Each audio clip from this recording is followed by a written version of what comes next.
Belinda and HarperCollins present this unabridged recording of The Surf House, written by Lucy Clarke and read by Sarah Slimani.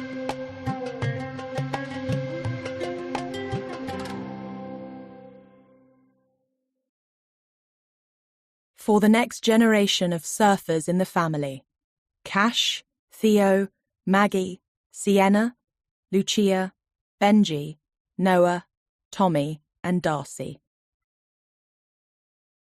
Prologue. In the sweltering, diesel-filmed heat, we drove down the clanking ramp of the car ferry, tyres hitting Moroccan concrete. The smell of fish and something spiced drifted in through our open windows. We were a convoy of just 2 vehicles, boards strapped to our roofs, a strange family of sorts. We had no plans to pause in the hot blast of the city, so, pedal to the floor, we headed for the coast. We'd dreamed of the waves we'd find in Morocco, built from stories and photos and tales of other surfers, but we'll all remember the first glimpse of swell rising from the horizon, ready to hit the African continent. They were storming walls of water that shouldered into the bay, feeling for reef, then cracking open in perfect, peeling lines. Overflowing with adrenaline, we were too impatient to watch and learn where the rips pulled and how the peaking tide steepened the faces. We just needed to be in that wild howl of blue. The first waves we paddled for let us ride them. We sprang to our feet, sun in our eyes, the roar of blood in our ears, hollering and whooping each other's rides. As the tide dropped, the waves began to hollow, slamming us gracelessly into the pit. We paddled to shore that day, exhausted but laughing, salt burning our sinuses, justice served. In those first weeks, we surfed endlessly. Morocco was blue skies, white heat, and the cold bite of the Atlantic swells. It was driving empty dirt tracks, hunting for fresh waves, plumes of dust clouding behind us. It was torn flatbreads eaten with our hands, the slide door of the van open to the ocean. It was wood smoke and hashish stinging our eyes as we sat cross-legged around a fire. We were happy. It was such a pure, easy happiness, just friends, waves and sunshine. It's hard to accept it's over. Harder still to believe what we did. Now we must live with the memories. The crack of gunshot in a moonlit desert, the iron scent of blood pooling on the sand. A body rolled within a beach towel, stiffening in the deep Moroccan night. The waves roll on, but the dream is finished. We killed it. Chapter 1. B locks the bathroom door and leans her back against it. The heat feels solid, immovable. Sweat prickles across her brow beneath the thick layer of makeup. She focuses on her breathing, trying to deepen the shallow draw of breath, but she can take only small sips of air because of the boning of the floor-length gown she's been dressed in. God, she longs for her loose t-shirt and denim shorts, which are hanging on a wardrobe rail. She wants to pull on her own clothes and walk out into the thrust and bustle of Marrakesh. But everyone on set is waiting. The other models, the photographer, his assistants, the art director, the lighting team, the stylist, the makeup artist. She's been in Morocco for 24 hours and has only travelled from airport to hotel to set. She doesn't know which way the mountains lie or the direction of the coast. She's not wandered through colourful markets, nor learned how to greet people in their own language. She is here, but not here. In her damp palm, her phone continues beeping with notifications. She sinks down onto the closed toilet seat and unlocks the screen. Messages from her agent flood through.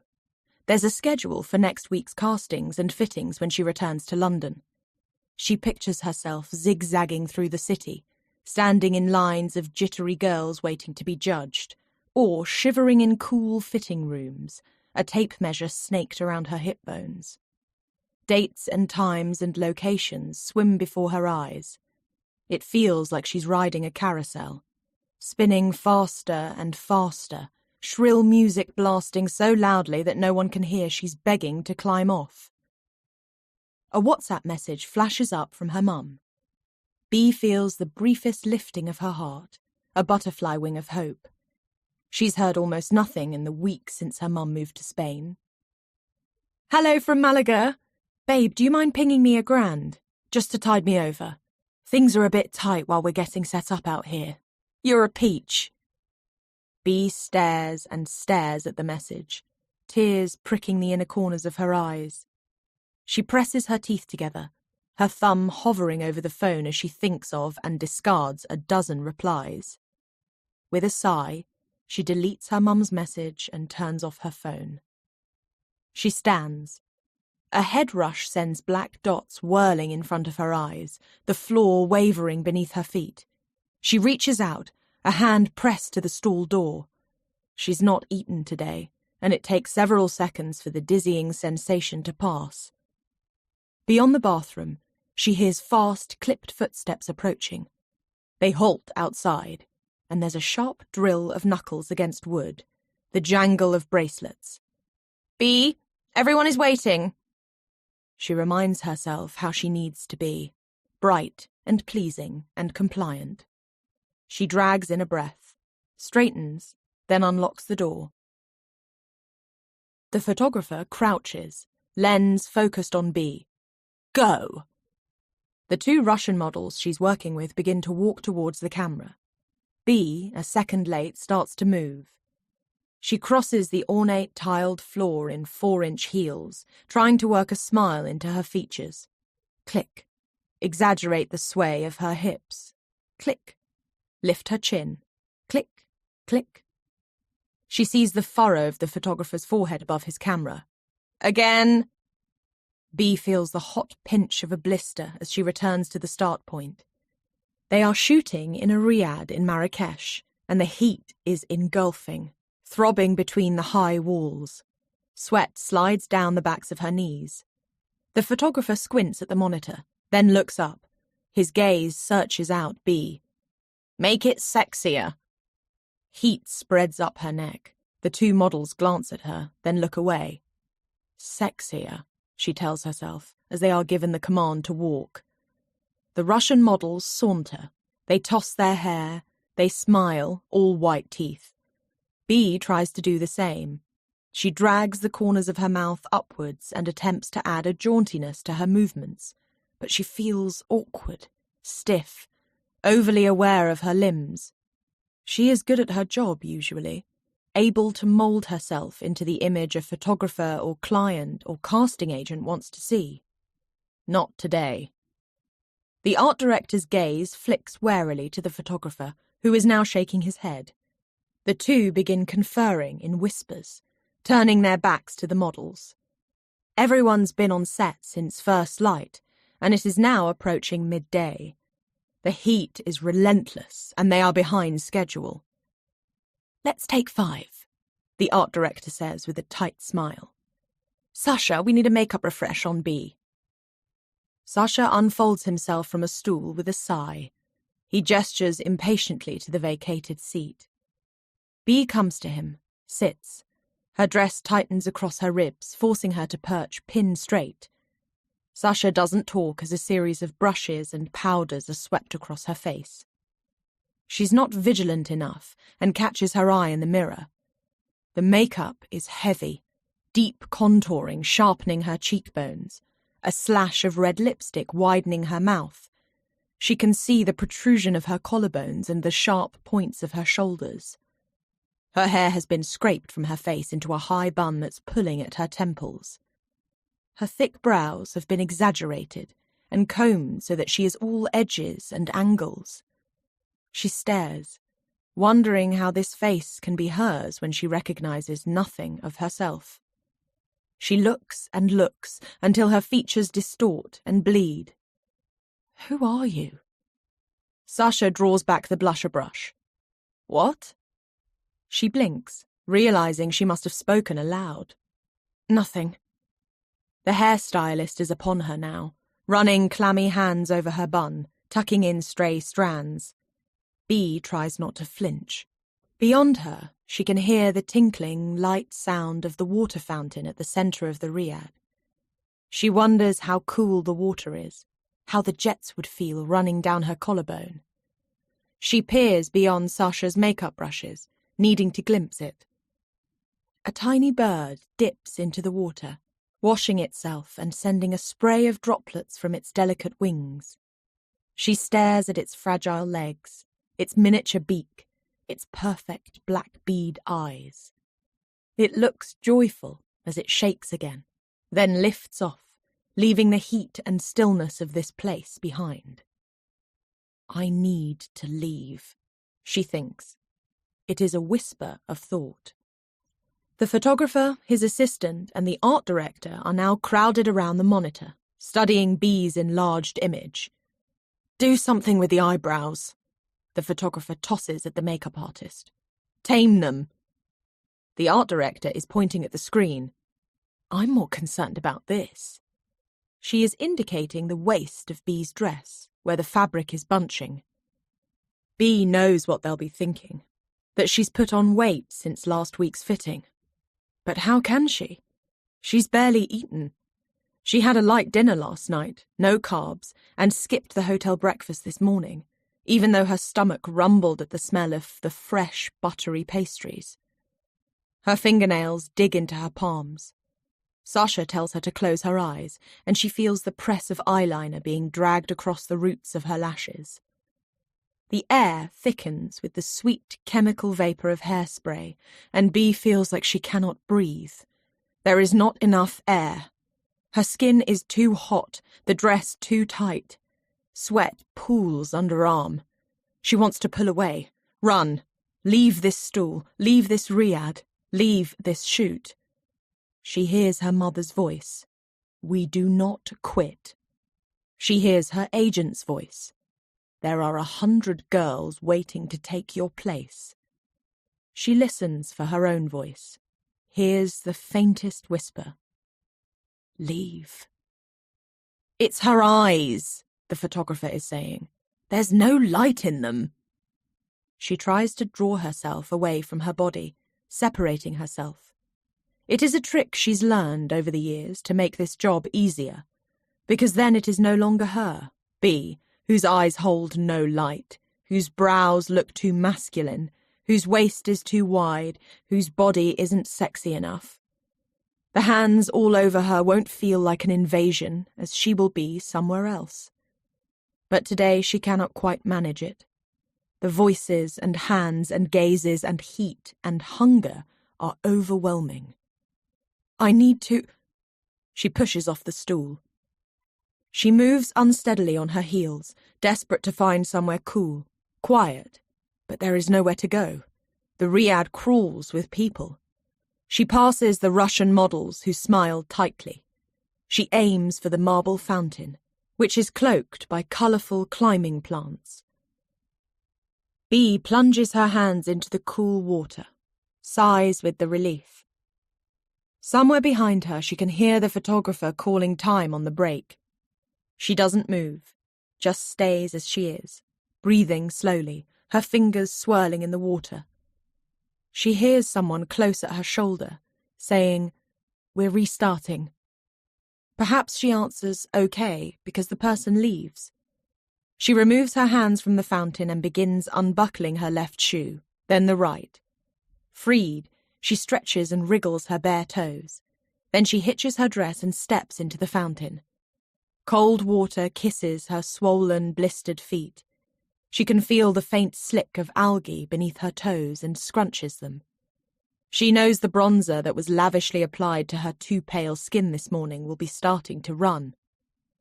It feels so good, this cool, dark water around her legs, being surrounded by living, breathing plants. She needs more of it. She stretches forward, putting her face into one of the arcing jets. It pitters against her forehead, runs down the sides of her nose, into her mouth. She tips back her head and it pours into her hairline, runs down her scalp, her neck, her shoulder blades. Then she lowers herself into the water. The fabric of her dress darkens and billows. Distantly, she is aware of someone gasping. Another voice shrieks, "The dress!" But the words wash over her, because Bee has finally succeeded in dislocating herself. Her body is lying there in the cool, still water, her skin grateful to be drenched. But she is floating somewhere above, in that wide blue sky with the tiny bird, and, for a moment, she smiles, light finally in her eyes. Chapter 2. "Do you know how many girls would kill to model for that client?" Madeline asks. The phone is hot against Bee's cheek as she sits on the floor of her hotel room. She's scrubbed the makeup from her skin and washed the product from her hair. Now it hangs, wet, at her back, soaking into her cotton t-shirt. "If you're having a difficult time, then you talk to me. We work it out. I explain to the client." A pause. "But you do not climb into a water fountain in a £9,000 couture dress." Madeline lets the silence bleed. Bee's never done anything like this. She turns up on time. She is polite to clients. She doesn't complain if there is nowhere private to change or if pins have been left in an outfit. She accepts the bookings she's told to. She walks the runways, smiles, and juts her hips for the cameras. Madeline continues. "Your portfolio is building. You've been getting booked for great jobs. Your star could really start to rise." A pause. "But not if you ever pull a stunt like today again. I need to know you're taking this seriously. That you want this." A longer pause. "Do you? Do you really want to be a model?" Bee pushes herself to her feet. She crosses the room, passing the hotel mirror over which she's draped a thin scarf to block her reflection. She anchors herself at the window and looks out across the rooftops of Marrakesh. Below, tourists and locals are moving, talking, buying, selling, hustling, living. Do you really want to be a model? She didn't choose modelling. It chose her. It was a wet Saturday morning in a shopping centre in Reading. A scout spotted her and introduced herself to Bee and her mother, explaining about the agency and inviting her for a test shoot.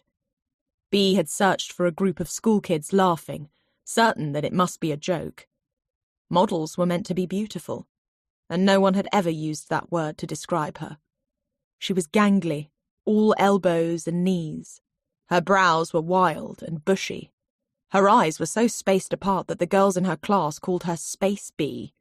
After the scout had left, Bee's mother had taken her for lunch at Nando's and been so animated, her face blooming with excitement at the prospects unfolding before her daughter, world travel, designer clothes, money, that Bee mistook it for her own excitement. Did she ever enjoy it? There were moments of camaraderie backstage where she'd laugh with the other models. There was her mother sitting in the front row of her first show, clapping. There was a buzz of being cast by a big designer. But mostly, she finds it lonely and exhausting. The daily battle to stay thin enough. The disillusionment of being told what is right and what is wrong with her appearance, and having no influence to affect those things. The guilt of earning more than nurses and teachers when she is merely a walking clothes hanger. Yet this is a career other girls long for. There are TV shows dedicated to people realizing their dream of becoming a top model. Bee is meant to be shimmering with happiness and confidence. So what is wrong with her? She is only 23. This life should feel fresh and exciting and full of a whirl of emotions and experiences, yet she feels... She stares through the window, wondering what it is she feels. She tries to push it open, let the noise of the city flood into the room, but there's a safety lock. She flattens one hand against the cool glass. It is like she is swimming underwater. The rest of the world is right there, wavering out of reach. "Bee?" She blinks, attention returning to the phone. Madeline waits for an answer. All Bea knows is that if you stay underwater, eventually you drown. She presses the phone close to her mouth. I don't want this. Bea yanks the scarf from the mirror, loops it around her neck, then grabs her rucksack and leaves. She hurries through the hotel lobby, causing a woman in a jade headscarf to glance up from her paper.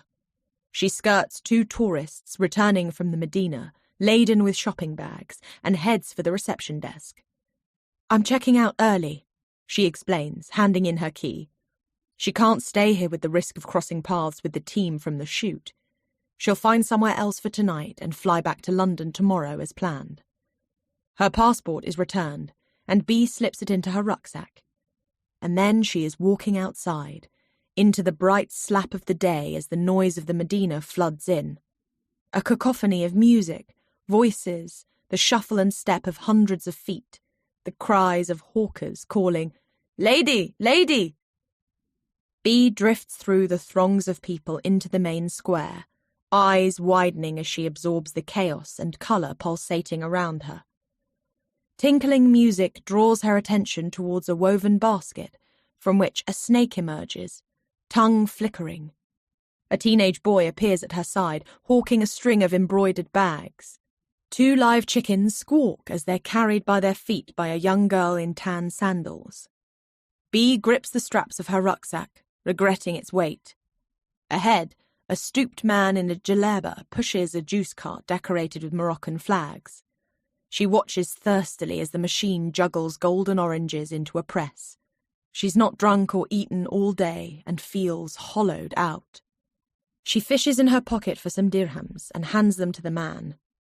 In return, he passes her a tall glass of fresh juice. "Bissaha raha," he says with a beaming smile. She puts the glass to her lips. Nectar. Her eyes close as she finishes the drink, wiping the juice from her mouth with the back of her hand. She thanks the seller, feeling the juice working through her like liquid sunshine. Two young men are standing nearby, leaning against a pillar, talking.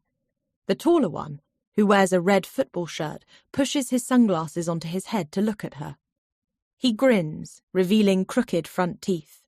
She nods, moving on, passing a row of traders who have their wares laid out on the ground, selling silver trinkets, woven hats, and carved wooden pots. Bea lets the tide of people carry her.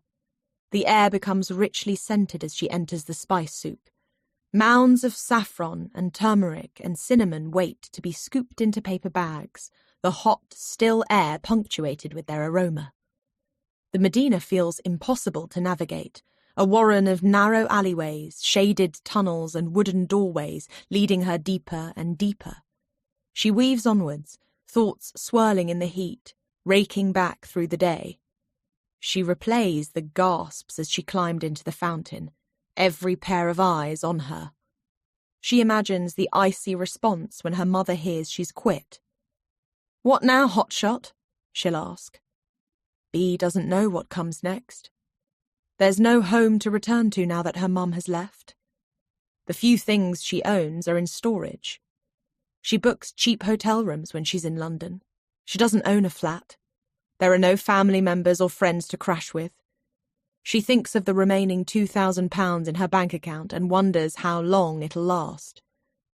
The heat intensifies, overwhelming her.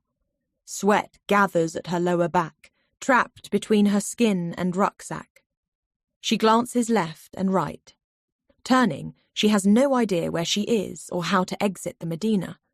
She needs space, cool air, somewhere she can sit in the shade and take her bag from her shoulders. It feels like she's wandered deep into a maze, the alleyways narrowing and darkening. She wipes at her hairline as she looks about her. The tourists have disappeared, the stalls ended. She's not been concentrating, her thoughts circling hotly, and now she realizes she is completely lost. She turns on the spot. She is alone in this crumbling concrete space, which smells of diesel and the faint ammonia tang of urine. There is no one to ask for help. Bee pulls at the scarf at her neck, hoping for air to reach her. She walks on, uncertain about the direction she's chosen. The alleyway has narrowed, and she feels enclosed on all sides. A spider sense crawls slowly up her spine. She is not alone. She keeps walking, but she can hear footsteps behind her. She listens. 2 sets. The deep walk of men. The backs of her arms stud with goosebumps. She catches the smell of cigarette smoke, hears something wet hitting the ground. Spit? Then a male voice calls to her. "Hey, lady, you lost?" "No," she says, without stopping, without turning. She speeds up, hands gripping the straps of her pack. The footsteps keep pace. Her heart begins to pound, rushing high in her chest. She passes an old generator lying on its side, abandoned. The next 2 doorways are shuttered, and ahead there is a wall. She knows instinctively that this isn't a part of the Medina she is meant to be in. "Lady, we help you." She must turn. There is no choice. She has come to a dead end. She swallows, steels herself. She turns slowly, knuckles white. 2 dark-haired men are blocking her path. The first is shorter than her, with thin black hair cut jaggedly around his forehead. He has quick, dark eyes and a restless energy as he moves from foot to foot. His companion is taller, face unshaven, wearing a red football shirt that is torn at the sleeve. A cigarette hangs from the corner of his mouth. He is wearing sunglasses on his head and smiles, revealing crooked front teeth. A cold fear creeps across her shoulder blades. She recognizes these men from the square. She's been followed. The man in the football shirt watches her hungrily. His eyes scan her body. She feels a primal bolt of fear, age-old. She is a woman, alone. "Take my things," she thinks, "but please don't touch me." "Where are you going, pretty lady?" he asks, taking a step forward. If he reached out now, he could touch her. "To meet my husband?" she says, but even to her, her voice sounds young and insincere. His eyes go to her left hand. No ring. He smirks. "We'll take you to him," the smaller man says, jiggling on the spot. "Maybe he give us rewards for returning you." He laughs to himself, and the sound is unnerving. She knows immediately that this is not going to be a simple theft. Speed is the tool of the thief. Blood whooshes in her ears as a cold, deep fear seeps into her bones. There is nowhere behind her to turn or run, and 2 men blocking her path ahead. "Your bag, it looks heavy," the smaller man says. "We help you with it." Her mind scrabbles frantically, working out what to do.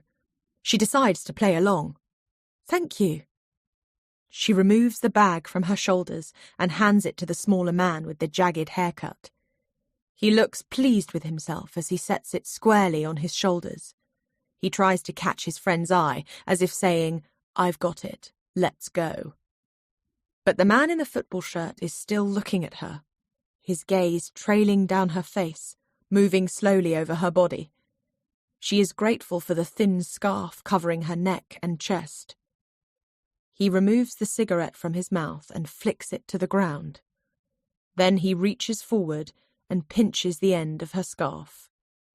Eyes on her, he slowly unravels it from her neck. His breath reeks of smoke, and there's an unwashed, earthy smell to his skin. Once the scarf is uncoiled, he lets it fall to the ground between them. With her neck exposed, Bee instinctively moves her fingers to cover it. They touch the gold chain her mother bought for her when she got her first modelling job, the letters of Bee's name spelled in gold italics. She remembers the box it came in, like opening an oyster shell revealing a pearl. Her mother had written, "To my daughter, the model." As the man's gaze lowers to her necklace, she instantly regrets touching it, drawing attention there. "Very nice," the man says with a smirk. Then his eyes harden. "Take it off." She doesn't move, doesn't tell him no. He laughs. "I do it." The threat is not an empty one. She can see that in his eyes. The man with the jagged haircut glances over his shoulder, hissing something in Arabic. Although she cannot understand his words, she senses what's happening isn't in their script. The man in the red football shirt ignores him, eyes fixed on B. "Now." Her fingers fumble with the clasp, but her hands are clammy, fingertips damp. He watches her struggling, enjoying himself. The clasp opens and she removes the necklace, feels the light touch of it leave her skin like a physical loss. She holds it out. The man signals to his jittery friend, who scuttles forward and takes the necklace from B's hand. He backs away again, his shoulders rounded beneath B's pack. The man in the football shirt raises a nicotine-stained finger and brings it towards B's neck. "What else will I find?" He touches the clavicle of her throat, and the sensation feels like a gun is pressed there. All she can hear is her own heartbeat, frantic, thundering blood around her body, priming her to fight or take flight. His finger trails across her collarbone. He stares at her through narrowed eyes, and she sees nothing but hatred. Her stomach turns to ice. She pulls herself physically from her body. It is no longer her. She is above the scene, separated, watching as his finger slides from her collarbone down over her right breast, squeezes at her nipple. He becomes rougher as both hands grab her by the hips, pushing her hard against the wall, the back of her skull smacking against it. There is a shout. Someone is hollering, rushing into view. Both men jerk around. A dark-haired Western woman is yelling in commanding French, her teeth bared. She is brandishing a knife, pointing it threateningly at the men. The man with the jagged haircut turns on his heel, runs. The other lowers his hands from B's hips and faces the woman. B sees now how small she is. She can be little more than 5 foot. She wears dark harem pants and a tan crossbody bag and is a few years older than B. Despite her stature, her arms are muscular, eyes narrowed dangerously. She wonders if the man, too, notices this fierceness as he raises his palms, offering submission. He takes a step away from B. The woman watches hawk-like as he moves past her, retreating.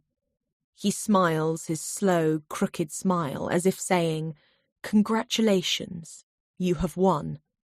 She continues to point the knife at him, holding it steady, eyes never leaving his. He shrugs and then, in a burst of movement, his left hand shoots out. He knocks the woman's wrist and the knife flies from her grip, clanging onto concrete. The man wraps his hand around the woman's throat, and with a single step he has her pinned against the wall. He says something close to her ear in French. The woman's eyes bulge, but she fights, kicking out, clawing, but his grip is iron. B stands there, frozen. Both his hands are on her throat now. He is choking her. She hears a raw, strangled sound escaping the woman's lips as she struggles for air. It reaches deep into B, seizing her by the shoulders, shaking her into action. The knife! It's lying discarded on the ground. It has a wooden handle, a sharp silver blade. The woman's face is turning bright red. Veins swell at her temples. He is going to kill her. No, B thinks. This cannot happen. B snatches up the knife, then lunges towards the attacker. There is no thought, just motion. She plunges the knife into the side of his neck, feels the hard gristle of flesh and ligaments and tendons. The man screams a high, shocked shriek. He whirls, swatting at his neck. His fingers meet the handle. His expression is one of horror. He looks from the knife to B, disbelief stretching his features. Then he wrenches the knife out of his neck. It clatters to the ground, the blade glistening with fresh blood. Bee sees the man staggering backwards until he meets the alleyway wall.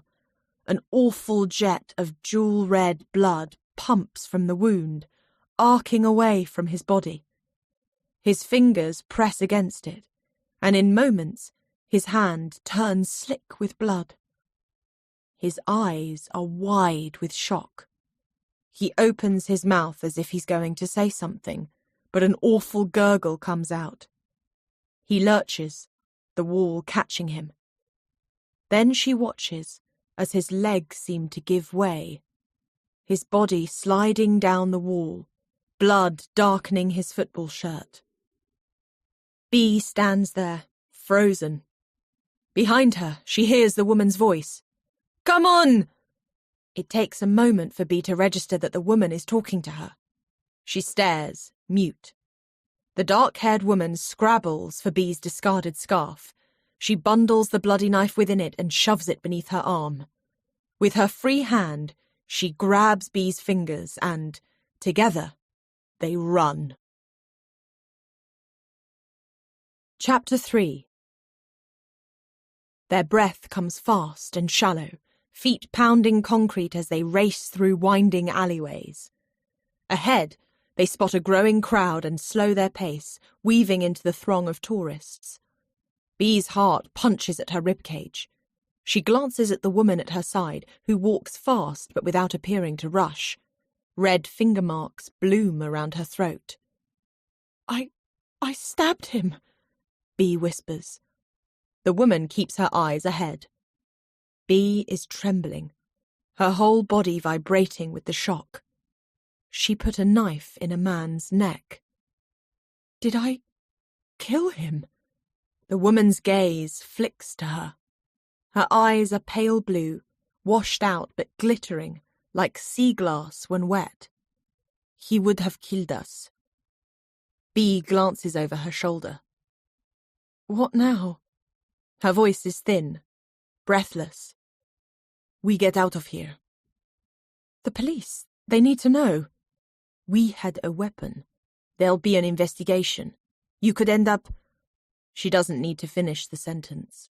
Bee can fill in the blanks. The Moroccan legal system, desperate phone calls to the embassy, the stale air of a prison cell. Her brain is tipping. "Where are you staying?" the woman asks. Bee looks at her blankly. "Have you got somewhere to go?" She tries again. I checked out of my hotel. I was going to find somewhere for tonight. My flight home is tomorrow." With a lurch, she remembers. "My bag! The other man, he took it. My passport was in there." She pats down her pockets and finds only her phone and the rectangular press of her debit card. "Don't report it missing yet. You don't want it connected to that alleyway." Bee staggers to a halt. A man weaves around them, a rolled carpet balanced on one shoulder. "But what do I do? Where do I go?" The woman considers her. Her eyes are inquisitive, searching, as if she's trying to decide something. After a long moment, the woman's gaze softens. "I have a place." A dark green camper van is parked in the shade. Bee climbs into the cab, the warm air smelling of neoprene and coconut. The woman, who tells Bee that her name is Marnie, fires up the engine. The van's rumbles and protests are drowned out by music that blasts from an old speaker, a deep reggae beat that Marnie doesn't adjust. She socks the gear stick into position and swings out of the parking space, sending a dream catcher swaying. She looks small behind the wheel, but she commands the wide vehicle with ease, weaving into the stream of traffic, hand on the horn. The road is filled with cars, trucks, motorbikes, donkeys, and bicycles, all jostling for position. Bee glances into the back of the van, which houses a small sink, camping hob, wooden drawers, spice rack. Houseplants swing from string baskets, and 2 surfboards are strapped to the van's ceiling. Bee places her hands beneath her thighs to stop them shaking, tries to consciously slow her breathing. Everything feels surreal, like she is in a waking nightmare. She pinches at the tender flesh at the inside of her thighs. Marnie doesn't speak as they leave the chaos of the city behind. The roads widen, curling through the dry, arid landscape. Red mountains tower in the distance. They pass roadside stalls, selling cheap electronics and earthenware tagines. The music rages, and Bee finds she doesn't mind. She doesn't need to think or be. There's a weightlessness of not knowing where she is going, of having no possessions, no passport, no clothes, no necklace. She feels adrift, like she is no longer anchored to anything. Marnie snaps off the radio. I run a guest house on the coast. Her accent is hard to define, British at its roots, but with an international flavour that speaks of a life lived elsewhere. Bee glances at her. There's a gold leaf stud in her nose and a flock of gold and leather bracelets on her tanned, slender wrists. Her dark hair is bobbed to her chin, a blunt fringe cut stylishly high on her forehead. It's small, just a few rooms overlooking the bay. Mostly surfers come for the waves. The guest rooms are full, but there's a spare bed in the room next to ours. You can have it for a few nights. Marnie doesn't say who ours refers to, and Bee doesn't ask. Instead, she nods and says, "Thank you."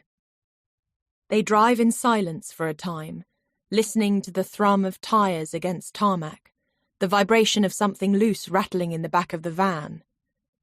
She watches Marnie's hands on the wheel, small, tanned, a black tattoo of a wave on the base of her forefinger. They are trembling. Bee's heart rate fails to settle, her body awash with adrenaline. Images dance in her mind. The two men blocking her path. The cold fear as the man in the red football shirt trailed a fingertip down her neck.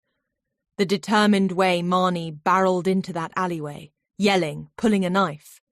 Without her... Bee turns in her seat. "Thank you. You saved me." The words could sound overplayed, but they both know they are not. Marnie glances away from the road to look at her. "You did the same for me." They hold one another's eye, an intensity in their shared gaze. Marnie checks the road, then looks back at Bee. "We did what we did to survive." Bee knows that is the truth. The alternative reality lurks there, like a dark hole she could have slipped down, never surfaced from. Marnie's jaw sets. "I don't regret what we did." Bee notices the we Marnie chooses and is grateful for it. "Neither do I," Bee says, matching her tone. Their eyes are locked. Something forges in the furnace of that look. It burns the darkness of what happened to them to ashes. Marnie nods once, then pulls her focus back to the road. They roar on. Chapter 4. Time seems to stretch and contract. They must have been driving for an hour, maybe 2. Bee looks out of the open window, trying to feel the raw beauty of her surroundings, the barren red hillsides, the blue shimmer of the sea in the distance, but she can't access it. Her heart is still racing, and fragments of the attack replay without permission. "What were you doing in Marrakesh?" Marnie asks. "Working?" She doesn't offer any more, doesn't use the word modelling. "You?" "Visiting an art supplier. Got lost. I was never meant to be on that street." Her sentence trails off. They both know how differently the day could have ended. "A couple of miles ahead there's a track that leads to the sea.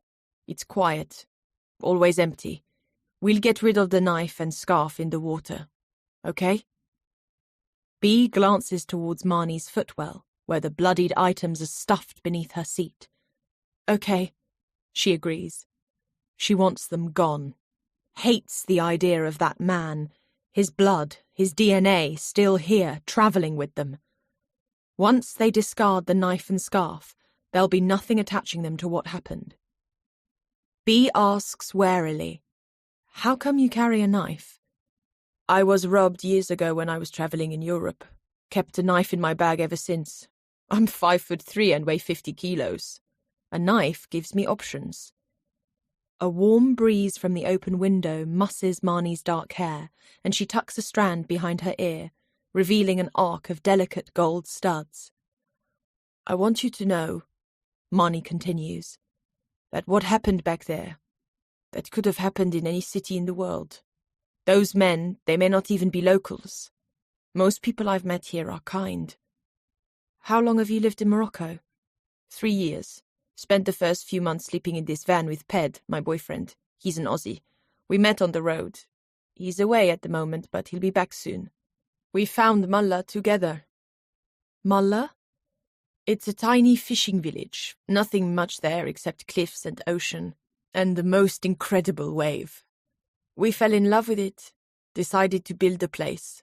Opened the doors just over a year ago. Marnie stops. She leans forward in her seat, back stiffening. Bea follows the direction of her gaze. Up ahead, a police vehicle is parked on the brow of a hill, lights flashing. Her skin cools. Is this a roadblock? Just a checkpoint. It's normal. They pull over tourist vehicles. Like to tell the driver they're speeding or haven't got the right paperwork. Make a bit of money on the side. What about the knife? I know the local cop, Momo. He'll wave us through. His mother bakes the bread for the surf house. It's not the cheapest bread, but you tickle the right people. On the brow of the hill, a police officer in dark uniform indicates with firm arm gestures. To Bea, it doesn't look like they are being waved through, rather instructed to pull in. She glances at Marnie. Her mouth has tightened. New guy. What now? Bea's fingers grip the edges of her seat. We are calm. We smile. The indicator ticks as they pull onto the roadside and kill the engine. Marnie leans out of the van window and gives a friendly wave. Bonjour, ça va? A straight-backed officer with an oiled moustache approaches the van. He speaks to Marnie in French, which Bea is unable to follow, other than catching that his name is Officer Karim. His dark, hooded eyes move between the two of them. Bien sûr, Marnie says with a smile as she takes out her driver's license. In a seamless movement, her second hand reaches into a pocket, removes some dirhams, and slips them on top of her license, handing both to Officer Karim. He picks up the loose notes between the tip of his thumb and forefinger, as if holding a rat by the tail. Il me semble que votre argent s'est mélangé à vos papiers. Mon erreur, Marnie says. Bea glances at a second cop, who stands at a distance, watching. This must be Momo. He is younger, well-built in his smart navy uniform and polished black shoes. A silver scar runs down the left side of his forehead, disappearing into his hairline. Officer Karim instructs, S'il vous plaît, sortez du véhicule. Bea's heart beats high in her chest as she watches Marnie open the van door and step out onto the dusty roadside. Beneath her vacated seat lies the bloodied knife. Et vous aussi, Officer Karim says, indicating for Bea to exit the van, making an impatient clucking noise with his tongue. She blinks, moves. Her fingers are damp as she fumbles with the door handle. She climbs out into the dusky heat, dirt crunching under her sandals. She anchors herself beside Marnie, who shoots her a quick, reassuring smile. Officer Karim calls to Momo in Arabic, signalling to the van with a cutting hand gesture. As Momo passes them, Marnie leans towards him and whispers something in French, lips barely moving.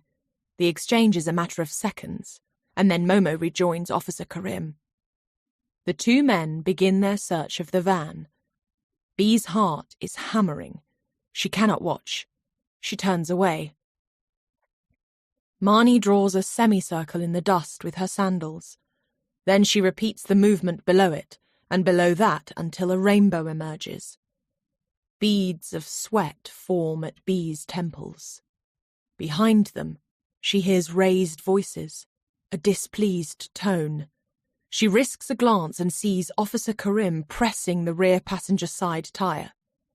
A few moments later, he approaches Marnie. Dangereux, très dangereux, he tells her, pointing to the tire. He continues to talk and Marnie responds calmly, smiling just the right amount to appear interested in his findings. She then accompanies him to the police car, signing some paperwork. Glancing over her shoulder, Bea sees that Momo has also left the van.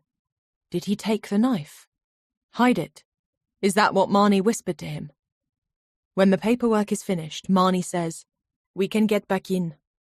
Is it over? They climb into the van in silence and clip their belts. Marnie indicates, checks her mirrors, and pulls out carefully. Neither says a word until they've put distance between themselves and the police. The knife? Bea asks. Gone.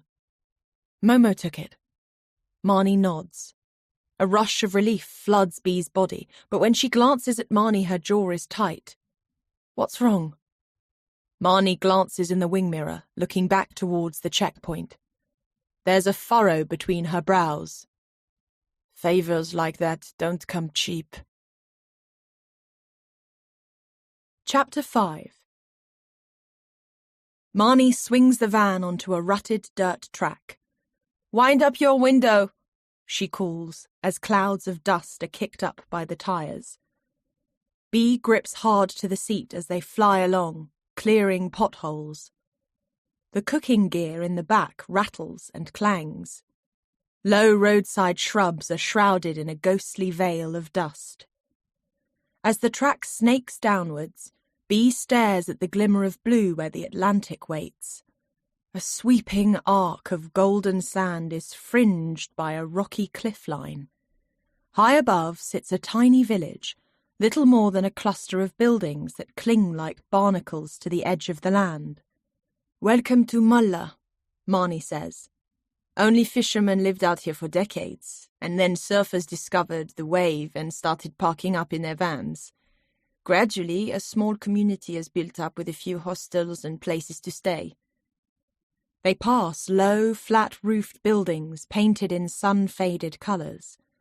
The homes are simply built, some with corrugated iron roofs, wild bougainvillea climbing over crumbling walls. They drive past a narrow store shaded by tarpaulin, where a long-haired Westerner lifts a handful of oranges from a blue crate. Marnie pulls in further down the track. A few campervans are parked up, wetsuits drying over wing mirrors, van doors open to the last of the light. Bea climbs out and is met with the fresh hit of salt mixed with the briny scent of fish and a touch of hashish on the breeze. The bay below is gilded by the lowering sun and peppered with surfers. "We're up here," Marnie says, already striding ahead. Bea follows a track that passes a sun-yellow hostel, with a wave graffitied on the side. Its name, Offshore, is painted on a surfboard that has slipped from its plaque and hangs at a sorry angle.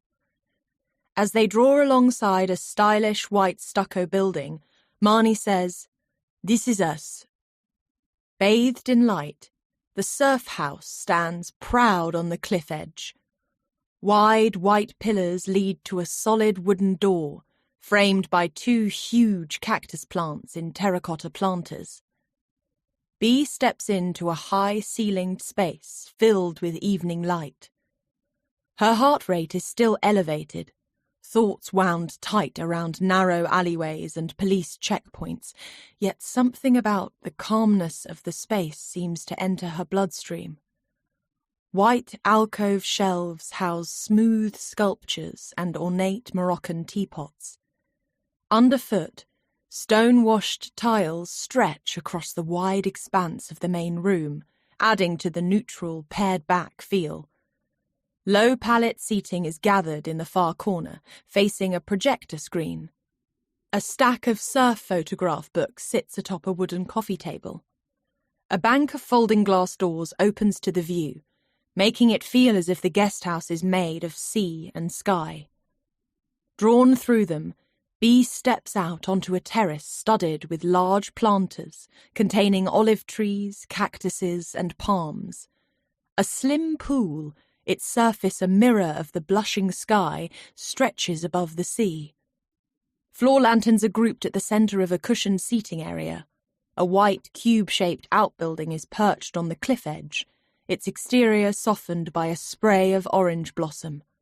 A discreet wooden sign reads, "Surf Studio."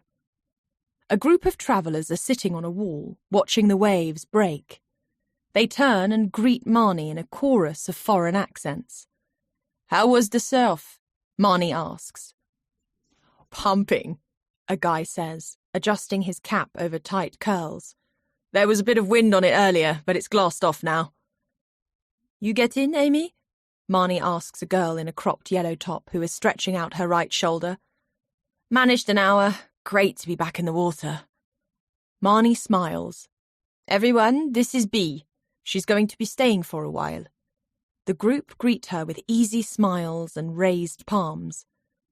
After the horror of the day, it's a wild adjustment to land here in a space that feels safe and calm and inviting. Bee tries to return their smiles and mirror their easy expressions, but she feels self-conscious, as if what she's done is written on her body. "Come, I'll show you where you're sleeping," Marnie says. "We'll raid lost property en route." She follows Marnie to a small office with a simple wooden desk, on which is a slim laptop. Marnie pulls out a cardboard box filled with clothes, toiletries, fins, surf wax, and leashes. "Help yourself."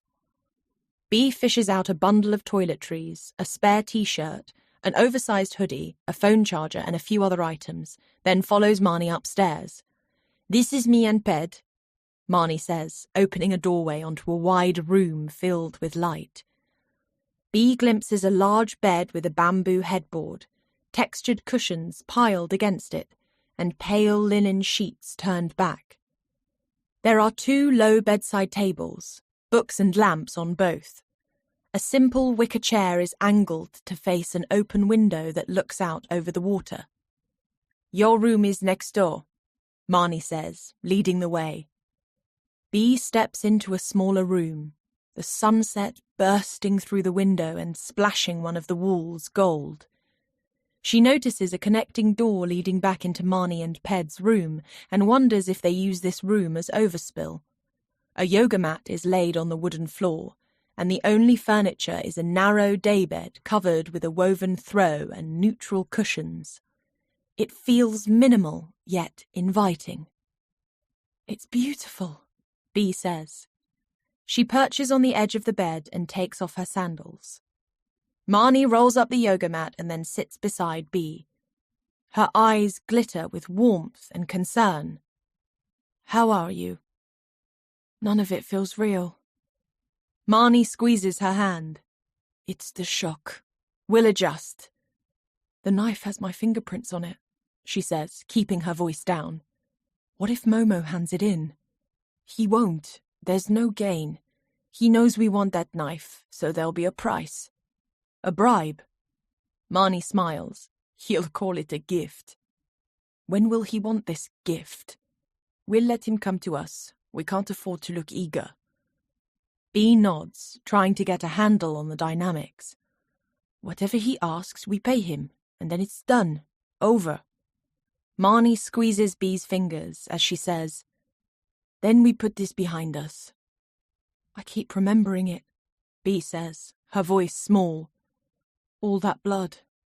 The way it arced from his neck, and then him slumping to the ground." She swallows. "He's dead, isn't he?" Marnie takes Bee's other hand now, holding both in hers. She wears a gold-hammered thumb ring, and her nails are short and clean, strong cuticles. "If I hadn't come across you, what would that man have done to you?" Into the silence, Bee swallows. Her palms are sweating within Marnie's, but she doesn't let go. "Raped me." Marnie holds her eye. "And when I came, when he put his hands around my throat, what would he have done to me?" She'd seen the whites of Marnie's eyes as the man pinned her against the wall, choking her windpipe. She wears the trace of it as a faint red mark on her neck. "Strangled you?"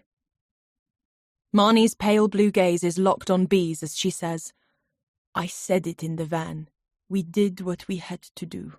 And now it is over. We're here. Safe." She squeezes Bee's fingers hard. Our lives move forward. Bee stares at her, wanting to believe it's possible. "Don't look back. Even for a second. Don't let it stain your life, Bee. I'm begging you, please don't give that man the power to do that. You didn't choose to be followed, robbed, attacked. The only choice you made was to survive." Bee holds her gaze. "We wake up tomorrow and it's a fresh start, okay?" She feels the warmth of Marnie's hands held tight to hers. "A fresh start," Bee repeats. Chapter 6. Bee stands at the open window, looking out onto the night. There are no street lamps in Mulla, but twinkling lights from homes and hostels illuminate the village. The air smells of salt and wood smoke and something chalkier, mountain dust perhaps. Below, on the pool terrace, surfers and travellers sit on low cushions around a fire pit, the embers of cigarettes glowing. The drift of their chatter and the regular bursts of laughter are comforting. Bee could join them, Marnie invited her, but she's not ready to be around other people and pretend that everything is okay. She repeats Marnie's words like a mantra. We're here, safe. Our lives move forward. Wood smoke curls into the night, and the flames illuminate tanned, relaxed faces. A girl wearing a beanie gets to her feet and reenacts a wipeout to great amusement. Accents merge and meld, rising and falling like music. Bee finds there is something she likes about the gathering. People dressed in jeans, t-shirts, loose-knit sweaters, the women without makeup or styled hair. They are talking, sharing stories, passing around drinks. Marnie sits at the middle of the group, cross-legged, a bottle of beer in her hand.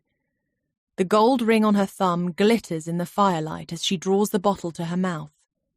There's a deep stillness about her, rooted and at ease.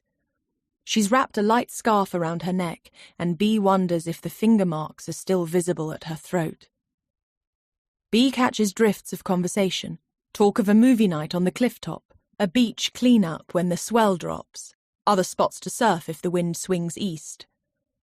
Eventually, the group disperses, and Bee moves to the narrow bed and lies beneath the cool sheet. She wishes she could call her mum, tell her, something awful has happened. I need you. But she knows, has spent years and years learning, that her mum won't fill those needs. She'd find fault with Bee for being in the Medina when she should have been on set. There's no chance she'd jump on a plane and come to Morocco. She wouldn't help her navigate police reports and embassy forms. She wouldn't do any of that. Bee is on her own. She rolls onto her side, knees tucked up to her chest.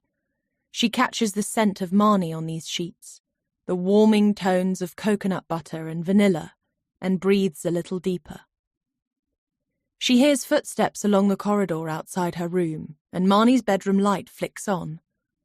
Bee closes her eyes and listens to the reassuring sounds of Marnie moving around her room. She hears the slide of wood as a drawer is opened. She catches the light clink of metal and imagines Marnie removing her jewellery, placing it into a waiting dish. Then there's the light scrape of a hanger moving within a wardrobe. Material drops to the floor. A few moments later, Marnie's light goes out. Bee hears the lift of sheets, the depression of bed springs, a deep, low sigh. A thin wall is all that separates their beds. She imagines Marnie lying there, the ceiling fan stirring the dark, fine hair at her temples. She reaches out and presses her fingertips to the cool wall. Listening closely, she thinks she hears breathing. After a few moments, she realizes that it is, in fact, the sea. Waves roll distantly onto shore, a rhythmic movement of inhales and exhales. In the pitch dark, Bee struggles to place the closeness of the waves and imagines them breaking at the foot of the cliff where the surf house is perched, loosening the sandstone, working their way into the cracks and foundations, the first dusting of sand falling from the cliff. Her thoughts flash to the knife, to the blood that pumped from the attacker's neck, to his body on the ground. They stay there, circling, curling tighter around that image. Bee sits bolt upright, heart racing, places her bare feet on the tiled floor, breathes. No, she cannot lie in the dark, alone with her thoughts. She pulls on the oversized hoodie and her shorts and leaves the room. She moves silently along the corridor, slipping down the stairs, through the lounge and out into the night. The stars blaze. A full moon hangs in the sky, the most incredible lantern, washing the landscape pale silver. Bee skirts the pool and finds her way past the surf studio and out onto the cliff. The rocks are jagged and dusty beneath her bare feet, and she knows she should keep more distance from the edge than she does. But there is something temptingly vital about the darkness, the drop, the promise of ribbons of white waves below. It's late September, autumn in Morocco, and while the days are still hot, the evenings are much cooler. Goosebumps rise on her bare thighs. She pulls up her hood. She pauses on the cliff edge and looks out to sea. Waves roll and roll, washing in towards the beach. She's spent her life inland or travelling between cities. The coast is somewhere she's visited on occasional holidays, trips to the promenaded beaches of Bournemouth, or a charter flight to lie beneath a beach umbrella in Spain while her mum worked on her tan. This kind of coast, with its wild movement of water, feels unknown. She catches sight of something out to sea. Odd, it can't be a boat. Too small. She blinks, refocusing on the shadow, but it has slipped between the waves, disappeared.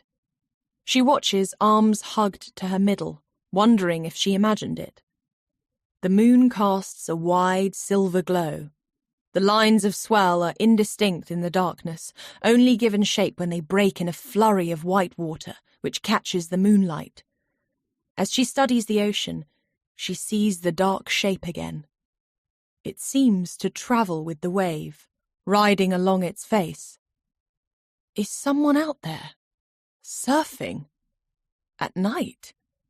She stares, entranced, as the figure carves up, then down, the face of the wave in a thrilling, risky dance. For long seconds, the night surfer rides across the bay on the back of this black, watery beast, leaving only a ghostly wake. Finally, the wave folds in on itself in a mass of white foam, swallowing the surfer. She holds her breath, waits, keeps her focus. After several seconds, she makes out movement again. The night surfer is stroking back out through dark ocean. Transfixed, Bee lowers herself down onto a seat of rock to keep watching. At her feet there is a sudden scuffling noise, and she starts as a dog leaps out, tail between its legs. Oh! The dog, knee-high with a chestnut coat, keeps its distance, watching her, head lowered. It looks young, brown eyes shining in the dark, tail clamped. "It's okay," Bee says softly. She slips her hand into her pocket and finds a biscuit she rescued from the hotel tea tray hours earlier. She snaps off a little, placing it carefully on the ground between her and the dog. The dog considers it, as if he's waiting for permission. "It's for you," she says encouragingly. The dog takes a step closer and delicately lowers the side of its mouth to the biscuit, then swallows it whole. Bee offers the back of her hand and lets the dog sniff it. After a few moments, she slowly strokes the dog's head. "Friends?" She works her hand across the dog's scrawny back. His coat is dusty, like a powdered brush. There's no collar, and she guesses he's one of the many strays. "Is this where you sleep?" she says, looking at the nook of rock where he sprung from.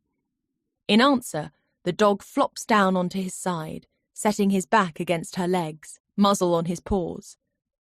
Growing up, Bee was never allowed a dog. She begged her mother for one, imagined letting herself in after school and finding a dog waiting for her, tail wagging.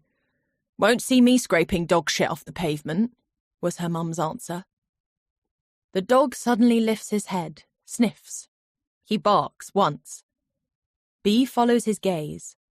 Someone is climbing the steep steps that cut into the cliff face. Her body reacts before her mind, sending a shot of adrenaline into her veins. Her back stiffens. She tips forward, ready to launch to her feet. The man emerges onto the cliff top, bare-chested, a wetsuit peeled to his waist, a surfboard underarm. The night surfer. She is frozen, unmoving, willing herself to be invisible. The dog trots forward, and the night surfer, unaware of Bee, reaches out his free hand to ruffle the dog's head. Moonlight gilds a lean, muscular body. "See me slammed by that last wave, Salty?"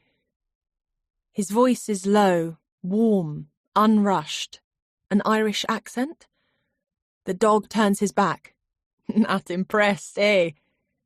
The dog trots towards Bee and flops down by her feet. She is braced on the rock, her hoodie pulled up. The man starts slightly. "Didn't see you there." She says nothing, keeps her eyes pinned to him. She takes in the strong angle of his jawline and the dark, heavy brows. Wet hair spills to his chin and is jewelled with silver water droplets. His head tilts minutely as he asks, "Did you arrive with Marnie earlier?" His expression is easy, relaxed. She feels her breath soften a little. "That's right." "What brings you to Malá?" Bee hesitates. She doesn't want to lie, so chooses part of the truth. "I was in Marrakesh, got my bag stolen. Marnie helped me out." Delivering the information in short, quick pieces means she's able to share the facts without feeling them. The man's stare is concentrated. "I'm sorry," he says, the words weighted with sincerity. He continues to look at her, his expression in danger of opening the thin stitches that are holding her together. She glances down at her hands, doesn't know what to say next, so she just shrugs. "You're out here travelling?" he asks. She shakes her head. "Working." He waits. She hates using the word model, so avoids it. "I was on a photo shoot. It's finished." "Right." That's all he says. Maybe he reads something in her expression as he doesn't fire further questions, just lets it go. At her feet, the dog sighs, and Bee takes the hint and resumes stroking him. "Looks like you found a friend," the man says, and there's warmth in his voice. Bee asks, "Is he yours?" "Salty? No, a stray. My favourite stray," he says pointedly to the dog. "Does he sleep here?" "Yeah, or sometimes in the village if it's wet. He doesn't do too badly. Gets dinner at the hostel most nights." He explains. "I run offshore, next door to the surf house." She glances around. The surf house sits proud and moon-white on the cliff top, and crouched at its shoulder is the sunshine-yellow building that she remembers passing when she arrived. "How long have you had the hostel?" she asks, turning back to face him. "Coming up a year. I bought the land with Ped and Marnie. They built the surf house and I've built offshore." His gaze travels between the two buildings, and Bee thinks she glimpses a fleeting tightness in his features, but then it is gone. "You were out in the sea, surfing?" "Yeah." "How can you see the waves?" He turns, looking towards the ocean. Now she sees his back, lean but muscular, a tattoo that she can't clearly make out nestled between his shoulder blades. "I listen." She sets her gaze on the dark water. At first, all she hears are crashing waves, but as she continues to focus, she begins to make out subtle changes in pitch. The low suck as a wave rises, a hollowing boom as it breaks in a spill of white water, a fizzing energy as it surges across the seabed towards the shore. The inhale as the water is drawn back out. Why do you surf at night? He keeps his gaze on the water. He doesn't speak for such a long time that she wonders if he's heard. Eventually he says, "It's just me out there." They fall silent for a moment, continuing to listen to the waves. Then he asks, "What about you? Why are you sitting on a cliff top in the dead of night?" She shrugs. "Couldn't sleep." There's a beat of a pause as he considers her. Then, "I know the middle of the night hours." B looks up. Their gazes lock. His eyes are dark, shaded beneath a heavy brow. He's a few years older than herself, she decides. Water drips from dark hair that spills to his chin. She wonders what keeps him from sleeping and draws him out to the sea. He drops his gaze suddenly, saying, "I better head back." She feels the low stir of disappointment. As he goes to step away, he turns, asking, "What's your name?" "B."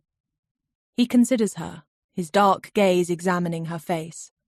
A rush of warmth spreads through her body and rises to her cheeks, and she is grateful for the barrier of her drawn hood. "Good to meet you, B." He smiles. "I'm Aidan." Chapter 7. B wakes, adrenaline flooding her body. The sheets are damp and tangled around her legs, memories of the alleyway stabbing through her dreams. She lurches to the window. Opening it wide, she sticks out her head, squinting into dazzling sunshine.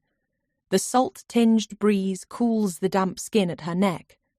She tries to anchor herself in this moment, gradually allowing herself to notice the glitter of the sea. She can hear the low, haunting song of the morning call to prayer and searches the spray of rooftops for a mosque. Unable to locate one, she listens for a while longer, trying to pick out any words, but they meld together with meditative effect. When her breathing eventually settles, B pulls on yesterday's clothes, splashes water over her face, then heads downstairs, following the warming aroma of coffee.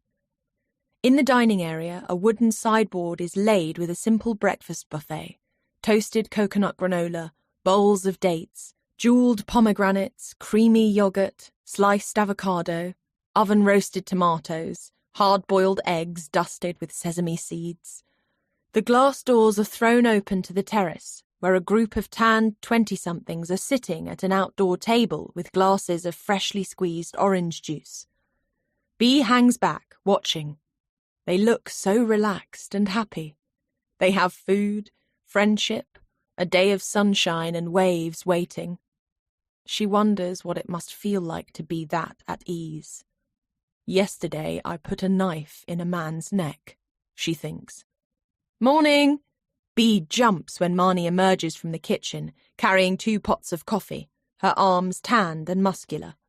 She's wearing the same black harem pants as yesterday, with an apron tied at her front, hair wet from the shower or surf. She still wears a scarf at her throat.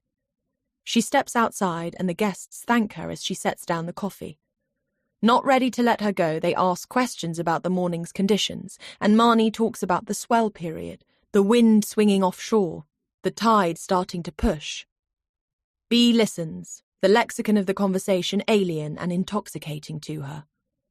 When Marnie finishes chatting to the group, she tucks her empty tray beneath her arm, comes inside and catches B's fingers with her free hand. "Come," she says warmly, leading her into a galley kitchen. The narrow space is clean and bright, lined with open shelves. Glass kilner jars house almonds, pistachios, couscous, rice, and an assortment of spices. "We'll eat when the guests are finished." B likes that.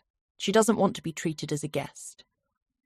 Marnie bends to open an oven door. A cloud of steam scented with honey and cinnamon fills the kitchen. She pulls out an oven tray of freshly toasted granola, setting it on the hob. The oats are golden and perfect, and B feels her stomach rumble. She doesn't remember eating yesterday and feels hollowed out. Marnie retrieves a chopping board, then reaches for a bowl of kiwis and plump apricots and sets them in front of Bee. "Chop these?" she asks, sliding a vegetable knife across the counter. Bee stares at the knife. Her blood cools. This is just a vegetable knife with a blue plastic handle and small blade. But she can see the other one, lying on the ground, a trail of blood running from its tip. A pressure in her chest builds. Gently, Marnie places the apricots in Bee's hands as if she's passed her a precious, sweet gift. "Rinse them first," she encourages, gaze warm. Bee blinks, pushing the memory away, and moves to the sink. Cool water pours silver over their furred skin. Then she shakes them dry, picks up the knife and begins to chop. Gradually, the sharp-edged memories recede. Marnie adds a pinch of salt to a dish of batter, then pours it into a heavy skillet. Hot oil hisses as it meets the batter. "This is msemen," she says, loosening the sides with a spatula. "It's a little like flatbread, but made with a mix of flour and semolina."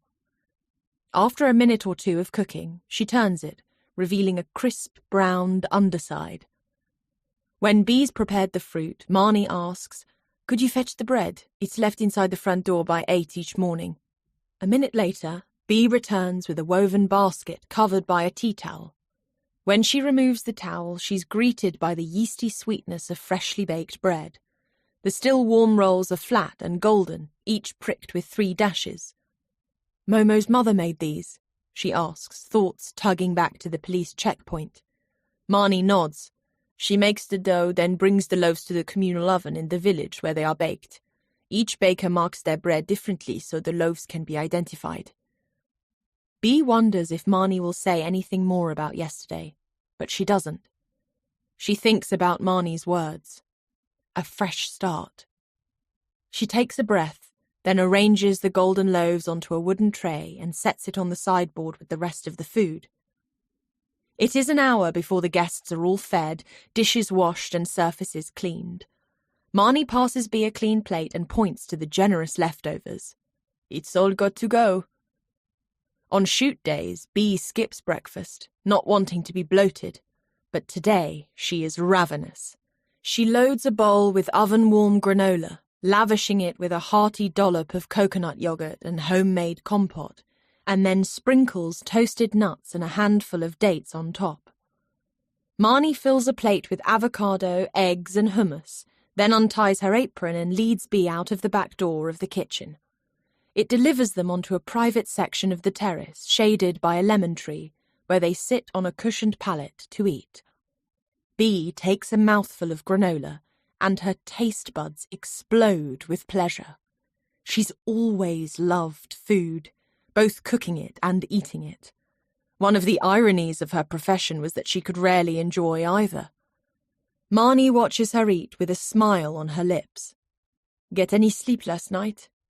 Bee shrugs. "A little. I sat out on the cliff for a while." She pauses for a moment, then says, "I met the guy from offshore, Aidan. He was surfing in the dark." Marnie shakes her head once. "So he started again?" "Isn't it dangerous?" "Danger never weighs in Aidan's choices." She dips her fork into the hummus and takes a small mouthful. "He said he bought land here, with you and Ped?" "Yeah, we met Aidan in Portugal, travelled to Morocco together. We weren't originally planning on staying long-term, but then we stumbled across Mala." Light plays across Marnie's eyes as she takes in the bay. "There's nowhere else like this. We couldn't leave. There was a plot of land for sale for next to nothing, so we bought it between us, split the land, and now our lives are here." "I love that," Bee says, admiring their bravery. "It's been hard. We've had to make sacrifices. But when I look at this place, the community we have here, I know it's been worth it." "This is home now?" "I didn't know what home was until Mala." There must be a question in Bee's expression, as Marnie explains. "My mum's always anchored herself to a man, so we moved a lot. I grew up in France, then moved to Belgium, then on to England when I was 10. Lots of spare rooms, new schools, lost friends. She shrugs. Then she sets her empty plate on the ground, draws one knee onto the seat, turning to face B. What about you? Where have you come from, B? Reading? One home, one school, but maybe just as lonely. It's just me and Mum, or was. She's moved to Spain with her boyfriend. So where do you live? B hesitates. I don't live anywhere. I'm away a lot with work. You're a model? In response to B's surprise, Marnie adds, that willowy frame, bone structure gifted from the gods. Bit of a giveaway. She grins. I quit. Yesterday. Marnie's brow lifts. I climbed into a water fountain in the middle of a shoot wearing a designer dress. A girl's got to keep her skin hydrated. B manages a smile. Marnie considers her. How do you feel about quitting? B looks out over the sea. It has been months since she saw the ocean. All those long hours standing in heels, the boredom of fittings and measurements, the dozens of hands adjusting her clothes, her hair, her makeup. She's always indoors, in a studio on a set blazed by artificial lights. And now she is here. Free is the word she finally chooses. The smile that lights Marnie's face is wide and easy. The room here, it's yours for as long as you need it. I'd love you to stay. It'd be great to have an extra pair of hands around here while you work out what it is you want to do. Really? What happened in Marrakesh needs to lead to something good. That's the only way to make sense of it. We turn it into a positive. Marnie holds B's gaze. We make this our something good. That we again. She feels it deep in her heart. Know the first thing we should do? Marnie asks. She turns towards the sea, which glitters with peeling waves. Get ourselves in there. Chapter 8. B pauses at the water's edge, surfboard under her arm. Waves sweep into the bay, where surfers dot the water, zinc streaked across cheeks and noses, like an ocean tribe.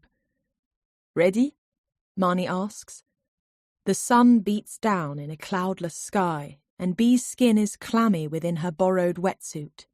It's too short at the arms and legs and clings unflatteringly to her hip bones and small breasts. Guess so, she says, feeling completely out of her depth. She can swim a length or two in a pool, but she's no water baby. They've practiced popping up, on the beach, the quick press-up that launches you to your feet, but even on land the movement felt weak and graceless.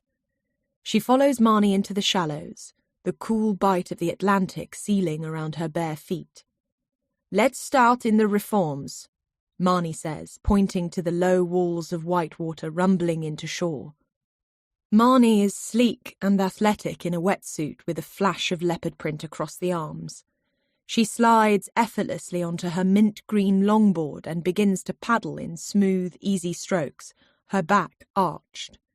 B follows, instantly out of breath as she paddles into the oncoming whitewater.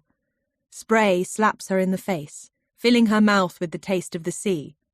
Let's go for one of these, Marnie says, turning her board and paddling for a small tumbling mass of whitewater. She pops to her feet and rides it playfully into shore. B struggles to turn her board, and the next surge of whitewater hits her side on. She pushes wet hair from her face and starts again, angling her huge foam board towards the shore. Marnie returns to her side and holds the board steady as B climbs on. Start paddling! B does as she says. Marnie gives the board a push, and B feels the whitewater catch her, propelling her forward.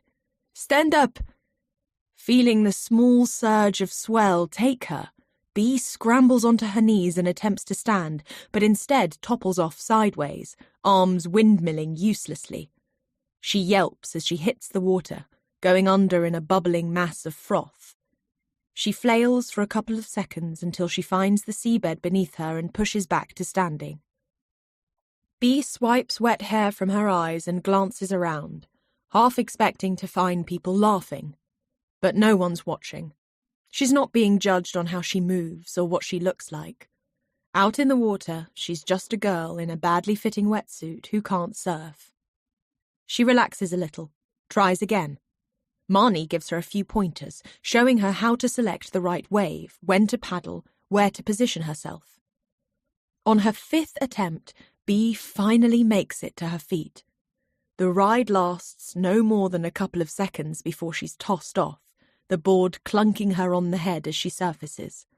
But she feels the buzz of those 2 precious seconds, the sheer wonder of standing on a moving wave. Riding high on the exhilaration, Bee fails to see the next wave rolling towards her, lifting her board and sending it buckling into her face. Her nose takes the brunt of the force and she cries out. Blood starts trickling from her nose. She lifts her hand to feel the damage and they come away red. The sight of it trips a memory wire and she's towed back to the Marrakesh alleyway. The arc of blood from the man's neck, the slump of his body. It feels like she's being sucked beneath the surface. No air, no light, no... Get back on! Marnie's voice, firm but calm, cuts through the pull of memory. Bee blinks, tries to focus. Marnie is holding Bee's board steady, gaze lasered on her. You take a knock, you get straight back on. A wave passes under them, lifting and dropping the board. Her nose is burning, heart rate skittering. She dips her hands into the sea, washing away the blood. This wave, Marnie instructs. Bee looks over her shoulder towards the white water rumbling towards them. She clambers onto the board, trying to ignore the pain in her nose and the wash of blood from her nostrils. Paddle!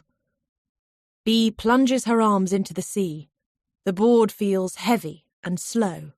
She keeps going, muscles burning as she digs through the water, breathing hard.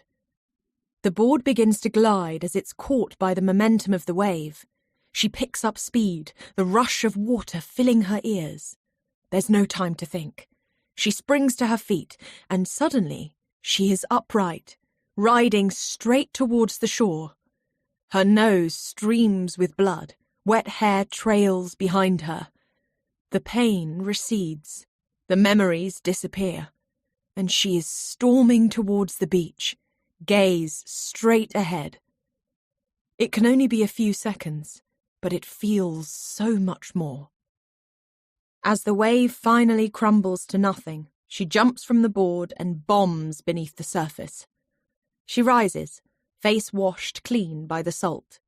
She touches her nose and realizes she doesn't need to worry if there'll be bruising or swelling because there are no more castings. No more days posing for a camera. No more striding down a catwalk while being scrutinized. Her body is her own again. She turns, grinning. Marnie, backlit by the sun, has a fist raised in the air. Bee lifts her arm and pumps it to the sky. Bee wades into the shallows, exhausted but exhilarated.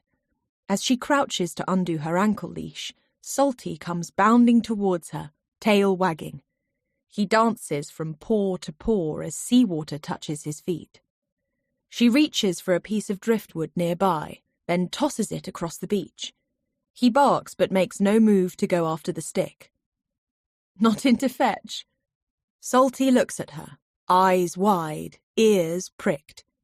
Bee shrugs. When she looks up, Aidan is walking in her direction, board under his arm.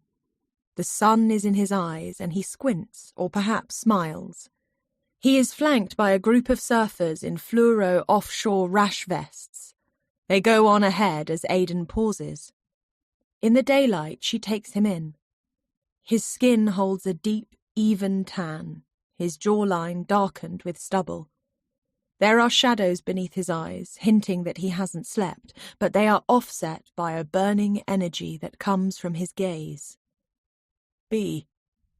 Heat rises through her body at the sound of her name on his lips. Had fun out there. Loved it, she answers, and she did. The sun on her skin, the physicality of surfing, the absorption in learning something new that kept darker memories at bay. Salty weaves against Aiden's leg, cat-like. He bends to ruffle his head. "You're teaching?" she asks, glancing at the group who are waiting in the shallows. "Yeah, I give a couple of lessons most days." Aiden's gaze travels briefly over her shoulder. Bee follows it and sees a girl with blue hair approaching with short, fast strides.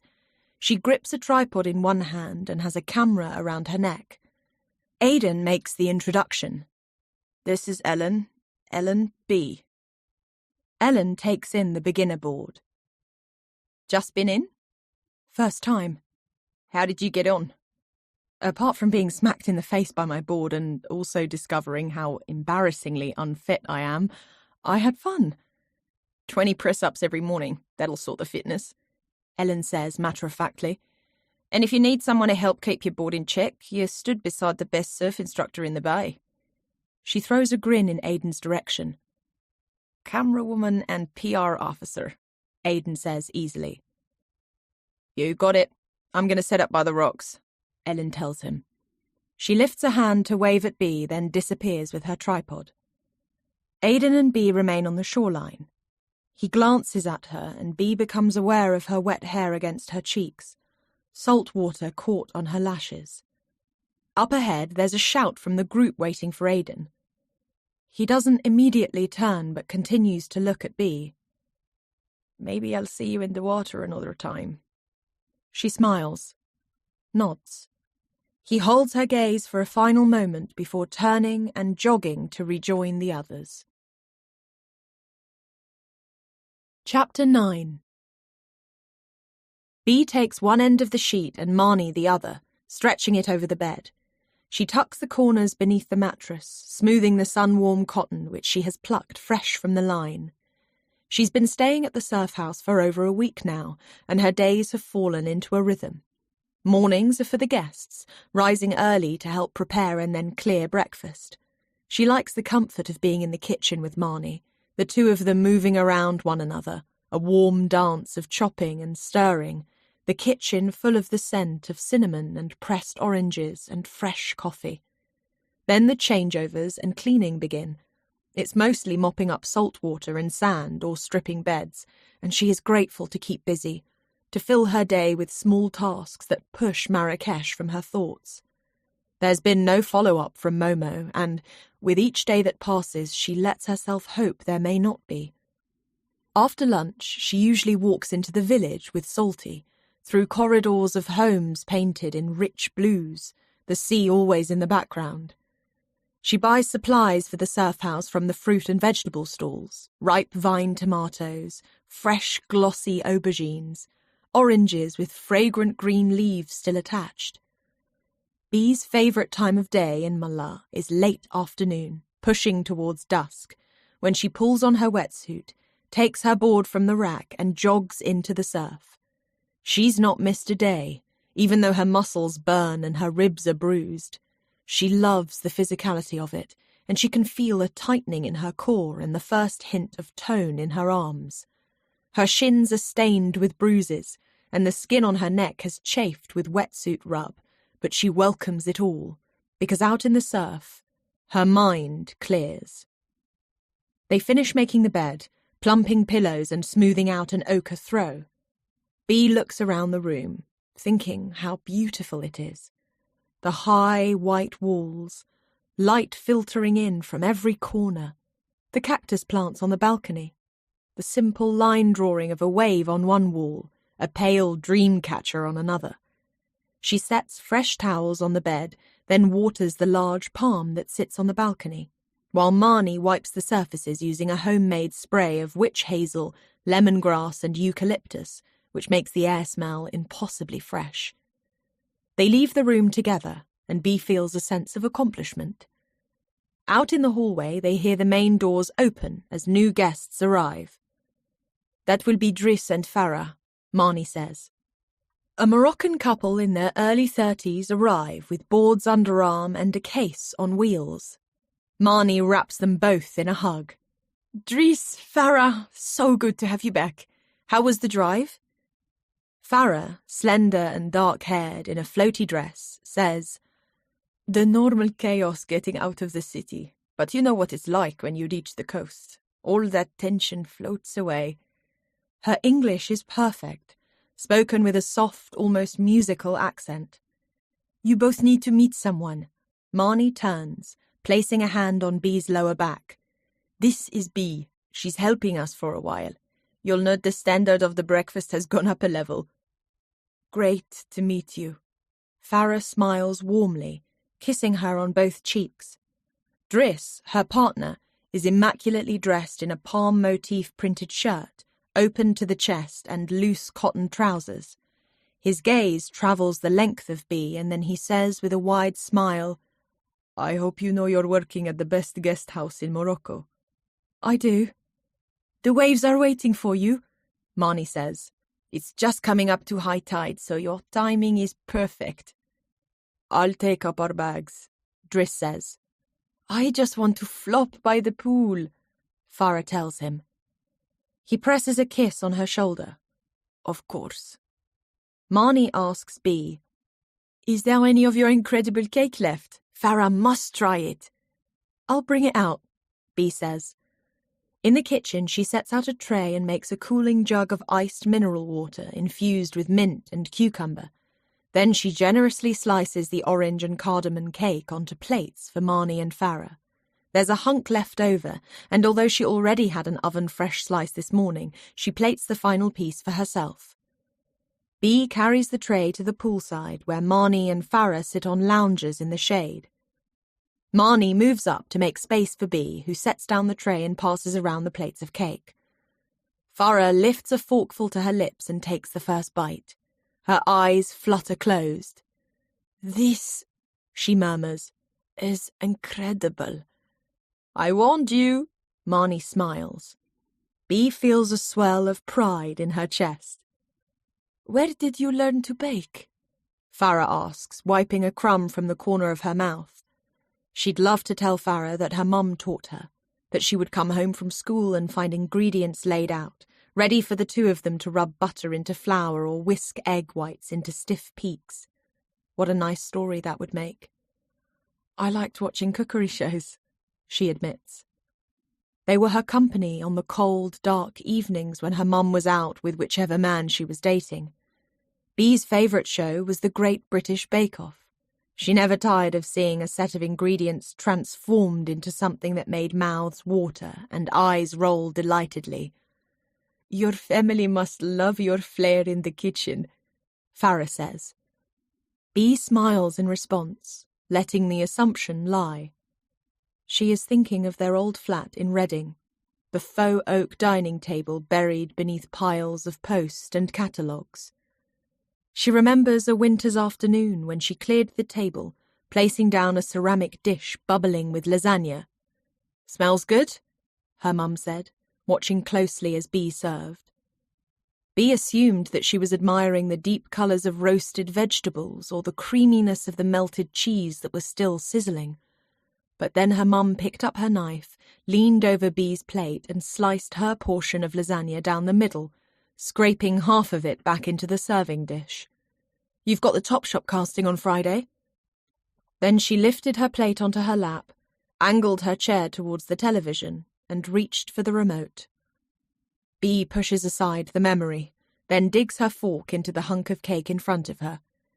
She lifts it to her mouth, savouring every note of sweetness and spice. As she eats, she lets the warmth of female chatter wash around her and is grateful for it.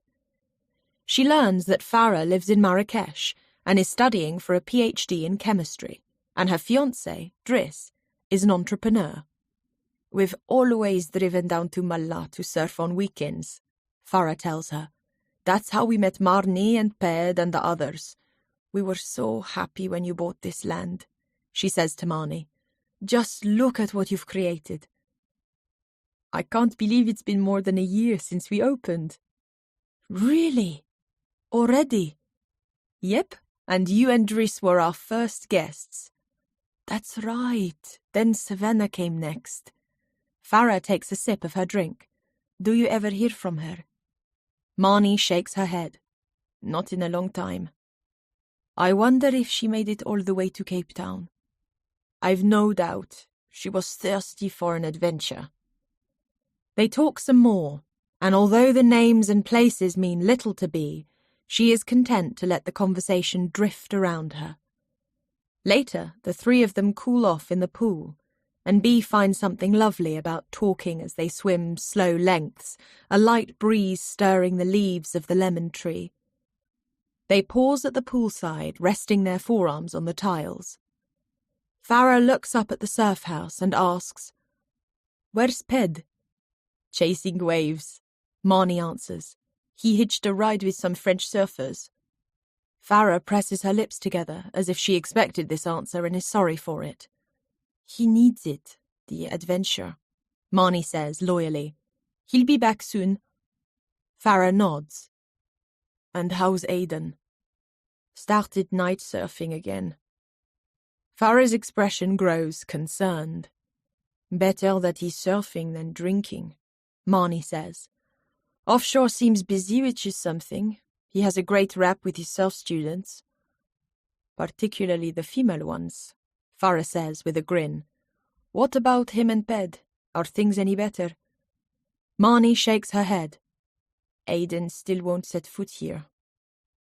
Farah turns and looks at the newly finished surf studio, a stylish white cube of accommodation with a glass balcony that stretches above the ocean. Then her gaze moves to offshore, its flat yellow roof just visible behind it. "I suppose the studio does take a lot of his view," Farah says carefully. "I know," Marnie says, turning to look too. "But then Ped argues Aidan shouldn't have sold the land if he was worried about it being built on." She sighs. "It was Ped's pet project. You know what he's like." "He was a man obsessed, laid every brick himself. He told me it was a labor of love." Marnie's expression tightens, and Bea wonders if the building was a bone of contention in their relationship. Farah swims towards the steps and climbs out of the pool, Marnie and Bea following. Stretching her arms overhead, Farah looks towards the bay. "Better get a few waves in before the light goes." Bea considers the lines of swell, deciding that, after she's cleared up, she'll head out for a surf too. She collects the empty glasses and plates and is making for the kitchen when she hears the clip of leather shoes across the terrace. When she turns, she finds Marnie standing stock still. There, on the far side of the pool, is Momo. He's dressed in his dark police uniform, shoes polished, eyes hidden behind sunglasses. The blood drains from Bea's body, the warmth and safety of the sun-bright afternoon vanishing. She remembers Marnie's warning. There'll be a price.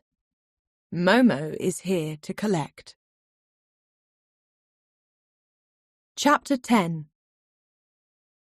Scalding water runs down Bea's scalp as she stands in the shower, heart racing.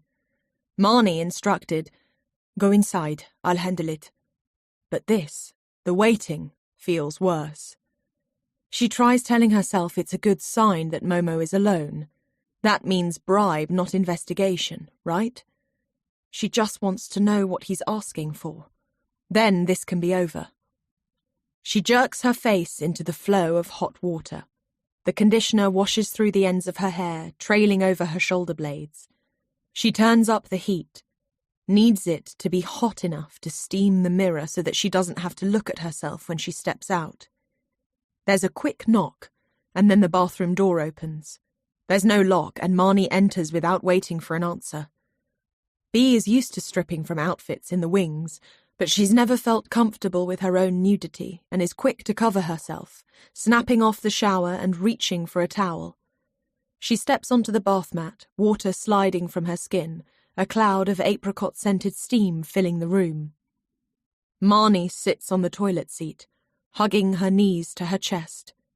She's white-faced. What happened? There's a long pause as Marnie stares at the ground. Eventually, she lifts her gaze. Her eyes are a wide, watery blue as they fix on Bea. "He died, Bea," The man who attacked us. He's dead. Dead. The word is suspended there, solid, unchangeable. The man is dead. Bee put a knife in his neck, and now he is dead. She has killed someone. She feels droplets of water cooling on her skin. When they left him on the ground, she knew there was every chance he was dead. They both did. But now it is a hard fact. She has taken a life. Her body begins to tremble. She takes a step back, feels the cold ceramic sink against her lower back. Her wet fingertips cover her mouth. Momo's got a cousin who works for the police in Marrakesh. Momo must have made a few calls, put together the bloodied knife and a man stabbed that same day. He knows. Bee's chest tightens. What's he going to do? Her voice is thin, and there's a shrill ringing in her ears. He wants money. $10,000 in return for the knife and scarf. I don't have that much. It's not an obscene amount, Marnie says. I thought he'd ask for more. When does he need it by? Tomorrow. What? Panic ignites. How am I going to find it? You don't have any from your modelling? I've got £2,000 in my account. That's everything. The rest is gone. I had to clear debt for my mum. Marnie bites down on her lower lip. Can you get any of it back? Mum's broke. She's living in Spain with a boyfriend who's paying her way. Marnie continues to chew her lower lip, brow tight. If I could pick up another modelling job, but I'd need to go back to London. Beg my agent, wait to be cast, it could be weeks. You don't have a passport, Marnie points out. Even if you try to get a replacement, there'll be a flag on your name. Momo's not going to let you leave until he's been paid. Bee squeezes the roots of her wet hair. What do I do? Marnie goes quiet, thinking. I'll check the surf house accounts, but I know they won't look good. We took out big loans to finish the building work. She swallows. There should be some petty cash, $500, maybe more. I'll get it for you. Whatever we have, it's yours. When Ped comes back, we can't tell him. You shouldn't have to do this. It's my mess. Marnie crosses the bathroom and places her fingers on Bee's damp shoulders, stilling her. This comes back to both of us, okay? Bee feels tears stinging the back of her throat. She manages to nod. What now? Do you have family or friends you can borrow from? There is no other family. Her dad was never in the picture, a chef from Sussex who doesn't even know Bee exists. As for friends, when you leave school at 15 and work abroad most of the time, it's hard to make lasting friendships. There's no one, she admits, a shameful sensation rising through her middle as if the admission reveals something lacking in Bee. Do you have an overdraft? Yeah, £1,000, I think. Bee is silently doing the maths. With her savings, a full overdraft and the petty cash Marnie mentioned, they will have around $5,000, half the amount they need. In her old life, that sum of money would have been easy enough to earn. But out here, with no work, no passport, and no connections, it feels like an impossible task. What if we don't get the money? She feels desperately out of her depth and suddenly very young. She looks to Marnie. Marnie meets her eye. We have to. Chapter 11. I can't help, Bee's mum says.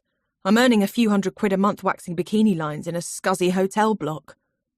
Bee has stuck as close to the truth as she can, admitting that she's quit modelling and that her rucksack was stolen in Marrakesh. She's told her mum that she's still in Morocco and needs money to tide her over. What about Dan? Bee asks. Could he lend me something? So now you like him. It's not about... Look, he could probably stretch to a flight home, but that's it. Everything's tied up in his business. Bee stands at the darkened window of her room. She thinks of all the money she's given her mum over the years, paying the rent on the flat when her mum couldn't cover it, bankrolling the beauty salon her mum had dreamed of setting up, clearing her debts when it failed.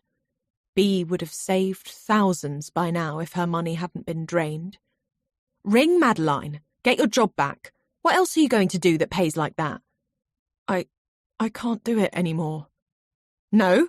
All those big checks and fancy clothes got a bit much, did they?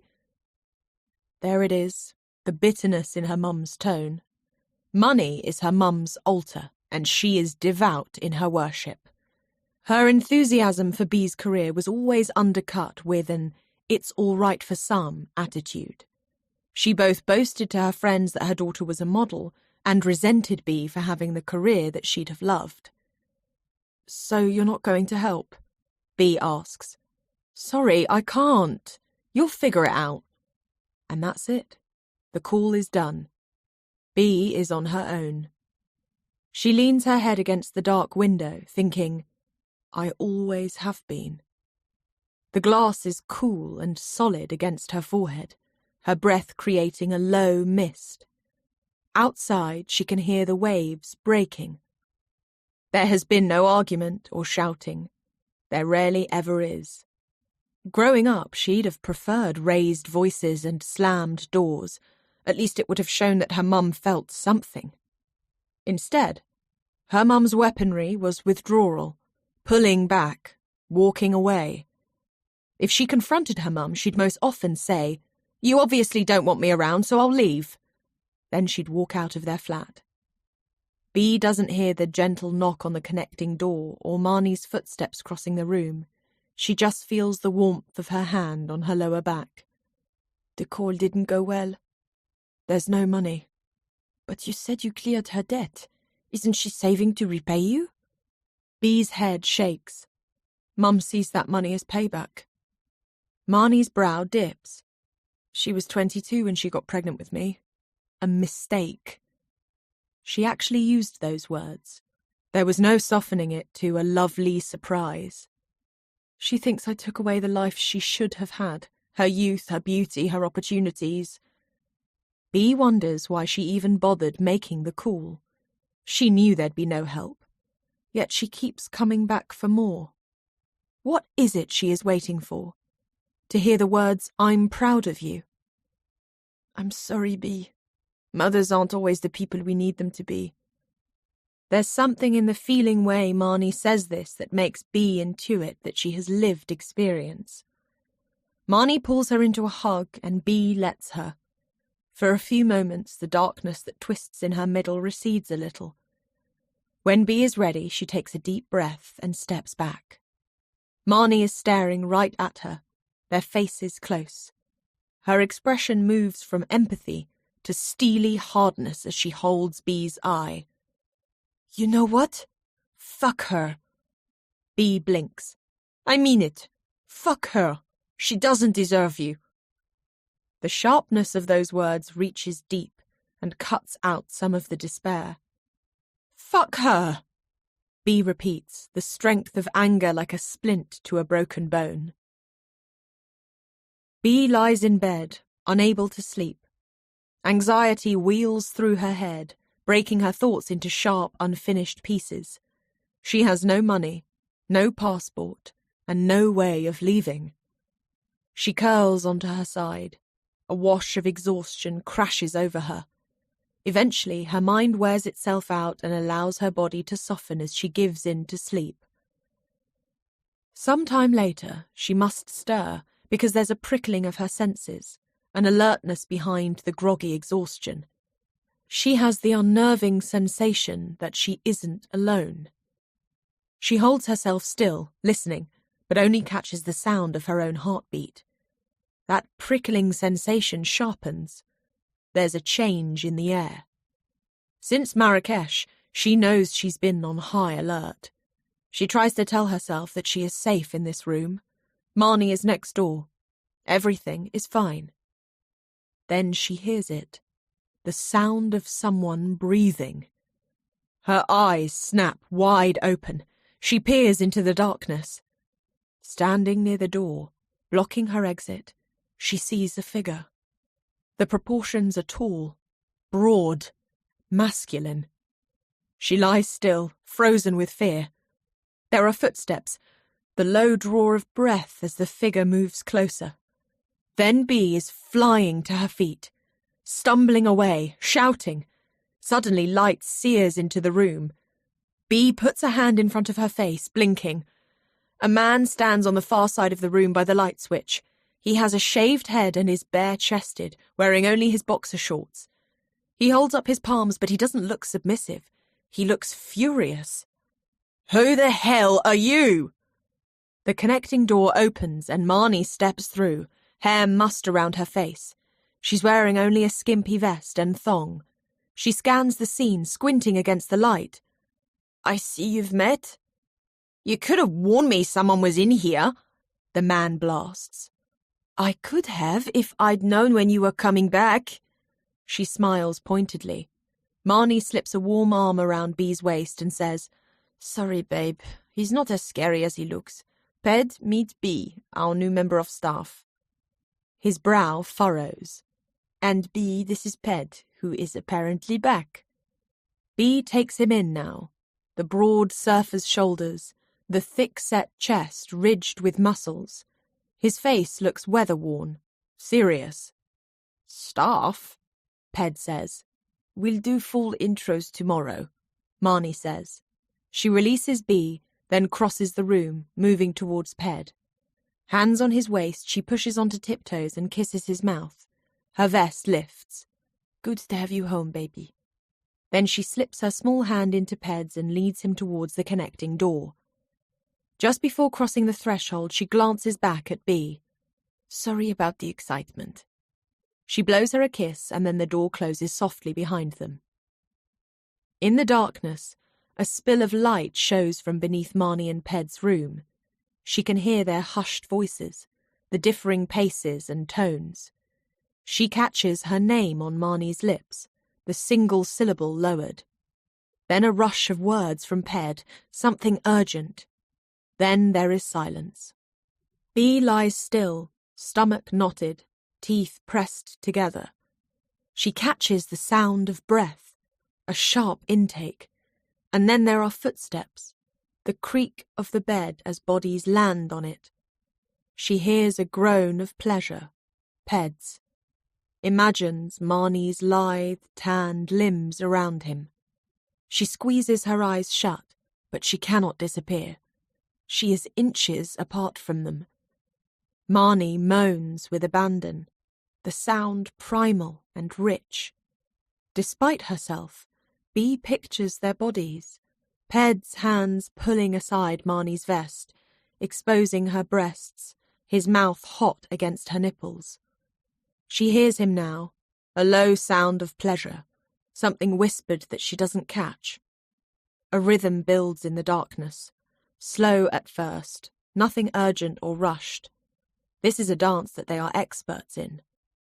She feels the vibration of them through the walls, making her own mattress quiver. As she hears Marnie moan in pleasure, Bee thinks, "I've never made that noise." There have been boyfriends in the past, but no one that she has deeply desired, certainly no one that she's loved. When she was modelling, she learned to distance herself from her body to survive. So sex often felt like an extension of her job, something expected of her. It was as if she couldn't switch off the part of her brain that was thinking about the performance rather than the experience.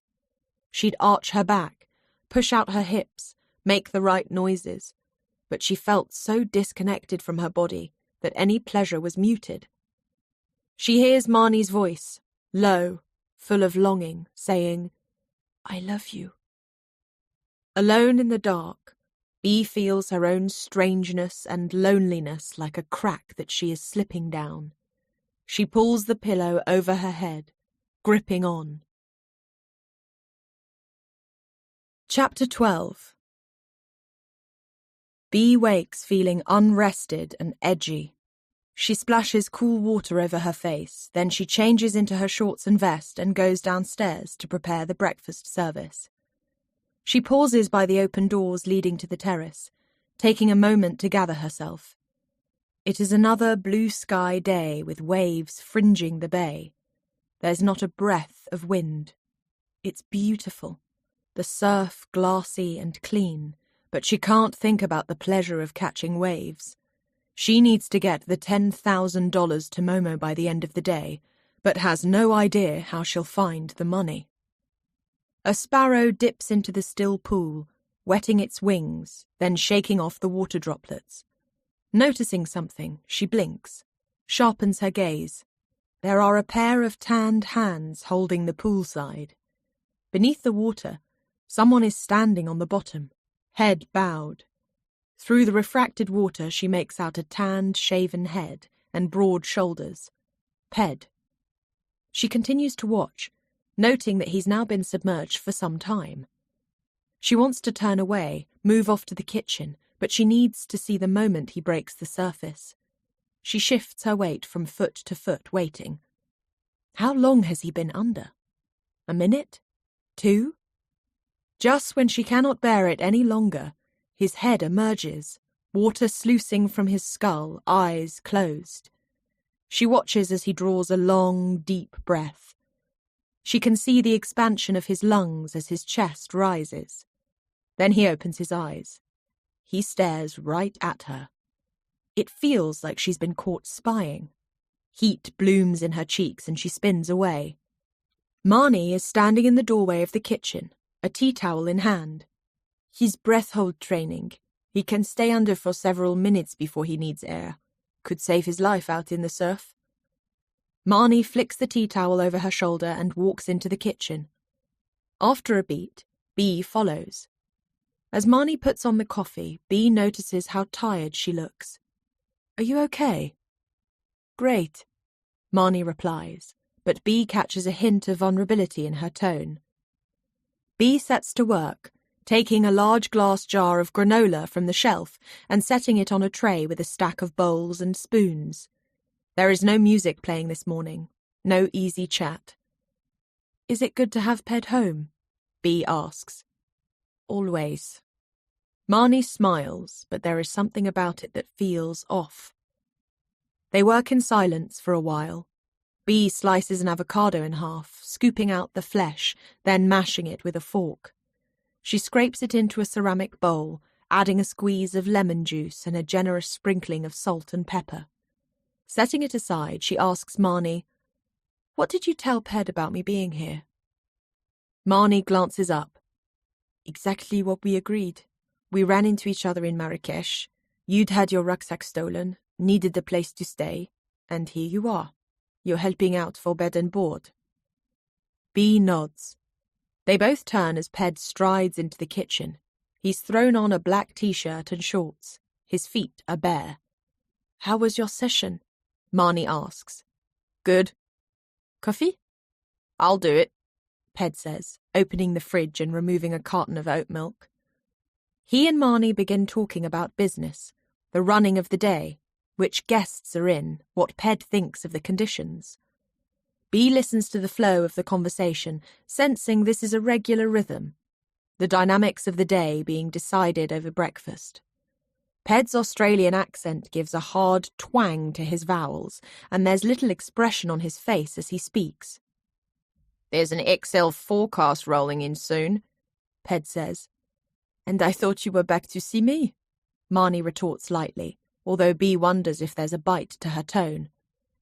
If it holds, it could be the swell of the season. Do you think it will?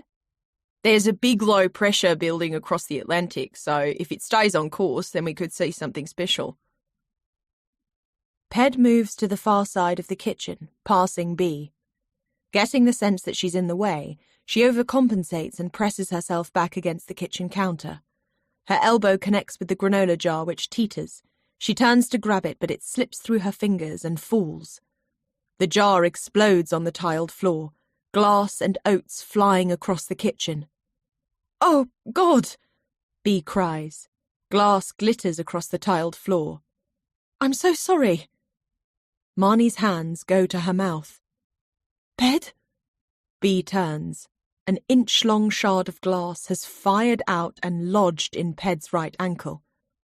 Marnie tears off a wad of kitchen roll and hands it to him. He applies pressure on either side of the wound as he examines it. "Is it deep?" Marnie asks. Ped doesn't reply. Maintaining pressure, he slowly removes the glass on an exhale, his expression barely altering. B can see immediately that it is deep, the tissues turning bright red. "Are you okay? What can I do?" He ignores her. Marnie fetches the first aid kit, and Ped removes a gauze and some tape and patches up his ankle. When he is finished, he throws the bloodied tissues into the bin. B tries to apologize again, skin flaming, but Ped is already walking away. B manages to stay out of Ped's way for the rest of the day. It is almost a relief when she gets into the van with Marnie and leaves Mullah. Or at least, it would be if they weren't on their way to Momo's. The light has faded to night, and she loses her bearings as they cut into the hillside, taking sharp turns down narrow, unlit lanes. "Do you think Momo will return the knife?" B asks in the darkness as she turns the envelope of money through her hands. Her fingertips are damp, stomach jittering with nerves. "Your guess is as good as mine," Marnie says. B's done everything she can think of to get Momo's money. She's called models she used to work with. She's asked her ex-agent if there was anything owed in her account. She's applied for a loan, but it'll be a while before she hears whether she's passed the eligibility checks. She got a lift into town from Marnie and has withdrawn every penny from her bank account and overdraft, but they still have only $5,000. And now they're out of time. Crockery clangs in the back of the van as they hit a pothole, the noise shredding B's nerves. Eventually, Marnie pulls up outside a clay-coloured building with a narrow doorway. A pack of stray dogs scatter.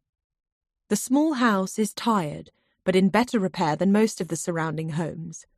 There is a single light on at a window. Marnie cuts the engine and they both sit in silence for a moment. B feels a heavy knot in her stomach. She wipes her palms against her thighs, then unclicks her seatbelt. "Stay with the van," Marnie instructs. "Keep the doors locked."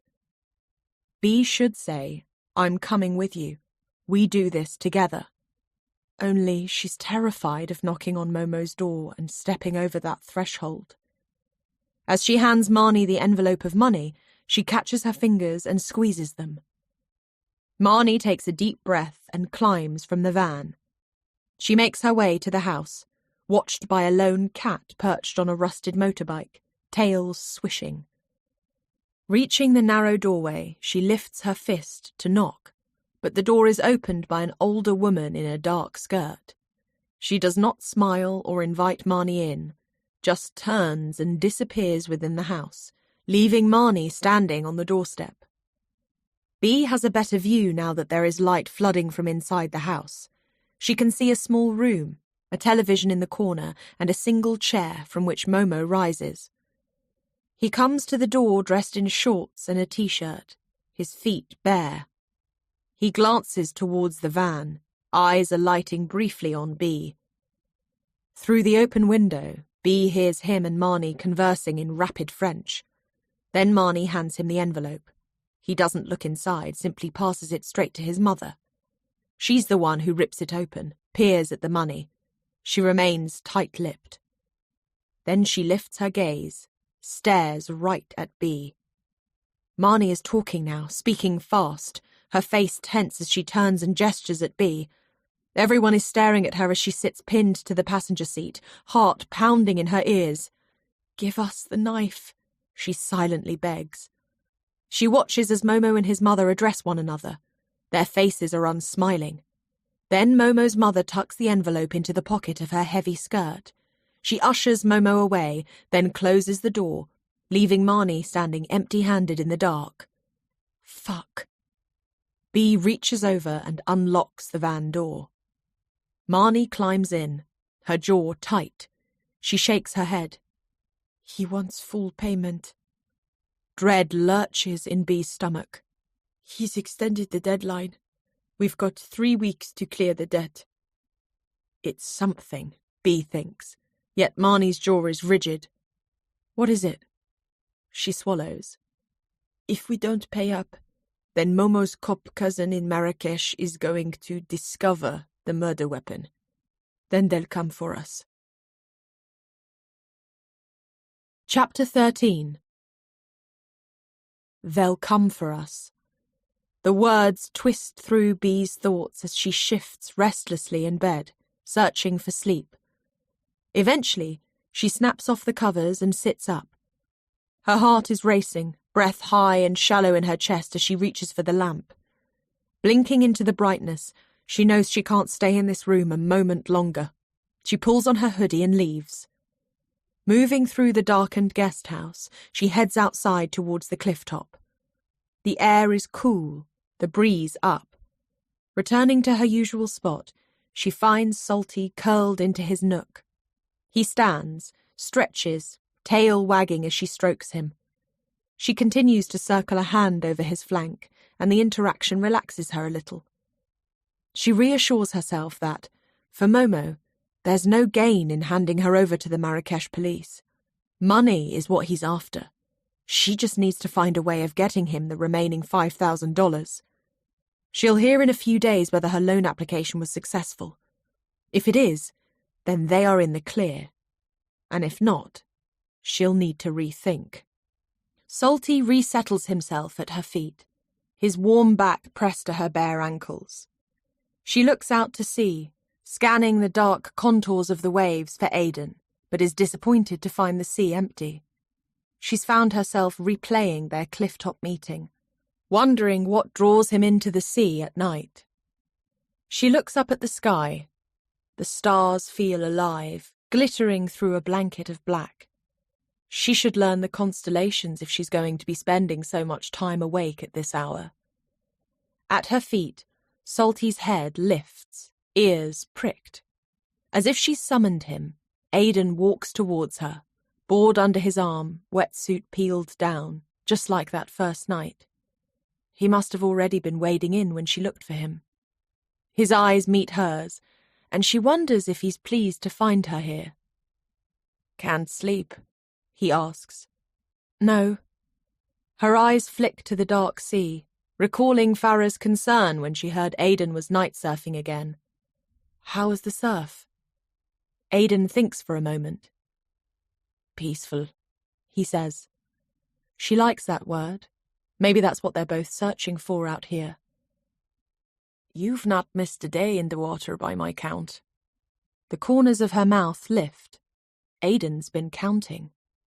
"I love it. It's a beautiful addiction." He is right. Surfing is addictive.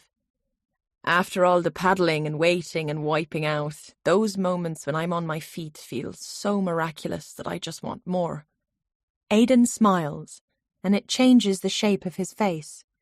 That heavy brow lifting, light moving across his eyes. "Have you always surfed?" Bea asks. "Yeah, since I was a nipper. It was a way to get out of the house for me and my brother. We rigged up these board racks on the side of our bikes. Worked a treat, except when it was windy, which is pretty much every day in Donegal." She tries to picture Aidan as a child, little legs pumping at the pedals, a surfboard lashed to his bike. She envies him having a sibling, someone to anchor himself to when things weren't good at home. "Are your family still in Ireland?" "Just my brother. Dad died. Mum moved to America. She's got a sister there. My brother's married now, with a kid. Lives in Dublin. Doesn't surf anymore. Tells me he grew out of it." "I'm planning on growing into it." Aidan grins at that. He lowers the tail of his surfboard to the ground and leans against the board as he asks, "What about you? Get to the beach as a kid?" "Not much," she tells him. When she was travelling with other models, she saw the way they'd light up when they arrived in Paris or New York for the first time. They thrived on the buzz and pace of the big cities, while they left Bea depleted, not energized, making up for lost time. Aidan smiles again and their eyes meet. Warmth spreads through her centre. There's an intimacy about being alone together on the cliff at this hour, surrounded by the song of the waves. He watches her intently, his gaze travelling over her face. Then, as if a door has blown open, delivering a cold blast of air, Aidan shivers, then drags his gaze away. He takes a step back, as if needing to create physical distance between them. "I better," he begins, glancing in the direction of offshore. She wants him to stay out here, with her.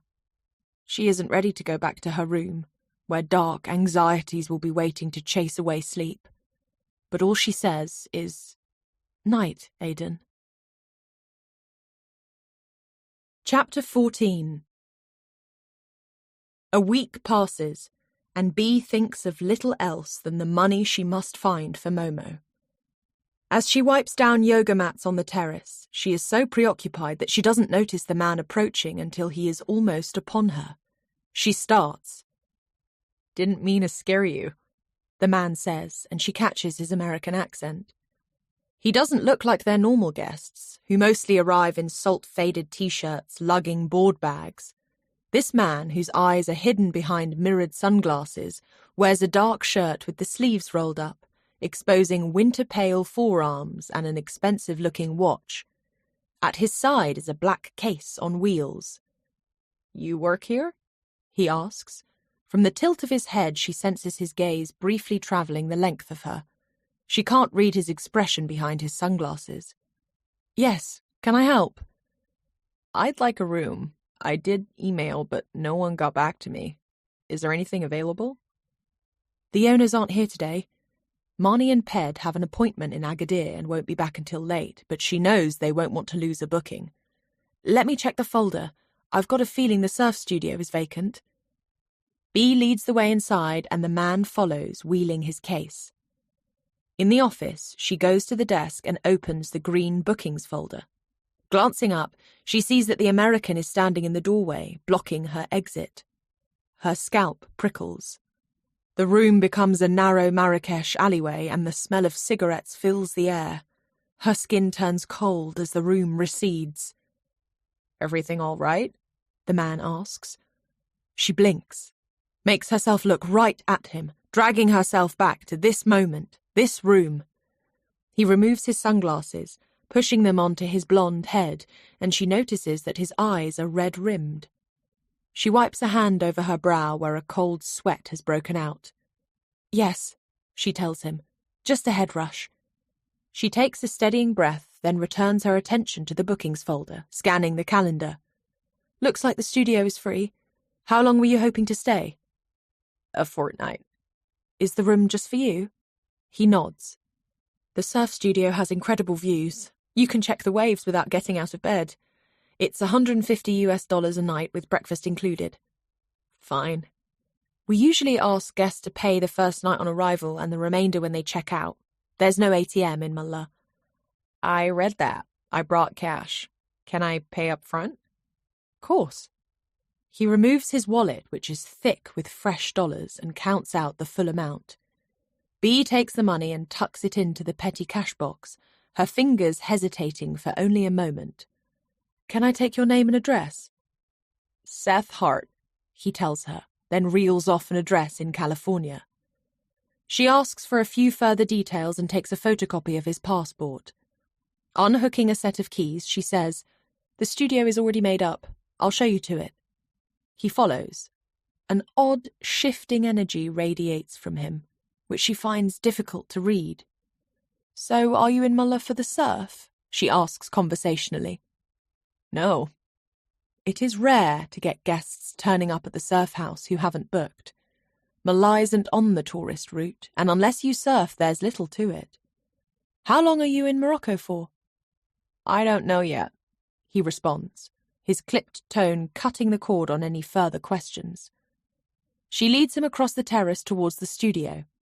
It is perched right on the cliff edge, and she opens a door onto a space flooded with light. The balcony doors are thrown open, revealing a vista of endless waves. She turns in the doorway and looks back towards Aidan's hostel, reminded of Farah's remark about this studio blocking the view. She's completely right. Seth steps inside, barely glancing at the view, and asks, "Is there a safe?" "Yes," She opens the wardrobe and indicates the metal safe. From the front pocket of Seth's case, he removes an unsealed envelope, and she glimpses a further stack of fresh dollars. How much money is he carrying? She drags her gaze away, reminding herself that she's not desperate enough to start stealing from guests. Yet.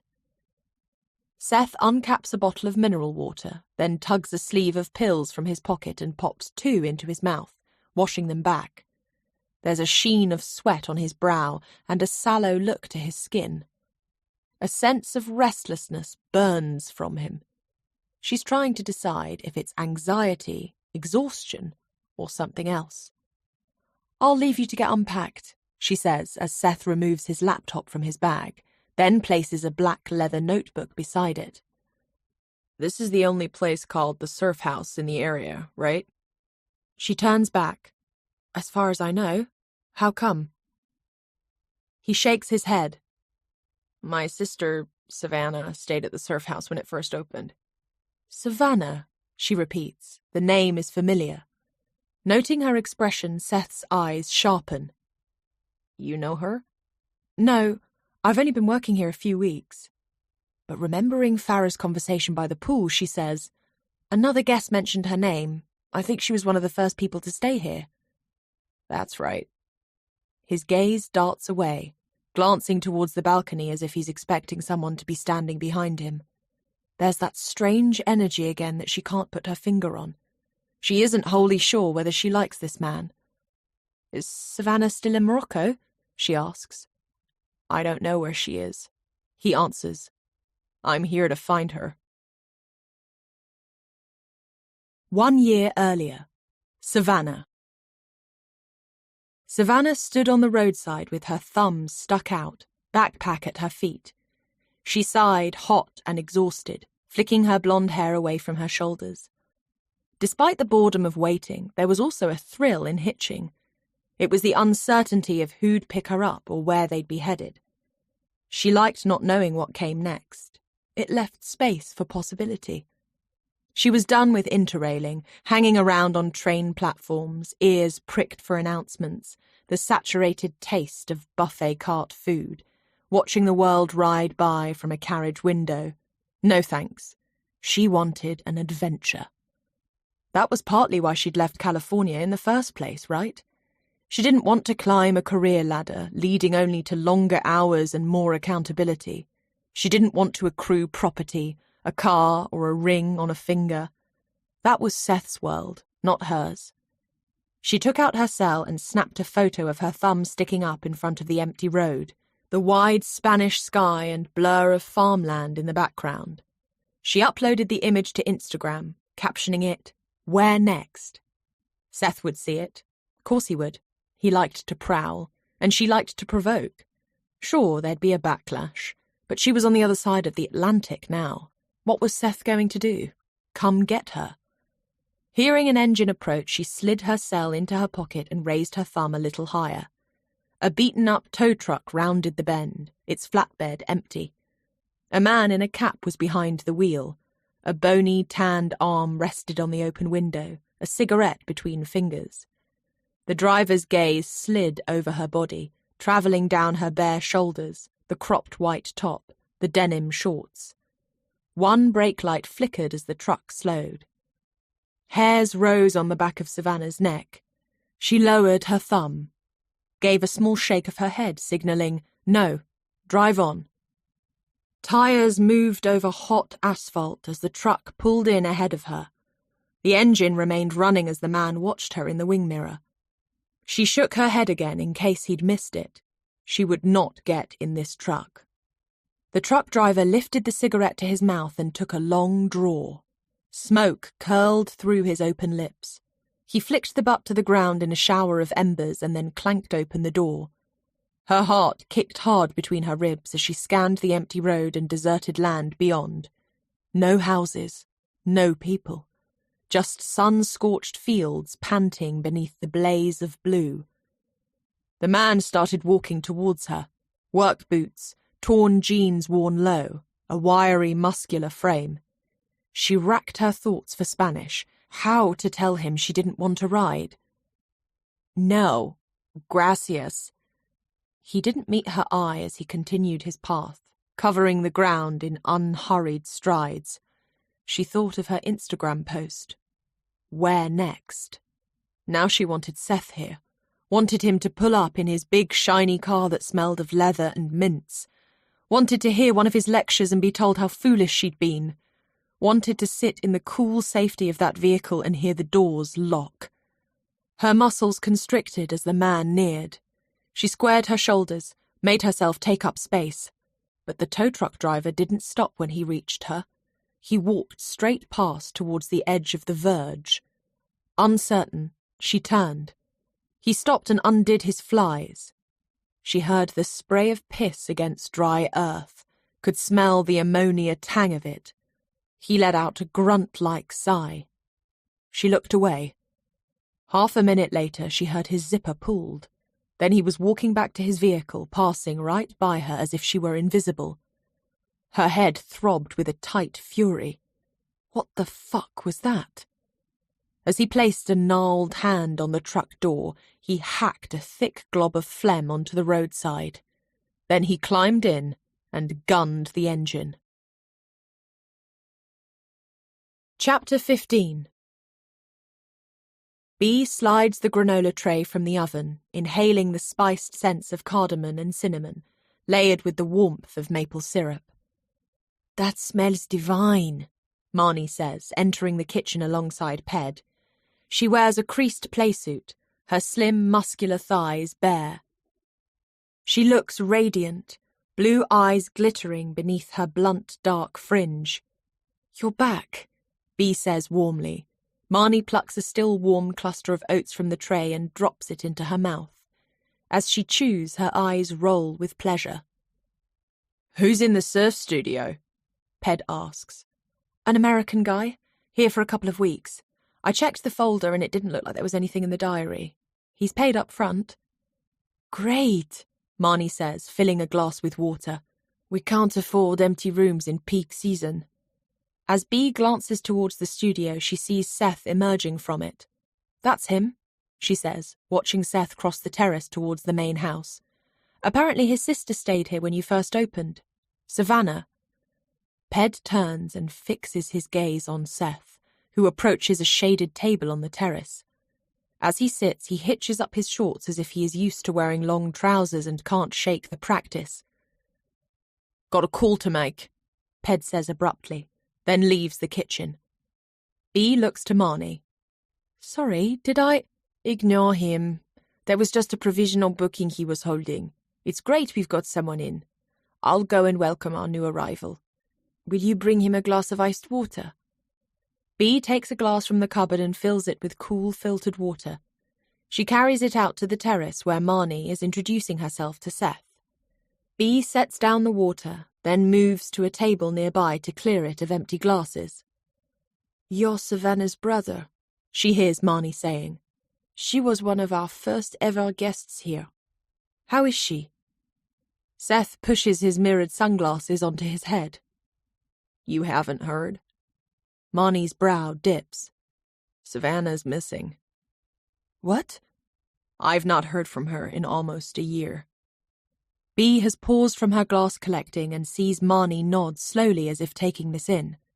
Then her expression shifts subtly, an awkwardness moving into her features. "I'm sorry. It's just that Savannah told us she was estranged from her family.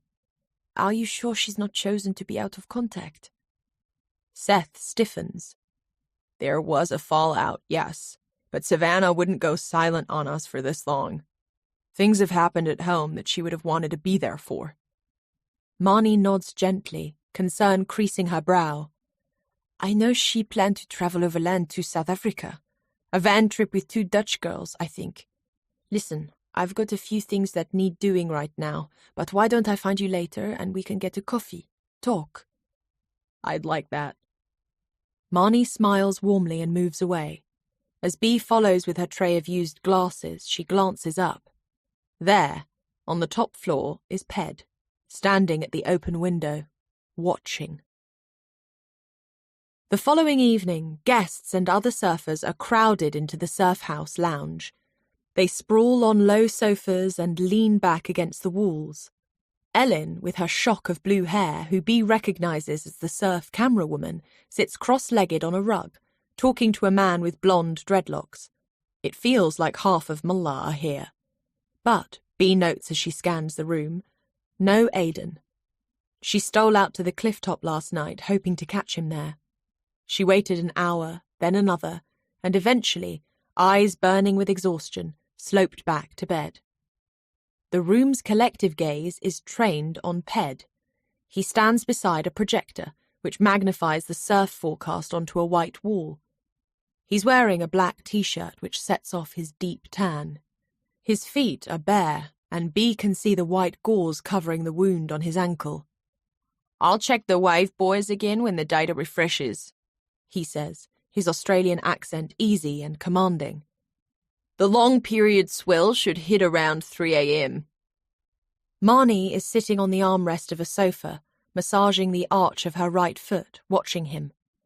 Last night, Bea heard them arguing, their raised voices pounding through the walls. Her muscles tightened as the exchange grew fiery, and the crescendo of volleyed words ended in sex. Bea pulled the pillow over her head, but it was impossible to distance herself, and she lay in the dark feeling like she was a strange part of their dynamic. She looks around the room and can see that everyone is listening closely to Ped. Bea wonders if he likes all these surfers hanging on his every word. "How often do you see a forecast like this?" someone asks. "We get a wave height like this once, maybe twice a year, but to see it landing without a storm, without the wind, is, well, rare. If the waves do anything like what the forecast is showing, we'll see something special tomorrow." There's been a feverish energy building all day as surfers have been tightening fins, re-waxing decks, gathering around laptops, discussing forecasts. Seth walks into the lounge, scanning the crowd. He stands out in his pressed white shirt and chino shorts. "Where should we surf?" a woman in a tie-dye surf tee asks Ped. "It's a westerly swell, so it should wrap in and hit all the spots. I don't think Bow Point will hold the period, but Jailers will be worth a look. The bay out front will be a closeout." "Where will you surf?" Ellen asks Ped, and there's something provocative in her tone. Ped eyeballs her. "Haven't decided yet." Then Ped tells the group that he's signing out now, getting his shut-eye before the big day. People mill about, not quite ready to disperse. Bea, though, is exhausted and desperate for sleep. Anxiety about Momo's debt chased her through the night, and she barely snatched more than an hour or two's sleep. Momo may have extended the repayment deadline, but she's still no idea how she'll find the money if her loan application isn't approved. As she crosses the lounge, making for the stairs, Marnie catches her fingertips. She turns Bea towards her, looking at her inquiringly. "You okay?" "Busy head," Bea says, giving a quick smile. Marnie nods and squeezes her fingertips reassuringly. She considers her for a moment, then says, "I was putting some towels in your room earlier and I noticed you keep the mirror covered." Bea feels heat in her cheeks as she pictures the freestanding mirror at the foot of the bed, covered with a cotton throw. "Yeah, I'm not keen on mirrors." Marnie looks at her closely. Her voice is kind as she asks, "Is there a reason?" Bea glances down at her hands. It started when she was modelling. From her very first test shoot, her body became something for other people to comment on and judge. All those uninvited opinions and criticisms seemed to be waiting for her the second she caught her eye in a mirror. So it became safest not to look, not to hear that crowd of voices. An after-effect of my job, I guess. Marnie nods slowly. "I can take out the mirror." "No, it's fine." She needs to get over it. Stop being so fucking strange. "The mirror's fine." Marnie nods. Then her face breaks into a warm smile as she says, "Fancy getting out of here and doing something different tomorrow." She leans in, mouth close to Bea's ear. bed surfing a secret spot. Wanna come?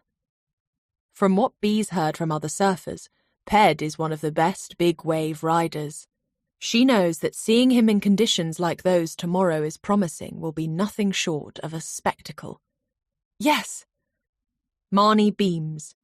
We are leaving at 6 a.m. Keep it to yourself, okay? Bee nods, feeling the warm glow of being on the inside. Now go get your sleep, Marnie says, pressing a kiss to Bee's forehead. Bee is about to do exactly that when Seth approaches them, his brow tight, the spiced scent of aftershave rising from his skin. I need your help. He directs this at Marnie, not pausing to greet either of them. While my sister was staying here, she posted a few photos on social media. Would you look through them with me? See if you recognize any of the people. I want to get in contact with anyone who knew Savannah. At the mention of Savannah's name, Ellen's head snaps around. Her gaze lands on Seth. She stares at him intently, the colour draining from her face. Marnie says, I'm free now if you want me to take a look. Great, Seth replies, and the two of them move off through the milling crowd. A moment later, Ellen is at Bee's shoulder. Who's the suit? She asks. An American guy, Seth. He's looking for his sister, Savannah. She stayed here when the surf house first opened its doors. Bee watches Ellen, interested to read her expression, but it remains neutral. Do you know her? Ellen pushes her hands into the pockets of her wide-legged shorts, gaze on the disappearing form of Seth. Yeah, I know Savannah. 1 year earlier, Savannah. It was getting dark, and the straps of Savannah's backpack were cutting into her bare shoulders. How far away could the next town be? A tired-looking RV came fast around the bend. From the German number plates and functional exterior, she hoped to spot a retired couple sitting up front. She stuck out her thumb. As the vehicle slowed, she saw a girl her sort of age behind the wheel. She had bright blue hair and looked squat in the hulking vehicle. Where you going? She called through the open window in a broad New Zealand accent. Savannah said, Wherever you are? The blue-haired girl considered her for a moment, then shrugged. Get in. The girl introduced herself as Ellen. She was 25, had been travelling solo through Europe for 6 months. She drove with one elbow on the armrest and a bag of potato chips between her knees. Stuffing a handful of chips into her mouth, she cut straight to the chase. What's your story? When Savannah only shrugged, Ellen glanced at her, taking in the long blonde hair, those tiny shorts and slender tanned legs. She ventured, Cheerleader on the wrong side of the tracks? Savannah tipped back her head and laughed. Got tired of life on the sidelines. Traded my pom-poms for a backpack. Ellen grinned. What about you? Savannah asked. Why did you leave New Zealand? Not much for me at home. Small town, small minds. Needed out. My flavour isn't for everyone. Savannah looked at her sideways, taking in the tattoos, the spike through her nose, that bright blue hair springing from her head. Left New Zealand 6 months ago. Bought the RV in Germany. I'm headed for Morocco. Run to the sun. That wasn't a country she often heard mentioned on the traveller's circuit. What's in Morocco? Sunshine, waves, desert, mountains. Sounds good. Sure does. They drove for a couple more hours, talking, listening to music, swapping stories about the worlds they were glad to leave behind. Savannah gave Ellen the headlines on her family. A father who prioritised business above affection, and an older brother who had a penchant for dragging Savannah out of parties. By her hair. Ellen whistled. And I thought my family were fucked up. It was about midnight when Ellen began to yawn. She said, I can drop you in the nearest town, or... She hesitated, her ballsy tone uncertain for the first time. You could crash in the RV. There's a spare bed overhead. She raised a fist and knocked at the cavity above her. Savannah didn't fancy trying to find somewhere to stay at this time of night, and Ellen didn't seem much like she'd murder her while she slept. She admired her for having her shit sorted, a vehicle, a ferry ticket, an adventure waiting. I'll take the bed. They found a good pull-in off the main drag. Ellen threw together some noodles, which they ate at her laminate table, pouring box wine into plastic glasses and talking about travelling and adventures and all the good things they hoped lay ahead. The next morning, Savannah made strong coffee, and they sat on the step of the RV, early sun on their unwashed faces. "So, Morocco," Savannah said. "Want company?" Ellen turned and smiled at Savannah, like she'd been hoping she'd ask. Chapter 16. It's still dark when Bee wakes. She checks her watch. 5:30 a.m. The surf house is silent. She goes to the window and opens it wide. Odd. She cannot hear breaking waves. She waits, listening, wondering if the forecast was wrong. She notices that the light is on in Seth's studio and wonders what he's doing at this hour. She is considering going back to bed when she hears a deep, distant boom. From the window, she sees the dark water turn white. The building seems to vibrate as another wave breaks, and then another, a set marching to the shore. Excitement fires in her veins. She pulls on her clothes, leaves her room, and heads to the van. Ped is loading boards in the dark, an anticipatory energy humming from him. Marnie is already in the cab, fiddling with the radio. Seeing Bee, she slides over, patting the space beside her. Bee clambers in. As Ped climbs in on the driver's side, he halts, noticing Bee. He looks from her to Marnie. "Bee's coming," Marnie tells him with a smile, but her tone makes it clear there's no room for discussion. First light arrives as a blush of pink on the horizon.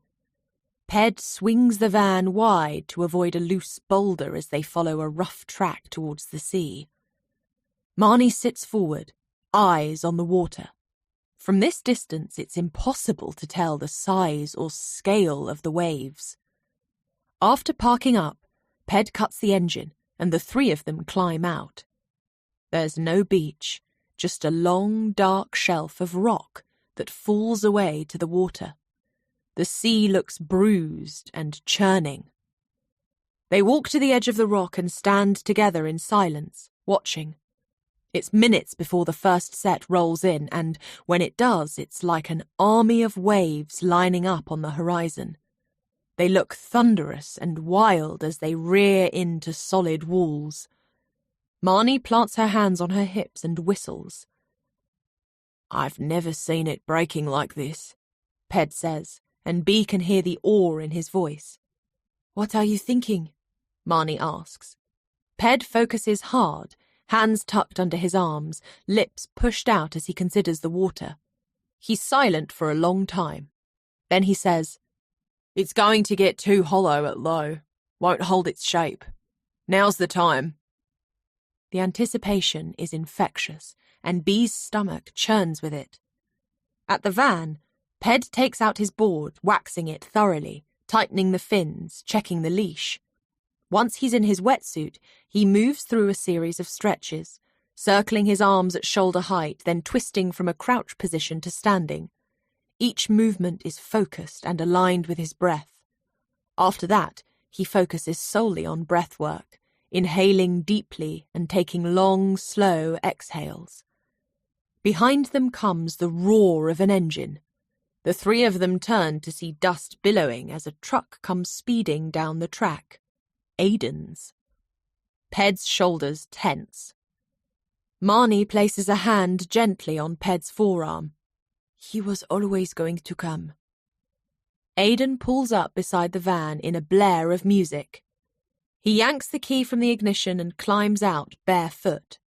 His gaze moves from Ped to Marnie, acknowledging them with a nod. When his eyes find Bee, he holds her gaze. She remembers that first night when they met on the cliff top, Aiden emerging from the sea, his skin wet and licked silver in the moonlight. There was a stillness about him, something grounded, as if the bay at night had settled him. As he looks at her now, she feels the heat in his gaze and a different anticipatory energy burning from him. Aidan blinks, and his focus moves beyond her to the water. Teeth is on. Looks like it, Ped says. Sure you're up to it? Aidan just laughs. He slides his board from the back of his truck, checks his leash, then pulls on his wetsuit. Ped takes a long drink of water, then hooks his board under his arm. As he's striding towards the rocky edge, Aidan, already suited, jogs past him. Ped gives him the finger. Marnie shakes her head. Children, both of them. Bea and Marnie climb the van ladder onto the roof for the best view. They have binoculars, a blanket, a flask of coffee, and cake. They watch as Aidan and Ped launch from the rocks. The men time it between sets, jumping in with their boards and paddling hard to make it away from the rocks and into the safety of the channel. Marnie edges closer to Bea and pulls the blanket over their bare legs. It's still early, dawn light tinging the water peach. At first, the sea appears calm, almost serene, as it swells and ebbs, no waves in sight. Then Bea notices a set rolling in. The first wave rises from the ocean like an enormous blue beast, as if the very ocean were lifting off the seabed. Behind it, other waves march, a set of 6 or 7 that break as they hit a submerged shelf. The men stay in the deeper water at the edge of the channel, letting the waves pass. "Why is this spot called Teeth?" Bea asks. The first person to surf here got his teeth knocked out on the reef. Bea winces. Just as easy to have an accident in small conditions. Ped pulled in a surfer at Milan a waist-high day. Needed a dozen stitches to his face. Would you go out in these conditions? The rush of adrenaline that Ped and Aidan are searching for, the feeling that if they get it wrong, it's their life on the line. They need it. My rush is from a perfectly shaped wave, cutting a line on instinct, pushing my own edge. Like all the wise women have said before me, it's not the size that matters, it's what you do with it. Bea laughs. She pictures how she must look in this moment, sitting on the roof of a van in Morocco with Marnie, skin bare of makeup, the fresh salt breeze thickening her hair into waves. It's hard to believe her previous life was hers at all. Her thoughts flash towards the money she's yet to find, but she wrestles them back to the van's rooftop, reminding herself that right now there is no Momo, no Marrakesh alleyway. There are waves and sunshine and banana cake and good coffee. That's where her attention needs to stay. "Here we go," Marnie says, straightening as Aidan paddles for the first wave of the day. Bea watches, rapt. Aidan paddles with clean, calm strokes, then springs to his feet. Behind him, the wave keeps on growing and growing until it is several times the size of him. He glides down its face, cutting a powerful line with his board. His stance is wide, low. The curl of the wave's lip holds tons of water as it chases him down, but Aidan keeps out in front, pulling off the back at the final moment before it explodes into a bomb of white water. Bea lets out the breath she's been holding. Eyes on the water, Marnie says, "There's something instinctive about Aidan surfing, an intuitiveness. You're aware you are watching something raw. He looks fearless out there. That's the problem. Wears his safety too lightly." "Does anyone else surf this spot?" "A group of locals have been surfing it for years, but everyone keeps it quiet. No cameras, no social media. Ped and Aidan discovered it on our first winter here. They'd been studying the charts, had a hunch there'd be a wave." "They used to be good friends." Marnie reaches for the flask. Like brothers. She unscrews the lid and the smell of strong coffee fills the dawn air. She pours the steaming liquid into 2 enamel mugs and hands one to Bea. Bea brings it to her lips and takes a sip. It's warm, bitter, and strong. Why did they fall out? Because of the studio? Partly. Marnie keeps her gaze on the water and doesn't expand. Bea wants to ask more, but Marnie is sitting forward, coffee set aside as she pulls the binoculars to her nose. Jesus, look at this set. Bee stares as the biggest set of the morning bowls towards land. "They're both going for it," Marnie whispers. Bee watches as the men paddle towards the point where they think the first wave's going to break. She hopes one of them will pull back. They have to. The etiquette in surfing is that the person nearest the peak or on their feet first gets priority. Ped is closest to the peak, Aidan slightly out in front, but they both get to their feet at the same time and are dropping down the face at bullet speed. Ped is coming up fast behind Aidan. The smooth face of the wave seems to stretch, flex, and then a bubbling section of water is revealed in front of Aidan. "No!" Marnie cries as Aidan hits the chop. His board skitters out from beneath him, and he's sent cartwheeling across the surface of the wave before being sucked up and over the falls. Ped manages to miss the flying board, but compromises his position and is hit by the lip of the wave. He's slammed into the pit, both men and boards pushing through the rolling water beneath. As the wave surges towards the rocks, it sucks up all the water in its path, and Bee sees the black spine of the exposed reef as the water shallows sickeningly. Binoculars trained to the water, Marnie's voice is a whisper. "I can't see them." Chapter 17. The sea is a blizzard of white, charging into the rocks and kicking spray high into the air before being sucked back out in a turbulent frenzy. Bee stands on the van's roof beside Marnie, who grips the binoculars to her face. Her lips move in a whisper of a prayer that holds only one word. Please, please, please.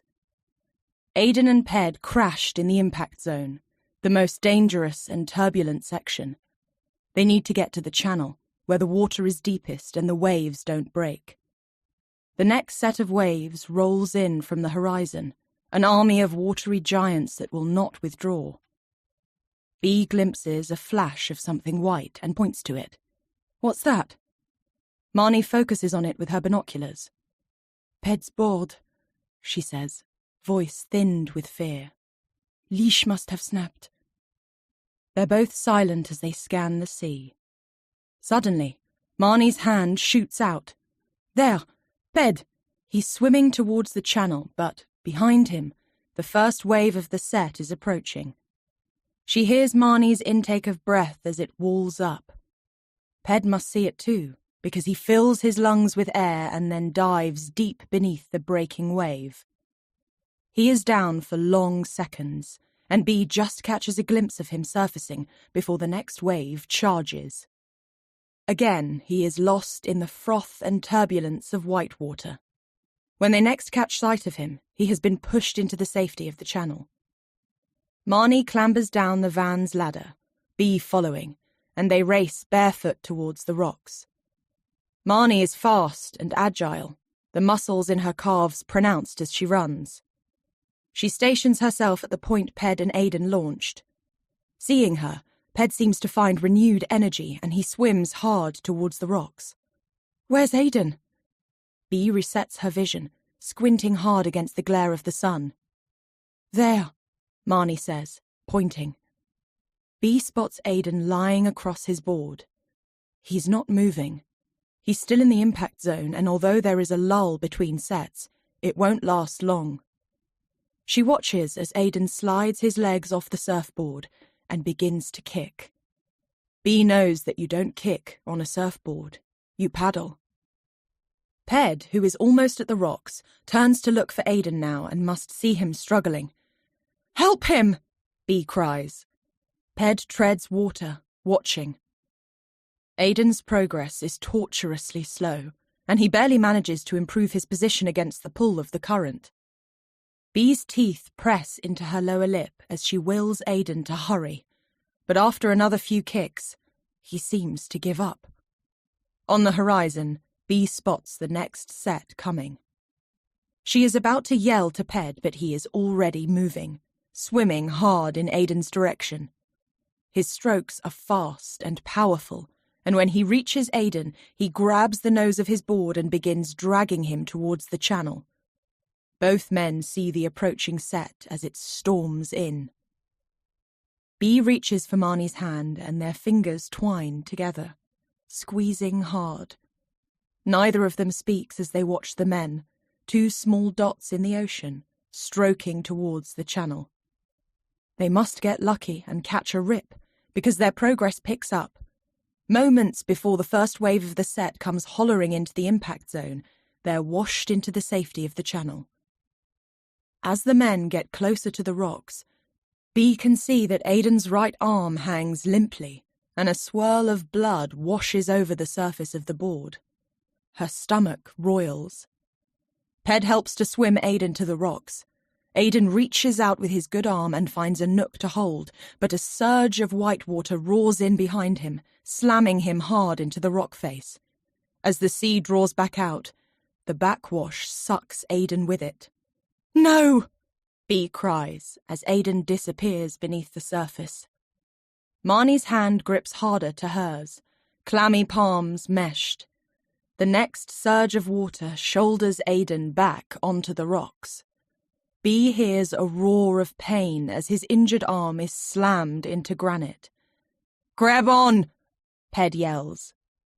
With his good arm, Aiden reaches for the rocks and pins himself to them, his face a mask of pain. He clings on with a steel-like grip while the water recedes around him, and then he scrambles his way up to the plateau where Bee and Marnie wait. Aiden collapses, his skin pale, breathing shallow. The right arm of his wetsuit has been shredded on the reef, revealing bloodied, torn skin. There's something about the slump of his body and the sight of fresh blood that sends a sharp spike of memory through Bee's thoughts, splitting her open. Marnie begins unzipping Aiden's wetsuit to look at the severity of the injury. "Shit!" she cries as the reduction in pressure means the wound begins to pump out blood. "I need a tourniquet." Bee only stares, lips parted, barely breathing. "Your t-shirt," Marnie instructs. Bee blinks. Tourniquet. T-shirt. She hears each word clearly, but she can't make sense of them. She's trapped in the alleyway. But instead of seeing a bloodied knife on the ground, she sees Aiden's surfboard. The sight of it pulls her back into this moment. Tourniquet. Aiden needs a tourniquet to stem the blood. Suddenly she is alert, pulling her t-shirt over her head. She crouches at Aiden's side in her bikini top and wraps the t-shirt tightly above the wound. "Good," Marnie says. Ped, who has now climbed out of the sea, says, "He needs the hospital." Marnie and Ped help Aiden to his feet. Ped hooks his arm around Aiden's waist and helps him stagger back to the vehicles, Bee carrying his surfboard. When they reach the truck, Aiden attempts to open the driver's door. "There's no way you're driving yourself," Marnie says. "I'll do it," Bee says. Marnie eyes her. "You sure?" She nods. Marnie throws her a spare t-shirt which she pulls on. Then Bee climbs into the driver's seat of Aiden's truck and adjusts the mirror. She's never driven a truck before. Never driven in a foreign country. Never driven with a man who is in danger of bleeding out in the front seat. She takes a steely breath, then turns the key in the ignition. Chapter 18. Bee sits in the hospital waiting area. The air is warm and smells of medical supplies and sweat. A ceiling fan wafts the thick air around. Beside her, a Moroccan woman in a heavy black skirt rocks in her seat as she hums. Bee's been here for hours and wonders when she's going to hear news. "Hey." She glances up. Aiden is standing in front of her, his right arm bandaged from above the elbow. His face looks pale, washed out. His gaze is squarely on her, unsmiling. "You waited." She nods. He continues to stare, his expression stony, and it is impossible to tell how he's feeling. "What did the doctor say?" "To stay on land for a while." She knows that'll be a blow. "I'm sorry." I don't deserve sympathy, he says, his voice low, contrite. I was an idiot out there. She thinks of the way Ped and Aidan were squaring up to one another, something uncoiling in the surf. Your truck is parked outside. I'll drive you back. He nods, eyes down. Thanks. Bea likes being behind the wheel of the truck as the road bounces beneath them. The sun is setting, and the coast road is quiet and winding. The dash is littered with earplugs, spare fins, a nub of surf wax, a lidless biro, and a paperback. The grooves of the seats are dusted with sand, which is irritating the backs of her thighs. An album of Aidan's plays, a rock band she doesn't know. When it finishes, the truck falls silent. Aidan sits beside her, the gear stick between them, his window down. He keeps his gaze on the road and says nothing. She is very aware of the proximity of his body in the enclosed space. She can smell the fading scent of sun cream on his skin and an antiseptic tang from the hospital. But there's something else, too. A deeper, earthy musk. The quiet between them seems to grow, suddenly looming heavy and weighted, so that the size of it overtakes the space of the truck, and she feels compelled to speak, to say something. What was going on in the water between you and Ped? There's a pause before he answers. Clash of horns. She waits for more, but Aidan turns to look out the window. Marnie said you were good friends once. She tries. He lifts his good arm, rubbing the back of his neck. She sees the tanned stretch of his forearm, the muscular sweep of his bicep. I guess. I heard Ped built the surf studio, and it's blocked the view from offshore. He blows out air through his nostrils. Ped takes what he wants. Again, the silence. There is so much more she wants to understand about Aidan. They drive on in silence, dusk fading into night. Headlights, he says at some point. She finds them and flicks them on. The turning's coming up. She sees it in the semi-dark, a boulder on the side of the road reading Mullah. She indicates and turns onto the track. Dust flies up in ghostly clouds and she takes the bumpy track slowly. If the jolting causes Aidan any pain, he doesn't let on.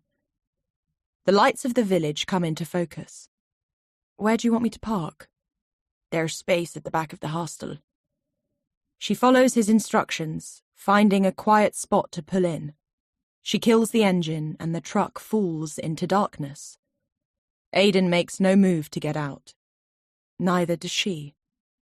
Thank you, he says eventually, for waiting at the hospital, driving me back. His tone has softened and she hears the warmth of his Irish accent. You know you owe me a t-shirt, right? He looks at her. The tourniquet, she supplies. You used your t-shirt.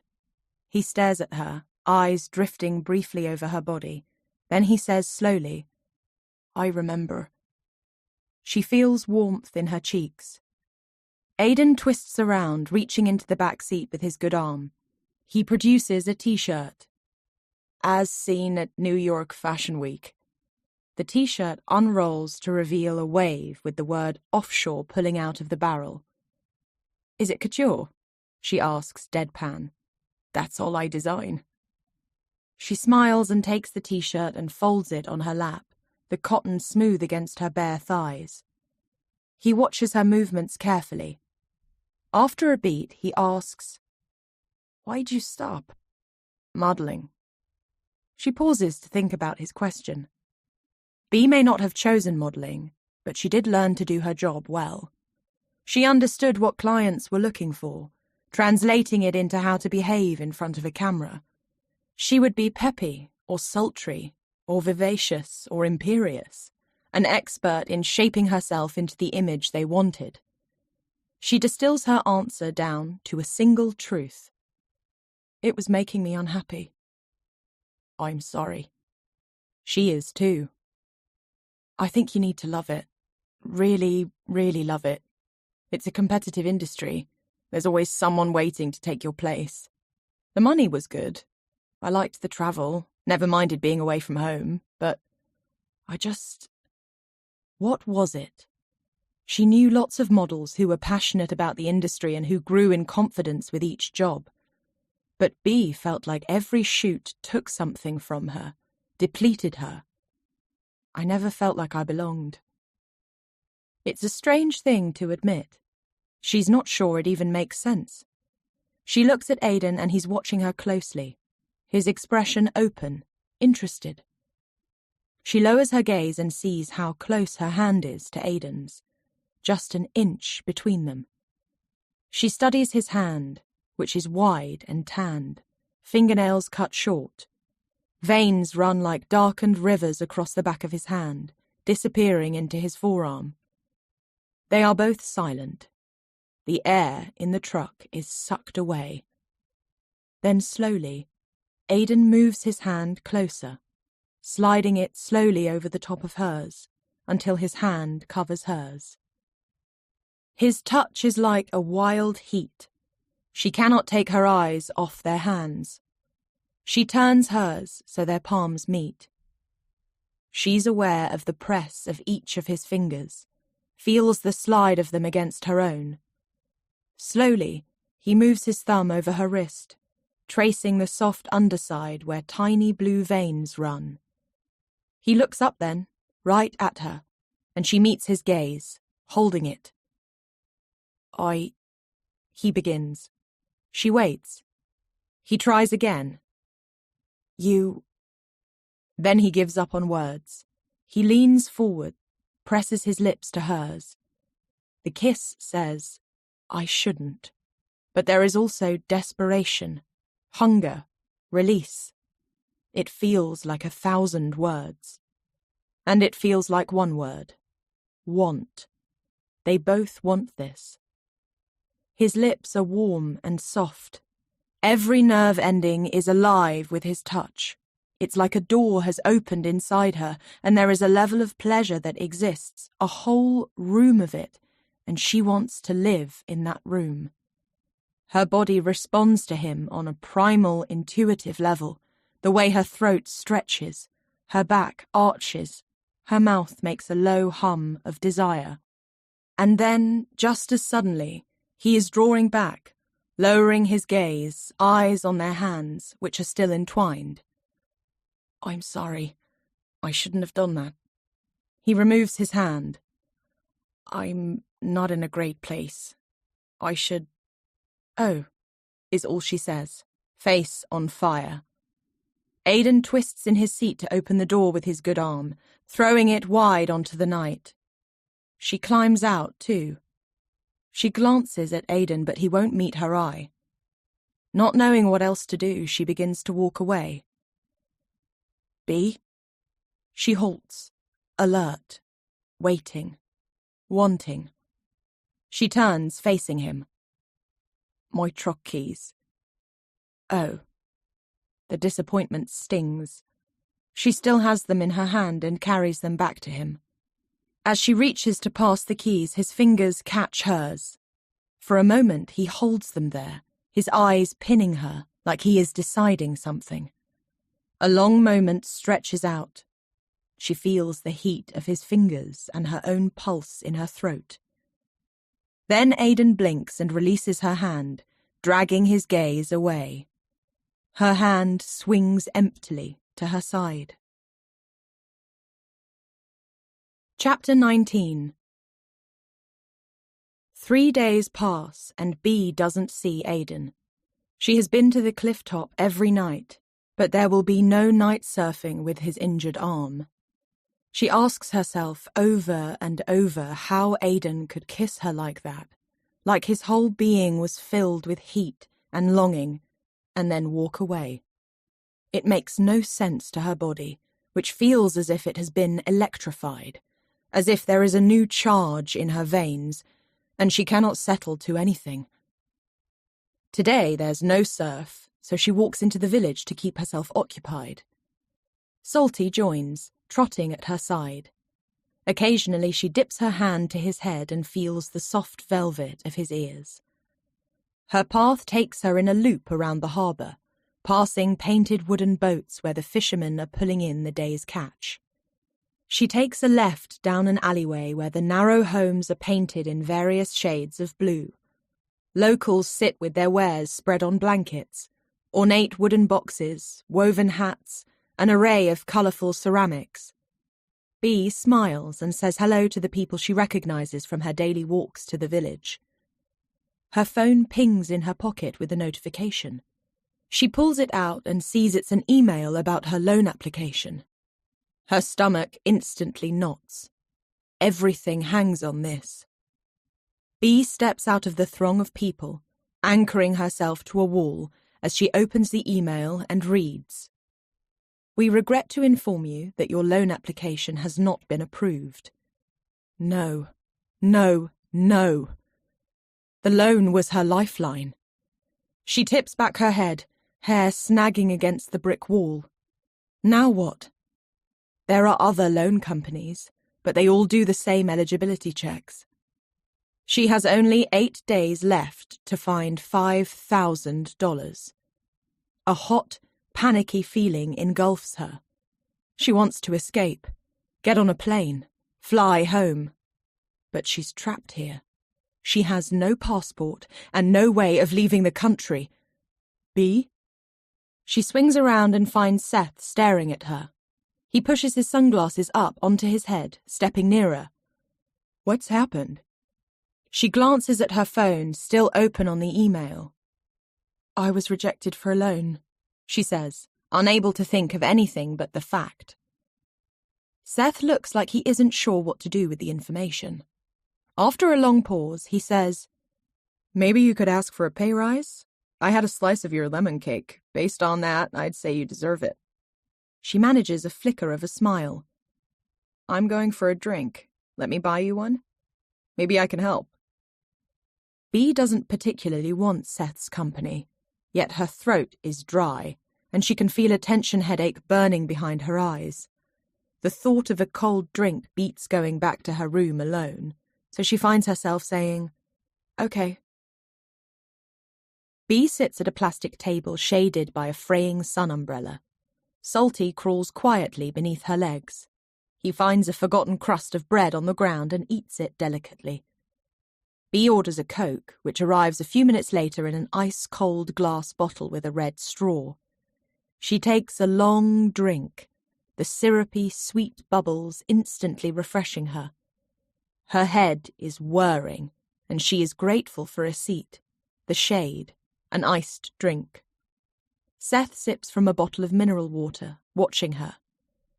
Searching for something to say, she asks, How are you finding Mullah? Not sure I've got a handle on the place yet. It's a little rough around the edges. If you like surfing, I guess I can see the draw. There's a real community here, she defends. People who fell in love with the place and stayed. Those are the people I need to talk to, he says. People who've been here a while and remember Savannah.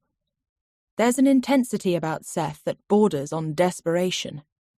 She wants to offer him something, so says, Driss and Farah were staying at the surf house at the same time as Savannah. They live in Marrakesh but come here regularly on weekends.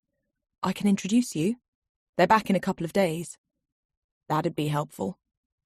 He takes a sip of mineral water and asks, What about the guy who owns the hostel next door? Aiden? Seth nods. What's he like? I barely know him, Bea says, picking up her drink. She can feel Seth watching her. He says, What do you make of Marnie and Ped? The question feels intrusive, as if Seth is poking, looking to find a crack. Marnie is great, fun, warm, passionate about the surf house. And Ped? Seth asks, his gaze holding hers. She hesitates. I've not spent much time with him. But, he prompts. He can be a little reticent.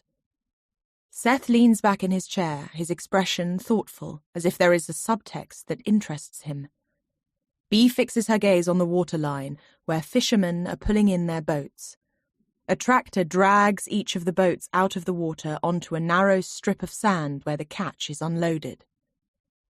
The fishermen talk easily as they lug huge buckets of fish up to the wet market, the briny scent filling the air. With surprising directness, Seth asks, "What size loan were you looking for?" Bea hesitates for a moment. $5,000. Not sure you'll pay that off working at the surf house. She shrugs. He continues to look at her, his fingers steepled together as if he's making a silent calculation. Then he leans forward, eyes suddenly bright. "Find my sister, and I'll pay you double." She laughs, but Seth doesn't. He moves aside his glass of mineral water, rests his forearms on the table, palms down. "I'm serious." "Why would I have any more luck finding her than you?" "Maybe you won't," he says, "but you know people here. You can ask the right questions." He pauses, linking his fingers together. "I get the feeling some people are filtering what they say to me." Bea watches him steadily, wondering if his instinct might be right. "I'll give you $10,000 if you find Savannah," he confirms. All her money worries would vanish. What if Savannah doesn't want to be found? His eyes glitter. "Then you'll have really earned your money." Bea glances over her shoulder towards the cliff line, where the surf house stands in the distance. There's a sticky feeling in her gut. Disloyalty? "So?" he asks. She thinks about the money she still owes Momo, and her lack of means to pay it. "I take half up front, the rest on delivery." "Nice try." He smiles. "I'll give you $1,000 up front, and another $2,000 each time you bring me a solid lead. Remainder on delivery." She hears the businessman in him and thinks, here is a man used to getting his own way. Seth stretches his hand across the table. Bea stares at the pale offering of his palm. With the upfront payment, all she needs is 2 leads and she'll have the $5,000 for Momo. It's an opportunity. Her only one. Bea feels Seth's smooth fingers seal around hers as they shake hands. "And Bea, we keep this between ourselves." Chapter 20. "This is my sister," Seth says, sliding a black leather notebook in front of Bea. They've returned to the surf house and are now sitting in his studio. The notebook is open on a picture of Savannah, who is lifting a sunbeam-printed beach blanket high above her head. The fabric billows in the breeze, and her blonde hair trails over tanned shoulders. She wears a daisy-shaped ring on her index finger, which catches in the sunlight. Bea is struck by Savannah's bright green eyes and her wide smile that is edging towards laughter. She glances sideways at Seth. He and Savannah share the same blonde hair and eye colour, but Seth's features are narrower, a permanent furrow between his brows. She wonders how close they were growing up, and whether their relationship shifted in adulthood. "Tell me what you know so far," Bea asks. Seth links his hands together, his cuticles neat and pink. Soft hands that are used to tapping a keyboard. "When Savannah turned 23, she was given access to a trust fund. She'd just left college and taken a job in the family business, and our dad figured she'd put the money towards an apartment. Instead, she quit work and bought a plane ticket to Europe." There's a faint smile on his lips as he says, "It didn't go down well." Bea wonders if he secretly admires her impulsiveness. "She sent me the odd message telling me what she was up to, but mostly I kept up with her from Instagram." Seth takes out his phone, scrolls for a moment, and then turns the screen towards Bea. It's Savannah's Instagram page, paused on an image of her grinning on a beach. In the background, there's a man in a jaleba leading a camel along the shoreline. The caption below says simply, "Guess where I am?" "That's how I found out she was in Morocco." Seth goes on, So, she arrives in Morocco in August last year, slightly over a year ago. If her Instagram is to be believed, she loved it here. He looks out through the open balcony doors as if he's trying to understand what that magic may be. There's nothing disparaging in his attitude. It's as if he cannot quite connect with what his sister would have found here. Back home, Savannah was used to living in a big house in the hills, and then she comes out here and is roughing it in a van. It would have appealed to her, sticking a finger up to the rest of us. He smiles a little. When our dad heard she had no plans to return home, he closed down the trust fund, thinking it'd make her come back. Only it didn't, B says. Correct. She stays, but she's pissed now. Blames me. So, we had a fight. Proper showdown. She's good at those.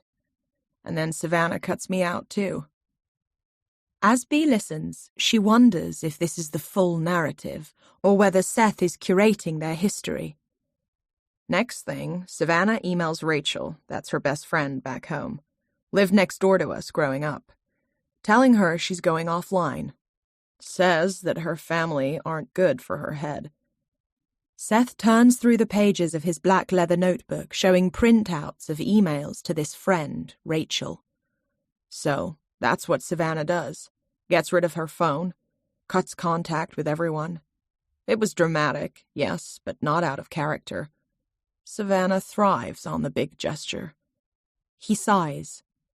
We figured she needed to be her own person for a while. She'd work it out and come back to us. Seth's eyes lower for a moment. Only she didn't come back. And then our dad, he got sick. There's a shift in Seth's demeanor. He closes the notebook and brings his hands closer to his body. His back stiffens, as if he's trying to fend off an unwelcome emotion. He wanted to see Savannah before he died, but we couldn't get in contact with her. Rachel tried, I tried, Dad tried, but there's no working email address. Her phone was disconnected. She's off socials. She's a fucking ghost. You know how difficult it is to find out where a passport has been last stamped? He shakes his head. And the police? B asks. The police in the U.S. aren't interested because she's not on U.S. soil. And the police over here... He opens his palms. There's been no crime. I can't even say if she's definitely still in the country. Have you tried the embassy? I've got a meeting with an official tomorrow. I'm not convinced it'll turn the dial. Without firm evidence that Savannah's in Morocco, what will they do? Are you sure she is still here? Honestly, no. There's no border control with the Western Sahara. Anyone can drive in and out. It's possible she went off with those Dutch girls Marnie mentioned. So the last anyone heard of her was when? Late October last year. Marnie checked the bookings folder, and Savannah's final night here was October 26th, the same day she emailed Rachel. Marnie said there was a beach party that night everyone went to. The next day, she's picked up by these mystery Dutch girls, and then she's gone. No more contact? None. Her phone's disconnected. What about money? Have you looked at her bank accounts? He nods again. On October 27th, her credit card is used for the last time. She withdraws all her money, $11,700, in an oasis town in the desert called Ezril. It's consistent with the plan that she's headed for the border. But what I don't like is that she apparently gets in a van with these two girls she barely knows, withdraws all her money, and then, just like that, she disappears. He makes a light puff sound, as if Savannah has disappeared like a magician's trick. B has been listening closely, processing all the information. What are you thinking? Seth asks. What she hears is a story of someone who is impulsive and wild and has chosen to disconnect from family and friends, from social media, from society. I'm sorry, Seth, but it sounds like she doesn't want to be found. That's one interpretation. He leans forward. But what if there's another? Is there? Why hasn't she been seen since? Why hasn't she been in contact once? How has she funded her travels? $11,700 could keep her going for a year if she budgeted carefully. It could, but why take it out in one go? So there's no trace? And why wouldn't she want a trace? Was she in trouble, maybe? He shrugs. Yes. No, I can't tell you. Savannah invites trouble wherever she goes, seeks it out. But here's the other thing, he says, a building intensity in his expression. The money in her account was nothing to do with the trust fund. It came from 3 separate deposits made during her time in Morocco, 2 banks in Marrakesh and another in Essaouira. How does someone earn that much money in Morocco when they don't even have a working visa? He pauses, letting that settle. Bea would like to know the answer to that question for her own reasons. She also sees that these deposits throw shadow over Savannah's disappearance. Seth is right to be asking questions. What's your plan? I don't have much of one beyond starting at the last knot in the thread and seeing where it takes me. Which means what? Savannah was in Mullah. There's no question there. There are photos of her here. Plenty of people who've met her. Those 2 Dutch girls she disappeared with are the key, but no one seems to know who they are or how to contact them. I'm wondering, did they know about Savannah's money? Is that why they invited her on the road with them? Did they encourage her to go offline, leave no trace because they had an end goal? We should start with the van community, Bea suggests. There's a group of them parked up on the cliff front at the edge of the village. He nods. I'm interested to find out more about a girl called Ellen. She's the one who picked up Savannah, brought her to Morocco. They shared an RV for a month. That's intimate, intense. They'd have talked about things, shared stuff. But then Savannah ducks out and moves into the surf house. Why? She wanted more space? Or did Ellen chuck her out? Apparently Ellen's still knocking around Mullah. Yeah, I know her. She heard you talking about Savannah in the surf house the other night. Bea hesitates, wondering whether to say more. She thinks of the handshake, their agreement. When Ellen saw you, she looked kind of uncomfortable. She came over, asked me what you were doing here. Interesting, Seth says slowly. Would you talk to her? Keep it casual, nothing linked to me. Find out what she knows. Bea feels the $1,000 up-front fee stuffed in her pocket, warm against her thigh. She's accepted Seth's money, and now she must earn it. 1 year earlier, Savannah. Savannah made a cushion of her arms and looked up at the wide blue sky. A vapor trail hung in the corner of her vision and reminded her of those days in California when she'd stare out through her bedroom window, see a plane leaving, and think, "Take me with you." She had done it. Left. Here she was, Morocco. God, it was good to be away from that world. Her father's constant disappointment and quick temper. Seth following in his footsteps, always breathing down her neck. She needed space, and this was the place to find it. She and Ellen arrived 3 weeks ago, driving through the arid mountains and sprawling cities, and finally washing up at the coast in a little surf village called Mullah. There was nothing much here, but Ellen was hooked on the waves, and Savannah liked the relaxed, easy vibe and spending her days on the beach. She rolled onto her front, propping herself up on her elbows, scanning the surf for Ellen. She'd tried surfing a few times as a teen, but could never get past her fear of being rumbled underwater. Other people surfaced from wipeouts exhilarated, like it was all part of the fun, but she preferred to be able to take a breath whenever she chose. Ellen was wading in, flanked by 2 surfers. The man, who had broad shoulders and a closely shaven head, turned and pointed towards the cliff line at a white 2-story building that stood on the edge. The woman he was with, dark-haired and elfin-featured, reached forward and squeezed Ellen's arm as she smiled. After a few moments, the man and woman walked off together. A couple, Savannah decided, judging from the way the backs of their hands brushed as they glided up the beach, their strides in rhythm. Ellen jogged back to Savannah, blue hair pasted to her scalp, eyes sparkling. Who were they? Savannah asked. Marnie and Ped. He's an Aussie. She's British, I think. Incredible surfers. They've just finished building a guest house up on the cliff. They're having an opening party tonight. Asked if we wanted to come. Squinting against the sun, Savannah's gaze trailed back to the couple who were now ascending the cliff steps, sleek and athletic in their wetsuits. What do you reckon? Want to go party? A grin spread across Savannah's face. Always. Savannah wore her only dress, enjoying the brush of fabric against her bare ankles as she swept through the surf house. "This place is incredible," Savannah said. The space was pared back and minimal, with gorgeous pops of textiles and mosaics drawing the eye. A relaxed crowd of locals and surfers milled about in flip-flops and Birkenstocks, lounging on low sofas and clinking drinks on the terrace. Very on-brand crowd, Ellen commented with a hint of snarkiness. Savannah spotted Marnie and Ped on the terrace and urged Ellen to make the introductions. The girls were welcomed enthusiastically and handed cocktails in tall glasses. "The day we signed the contract for the land," Marnie told them, "we took our mattress out of the van and laid it right there." She pointed to the edge of the lounge.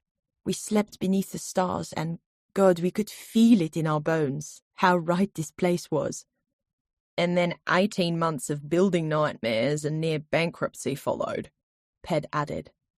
Marnie laughed. She interlaced her fingers through his. "But we did it." "Luckily we had these guys on the inside to help navigate our way," Ped said, waving over a handsome young Moroccan couple who he introduced as Driss and Farah. The woman, Farah, kissed Savannah and Ellen on both cheeks. Her skin smelled of argan oil, and she wore a stylish caftan that fell to her ankles. "We only helped so we'd have a place to stay," she said with a wink. "Our most esteemed guests," Marnie said. "It's incredible," Driss marvelled, absorbing the view over the terrace as the sun lowered. "You've turned rubble into gold." He tipped his glass towards Marnie's and then Ped's. "To the surf house." They all raised their glasses and drank. Savannah felt the heady sensation of being out in a crowd, alcohol shimmering through her system.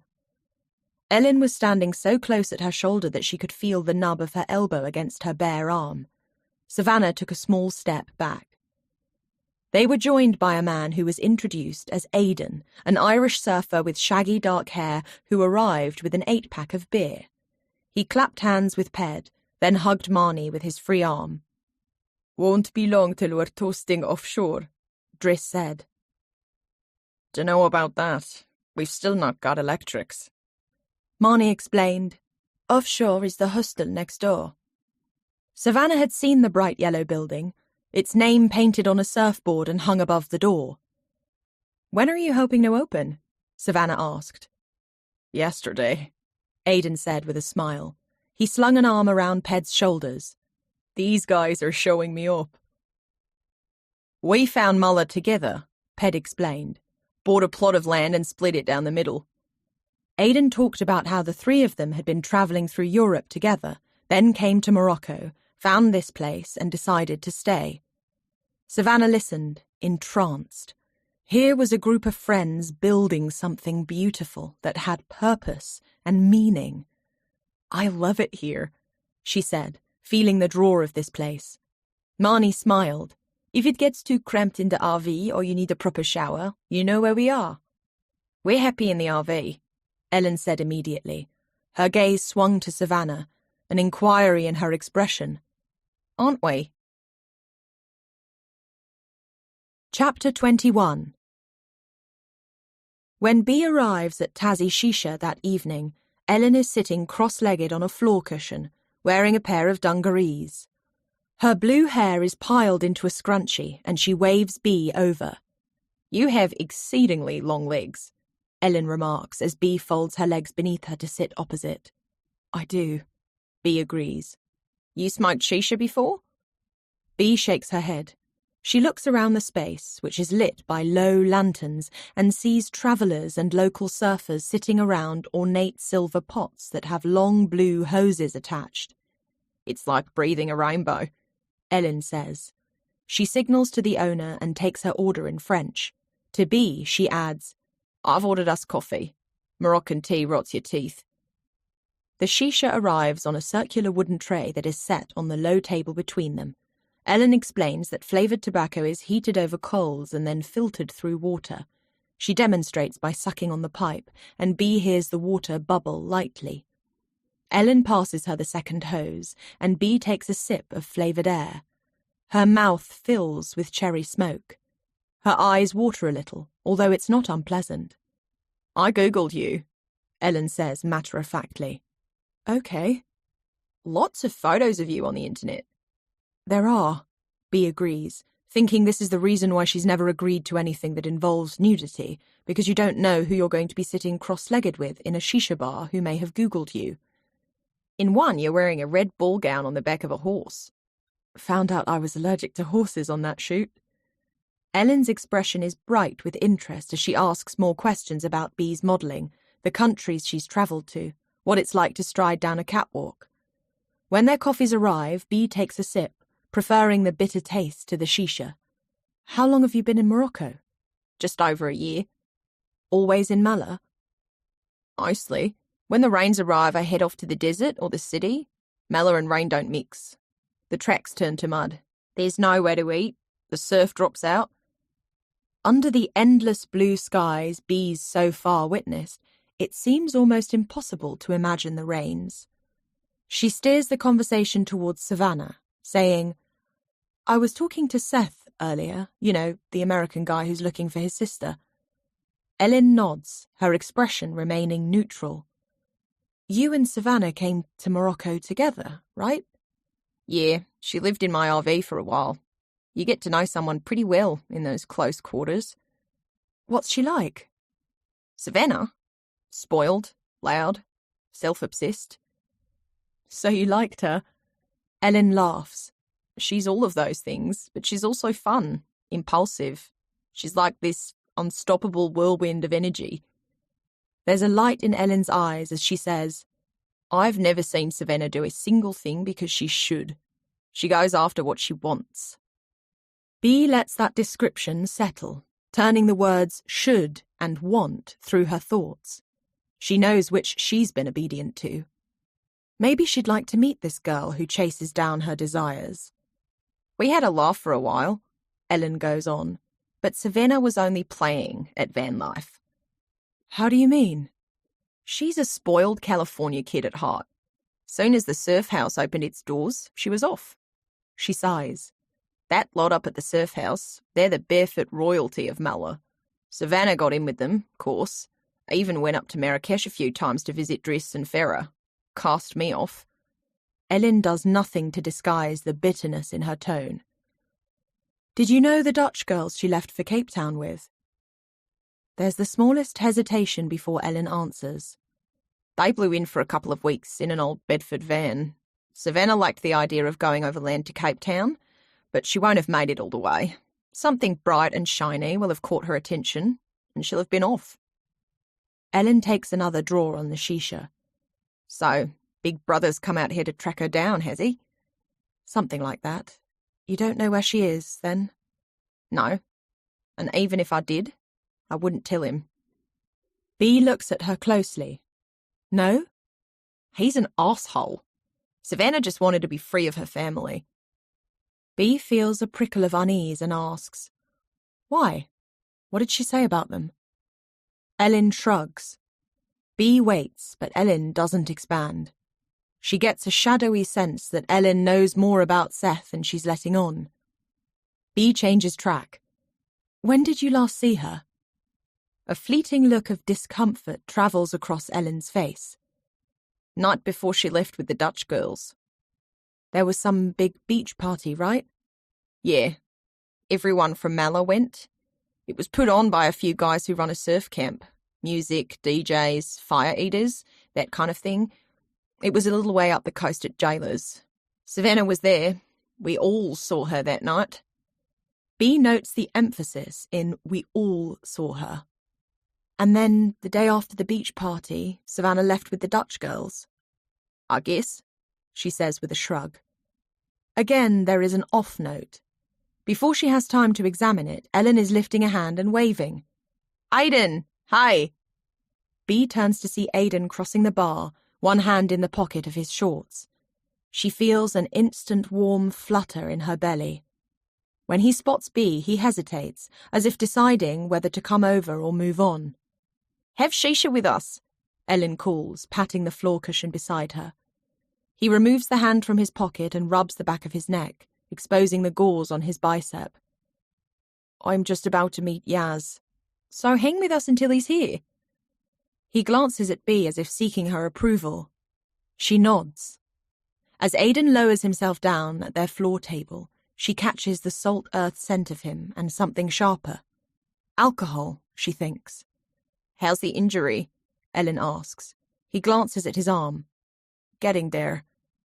Ellen says to Bea, Heard you saw Aiden in Pid's wipeout. Pretty spectacular. Lessons learned and all that, Aiden says. How long till you're back in the water? Ellen asks. About a week, I reckon. Hey, do you remember Savannah, who shacked up with me in the RV when we first came to Morocco? Yeah. Have you heard her brother's in town looking for her? He nods. You don't know whether she made it to Cape Town? He lifts and drops his shoulders. No idea. Bea can feel Aiden's discomfort at having to sit beside her, their knees almost touching. She glances at him and notes a glassiness to his gaze and wonders how much he's already drunk tonight. On the table, Ellen's phone begins to ring. Gotta get this. Big sister calling. Ellen springs to her feet and leaves the table. Alone together, Bea and Aiden both speak at the same time. Bea says, You don't have to stay, just as Aiden tells her, Thanks for driving me to hospital. There's an awkward silence. Bea says, It's fine. His voice is low as he says, I'm sorry about afterwards. She looks at him. The strong angle of his nose, the dark spray of lashes, his wide mouth. Sorry for kissing me, or sorry for walking away? He doesn't lower his eyes but continues to look right at her. The burn of attraction heats the air between them. Neither of them turns from it. Eyes on her, he answers, The latter. Heat moves through her body. She becomes keenly aware of how close their knees are, just inches between them. The noise and colour of the shisha bar recedes. His gaze lowers to her mouth. She sees him swallow. Then suddenly there's a large hand on Aiden's shoulder, startling them both. A local surfer, Yaz, is pulling Aiden to his feet, embracing him. Good to see you, brother. Aiden claps him on the back, returning his greeting.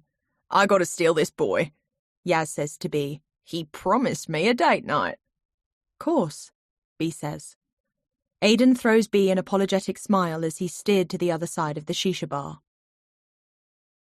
Bea steps out into the cloudless, cool night, tugging the sleeves of her jumper over her hands.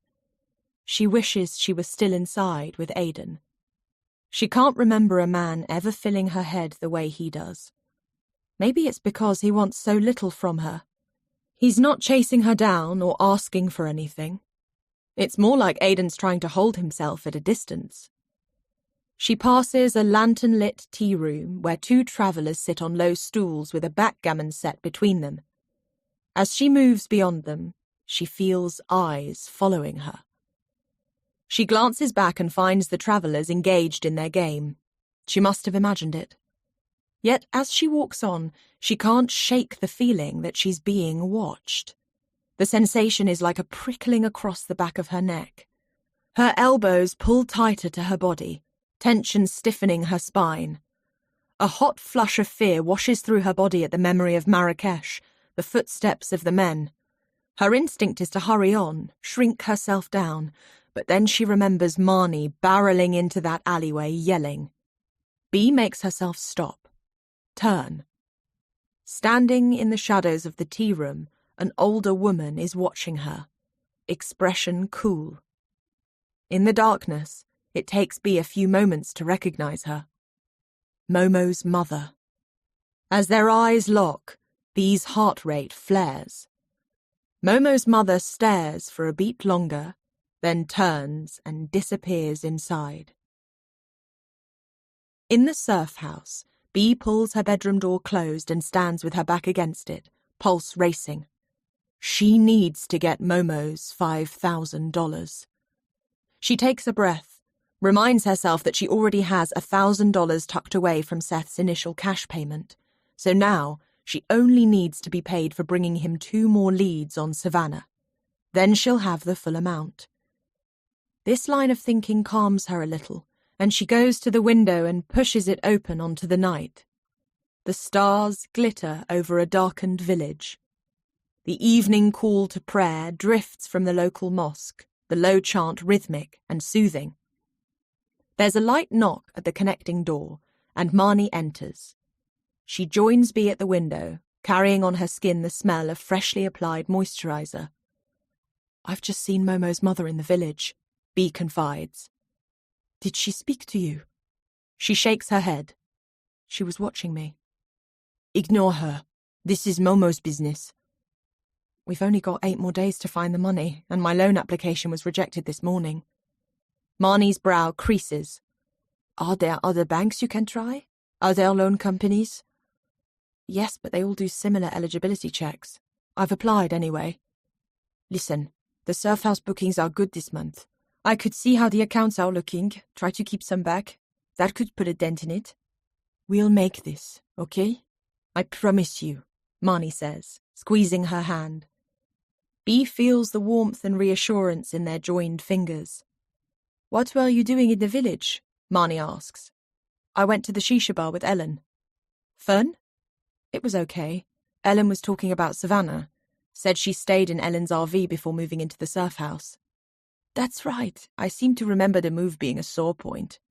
"How come?" "Ellen can be a little possessive. Savannah was her discovery." Bea finds that comment interesting. Ellen didn't have much good to say about Seth. She pauses, then asks, "What do you make of him?" Marnie thinks for a moment. "Honestly, I can't get the measure of him. Savannah and I didn't talk about her family a whole lot, but I sensed there were tensions. She gave the impression that Seth could be controlling." A crawling heat travels up Bea's spine as she wonders if she's made the wrong decision getting involved with Seth. She hates keeping their agreement from Marnie and feels clammy with disloyalty. "I've met a few people like him on my travels," Marnie goes on. "Intense, searching for something that isn't there. Sounds like he's been through a lot with losing his dad. I feel sorry for him, I do. But if Savannah doesn't want to be found, that's her choice." "So you don't think Savannah is missing?" "I don't know what went on, but before Savannah left for Cape Town, she went offline, got rid of her phone. She shed everything. Her social media accounts, her contact with friends, her family, her whole identity." Bea pictures the green-eyed girl sparkling in Seth's photo. Did she simply strip back everything that wasn't serving her? Start over afresh? Bea admires that kind of bravery. "I can't help thinking," Marnie continues, tone reflective, "that if you're going to those lengths to leave your life behind, there must be someone in it to give you good reason." 1 year earlier, Savannah. Savannah was surprised to see Seth's name flash up on her cell. "What's up?" she said, pressing the phone to her ear. "Wondered how my little sister is getting on." "Having a ball." She mouthed to Ellen that she'd take this call elsewhere, then stepped out of the RV. "I'm in Morocco," Savannah told him. "So I learned from the gram." Course he knew. He'd be keeping tabs on her social media. Not that he ever commented or liked any of her posts. "A prowler, not a poster." "That's me," he said. "Still sleeping in an RV?" "Sure am. It's the size of your ensuite." "Lavish." Conversations always went like this. Sarcastic little pokes that built into an argument. Might as well cut to the chase. "Gonna tell me why you're calling?" "Dad and Courtney have set a date for their wedding. He wants you there." One big happy family. Seth didn't respond to that. He went on. The wedding will be at Courtney's lake house. Dad's booked out the hotel next door. He's got you a room. It's in 6 weeks. Christ, she doesn't hang around. Their dad was marrying a woman from the tennis club who was only 8 years older than Savannah. I won't be back by then. You said you were traveling for 3 months. It's already been 4. You ticking off the days on your I miss my sis calendar? Seth sighed. Look, I'm the messenger. Dad's getting married. He wants you there to celebrate his wedding day. His 3rd wedding day. He'd been married first to their mother, who died when Savannah was 10. Then he'd fallen straight into another marriage with a woman half his age. When that didn't work out, he swore off women. And now there was Courtney. If he wants me there so badly, why didn't he call himself? Would you have answered? She shrugs as she says, he wasn't exactly happy when I left. You quit the business. Wasn't for me. What is? Expelled from school, scraped through college, dropped out of your graduate program, quit the family business, then disappeared interrailing, and haven't even stuck at that. Now you're hitching through fucking Morocco? I'm happy in fucking Morocco. Come on, Savannah. Get back here. We need to show a united front. So, this is about you and Dad wanting the shareholders to see us being a smiling, stable family. Seth's voice hardened. Is it so bad that I care about our business? And there it was, the crux of everything. The business came first. Can I tell him you'll be there? I'm traveling, having a good time out here, which Dad is bankrolling. It's my trust fund. As she said this, she glanced up and saw that Ped was passing. It was clear from his smirk that he'd overheard that little stamp of her foot. She knew how she must look. A Californian trust fund kid playing at traveling. The irony was, she didn't even want her dad's money.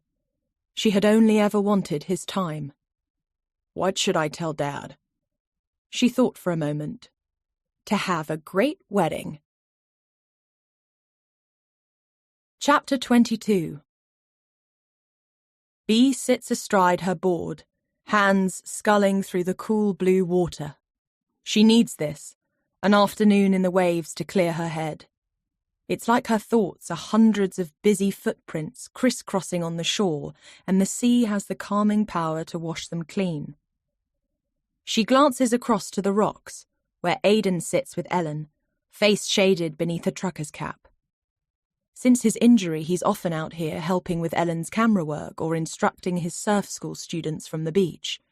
She feels his gaze on her often, like he is always aware of her, and she of him. Marnie paddles past on her longboard, throwing Bee a shaka. Bee grins, then watches as Marnie picks off the next wave, popping to her feet and cross-stepping gracefully up and down the length of her longboard. There is a beautiful fluidity to the lines she cuts, riding the wave in long, sweeping arcs, travelling and travelling, as if it is a carpet stretched out just for her to dance across. Other surfers turn to watch. There are whoops as she glides by, face to the sun, radiating strength and grace. Bee watches till the end of the wave, thinking, one day I want to do that. When she's had her fill of waves and her arms ache, she paddles in, heart lighter. Aidan and Ellen have packed up, so Bee heads back to the surf house, rinsing off at the outdoor shower. After hanging her wetsuit out to dry, she wraps a towel around her middle and crosses the terrace. Farah is reading by the pool, hair immaculate, lipstick neat. "You're back," Bee says, happy to see her. Farah sets down her book and stands to kiss Bee on both cheeks. "I dream of this place." "Where's Driss?" "Taking a call in our room. You know what it's like. Business never sleeps." She touches the backs of her fingers to Bee's face. "Look at you, fresh from the sea. So tanned now, and muscles, girl." Bee glances at her arms, pleased by the new ridges of muscle from her daily surfs. To keep her figure willowy while modelling, she ate a calorie-deficient diet and had no spare energy for exercising. She had to tune out of her body's demands, whereas now she's learning to listen. She eats when she's hungry, feeding her body with healthy fats and proteins, and her energy is soaring. Farah's gaze flicks to the studio. What's the story with the American guy in there? He caught me the moment I arrived, was asking questions about Savannah. His sister, right? B nods. Apparently no one's heard from her since she left here with a couple of Dutch girls. You knew her, didn't you? Savannah stayed for a while when the surf house first opened. Same room as you. B is surprised to feel the fine hairs on the backs of her arms standing on end. She pictures the green-eyed girl from Seth's photo and feels a strange synergy flowing between them. They are the same age. They both washed up in Mala. They know the same people. Slept in the same room. And now Savannah has disappeared. What is she like? B asks. Farah thinks for a moment, considering her response. Then she smiles. Savannah has an infectious energy, like she wants to be doing 3 things at once. She visited us in Marrakesh. Loved the city. Good house guest? I barely saw her. I was mid-research on my thesis, so weekends were head down. Driss took her out, though. Introduced her to some friends. I think she came up a couple more times and hung out with them. B asks, and then she left for Cape Town with the Dutch girls. That's right. I remember how excited she was. Did you meet them? Once. I was passing their van and they had a map spread out. Savannah pulled me over to see the route she was taking, hugging the west coast for a time, then cutting inland. It looked incredible. Ambitious, though. A flicker of tension tightens Farah's brow. What is it? B asks. 3 girls driving across the continent? She pauses. There are risks. B nods slowly. You don't know how to contact them, do you? Farah shakes her head. Seth asked. I can't even remember their names. She turns then, and B follows her gaze to see Driss exiting the surf house. He looks preoccupied as he returns his phone to his pocket, tension furrowing his brow. When he spots B and Farah, he smiles, an ease returning to his face. Good to see you, he says to B, kissing her on both cheeks, his fingertips lightly brushing her waist. Then he goes to Farah's side, linking his hand with hers. Farah says to him, You're brilliant with names. Do you recall those Dutch travellers who Savannah was headed to Cape Town with? In the old green van? That's right. 2 blonde girls. What were their names? Driss thinks for a moment. Lise, I think. One of the girls was called Lise. B has a name. It's not much, but it's a start. She sits on her bedroom floor, phone propped on her knees, scrolling through Savannah's Instagram feed. There's an energy about Savannah's posts that shines. She shares colourful details of her travels, her captions dusted with typos, and there's a genuine sense that this is her, in the moment, sharing her adventure. B scrolls through the photos.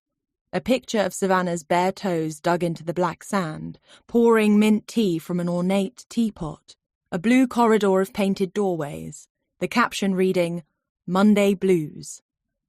The next photo halts B. It is a picture of this room. Hairs rise on the back of her neck as B pushes to her feet and takes 3 steps forward, so she is standing exactly as Savannah must have been when she took the photo, facing the open window. She glances from the screen to the view. In both, the curtains are lifting in the breeze.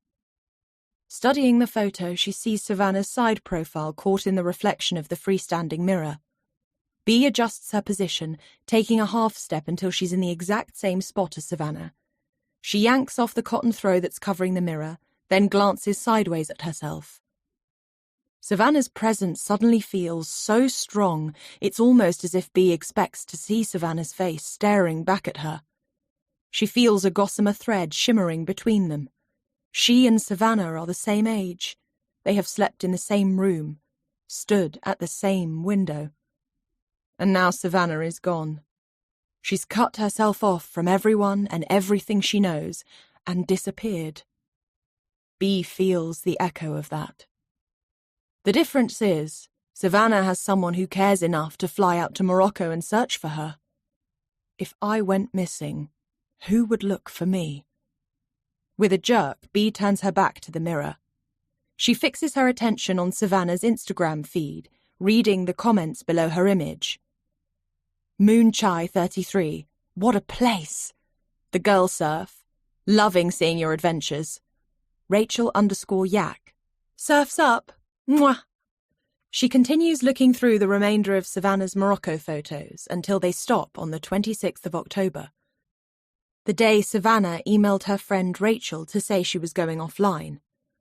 Her last post is a picture of the sunrise over the mountains, captioned, "Got a new adventure up my sleeve." There are a handful of comments. Leader X cheer, peach of a sunrise. Betty Wonder, go slay.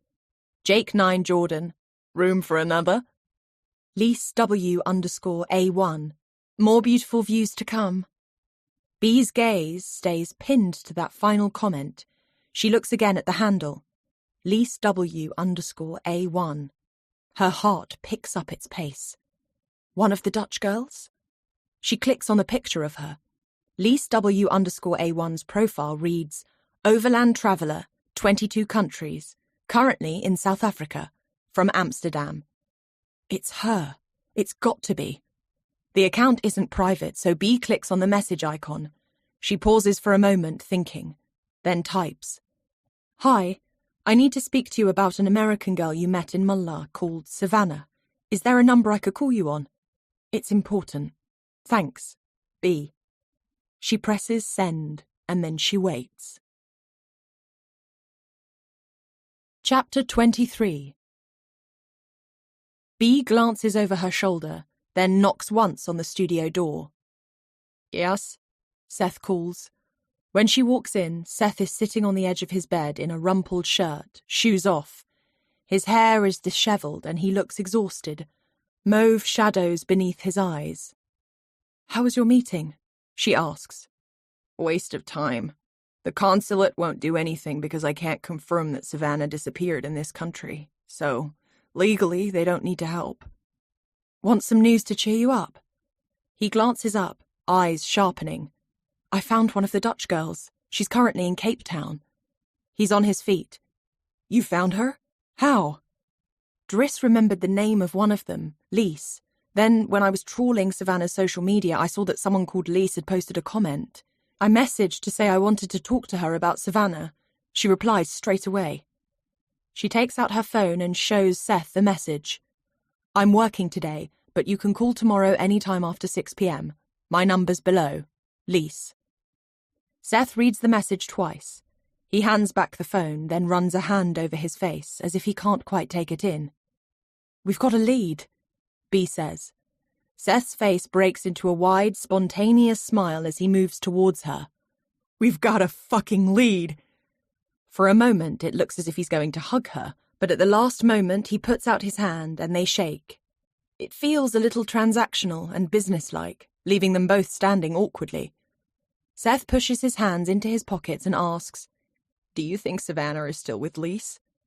From everything Bea's learned about Savannah, that she is flighty, changeable, impulsive, she doesn't think it's likely that she made it all the way to Cape Town, but at least this is a start. I guess we'll find out tomorrow. Seth thanks Bea for her help.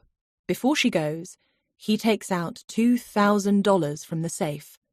He holds out the bundle of notes. This is for you.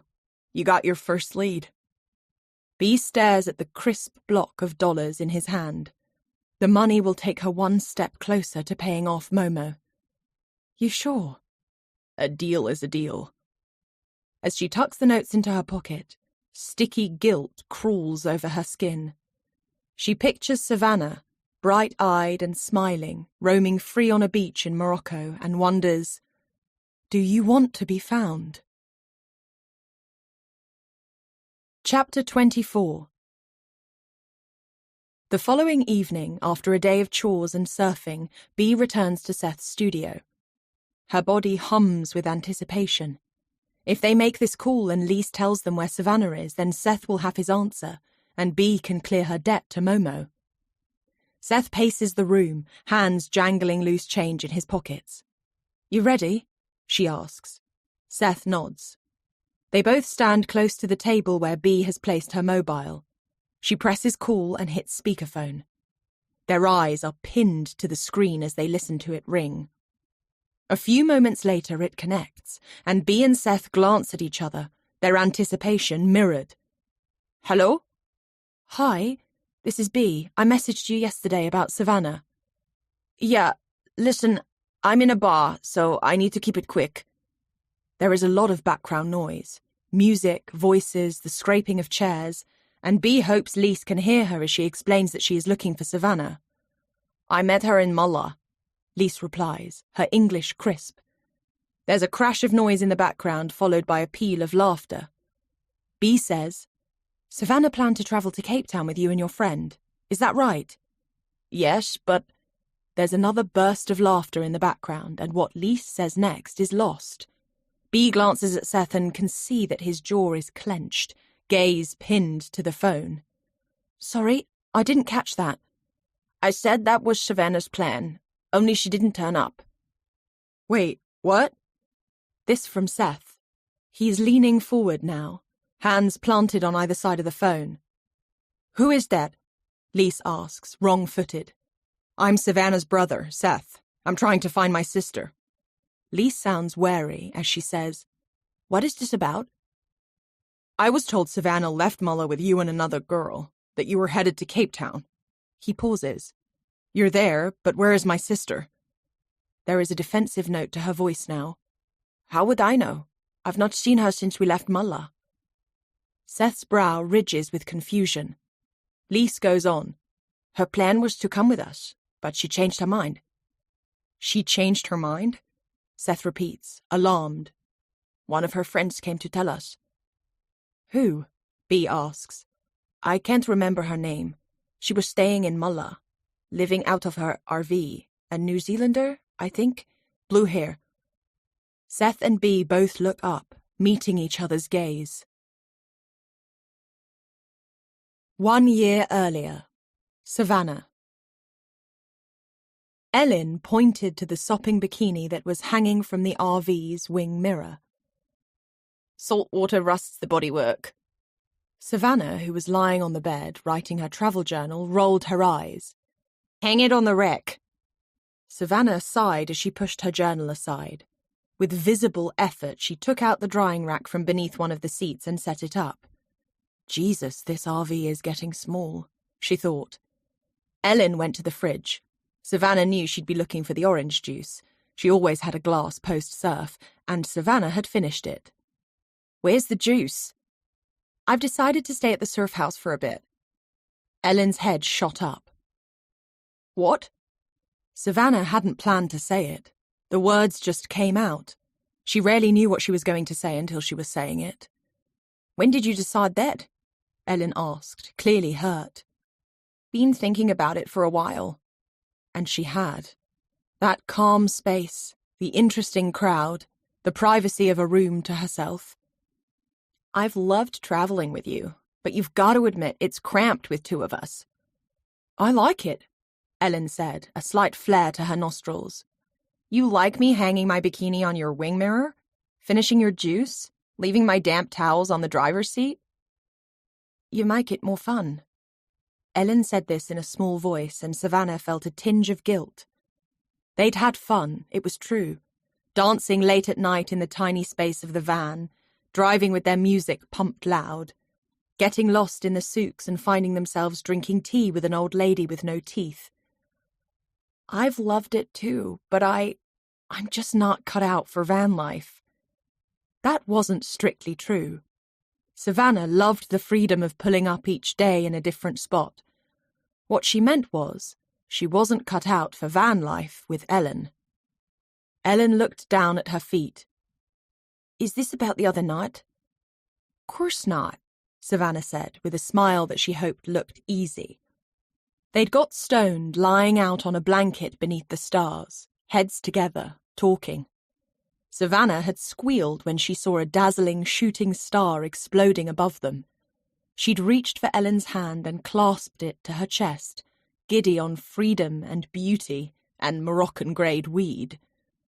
Ellen had rolled towards Savannah, pushed up onto an elbow, and kissed her.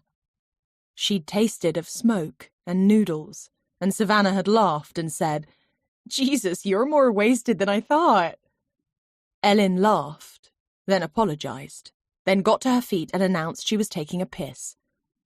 The kiss had taken her by surprise, sure, but it wasn't a big deal. It wasn't the first time she'd been kissed by someone she wasn't attracted to.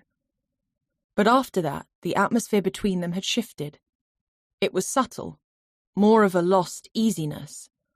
Ellen kept picking Savannah up on small things, complaining if she left her toothbrush on the edge of the sink, or pointedly plucking long blonde hairs from the sofa cushions. "The surf house is only up the road. We can still hang out. Can you afford a room there?" She knew Ellen lived off next to nothing. In New Zealand, she had worked 3 jobs for a year to save up for the van. Savannah had always made sure she paid her way, contributing for food and fuel, but she'd never let on the type of budget she had to play with. "Marnie mentioned there was a smaller room available. Maybe she'll do a discount," she answered vaguely. "Thought we were in this together.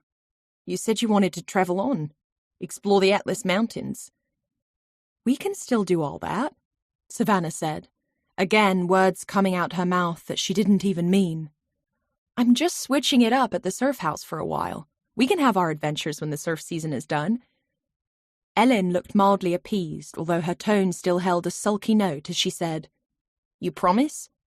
"Sure," Savannah replied, but her attention had already drifted through the open doors of the RV to where the surf house stood on the cliff, bathed in warm evening light. Chapter 25. Seth paces the studio. His skin holds a waxy, grey sheen. Bea wants to tell him to sit, have a glass of water, but it's as if he's physically unable to be still. "Why would Ellen tell the Dutch girls that Savannah wasn't coming?" he demands. Lise had very little else to share. She and her friend, Anke, were due to leave at 7 o'clock on the morning of 27th of October, the night after the jailer's beach party. Savannah would have simply needed to pack her things and make the 5-minute walk from the surf house through the village to where the vans park on a dirt track. Except, for whatever reason, she didn't. According to Lise, Ellen told her that Savannah had changed her mind about the South Africa road trip. Ellen said Savannah was heading to Marrakesh for a few nights instead. As Savannah had already gone offline and ditched her phone, the Dutch friends wouldn't have been able to contact her to check. Bea pauses on the Marrakesh detail for a moment. What if Ellen was telling the truth? What if Savannah was planning to visit Driss and Farah in Marrakesh? But then, why wouldn't Farah or Driss have mentioned it?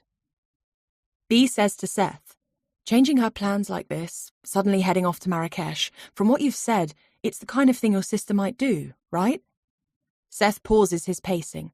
He plants his hands on the back of the chair he vacated. His shoulders are raised to his ears. "Yes," he says finally. "But if Savannah went to Marrakesh instead of going with the Dutch girls, what about the bank withdrawal in Ezreal? And why didn't Ellen tell you this?" His gaze bores into her, making Bea feel as if she's dropped a ball. Was she not asking the right questions? Or did Ellen have reason to lie? It's possible that Ellen was protecting Savannah's tracks from Seth. She glances sideways at him, the rigid tension in his brow, the tight cast of his shoulders, and wonders, was Savannah scared of you? Bea's thoughts swirl. Eventually she says, "We need to speak to Ellen." Sunset has faded into dusk as Bea walks through the village. She persuaded Seth that it'd be better for her to go alone. If Ellen is hiding something, Seth's bullish intensity isn't going to help. She's promised to meet him afterwards for the debrief. The final surfers are exiting the water, boards under their arms, padding wet-footed and exhilarated back to hostels and vans. The wheels of a skateboard roll past on the one smooth section of tarmac in Mullah. A girl with long, dark hair ollies a makeshift ramp, then slides out the tail to cheers from 2 watching skaters. This is the same route Savannah should have taken on the morning she left the surf house and walked to the Dutch girl's van. Bea wonders who else was awake at the early morning hour. She passes the harbour, where the smell of freshly barbecued fish fills the air, then along the main track where the street hawkers are still out, wares illuminated with lanterns. She takes a left, heading towards the line of vans parked up, a dozen or so of them, nose to bumper on a stretch of flat ground.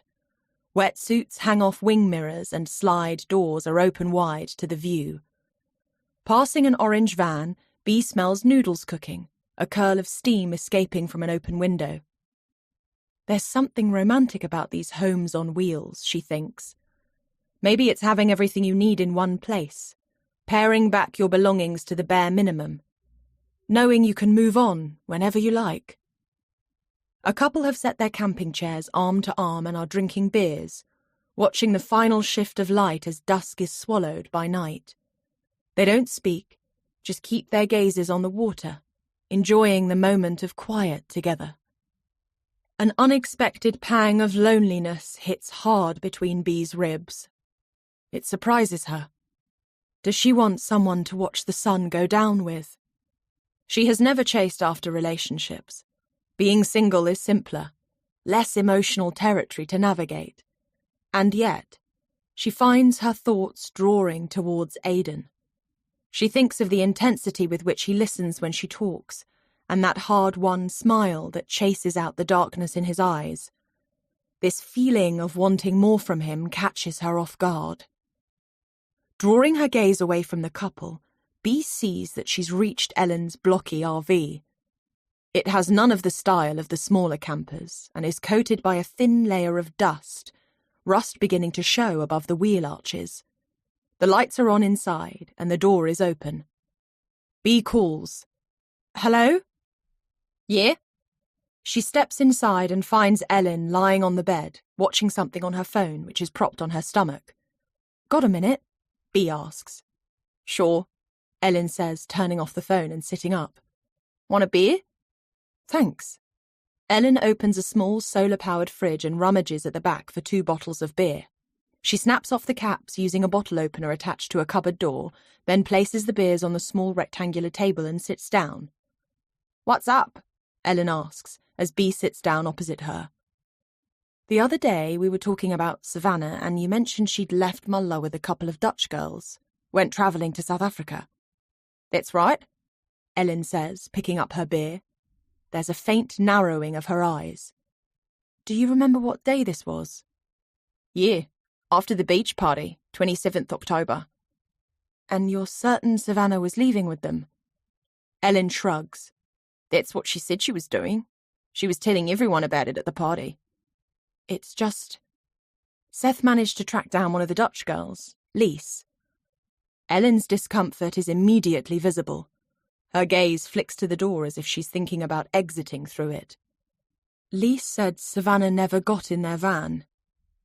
A flush of red blooms across Ellen's throat. Bee goes on, pulse flickering. "She told Seth that you'd been to see them, said Savannah no longer wanted to make the trip, that they should go on without her."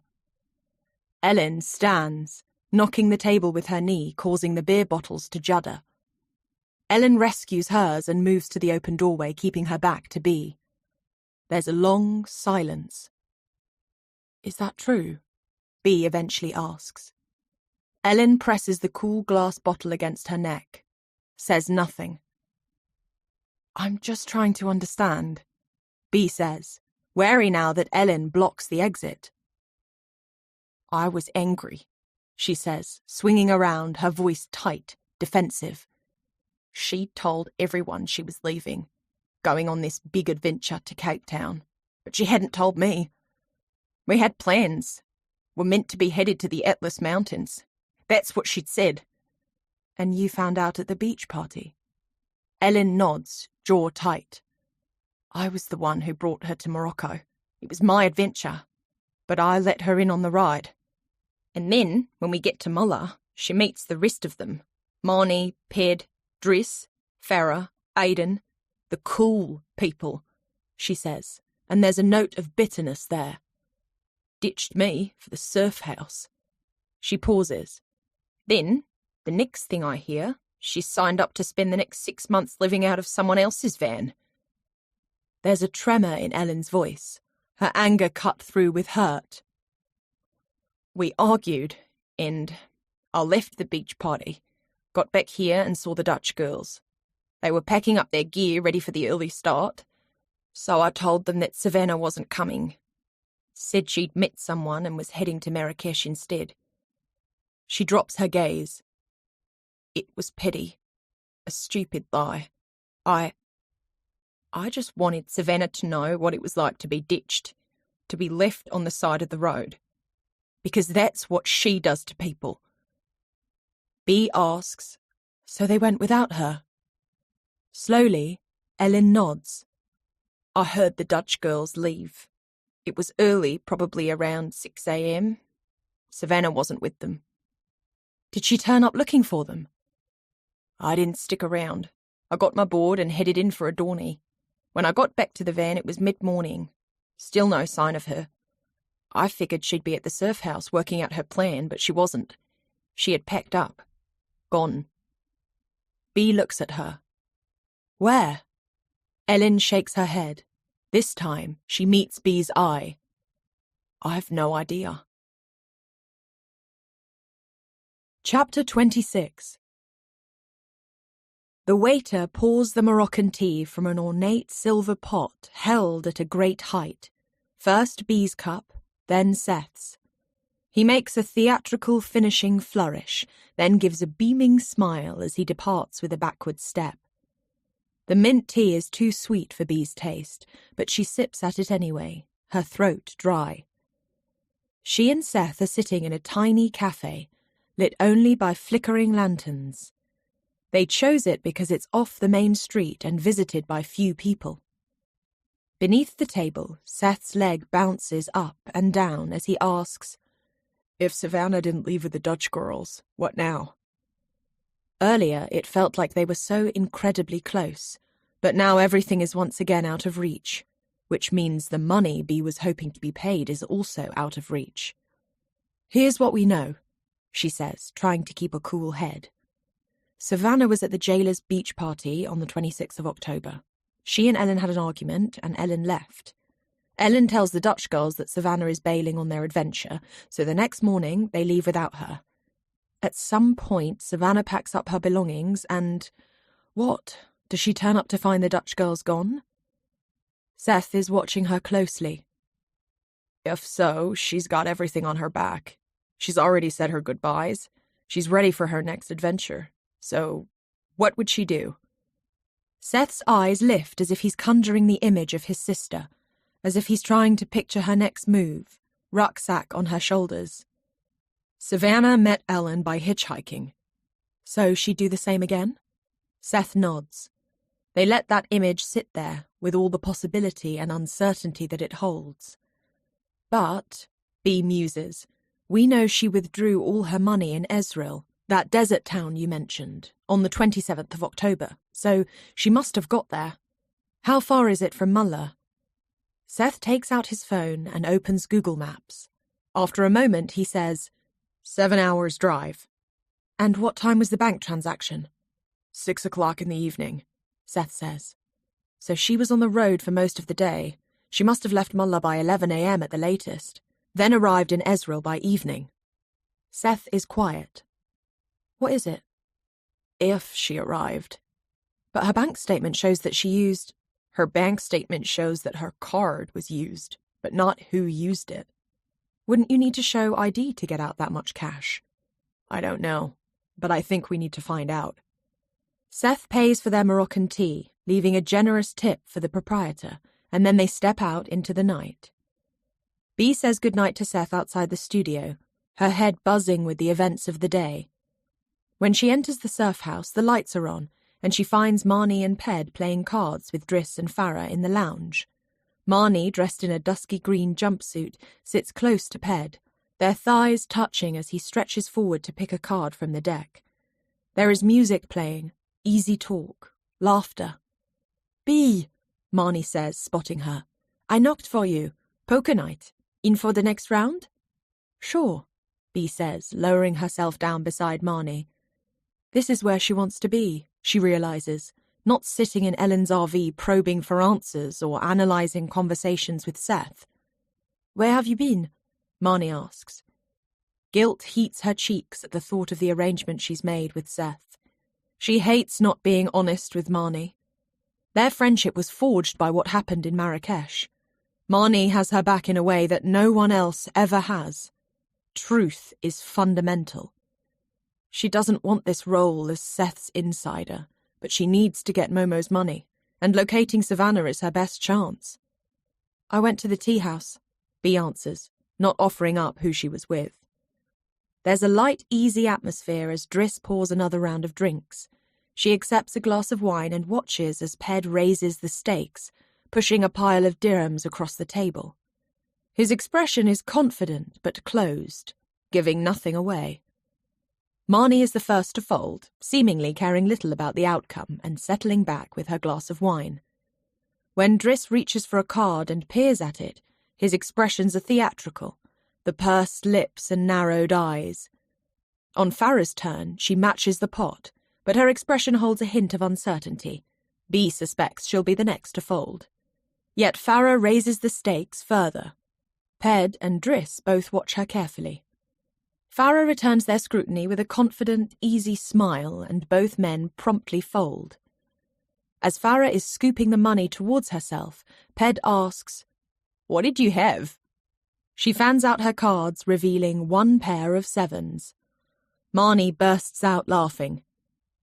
"Queen of the bluff," Driss says proudly, a hand sliding briefly over her thigh. Bea watches Farah for a moment longer, surprised by how elegantly she orchestrated the game in her favour. "Evening." They all turn to find Seth standing at the edge of the room, looking every bit the outsider in a pale pink shirt and chinos. They greet him, but no one invites Seth to join them. Bea is torn between wanting to make space for him but also wishing he'd leave. Right now. Go back to his studio and not compromise the ease of this moment. "I thought you'd all want to know," he says, failing to read the room as he steps forward, standing at the head of the two sofas like he's in a board meeting, "that I had an interesting lead on Savannah's whereabouts." Bea doesn't need to look at the other's expressions to know this is not the time for it. Evenings in the surf house are for unwinding, letting go of the day. "I located one of the Dutch girls," he continues. "I spoke with Lise this evening, and apparently Savannah never left Mullah with them." Ped keeps his gaze on his cards.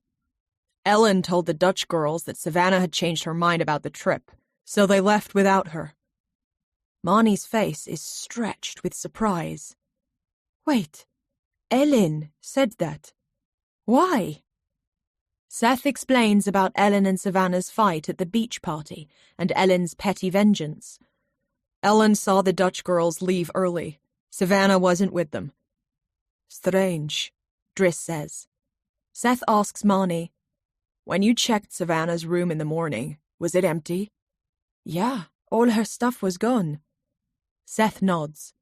"If Savannah packed up and left but didn't go off with the Dutch girls and didn't come back here, where did she go?" No one answers. "Did anyone see Savannah in the surf house the morning she went missing? Did she have breakfast?" The four of them exchange glances. Driss says, "I had to leave first thing as I had a meeting back in Marrakesh." Bea watches Driss carefully and feels Seth doing the same. "Did you see her on the roads as you drove out?" Seth asks. Farah's eyes are on Driss as he shakes his head. "Or did you see any other vehicles?" "It was almost a year ago. I don't remember what vehicles I passed," Driss says easily. "But the road out of Mullah is usually empty, particularly at that time. You get the odd villager coming in for work, Momo dropping his mother into town, that kind of thing, but I don't remember who I saw that day." Momo. His name sends a chill through Bea's body. She thinks of the basket of bread left on the doorstep each morning by his mother. Momo drops his mother in Mullah and then leaves to go to work. He could have been driving back with an empty vehicle. Had he seen Savannah walking alone? "Did you see Momo's car that morning?" Seth pushes. "Can't remember." Driss shrugs. "But I'm sure he'd have loved to have bumped into Savannah." Seth blinks. "What does that mean?" Farah shoots Driss a warning look. Driss says, "He was a little besotted with her, that's all." 1 year earlier. Savannah. Savannah shook the sand from her beach blanket, letting it billow in the breeze. She'd bought it at a market last weekend and hadn't even haggled as she'd loved it so much. It was the colours that sold it. Sunset oranges and golden yellows with a vintage print of sunbeams streaming across the fabric. "Smile." She looked up to see Driss pointing his phone camera at her. She beamed as she lifted the blanket higher, letting it fill with wind. He clicked the shoot button. She wanted the warmth of this moment captured. The beach, sunshine, friends nearby. God, she'd been so happy since she'd moved into the surf house. She was staying in a small room next door to Marnie and Ped, which wouldn't have been her first choice, but Farah and Driss had the main room and the others were still being finished. "Everyone now," Driss said, gathering the rest of the group, who were flaked out on the sand, lounging on blankets and board bags. They drew together, bare, tanned arms thrown around one another. She could smell sunscreen, salt, the neoprene tang of wetsuits. Aidan was the first to break away. "I'm heading back in," he said, grabbing his board and jogging to the waterline. The others watched him paddle into a head-high wave, then spring to his feet and make a sharp cutback. Ellen whooped. Ped grabbed his board after that, and the others were quick to follow. Savannah didn't mind being left alone again. She had her book, she had the sunshine, she had a whole blissful afternoon ahead with nothing needed of her. She was perfectly happy right here on her new beach blanket. "What are you reading?" She glanced up, surprised to see Momo sitting at the edge of the rocks. He was the local cop who sometimes hung out in Mullah and seemed to know a few of the surfers. "We were liars," she answered, holding up the cover. He nodded, then looked out over the water, watching the others for a time. "You don't surf?" "Prefer to keep my feet on land. You?" "I tried, but this happened." He pointed to the long scar that ran down the left side of his forehead, still pink at its edges. "I hit the reef at low tide. Now I am frightened to get back in the sea." She looked at Momo. He could only be a year or two older than herself. She thought of her father and Seth and couldn't imagine either of them admitting they were afraid. His openness was refreshing. "Maybe with time you'll change your mind." "Perhaps." His fingertips felt the scar. "Do you think it is ugly?" She considered his face. He had a strong, straight nose and even tanned skin. The scar curving near to his hairline only gave texture to his face. "Before, you were handsome. Now you are handsome and interesting. That's better." She smiled. He did too. Chapter 27. Seth sits alone at breakfast in his usual spot, notebook out. Bee delivers him a plate filled with hot, crispy mansimon and silky scrambled egg dusted with cayenne pepper. "I'm going to Ezreal today," he tells her, glancing over his shoulder to check no one is listening. "I don't think I'll be back until tomorrow. I want to visit the bank and see if I can access their CCTV footage. I need to know if it was Savannah who withdrew the money." Bee understands the darkness in Seth's expression. If he finds evidence that someone else made the withdrawal, then this becomes a very different story. "Can you see me before I go?" Seth asks. She gives a quick nod, then returns to the kitchen. Marnie is rinsing a chopping board, singing lightly to the radio. "He's not bothering you, is he?" "Who?" "Seth," Marnie says. "No. If he becomes a problem, tell me, and we'll get him out." Bee nods. She's surprised by Marnie's hardness towards Seth, yet also, beneath that, she feels a burst of gratitude for her protection. When the breakfast service is over, Bee visits Seth in the studio. She finds him writing in his black leather notebook. He puts down the pen and pushes the notebook into his packed case. "While I'm away, can you look into a couple of things?" She nods, feeling the rise of reluctance in her chest. She still hasn't got the measure of Seth and keeps circling back to the thought, does Savannah want to be found? I'm interested in that window of time after Savannah left the surf house. Who did she see? Who picked her up? Seth wraps his hands around the back of the chair. We know Driss was on the road that morning. He was alone. He could easily have seen Savannah, offered her a lift. He sets his gaze on B. What do you know about him? B thinks for a moment. The facts? He's known Marnie and Ped for 2 or 3 years. He's engaged to Farah. They live and work in Marrakesh. Savannah visited him and Farah a couple of times there, was introduced to some of their friends. Seth nods as he takes in these details. What sort of feeling does he give you? B hasn't spent much time with Driss. Does she like him? She recalls the way his gaze travelled over her body when they first met. Yet she's also seen the tender way he behaves with Farah. I haven't got much to go on, but I'm not sure there are any real red flags. I think he's a man used to getting what he wants. What's his business? Farah refers to him as an entrepreneur, fingers in pies, I think. Will you find out more? I'm interested in those deposits into Savannah's account. She nods. Seth pushes away from the chair and crosses the room, looking out through the balcony door. The other person on my mind is Momo. Her skin cools at the mention of his name. Driss hinted last night that he was infatuated with Savannah. He could have passed her in his police car on the morning she left the surf house. If he'd offered her a ride, would she have climbed in with him? Seth is looking at B quizzically. What is it? She hesitates, unsure what to say. B? He prompts. I don't trust him. Based on a dealing with him at a checkpoint. So he's a bent cop? Slowly she nods. You think he could have picked up Savannah? It's possible. Can you speak with him? She shakes her head. Her mouth turns dry. I can't. He looks at her, surprise lifting his brow. There was a situation. Sorry, I can't talk about it. Seth considers her. How much trouble are you in, B? She meets his eye. A lot. Does this have anything to do with the loan you were after? She hesitates.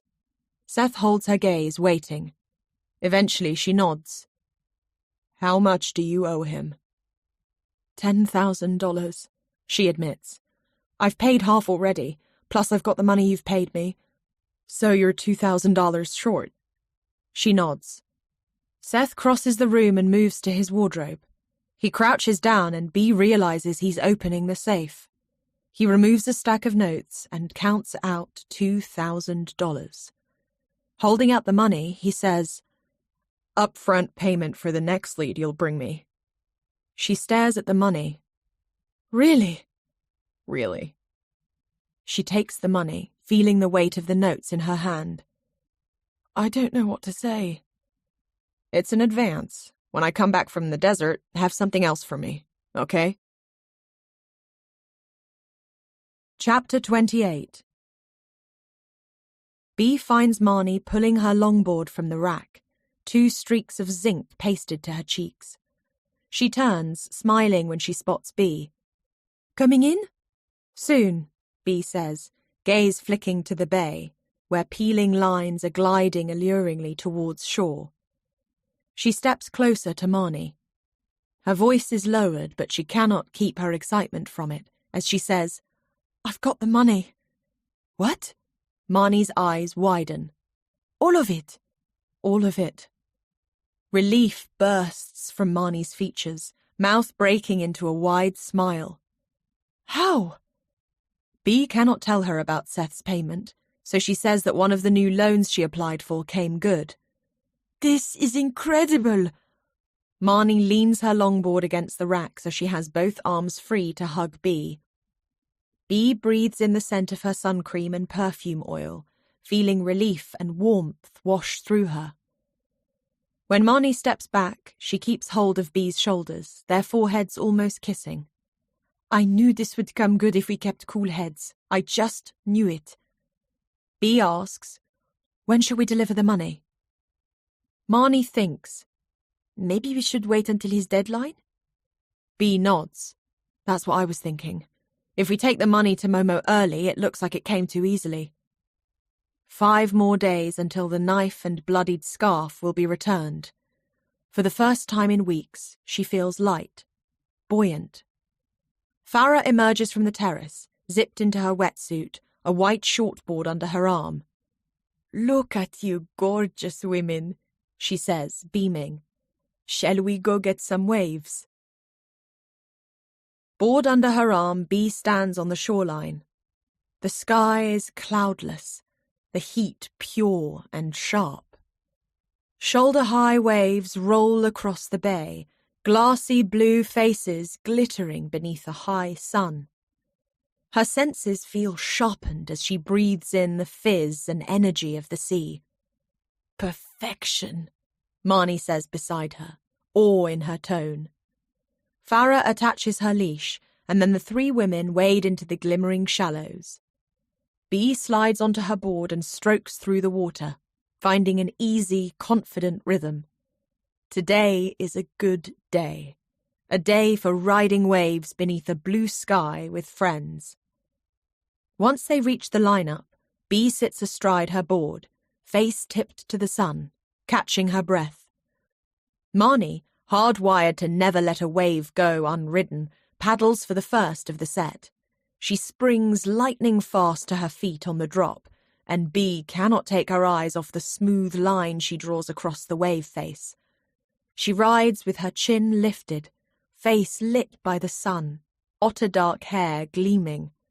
She dances towards the nose of her longboard, her movements playful and unhurried, riding high on the face, curling her bare feet over the nose for a glorious beat. And then she is sliding her way towards the tail, digging the fins in as she makes a gorgeous, deep turn, which draws her back to the most powerful section. She picks up speed, maintaining her graceful stance as she is propelled to the wave's end. Goddess, Farah says, grinning. Bee sweeps her hands through the water, absorbing the beauty of being out here. From the water, Malar looks like a postcard. The stark red cliffline is populated by clusters of flat-roofed white and blue buildings, and beyond them is nothing but open sky and the dusty promise of the mountains. She lifts a hand, blocking the sun as she searches out the surf house. It is the dominant structure, standing forward on the cliff edge. The glass balcony of the studio juts out, like a diver ready to launch. She's relieved that Seth's away until tomorrow. Although she's committed to helping him, his intensity is exhausting, and it feels good to have space to just enjoy the day. As she looks towards the studio, she catches a movement at the tall window. It looks like a figure crossing the room. Odd. Seth won't be back from Ezreal until late tomorrow, and she knows that Marnie is right here. Ped doesn't do any housekeeping, but he's the only person who would have a key. She narrows her eyes, peering harder. The sun is reflecting off the window and she can't see clearly, but it seems like there is someone standing in front of the glass door. She stares for a moment longer, and then the shadow is gone. Farah paddles over. "Is Driss surfing today?" Bee asks. He's following on. Had a couple of emails to do. She thinks of Seth's request to look more closely into Driss's connection with Savannah. Her eyes flick to the surf house. The place is empty except for Driss and Ped. It would be easy enough for a guest to go into the office, slip a spare key from the hook and let themselves into a room. But what would either Ped or Driss want with the studio? She turns to Farah asking, "How did you and Driss meet?" "At a mutual friend's wedding, and I can promise you it wasn't Driss's dancing that I fell for." Bee laughs. "So what was it?" "Driss has this energy about him. Hardworking, ambitious, focused. He struck me as someone who wouldn't give up. I admire that in people." "He's an entrepreneur, right? What kind of things does he do?" "Import and export mostly. Property too. To be honest, I tune out when it's work talk." "Does he employ people?" "Why? You're not thinking of leaving the surf house, are you?" God, no. She isn't sure how much to say.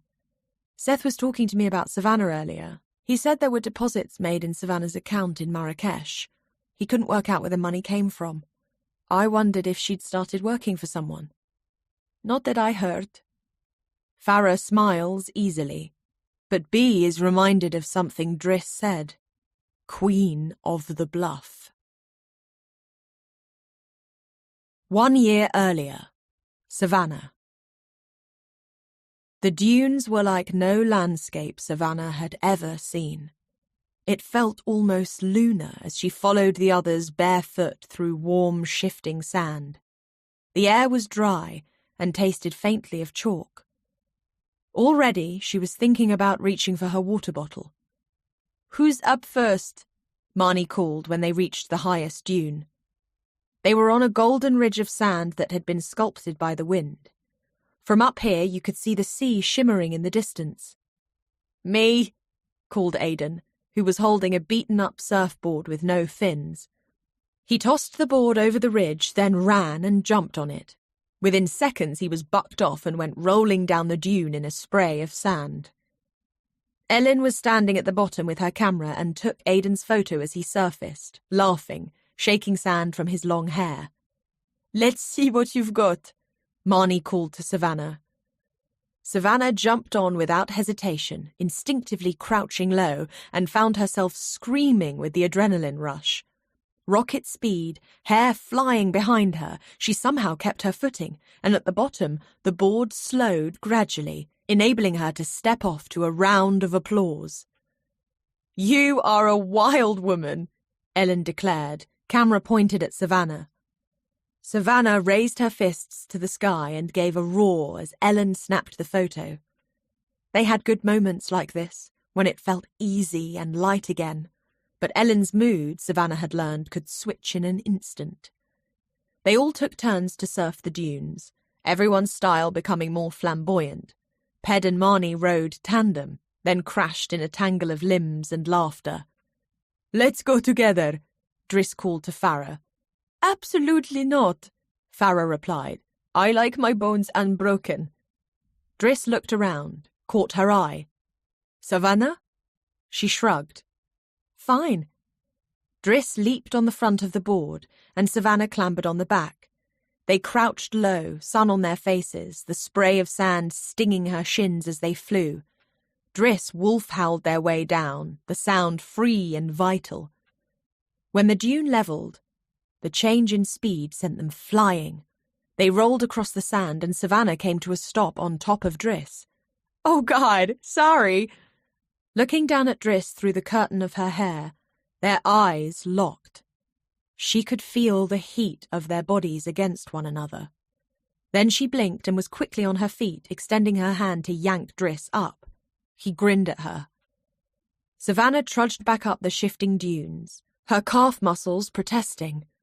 She felt the lens of Ellen's camera trained on her back. Reaching the top, Farah was waiting, a bright smile on her face. She looked between Driss and then Savannah, eyes shaded behind large sunglasses. "Had fun?" Chapter 29. Bee wades to shore with Marnie and Farah. Her eyes sting from salt and sun, and she fizzes with adrenaline. Even though her muscles ache and her ribs feel sore, she still wants more. The beautiful addiction, she thinks.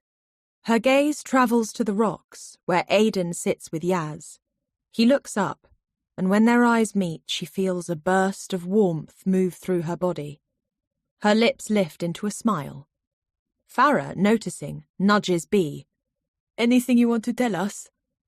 Bee shakes her head, but the smile still raises the corners of her mouth. "You like him." Farah beams. She lifts and drops her shoulders, not knowing what to say. "Aidan's hot as hell," Farah says. No arguments there. Marnie hasn't said a word yet, and Bee wonders if there's a criticism implicit in her silence. She wants her opinion and her approval. "What do you think of Aidan?" Marnie hesitates, like she's choosing her words carefully. "I adore him, but Aiden's complicated. B waits. I've never known him have a relationship. He's got a reputation for keeping things light. True, Farah agrees. There is no shortage of women moving through his hostel doors, or his bed. B feels something delicate inside her shrivel. Back at the surf house, she rinses off in the outdoor shower, still thinking about Aiden. Keeping things light. Is that how he operates? She turns those words over in her mind, but Aiden hasn't chased after her or tried to charm her into bed.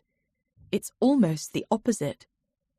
When they kissed in his truck, she'd felt his hesitation, as if he wanted her yet wished he didn't.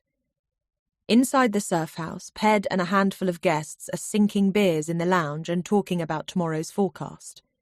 B goes to the kitchen and pours herself a tall glass of water, trying to rescue the headache that's forming behind her eyes.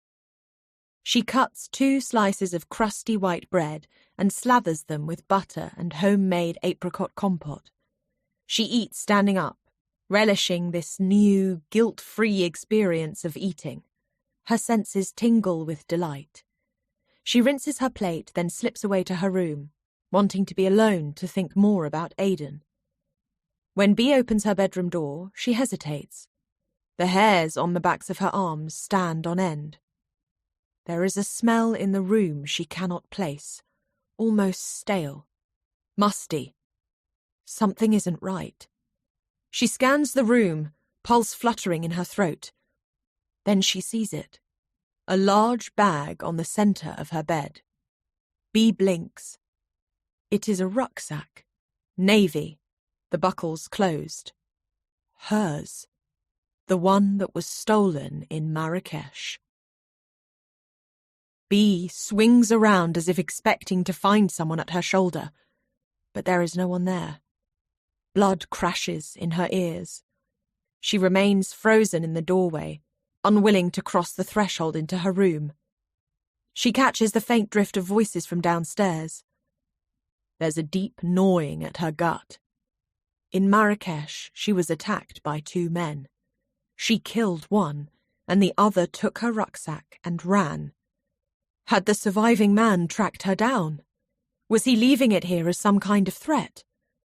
The fear is hot-cold, pushing boiling jets of blood through her veins, while her skin feels icy.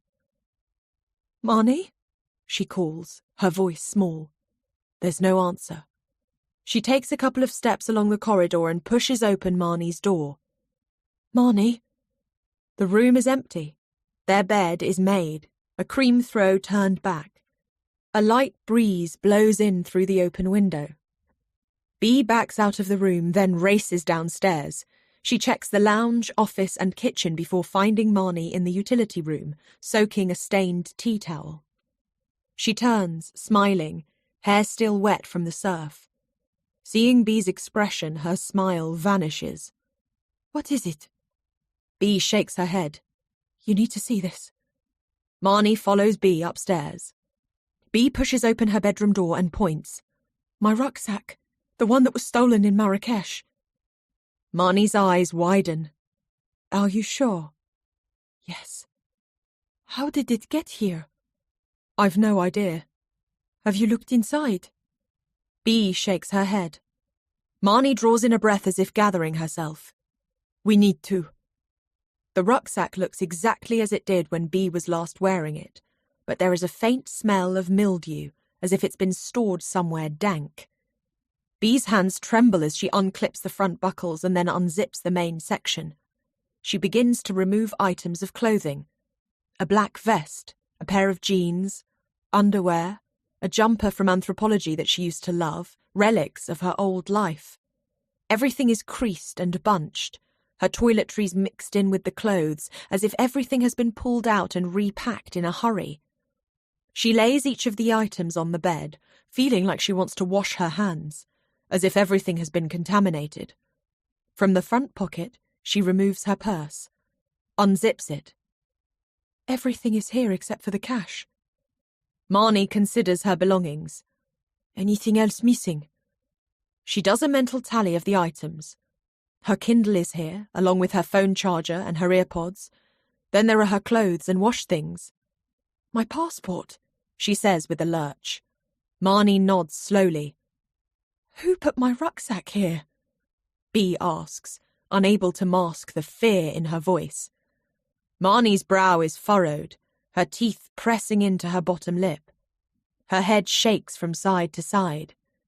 Then she looks up, right at Bea. Her face has paled. Momo, she whispers. Momo said he had a cousin who worked for the Marrakesh police, didn't he? He could have got hold of it. Why would Momo leave it in my room like this? Marnie looks rattled. Maybe he wants us to know that he can come into this building, come into your private space whenever he wants.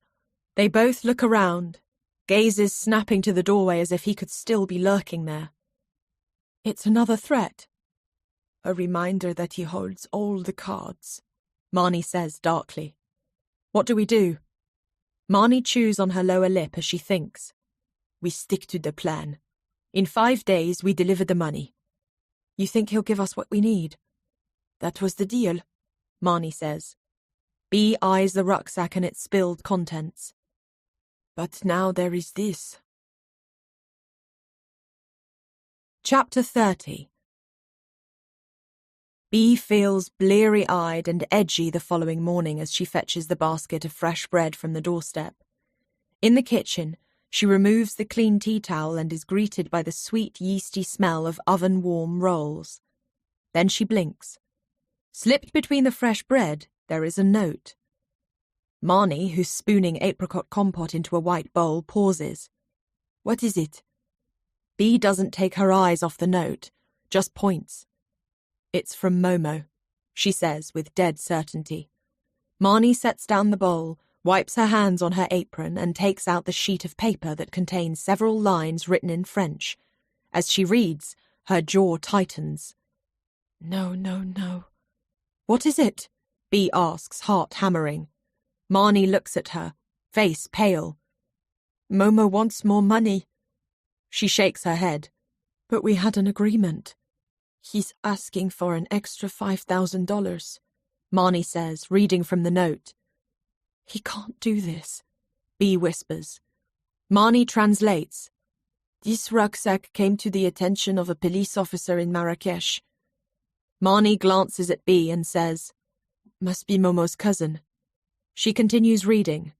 If the owner would like to be reunited with the passport that was found inside, an additional $5,000 will be required. On top of the $5,000 we were about to pay. Marnie nods. When? Reading from the note, she answers, 6 days. Fuck!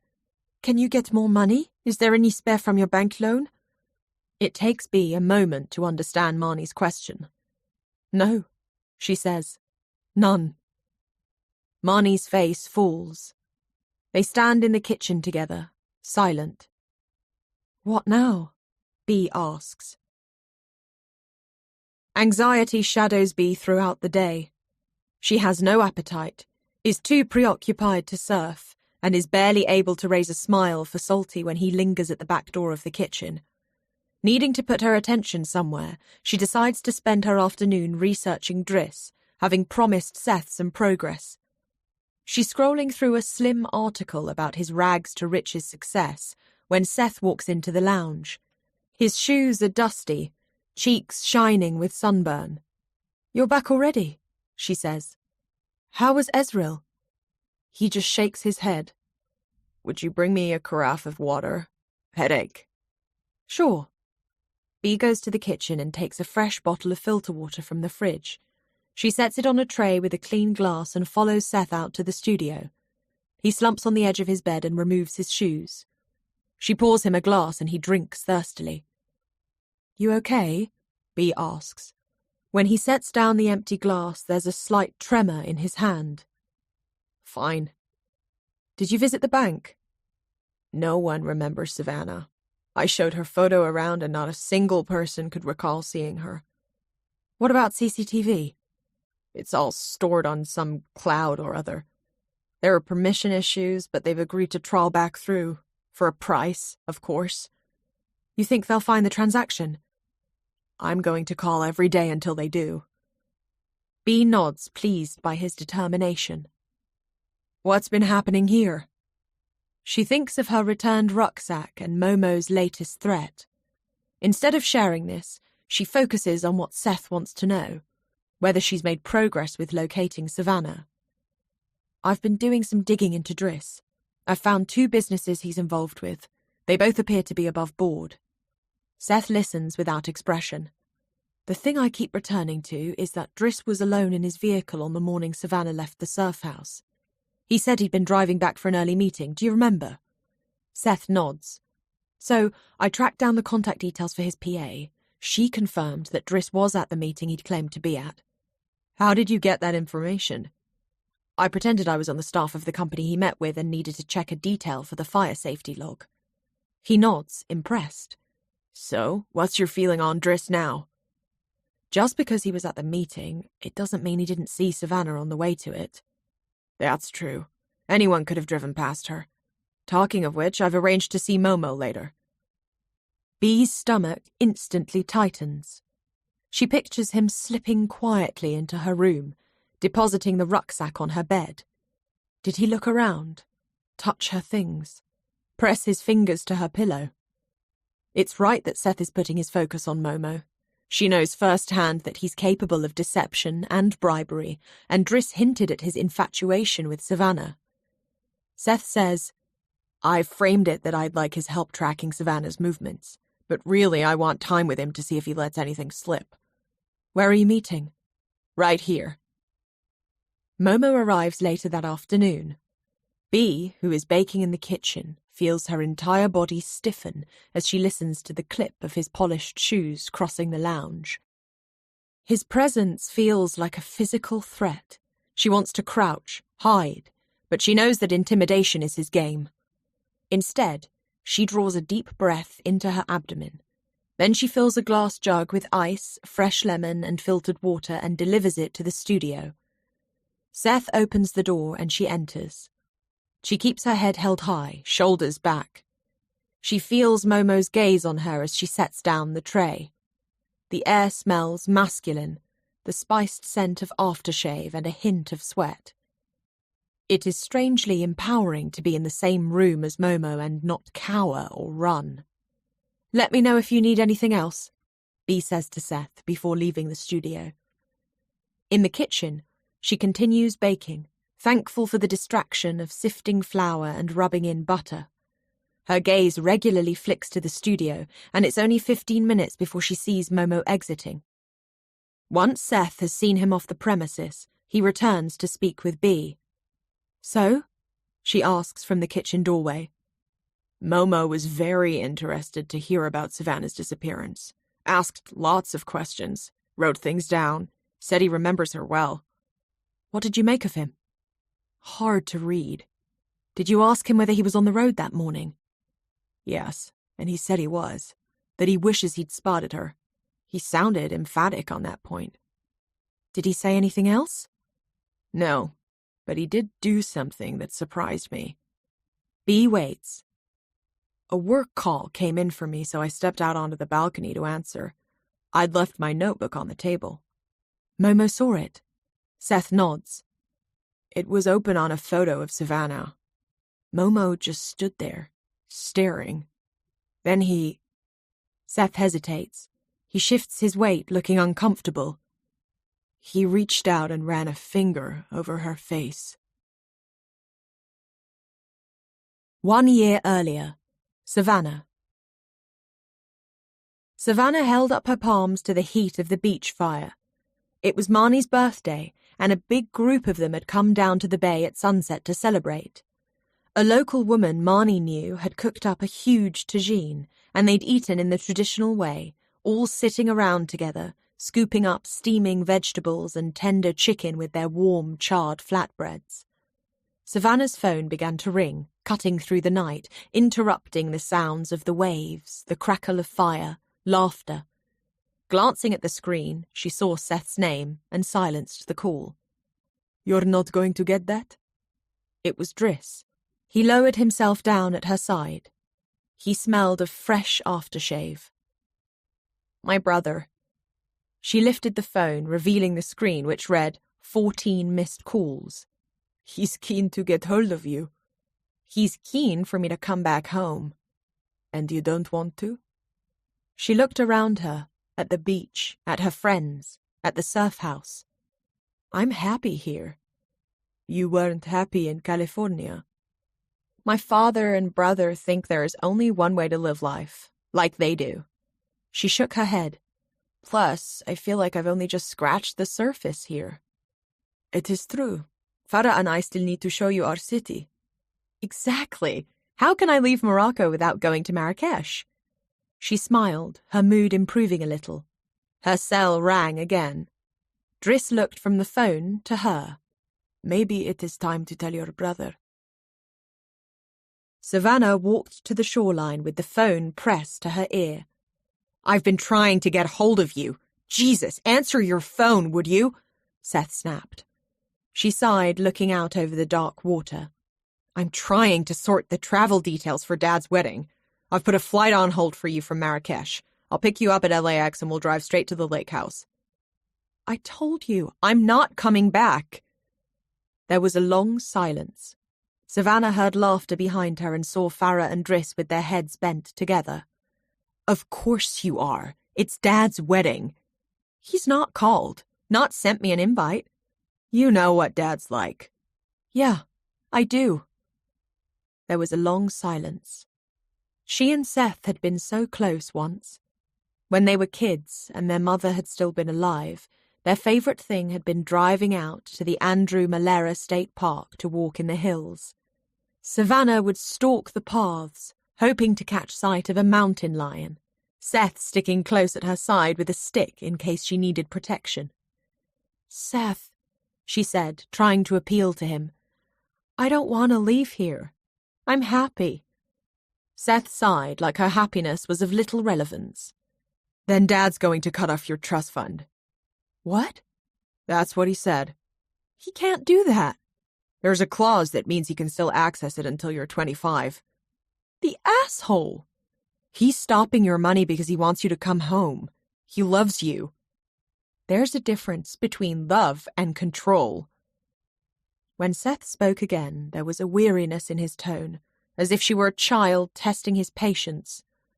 Look, Savannah, just come home. Go to the wedding, see Dad, get things right. You can always disappear off on your travels again later. The way he said it, like what she was doing out here meant nothing, made her blood boil. Tell him he can keep the money. I don't want it. I've never wanted it. I wanted love. I'm not coming back for the wedding, Seth. He's not going to like it. I'm not coming back at all. Chapter 31. Bee walks into the village, Salty at her side. The surf is blown out today. Too much wind on the water, and there are no surfers in the bay. With her eyes on the sea, she doesn't notice Aidan coming in the other direction until she almost collides with him. From beneath his sun-faded cap, he is smiling at her. Hey, what are you up to? She runs her fingertips over Salty's velvet ears. Her mood's been agitated all day, thoughts wrapped tight to the extra money she needs to find to pay off Momo. She came into the village to get some air and stretch her legs. Just walking, she tells him. I'm headed over the dunes. He hesitates. Do you and Salty want to come? She looks at the dog, who tips his head to one side as he stares back at her. We'd like that. As they leave behind the village, dry, cracked pavements give way to thick mounds of shifting golden sand. The dunes have been landscaped by the wind, and theirs are the first footprints on the contoured sand. The late afternoon light is golden and dusky, and gulls wheel overhead, their winged shadows dancing. Away from the village, the wind strengthens, a gust blasting in from the sea and whipping up the sand, which stings against her bare calves and makes Salty clamp his tail. After a few more minutes of trotting with his ears flattened, Salty has had enough and turns and lopes back to the village. Looks like it's just us, Aidan says. Bea holds on to that word like he's handed her a precious shell. Us. This stretch of coast takes the full force of the prevailing wind. Without the shelter of the bay and the harbour, huge, unrideable waves barrel straight into the rocky coastline, sending flumes of water into the sky. She follows Aidan's path as he picks his way over the dunes. His skin looks deeply tanned in the golden light. "How's your arm?" Bea asks. "It's good. I'm hoping to be back in the water in a couple more days." "Yeah? That's great." "Been enjoying seeing you out on the twin fin." She's riding a smaller board now, a 6-foot twin fin that Marnie's lending her. It's harder to paddle as it's less buoyant, but it has an amazing skateboard-like maneuverability on the waves. "The way you get low in your turns is cool to see. You're picking it up so quickly. A natural surfer." Bea feels the compliment land with a warmth that suffuses her whole body. She rolls the word surfer on her tongue. Maybe she is a surfer. It's happened by degrees. Her daily paddle outs, the regular checking of the forecast, planning her time around the swell. Surfing has been a quiet revelation. Being out amongst the waves makes her feel like she's reconnecting with part of herself that was numbed. She's learning how to listen to her body, to ride the board intuitively. There is no lens trained on her, no prize at the end of it. All she's searching for is a moment's grace, gliding on a wave. "Come on," Aidan says as the dunes give way to a shelf of rock. "I want to show you something." She follows him as they clamber over dark boulders, moving towards the water's edge. Looking at the darkening ocean ravaged with waves, she asks, "Do you miss the surf back home in Ireland?" "Not the winter sea temperature, but I miss the adventure of it. Chasing down a forecast, the emptiness of the waves, warming up after in a pub with a blazing fire." Aidan smiles, his expression light with the memory. "Has your family been out to Mulla to see offshore?" "Nah, not their kind of thing." "They must be proud hearing about the life you're making here." A swift darkness descends over his features. He takes a few steps ahead of her, bending to pick up a loose stone, which he turns through his fingers. He launches it towards the water. "Nothing to be proud of," he says in a voice so quiet she almost misses it. Bea wonders what happened back home in Ireland that caused Aidan to leave. She senses the darkness coiled tight and wonders if that's what draws him out to the waves at night. She steps forward so that she's at his shoulder. "Aidan, please don't say that, about there being nothing to be proud of." His eyes are on hers, dark and skittish. "I see the way you are with your students," she goes on, "and I hear the good things people say about offshore." He looks right at her, studying her intently with the same focus with which he absorbs the surf, as if he's trying to work out something. There's such intensity in his gaze that she can barely catch her breath. A loud rumbling noise fills her ears. Aidan turns towards the water. "Here we go." Bea follows his gaze to see a surging wave bowling towards the rocks. There's a rushing sound that comes from almost beneath them, and then, seconds later, a huge jet of white water explodes from the center of the rocks, roaring high into the air like a whale's spout. She screams with shock and delight. "A blowhole!" The spray catches in the breeze and mists their faces. As the wave recedes, drawing the water back out, she can see the deep hole in the rock that leads to the sea. "The blowhole only works on a high tide and with a big swell," Aidan tells her. "I love coming to see it." She wonders whether he comes alone or if this is a place he brings other women. Marnie and Farah's comments play on her mind. Bea feels rather than sees the next wave rumbling beneath them. The soles of her feet vibrate with the energy. With a deafening boom, the wave cracks against the rock and surges into the narrow cave, then is forced upwards in an explosion of water. Aidan grabs her hand and pulls her back. Salt water rains down and Bea tips her face up, laughing into the downpour. She thinks of the water fountain on her photo shoot. how she put her face to the jet, trying to feel something other than the deadening numbness. Now, she feels the cling of wet fabric against her skin, the roar of the sea beyond them, the graze of sun-warmed rock beneath her feet, and her hand, still held by Aidan. Her fingers entwine with his, palms wet and hot. She turns into him. "Bea," he says her name with thirst, as if his lips are dry and her name is water. She leans forward and kisses him. There is salt on their lips and heat in their mouths. His body responds to hers with urgency, a low moan of desire rising from his throat. His hand slips from hers and moves across her body, fingers sliding over the bare, wet skin of her arms. She feels the contours of his chest through his sodden t-shirt, slides her hands beneath the damp fabric. Another wave breaks against the rocks, but they do not pause to watch it surge from the blowhole. They just feel its briny mist entwine with their breath as they continue to kiss. Eventually they slow. They stand and breathe together. She looks right at him and can see the darkness returning to his eyes, as if some part of him is already pulling back. He shakes his head. "I'm sorry. Whatever this is, Aidan, I want it. I'm not in a good place to start anything right now." She says, "I'm not asking you to." Relationships aren't for her. She has tried. There have been other men, but as soon as things became physical, any attraction that was initially there just shut down. It was like there was a valve in her body that switched off. Dial turned to, "We're done here." It was humiliating and impossible to explain, so it was easier to hold herself at a distance. Yet with Aidan, she feels different.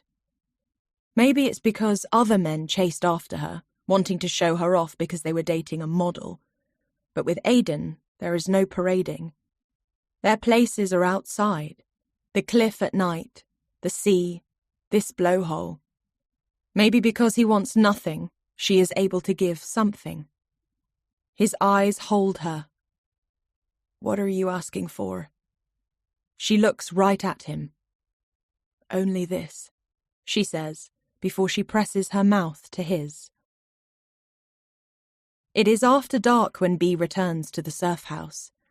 In her room, she flops onto her bed and replays the brush of Aidan's stubble against her cheek, the warm musk scent of his neck, the taste of salt on his skin. They'd stayed at the blowhole until the sun went down and Bea began to shiver in her damp clothes. Then they wandered back through the village, him peeling off when he reached offshore. Already she wonders when she'll see him again.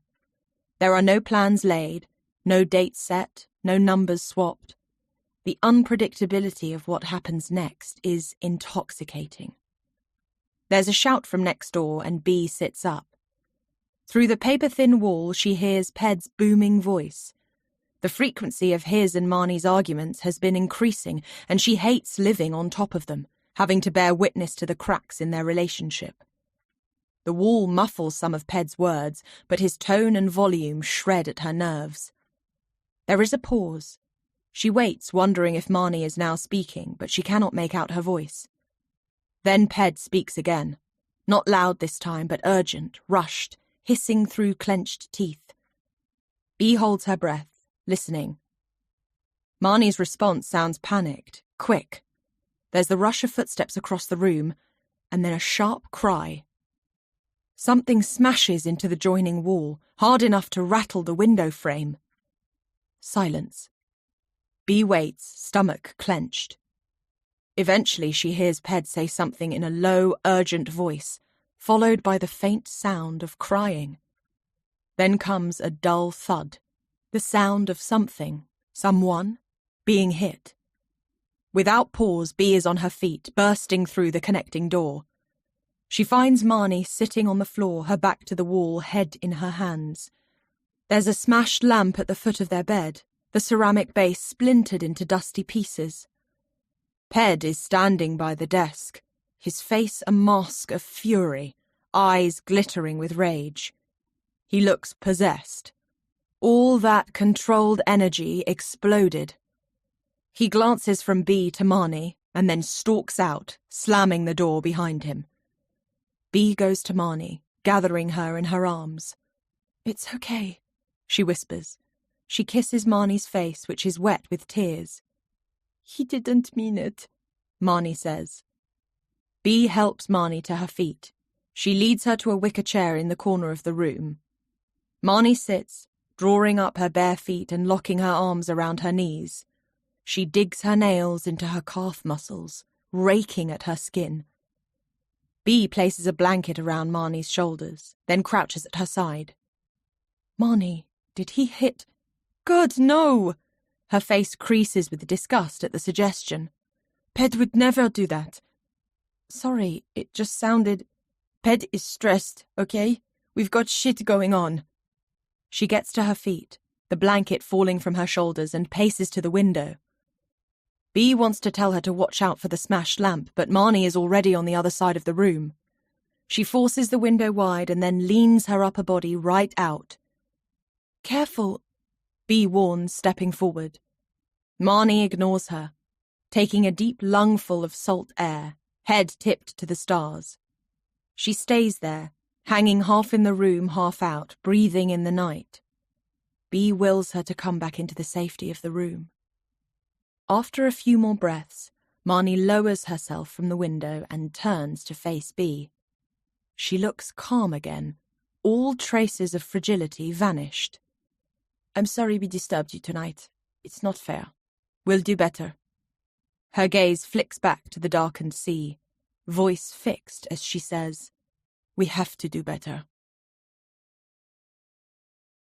Chapter 32. The day after Marnie and Ped's argument, they are careful with one another. Marnie slips from the kitchen as Ped enters. Ped takes his coffee to the office to drink. B's asked to pass a message between them about a forthcoming booking. A prickling tension tightens the atmosphere inside the surf house and makes knots of B's stomach. That's why she's surprised when Marnie rallies the guests, telling them they're partying at rooftops tonight. So now B is standing at the base of a ladder that is propped against a disused building. "Come on up," Marnie calls. Music streams into the night, a wild, electronic beat that vibrates through her body. B begins to climb, hand over hand, sandals slipping on the wooden rungs. Best not to look down, she decides, instead focusing on Marnie, who waits, grinning.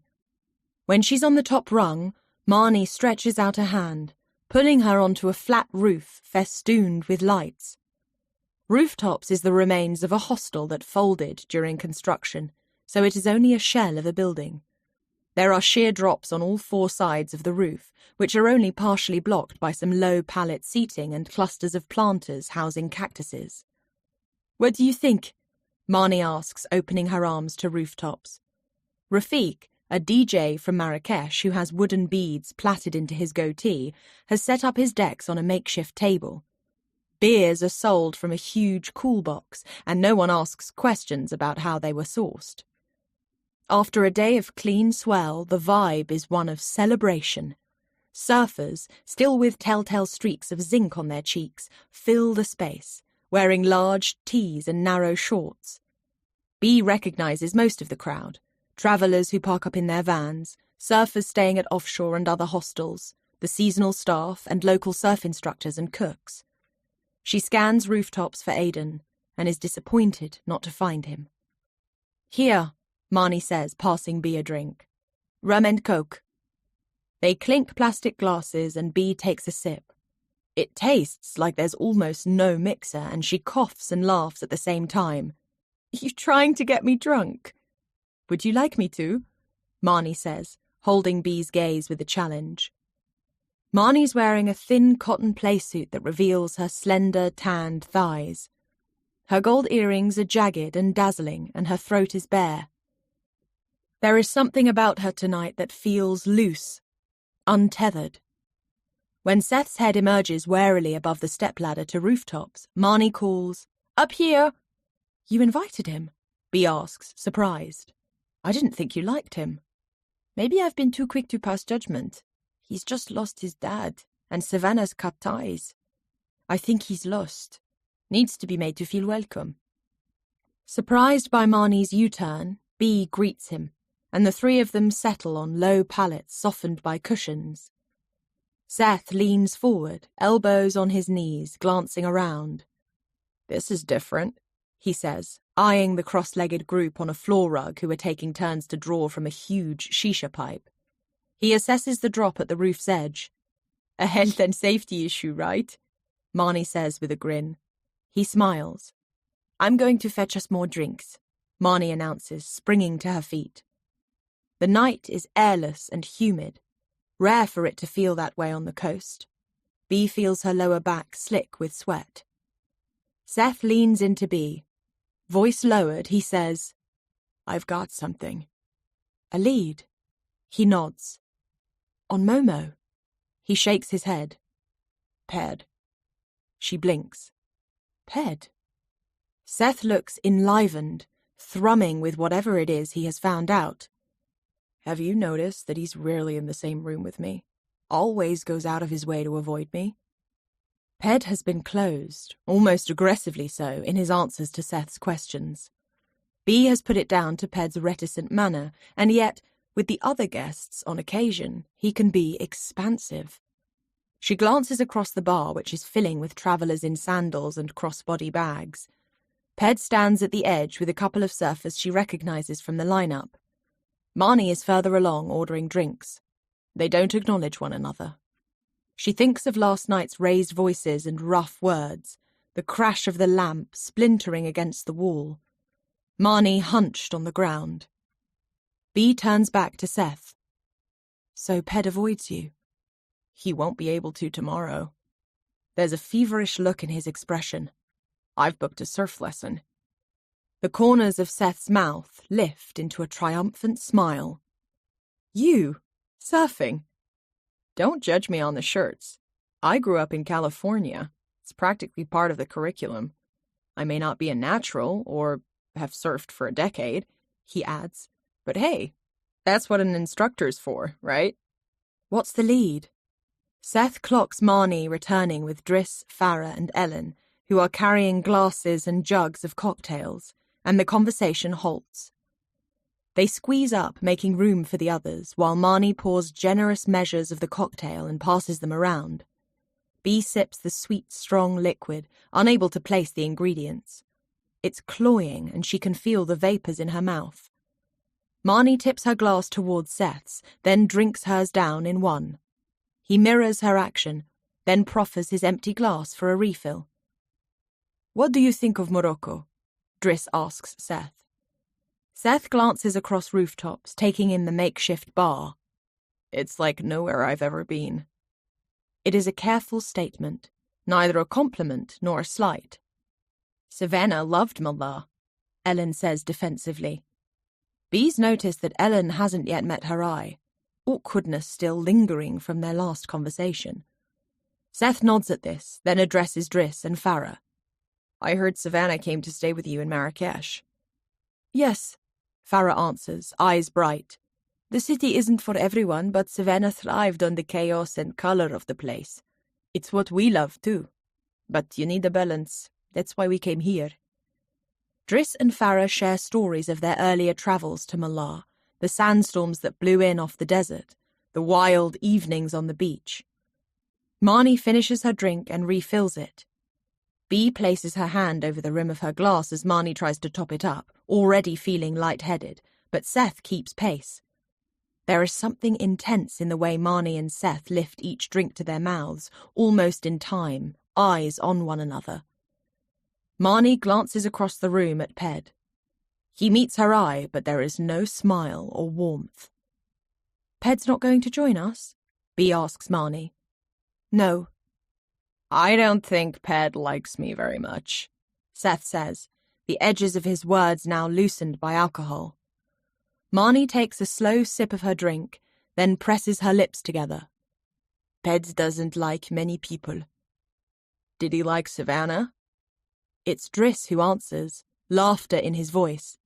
He wasn't her greatest fan after that rooftops night. Do you remember? The after party, Farah says, eyes twinkling. Oh, God, Marnie says. Ped's bored. I slept through the whole thing, but he was livid for days. Driss explains. We'd all been here at rooftops. Savannah didn't want the night to end, so she invited the crowd back to the surf house to party. A group of travelers were messing around in the pool on Ped's board, put a ding in the nose. Marnie winces at the memory. Didn't go down well. One of the local surf instructors approaches their table, clapping hands with Driss, then kissing Farah. Ellen turns to Seth, her voice low. You've had to pull Savannah out from parties before, I hear. Her loaded tone cuts through the easy atmosphere. Excuse me? Seth says. Ellen keeps her voice quiet, but Bea, who sits on the other side of Seth, hears clearly. She told me how you dragged her out. There's a pause. By her hair. Seth looks like he's been slapped. That's what she told you. Did you? Jesus. He pinches the bridge of his nose, shakes his head. I know the night she's talking about. Did she mention that she was so high she'd stolen our dad's car? She drove it to a party, completely off her face. Dad wanted to call the cops, but I said I'd fetch her. When I found her, she was totally out of it. I helped her back to my car, but she was staggering everywhere, and her hair got caught in the zip of my jacket.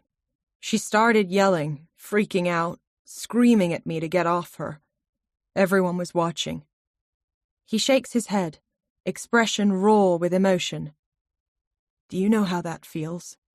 Your sister shouting that you're hurting her when you're only trying to keep her safe? Finished, Seth gets up from the table and heads for the bar. Ellen holds up her palms, like, what did I do? Bea is about to follow and check he's okay when Marnie stands, saying, I'll go. She takes one of the cocktail jugs with her, and when she catches up with Seth, she refills his glass. The tension in his face begins to ebb as they talk and drink. Bea threads through the thickening crowd, feeling the heat of other bodies. The music is loud and the alcohol is making it hard to think clearly. Aidan is still absent and she's beginning to wish she'd not come either. She grabs a mineral water from the cooler and presses it against her cheek, deciding if she's going to call it a night. Marnie could use one of those. She looks up to find Ped at her shoulder. Bea glances back through the crowd towards Marnie. She's pulling Seth through the group of dancers, and there's something loose in her movements as she swings her hips. She glimpses someone different in Seth to the buttoned-up, focused brother who came out here searching for his sister. He's hurting, vulnerable, but also a man who likes to take risks. Marnie begins to dance, her movements fluid and sensual. Seth's gaze is pinned to her body as she sinks low to the ground. Her muscles flex, tanned skin stretching tight over beautifully sculpted legs and arms. Bea glances at Ped. There is a flicker of tension at the edge of his mouth. Eyes still on Marnie, he says, Look out for her tonight. 1 year earlier, Savannah. Savannah danced with her arms raised, fingers weaving through the night, hips slinking low to the earth. She could feel the backs of her knees slick with sweat. Rooftops was crammed with people partying and dancing and drinking.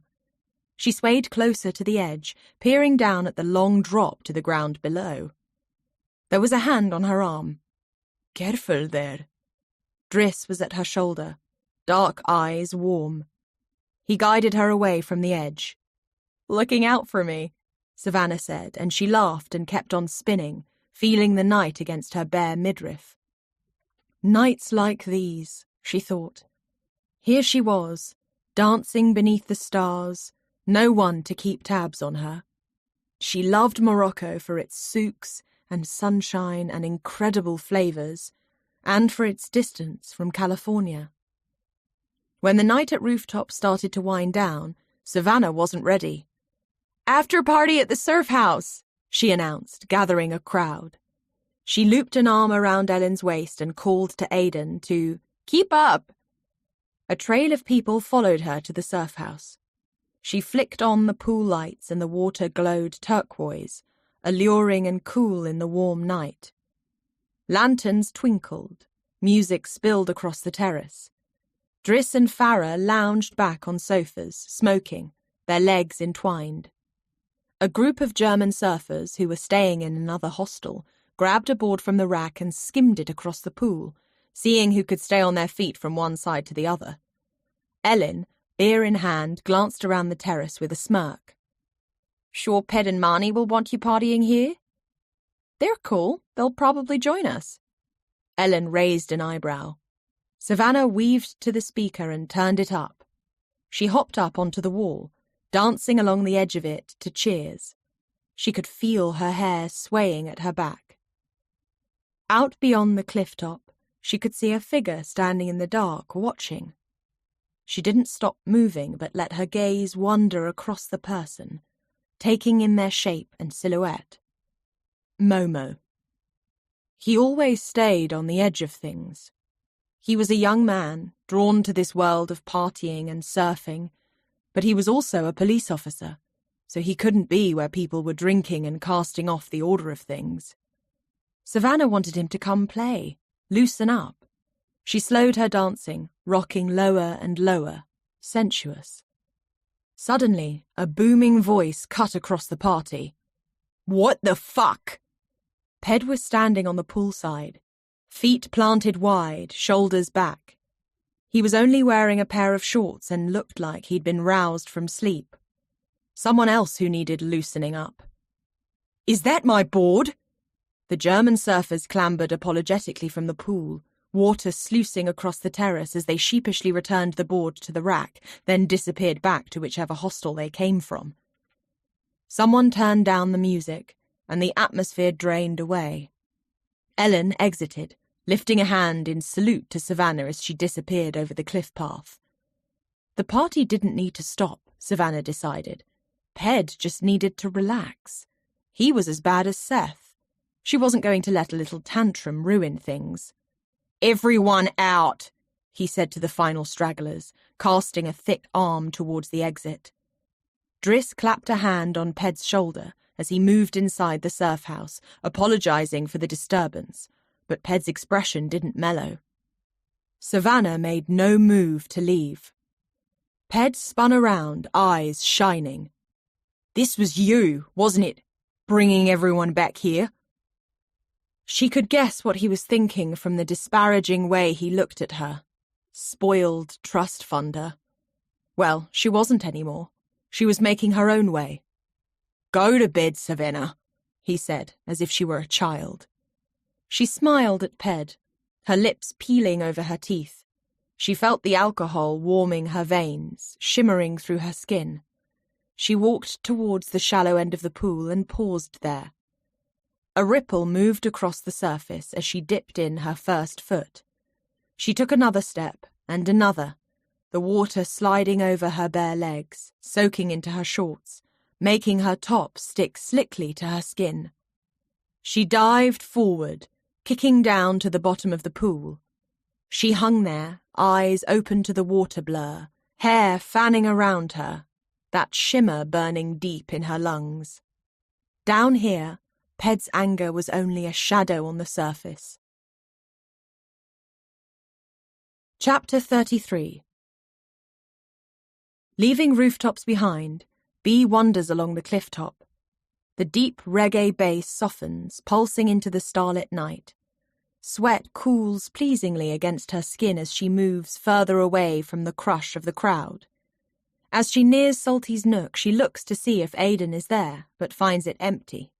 She'd love to sit out here with Aidan tonight, watch the waves, talk, feel the warmth of his body beside hers.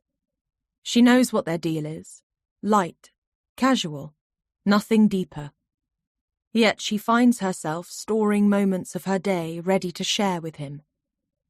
As she crosses the terrace towards the surf house, she hears a strange, gasping sound in the darkness. Her senses spring alert. There is a low moan, then a breathless sound. Creeping forward, she makes out two figures in the darkness, pressed against the studio wall. It takes a moment for the scene to come clearly into view. It is Marnie, her back against the wall, jumpsuit around her ankles. Seth holds her hips. Bea must make a sound of surprise because Marnie and Seth freeze. When Marnie looks up and sees her, Marnie winks. Bea's cheeks flame as she backs away. She hurries into the surf house, taking the stairs 2 at a time. At the top, she sees that Marnie and Ped's door is open a crack. The light is on. Is Ped back already? Look out for Marnie tonight. Her stomach lurches. Bea slips into the bathroom, closes the door. She peels off her clothes, steps into the shower and lets the hot water scald her. Her thoughts spin wildly. Marnie doesn't even want Seth. Bea knows that. Yet there was a strange, destructive energy about Marnie this evening. She needs her to be the strong, fierce, determined woman she believed her to be, not someone who cheats on her partner against a wall. Bea hears the click of the latch. The shower steam swells as Marnie lets herself into the bathroom. Jesus, Marnie, you could knock. Marnie begins peeling off her jumpsuit, wriggling free of it until she is standing in just her underwear. What are you doing? I need to shower, she says, alcohol slurring the edges of her words. She tugs down her underwear and Bea sees hand marks around her breasts and hips. Her neck is flushed. She steps into the stream of hot water and Bea moves back, the cold tiles pressing against her shoulder blades. Marnie leans her head forward, letting water pour over her scalp. A channel of water cascades down her spine and into the grooves at the tops of her buttocks. She reaches for the soap and hands it to Bea. Wash me, she whispers. The soap is in Bea's hands. She looks at it for a moment, then finds her hands moving to Marnie's wet shoulders, her skin hot and glistening beneath her touch. She slides her hands down her arms. Marnie stands there, naked, her darkened nipples hard and erect. She's no idea what this is, what game Marnie is playing. Wash yourself, Bea says sharply, pushing the soap at her. Then she moves past Marnie and grabs a towel, wrapping it around herself and leaving the bathroom. Marnie doesn't even look at her as she leaves. In her room, Bea pulls a t-shirt over her still damp skin and dives into bed. She hears the bathroom light turn off, the extractor fan go quiet, hears the tread of bare feet across the corridor, the squeak of the door opening then shutting. She catches the low timbre of Ped's voice. He must be back. She realizes she is braced, waiting for the explosion. But tonight there are no raised voices, nothing thrown, no bed springs creaking. Just the quiet movement of Ped's feet as he leaves the room, descends the stairs, and exits the building. A minute later, she thinks she catches the distant sound of the van door opening. Marnie must be listening too, because then Bea hears the depression of the bed springs, followed by the light exhale of breath as Marnie begins to cry. Later, there is a gentle knock on the connecting door. Marnie steals into Bea's room in the darkness and switches on the lamp. She stands in a t-shirt and pair of boxer shorts, hair damp, bare feet pressed together. Bea sits up, blinking into the light. Marnie perches on the end of her bed, hands in her lap. I'm sorry, she says, head lowered. There's something vulnerable in the rounding of her shoulders that Bea's not seen before. I've messed up. Silence wraps around them both. Seth, Bea says eventually. Why? Even as she asks the question, Bea knows the answer. Marnie uses her body, her sexuality to draw people to her. It's a currency. She wonders what love she was denied growing up that made her learn to act like that. Marnie shrugs. Guess I wanted to prove something. B doesn't follow. To who? Marnie's gaze remains on her lap. A single tear falls from the corner of her eye onto her hand. Ped. B shakes her head. I don't understand. Marnie's next words are so quiet that B isn't sure she catches them fully. I think Ped is cheating. B blinks. It takes a moment for this to land. Are you sure? Those long trips chasing swell? There's a woman. Have you talked to him?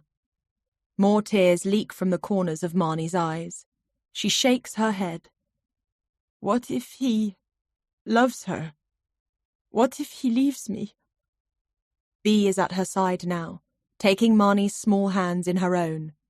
He loves you. She turns her face towards B. Her eyes are large and round with distress. Then why is he cheating? People make bad decisions. Like fucking Seth. Like that. B smiles sadly. Does Ped know? About Seth? God, no. I don't think so. I heard him leave. He's gone to the van. She nods.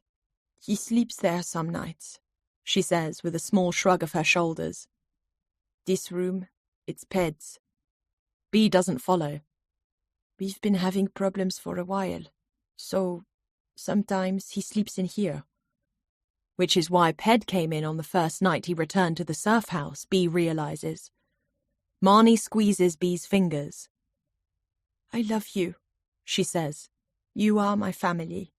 I'm sorry for tonight. I'm sorry this is messy. I'm going to do better. Marnie wraps her arms around B, hugging her tightly. Tomorrow's a fresh start, B says, mirroring Marnie's motto. She feels Marnie's head nod against her. Then she pulls back and places a kiss on B's forehead like all the other evenings.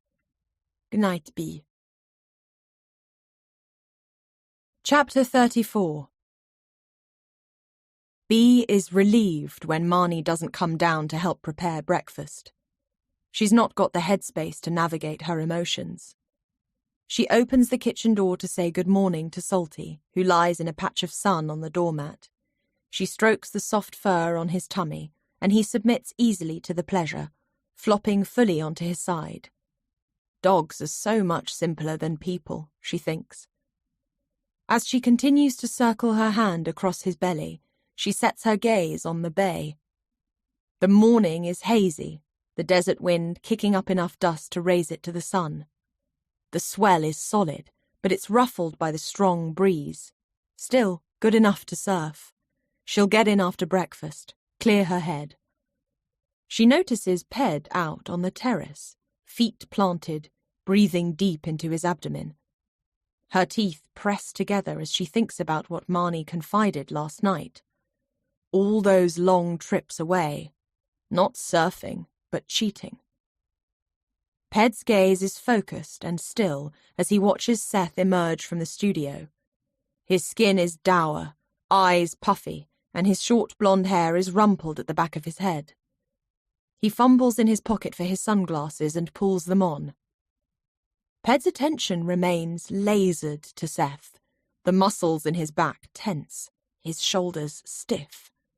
Does he know? Seth hasn't noticed Ped and seats himself at his usual table, alone in the shade. He slumps back in his chair, rubbing at his brow. He exhales hard, dropping his head. Ped remains where he is for a moment, and then B watches him draw back his shoulders, roll his head a little as if loosening his neck. He moves towards Seth's table with powerful, easy strides. As he passes, he claps Seth on the shoulder, startling him. See you in the water in half an hour, mate. Seth's mouth opens and closes. Surf lesson. Great, Seth says, nodding. He gives a quick, awkward smile. When Ped has moved on, Seth slumps back in his chair. Bea sets about making Seth's coffee with little care, then delivers it to his table. She sets it down, the coffee slopping over the edge of the mug. He looks up uncertainly, trying for a smile. "Good night?" she asks pointedly. His smile fades. Bit too much to drink. Struggling a bit this morning. He rubs his head. There's a blotch of colour rising on his neck. I don't normally drink. Doesn't really suit me. Sorry if I was not myself. She feels herself thaw a little. She knows how persuasive Marnie can be. Seth was in the beam of her attention, and it burns so brightly that it can be dazzling. He glances at his watch. God, I don't feel like a surf lesson. Sure you want to go ahead? He looks at her for a moment, then seems to set his resolve. I need to. She remembers their hurried conversation at Rooftops last night, Seth leaning close to tell her that he had a lead. Just, she begins, thinking of Ped's hawk-like gaze. Be careful. Bea takes her board from the rack and jogs down to the water. Salty trots at her side, and she is pleased to have his easy company. She passes Ellen, who watches her warily from her perch on the rocks, where she's setting up her camera. Driss and Farah are down by the shore, attaching leashes. They both look a little jaded too. Hope you're feeling better than us after last night, Farah says. Is Rooftops always like that? Bea asks. It is when Marnie has that glint in her eye. It was more than a glint, Bea thinks, remembering how hard she'd been drinking and how she went after Seth with intent. She wonders at what point Marnie decided, him. I'm going to fuck him. Maybe she admires her for that, though. It was reactive, sure, but she still had the confidence to go after what she wanted. As Driss and Farah paddle out together, Bea hangs back. She wants to be out there on her own this morning. She takes her time wading in. The water is surprisingly cool, even on the hottest of days. She calls goodbye to Salty, who barks forlornly from the shallows, and then she is paddling out, the motion fluid and easy, her shoulders strong and toned from weeks of surfing. When she glances back, Salty is lying on his belly in the wet sand, muzzle on his paws, waiting for her. She makes her way out to the lineup, then sits astride her board, legs dangling into the water. She spots Seth and Ped some distance away and narrows her eyes as she watches them, wondering what Seth's lead is. She turns away, setting her gaze on the horizon. She comes out here for her head, to let her thoughts settle and quieten. She takes a breath and allows herself to be lulled by the rise and fall of the swell. When a set rolls in that she wants, she paddles into position. Her pop-up is sharp and smooth. She can feel it all, the fizz of the ocean in her ears, the glitter of the sun against the wave face, water droplets in the atmosphere making a rainbow haze at the wave's back. She feels the power of the swell beneath her, as if it's travelling up through the balls of her feet. She rides the wave till its end, then dives off and allows herself to float, absorbing the beauty of the moment. Hey! She looks around and sees Aidan paddling towards her on a longboard. He is grinning, water caught in his dark lashes. You're back in the surf. Sure am. A wave breaks and they duck dive beneath it, letting it surge over them. They emerge, hair slicked to their heads, blinking water from their eyes. Bet it feels good. He looks at her. Feels very good. And there's that smile again.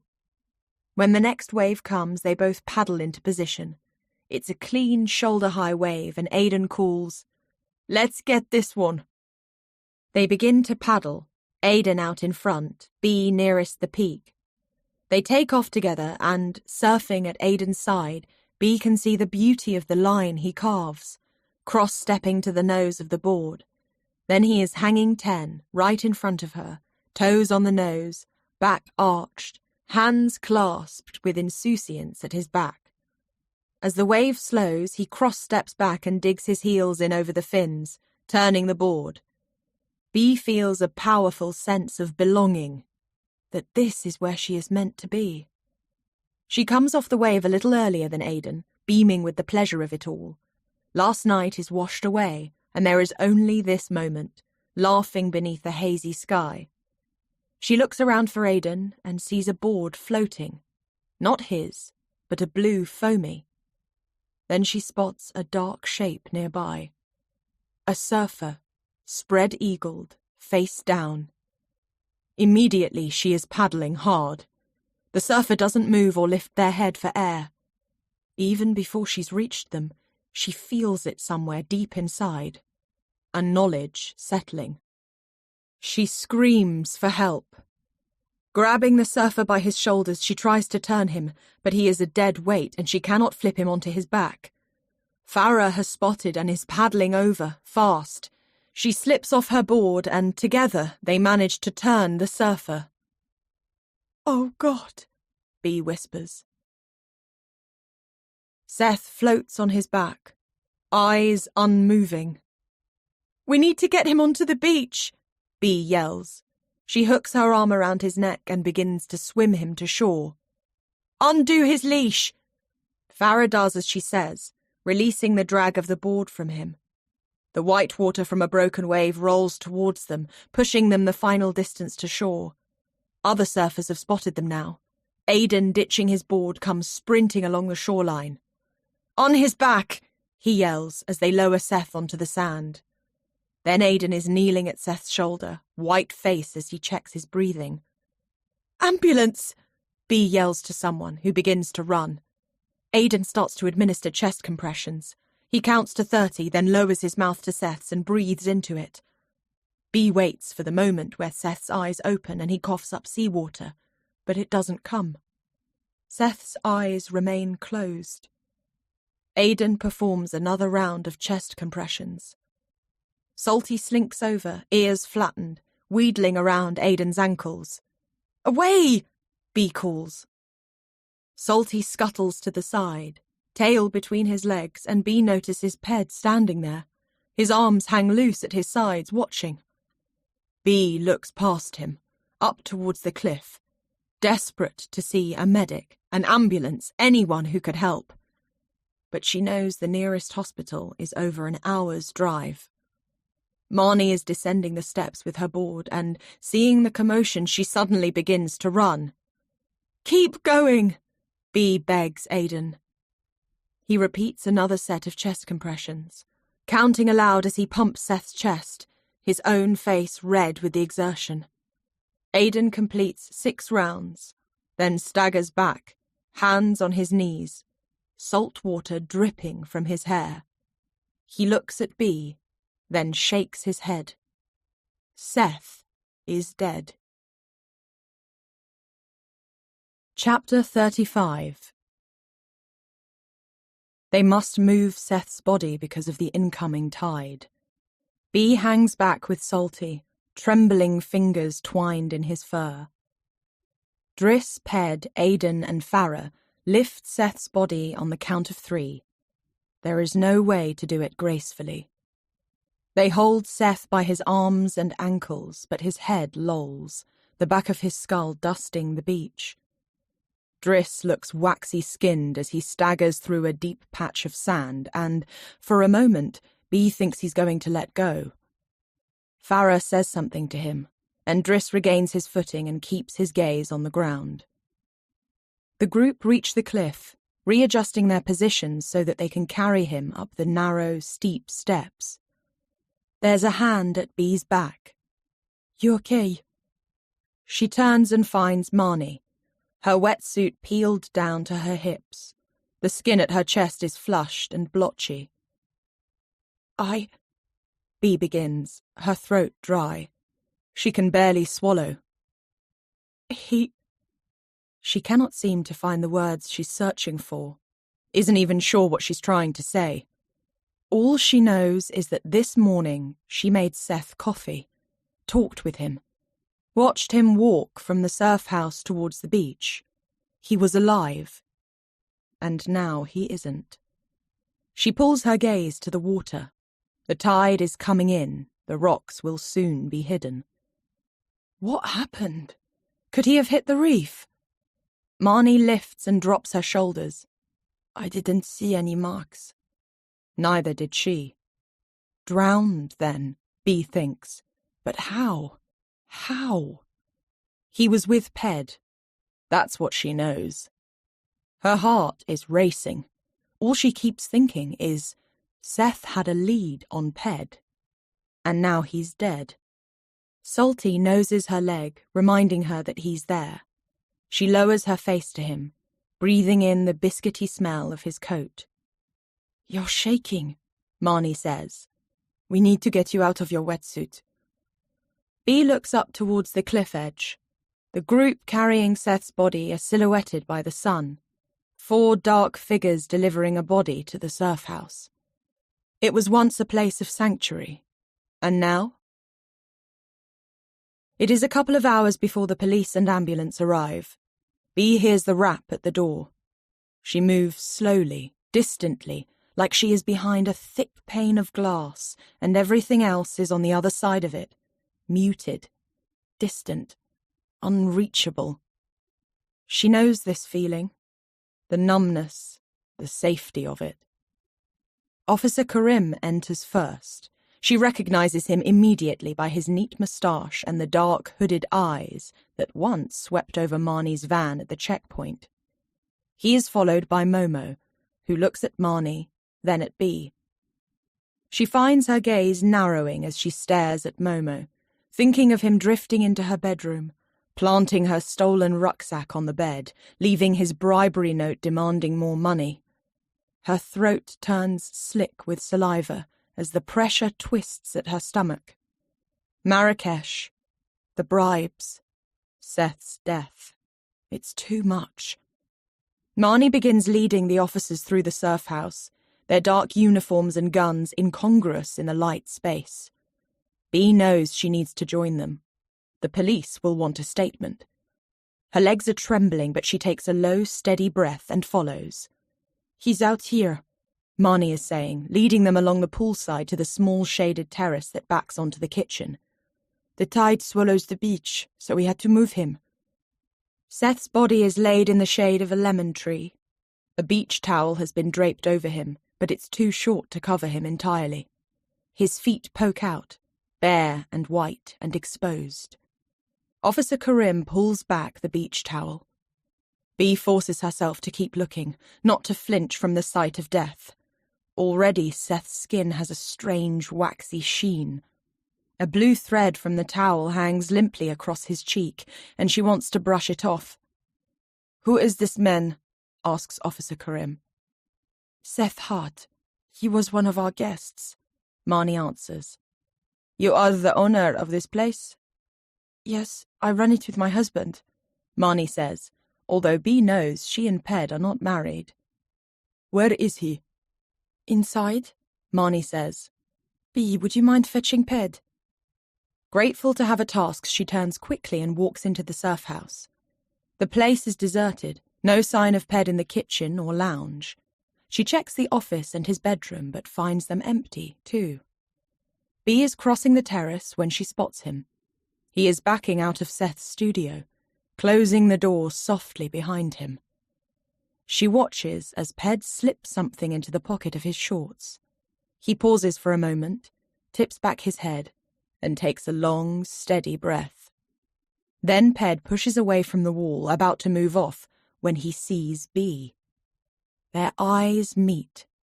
His clear gaze bores into her, a challenge in it. Her head pounds with questions. Seth booked that surf lesson because he needed to talk to Ped. He had a lead on Savannah, was finally getting close, and now Seth's dead. "What were you doing in Seth's room?" "Getting his passport. The police will need it for identification." She looks at him carefully. "We have a copy on file." Ped says, "Best to show them the original. It'll have his next of kin details." She wants to demand that Ped show her the passport, but he would ask, why? And what would she answer? Because I don't trust you? Because maybe you were rooting around for something else? Because it's proof that you're a liar. But B can say none of these things. Not yet, at least. The police are here, she says eventually. They want to see you. Was Seth travelling with anyone? Officer Karim asks. No, Ped answers. He came alone. For a holiday? Marnie smiles. Yes. B flinches. Momo knows this is a lie. Seth already spoke to him about his concerns over Savannah. B glances towards Momo, but he does not contradict Marnie's statement. B understands why Marnie said what she did. She won't want to give the police any reason to turn their focus on the surf house. She will want them off the property. B hasn't got a work permit, hasn't even got identification if they ask for it. But most importantly, there's Marrakesh. Seth was surfing, yes? Officer Karim asks. That's right, Ped says. He booked an hour's lesson with me at 10 o'clock. Afterwards, he wanted to stay out to free surf. He'd hired the board for the day, so there was no problem with that. He was well in your lesson? Officer Karim asks. Correct. Then what do you think happened? B's gaze is fixed on Ped. He must have got unlucky. Had a wipeout. Hit the seabed, perhaps. Ped stands with his feet planted, taking up space. His arms are folded across his chest. Unlucky, B thinks. The sea is very dangerous, Momo says gravely. It can be, Ped agrees. Who found Seth? Momo asks. B finds herself raising her hand. Momo looks at her fully then, and B can feel sweat break out beneath her arms. The tension must show on her face because Marnie takes a step closer. She places a hand on her own abdomen as a silent reminder for B to breathe. Explain? I was surfing, and I saw someone floating face down in the water. I swam over, tried to turn him, but I couldn't. Farah, another guest here, came to help me. It took long? Momo asks, his eyes narrowing. She pushes her hands into her pockets. I don't know how long. Half a minute? Maybe more. Marnie steps in. That's right. They did a brilliant job. Then Aiden ran over and attempted to resuscitate him, but it was too late. When B lifts her gaze, she finds Momo watching her. His dark gaze is pinned to hers. Unease spikes across her skin. She can guess what he is thinking. One body is unfortunate. Two can't be coincidence. Chapter 36. This is the studio, B says, unlocking the door. She pushes it open and then steps to one side, allowing Momo to enter. Officer Karim finishes up a call, then follows. Come, please, he says to B, who has no choice but to enter the studio too. The place is sun-bright and gleaming. Officer Karim's gaze sweeps the space with interest. He pulls open the wardrobe door to reveal a selection of shirts hung neatly. He taps a forefinger on his lips, then crouches low to look beneath the bed. B hangs back near the exit, hands linked behind her back, like she's auditioning for the role of head girl. When Officer Karim straightens, he crosses the bedroom into the ensuite.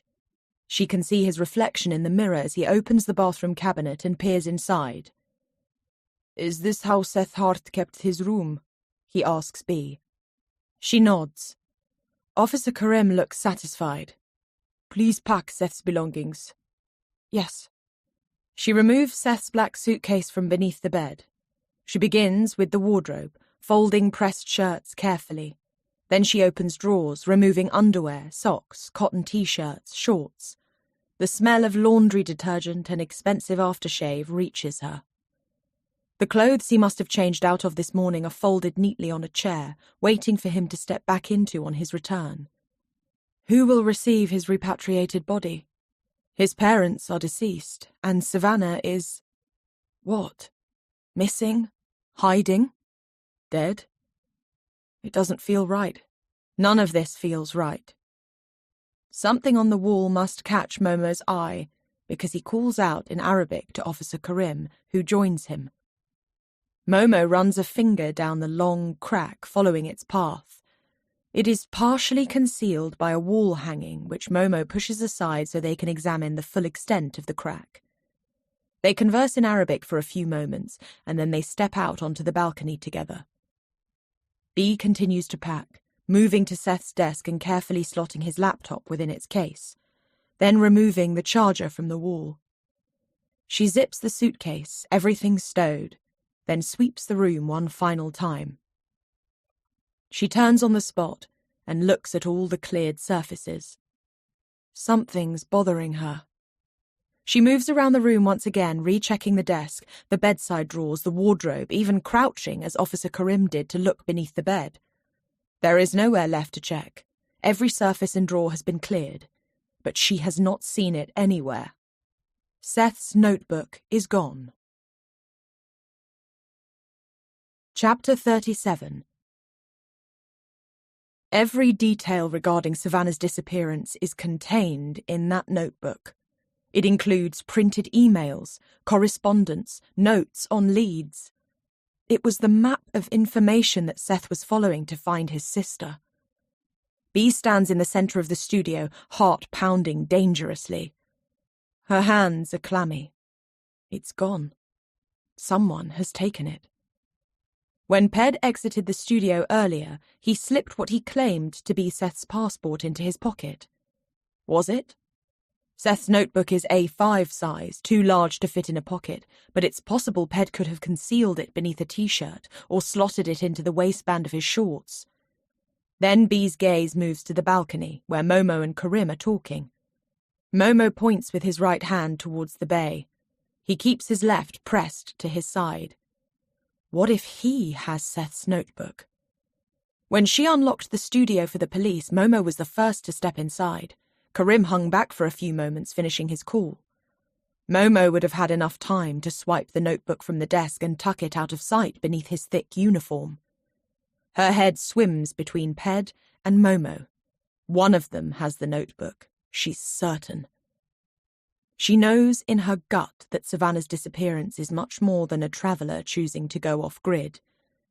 This feels dangerous. She's told no one that she's been helping Seth with his investigation, and she needs to keep it that way. B is making for the door when she thinks of the one place she hasn't checked for Seth's notebook, the safe. With a quick glance towards the officers, who are still talking on the balcony, she moves to the wardrobe where the safe is kept. She knows the safe override code and punches it in. Please be in here. She casts another glance towards the police, still talking, then turns the dial. The safe unlocks. Pulse rate accelerating, she pulls open the door. Her eyes scan the dark rectangular space for the black notebook. It is not here. Her heart sinks. That's it then. The notebook is gone. Seth's gone. Every door they prized open together has been slammed shut. She is pushing to her feet when her gaze lands on a thick envelope at the back of the safe. With a glance over her shoulder, she reaches in and lifts out the envelope. It is filled with US dollars. Hundreds of them. The police officers don't know the money is there. No one does, except her. She stares at the money. My God, there may be enough to pay off Momo's bribe. She peers over her shoulder and sees that Momo and Karim are finishing up their conversation. She only has moments. Heart-thumping, her fingers circle the cash. She can feel the weight of the money in her hand, but the moment she grips it, she hears the balcony door slide open and the men's footsteps return. She freezes. She has no pockets, no bag, nowhere to put it. She pushes the envelope of notes beneath the neckline of her top, then hastily locks the safe. All finished? Officer Karim asks as B stands. She keeps her back to him, feeling the burn of her cheeks. She takes a moment to settle her expression, then she turns. Yes. She mustn't look down, but she is acutely aware of the wedge of money pressed against her breastbone as she makes her way to the door. Reaching it, she places her fingers on the door handle and pushes it open when she hears, "Wait." It is Officer Karim's voice, and B freezes. She turns. He is looking right at her, dark eyes pinned to hers. "Is there a safe in the room?" B feels the blood leave her face. She is on the threshold of the exit, and all she wants is to leave. "Yes," she answers, mouth dry. "Show me," Officer Karim says. Tiny beads of sweat gather beneath her arms. She doesn't move. He continues watching her, and she thinks, "It's all over." "Show me the safe," Officer Karim repeats. B blinks. There's no choice. She steps back into the room. Her face is hot. Slowly she approaches the wardrobe and opens it to reveal the locked safe. She can feel the dollar bills sticking to the damp skin at her breastbone. "There is an override code?" Officer Karim asks. "Yes," she answers, suddenly latching on to this. "But I don't know it. I'll go to the office, fetch the code." She can feel Momo's eyes on her.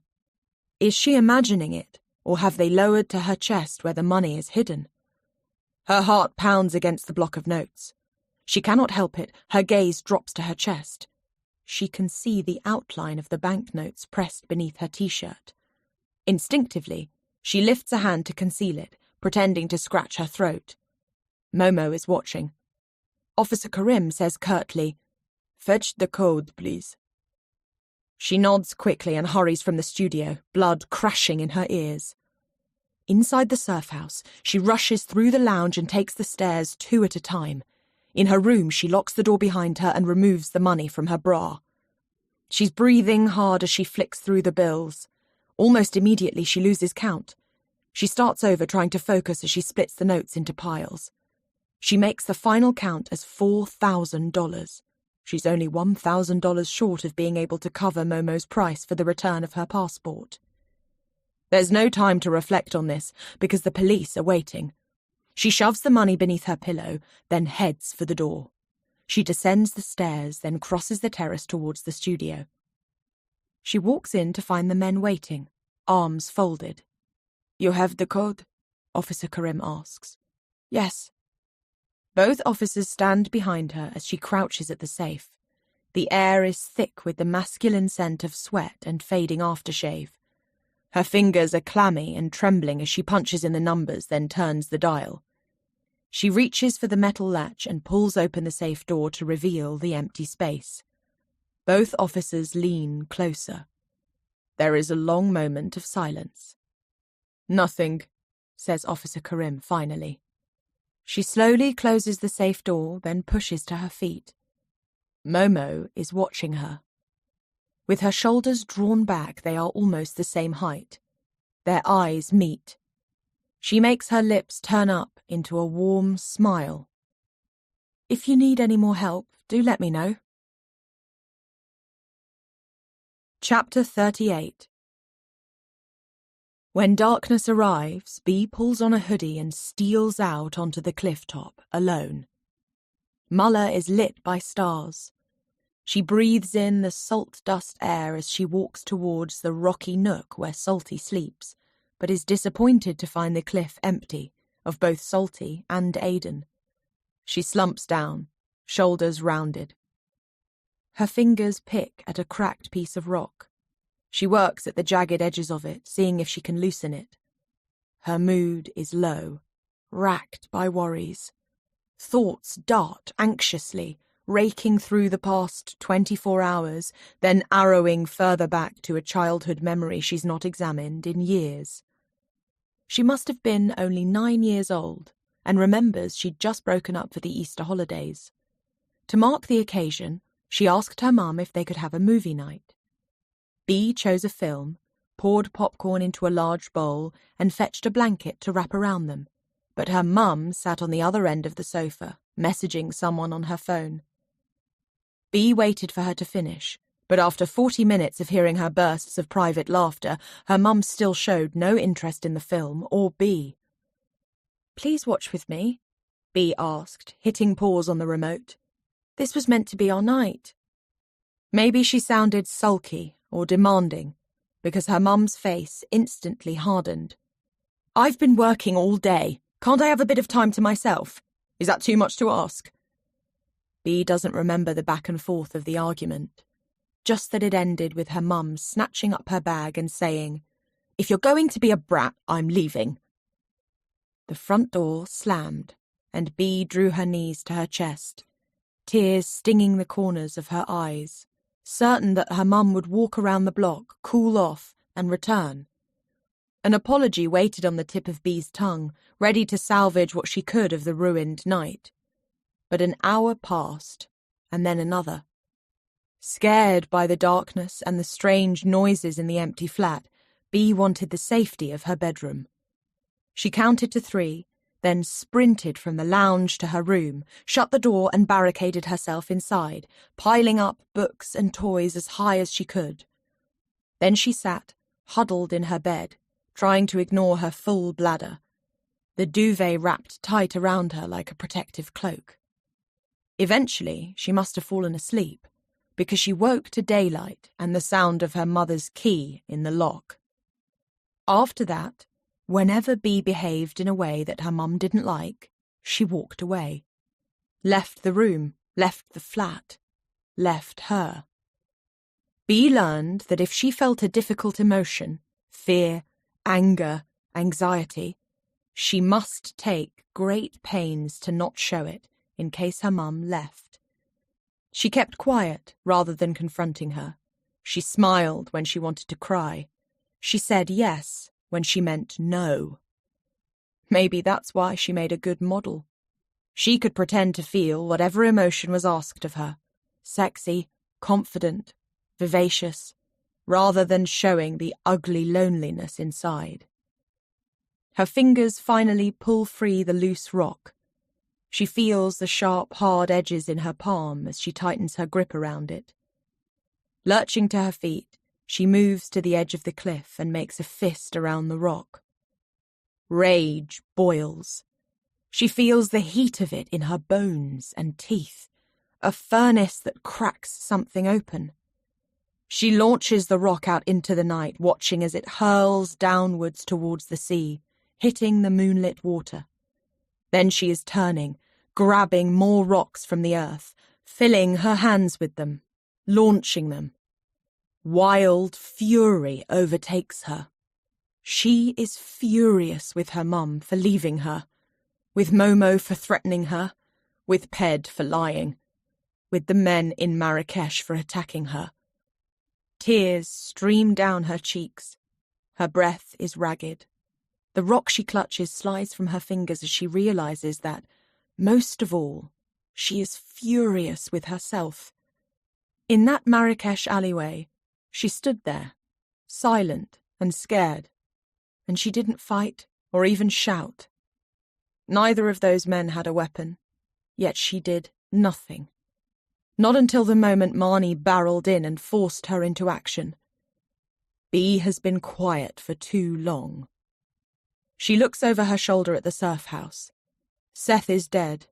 Savannah is missing. And she is certain Ped is involved. This time, she will be heard.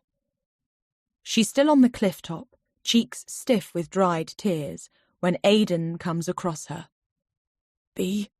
he asks in a low voice, placing a hand on her upper arm, looking right into her eyes. "Are you okay?" "Can we walk?" she asks, needing motion. "Sure." They make their way down the cliff steps and into the dark bay. The tide is out, and the wet sand shimmers silver. They walk together, their footsteps falling into rhythm. It's hard to believe that hours earlier they were both in this bay, Bea pulling in Seth's body, Aidan administering CPR. She replays the moment she saw Seth floating face down. She drills into each of the thoughts and decisions that came next. Did she swim to him fast enough? Did she hesitate in turning him? If she'd been faster, stronger, better, could she have saved him? She shakes her head. I keep going over it. How when I got to Seth, I couldn't turn him. Wasn't quick enough. That isn't on you.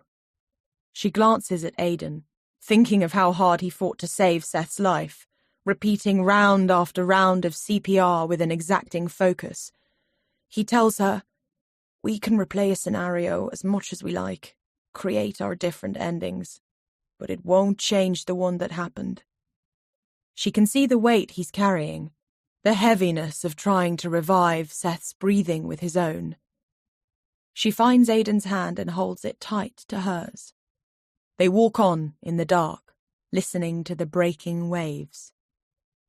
There are so many shadows in her thoughts. She thinks of Seth's body laid on the terrace beneath a towel, the officers standing over him. Then of Ped exiting Seth's room, slipping something into his pocket.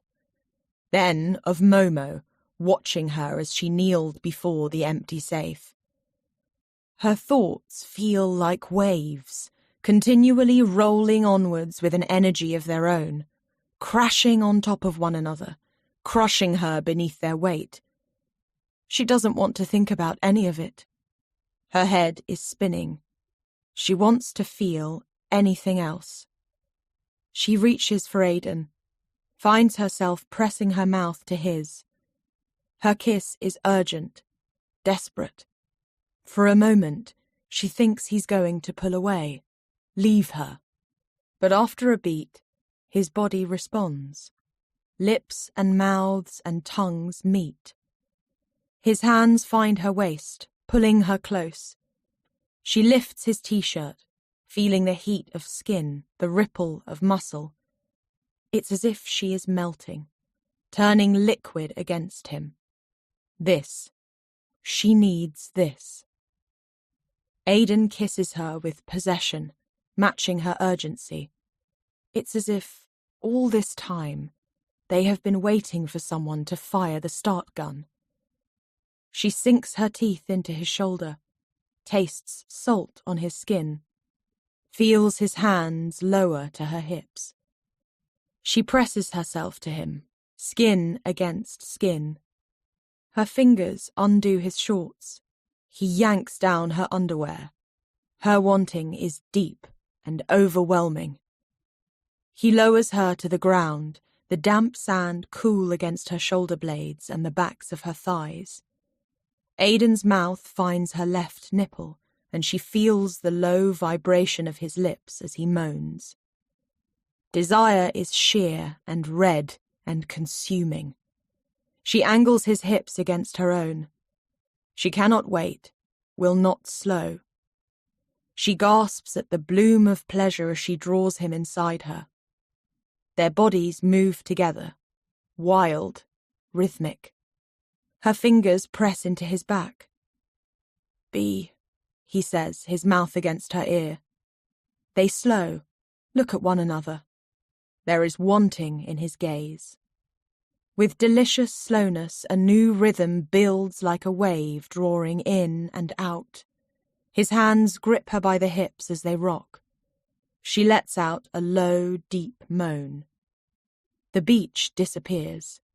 Thought vanishes. Desire is molten. There is no performance, no awareness of how she must behave or be. She is flesh and skin and sinew and pulse. She tips back her head, thoughts obliterated as they lose themselves in each other, while the stars spin above. Chapter 39. All day she thinks of Aidan, the heat of his touch, the way her body responded to his with an intuitiveness that felt primal. Her skin seems to thrum with desire. And yet beneath the pleasure, anxiety roams, flashing its teeth. Seth's death stalks through her thoughts, leaving her wired and edgy. She cannot settle to anything. In the late afternoon she bakes a cake, needing to put her attention somewhere good. She hopes that filling the surf house with the comforting smell of cardamom and sugar will chase out the dark tensions, but she still finds herself standing in the kitchen, gaze locked on the window as she watches Ped moving around the poolside, cleaning the filter, fixing a loose slat on a sun lounger. It's almost dusk when she realizes what she needs to do. She places a hunk of cake into a plastic container, then leaves the surf house, pulling on sunglasses against the lowering sun. She finds Salty waiting for her and slips half a carrot from her pocket. "Here," she says, pleased with the gentle manner he takes it from her cupped palm. He chews for a moment, then lets the carrot drop from his mouth as he sniffs at the plastic container. He looks at her, all eyes, as if to say, "What about the cake, lady?"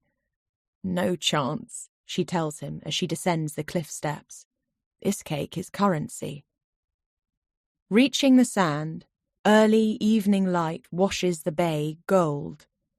It should be beautiful, yet it is tainted with the raw memories of Seth. She drags in a breath, then forces herself to walk on and cross the exact stretch of beach where he was pulled in. There are only a few surfers still in the water.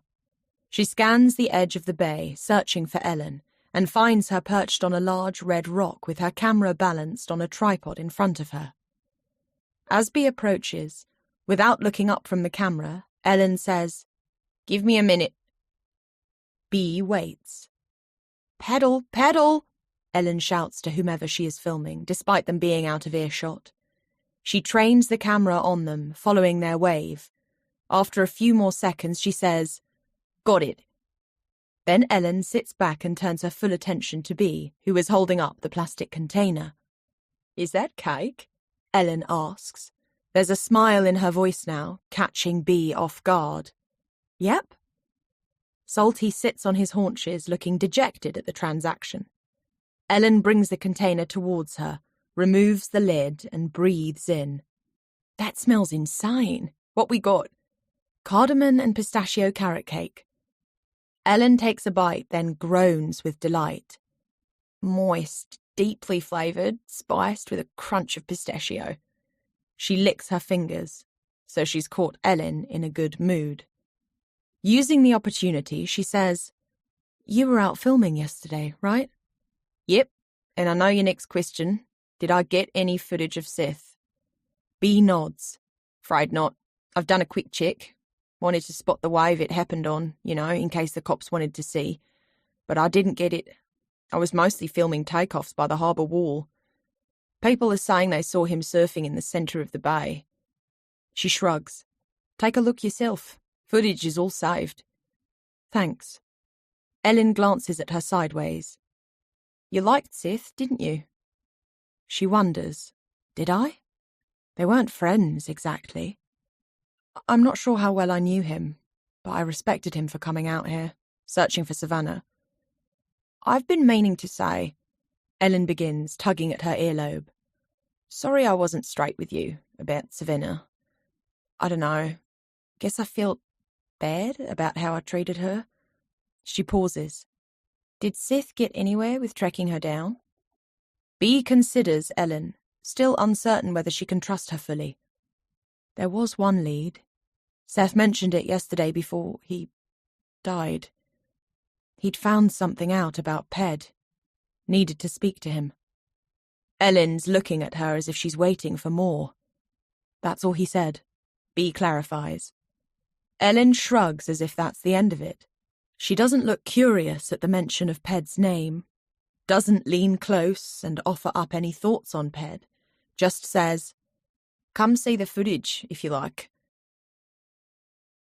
Back at the RV, Ellen takes 2 beers from the fridge and shakes some salted cashews into a plastic bowl. They sit together in front of her laptop, waiting for the footage to load. "Here we go," Ellen says once the video is ready. "It's a full morning session, 3 hours worth." Bea scrolls through the timestamps. She knows Seth had a lesson with Ped from 10 a.m. to 11 a.m. Bea dragged Seth from the water at 12:05 p.m., so he could have drowned any time between the end of the lesson and when Bea found him. She starts the footage a little way into Seth's lesson and scans the lineup. She sees Ped demonstrating a takeoff, Seth sitting astride his board watching. There's a knock on the side of the RV. A young guy, wearing a visor over sandy blonde hair, says, "Hey Ellen, I've got those fins if you want to take a look." "Sure." She turns to Bea. "You okay in here?" "Course." Ellen grabs her beer and a handful of cashews, then exits the RV. Bea leans on an elbow, continuing to watch. Around 5 minutes before the end of the lesson, she sees Ped stroking off to catch a wave off his own, carving too close to Seth and sending spray into his face. Seth looks pissed off, pointing hard at Ped. Ped seems to be shouting something back at him as he paddles nearer. She zooms in. The quality is grainy, but she can see the men's faces and gestures well enough to tell they are not shooting the breeze. Seth's words are punctuated with sharp, jabbing hand gestures. Then Ped slams his fist into the water, shakes his head, paddles away. What were you arguing about? She wonders, leaning closer. Seth stays on his board for half a minute, then he turns and paddles in the opposite direction, out of earshot. Bea fast-forwards through the next few minutes of footage, the camera trained tight to the harbour wall. There are no more sightings of Seth, but she does see Ped paddling out alone, taking off on a set wave and then disappearing out of shot again. About 15 minutes later, she spots Ped again, but this time he is on land. He is talking to another man. They are standing at the edge of the frame, out of focus. All she can see is that they have their heads bent close together. Is that Momo? The camera angle shifts again as Ellen zooms in on her surfer and the two men are lost. Bea keeps her eyes peeled for Seth, but there is no sight of him. She sees Driss sitting on his board in the middle of the bay, looking towards the surf house. Then she blinks. Ped has come back into shot, but this time he is swimming. He passes Driss and seems to pause for a moment. There is no board with him. Odd, Bea says, looking at the screen. She watches as Ped swims to shore and then, once again, he's cut from the frame. She plays the remaining footage all the way through. At the end, the camera turns and Bea sees herself in the shot with Farah as they drag Seth's body to shore. Then she sees Aidan dropping his board, running towards them. Bea catches Ellen's recorded voice behind the camera saying, "Oh, shit," and the video ends. Bea sits back. She stares at the black screen, her head abuzz with questions. What were Ped and Seth arguing about? Why was Momo hovering on the shoreline, speaking to Ped? And why, later, did Ped swim to the middle of the bay without his board? Out of all the questions, it's that last one she returns to. Ped, swimming, no board. Why? An image rises into her thoughts. Ped standing on the bottom of the pool, keeping entirely still, breath-hold training. What was it Marnie had told her? Ped can stay underwater for several minutes before he needs air. Bea remains sitting there for some time, her thoughts turning over questions about Ped. As she stares ahead, thinking, Savannah appears in front of her. Bea blinks, confused. She rubs a hand across her eyes, then looks again. Savannah is smiling at her from the screen of Ellen's laptop.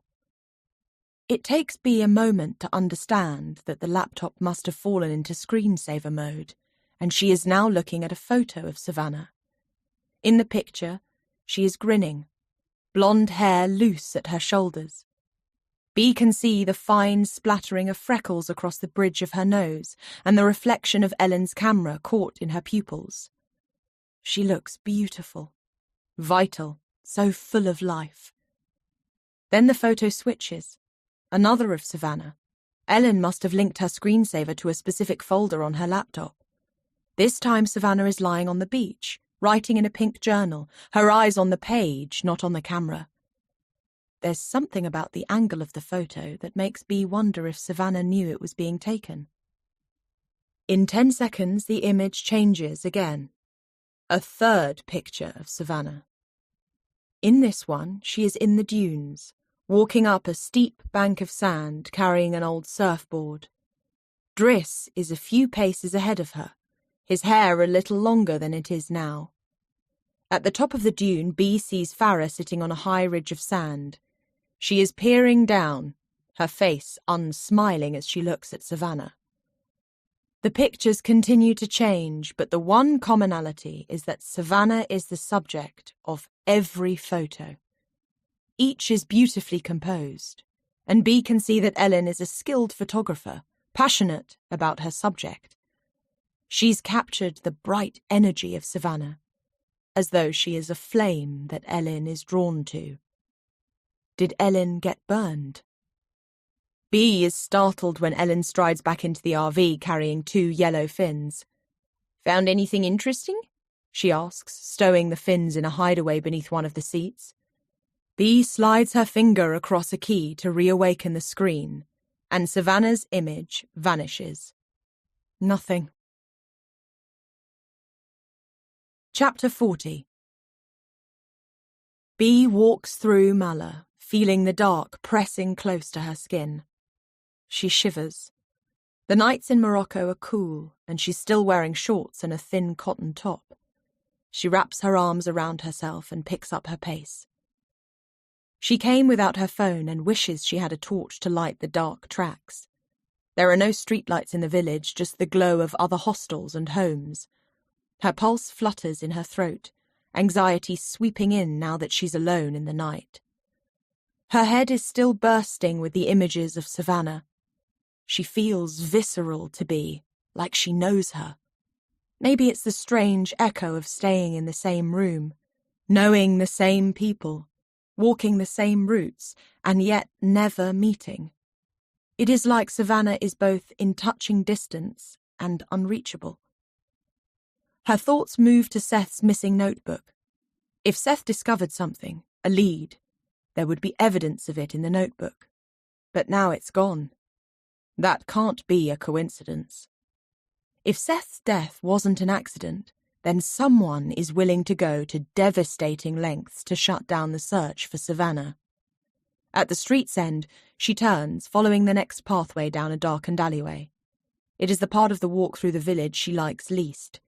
Narrow, enclosed, no clear exit, but it is the only way back to the surf house. Hands balled into fists, she hurries on, hearing her own footsteps. The scent of wood smoke thickens the breeze, and as she leaves the narrow path, she looks up to see a fire pit glowing further along the cliff. Ped is sitting close to the fire with a glass in his hand. He's talking to a second person, who has their back to Bea.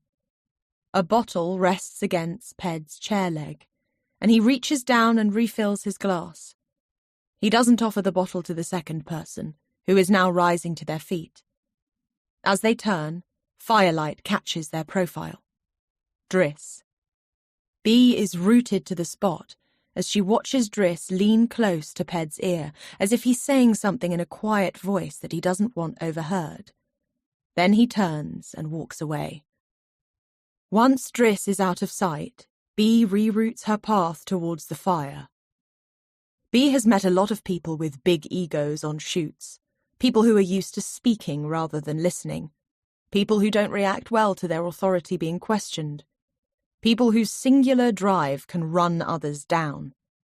Ped, she thinks, is one of those people. When she first arrived in Muller, there was a peaceful atmosphere in the surf house.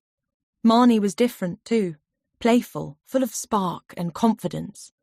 But when Ped returned, it was like a little of her light dimmed. Ped turns and sees Bea through the haze of smoke. He nods, not deigning her with a verbal greeting. She makes sure to offer him a cheery "evening" in return. "Enjoying your fire?" He picks up his drink and takes a slug. She sees the glossy amber liquid slosh towards his lips. He wipes the back of his hand across his mouth. "Yeah." Ped has a knack for answering questions with the fewest possible words, as if it's a private game and he's keeping score. Silence hangs between them. Bea stares into the belly of the fire, thoughts burning. She should go to bed. Leave this well alone. But how can she, when she's the only one left asking questions? She will not abandon Savannah. "I've just seen Ellen's footage from yesterday's surf." That's all she says. She watches Ped closely. Notices the way his thumb stops circling the glass, although his face remains relaxed. He doesn't respond to her prompt. Looked like you and Seth were arguing in the water. Still, he says nothing. What was it about? He shrugs. He's not a guy who likes to take instruction, that's all. It looked more than that. Yeah? Her pulse flickers at her throat and she wants to turn, leave. Yet beneath that feeling, a stronger drive pushes through. Her need for the truth. She plants her feet. Seth said he wanted to talk to you about Savannah. Ped keeps his gaze on the fire. Is that right? She waits, feeling her face heat in the flames while the skin at her back remains icy. In the footage, it looked like you were out in the bay, swimming without your board. Ped slowly tops up his glass. I was. Why? I was giving a sea swimming lesson. To who? A pause. Momo. She almost laughs at the audacity of the lie. Ped takes a purposeful drink, then looks at B. Seems you've got a lot of questions, but I've got some too. He leans forward, an elbow on his knee as he looks at her. Why are you really here?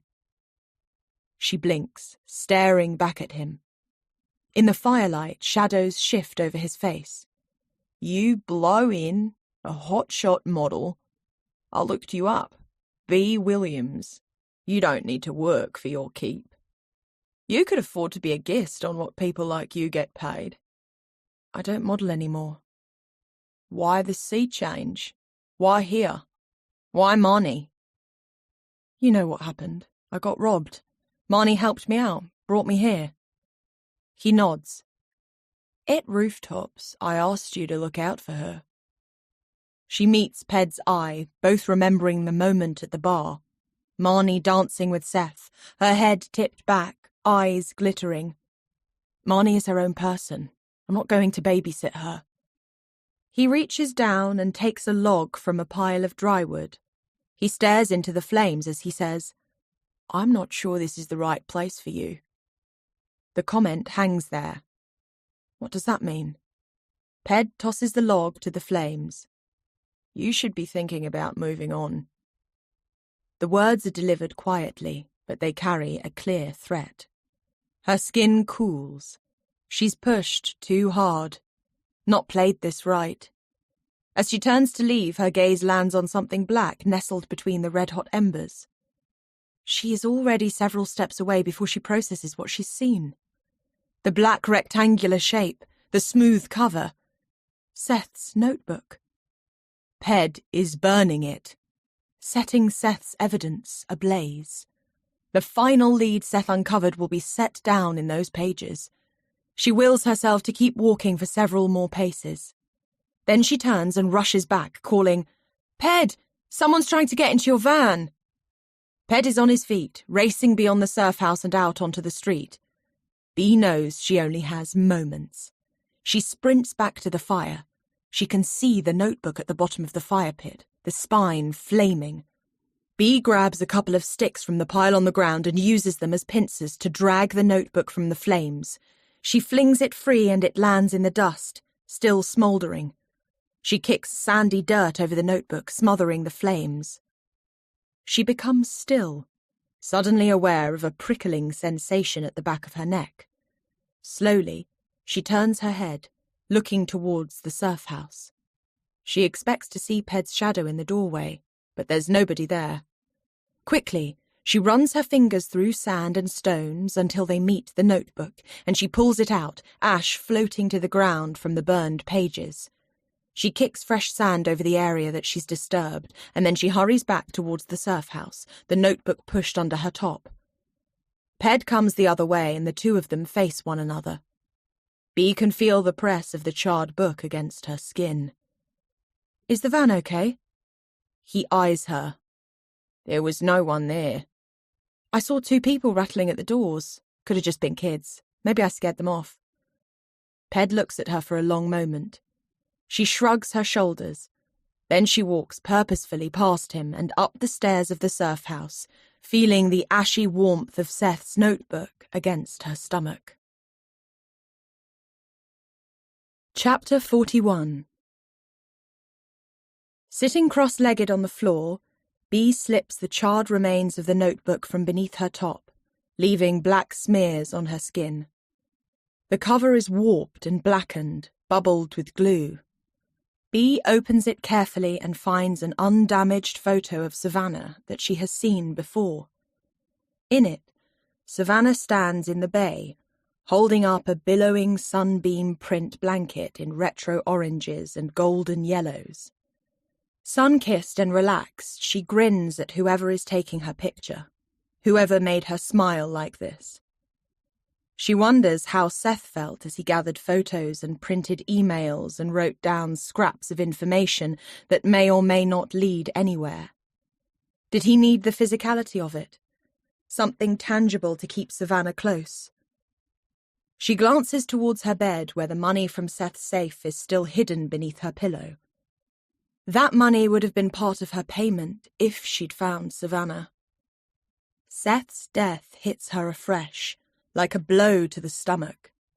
He came to Morocco searching for his sister, and now he's dead.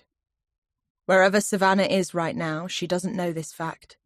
Doesn't know that Seth loved her enough to travel here hoping to find her. She turns to the next page. The early section of the notebook mostly survived the flames, and sees printouts of emails between Savannah and the family friend in California that Seth mentioned, Rachel. Parts of them are brown and curling, but she can read enough to get the sense that Savannah loved to share stories from her travels. She reads about nights out, markets she shopped at, places she swam. She sees names mentioned: Aidan, Driss, Farah, Marnie, Ped, Ellen, and it feels both strange and comforting to see them feature in Savannah's commentary. She scans each page closely, eyes tiring, but there is nothing more revealing than descriptions of hot days spent at the water's edge and evenings partying around fires. Bee's head lifts at the sound of footsteps next door. Marnie's. There is a single knock. Bee shoves the notebook beneath the bed and gets to her feet just as the connecting door opens. "Hey," Marnie says. She looks sleepy, eyes dull and shadowed. "You okay in here?" She glances around the room, sniffs. "Smells of wood smoke." "Does it?" Ped and Driss were having a fire. She wants to confide in Marnie about finding the notebook in the flames, but it's too risky. Marnie's allegiance is to Ped. She'd believe whatever excuse Ped tripped off. It would come back on Bee, and she can't risk that. She needs to tread carefully. Marnie links her fingers around Bee's. "You haven't mentioned anything to Ped about me and Seth?" "Course not. I was half out of my mind. If Ped found out, he'd leave me. I know he would." "He's not going to find out or leave you," she reassures.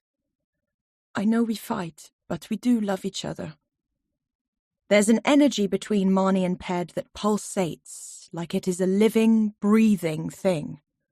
Bee wonders if the volatility is all part of the fabric of their relationship. That push and pull, the turbulence of it. "I know you do." Marnie's features are softened by this acknowledgement. She smiles at Bee, then leans forward and presses a kiss to her forehead. "Good night." Bee listens for the creak of springs as Marnie climbs into bed and the click of the lamp turning off. Then Bee reaches for Seth's charred notebook. Sitting on the floor, she reopens it at the page she left off. A printout of the last email Savannah sent Rachel. Seth has highlighted the following sentence. "I'm going offline, babe. I need to decompress, forget about my family, concentrate on the bigger world out here, you know?" She turns to the next page and sees Savannah's credit card statement, with the final transaction circled in Ezreal, the desert town Seth visited.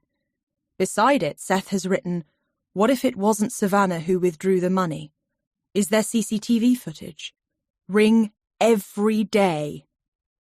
There. That's something practical Bea can do. She can take over this small task and ring daily until the footage is located. She taps the bank's number into her phone. They'll be closed at this hour, but she'll call tomorrow. She continues to turn the pages, but frustratingly, the back half of the notebook has been badly damaged by the flames. She searches for the last entry, thinking of the lead Seth wanted to discuss with Ped, but there is nothing here but blackened paper. A piece comes away in her fingers, delicate and charred at the corners. She sees Momo's name, followed by the words, infatuated? Dangerous? Then another smoke-damaged line reading, police corruption?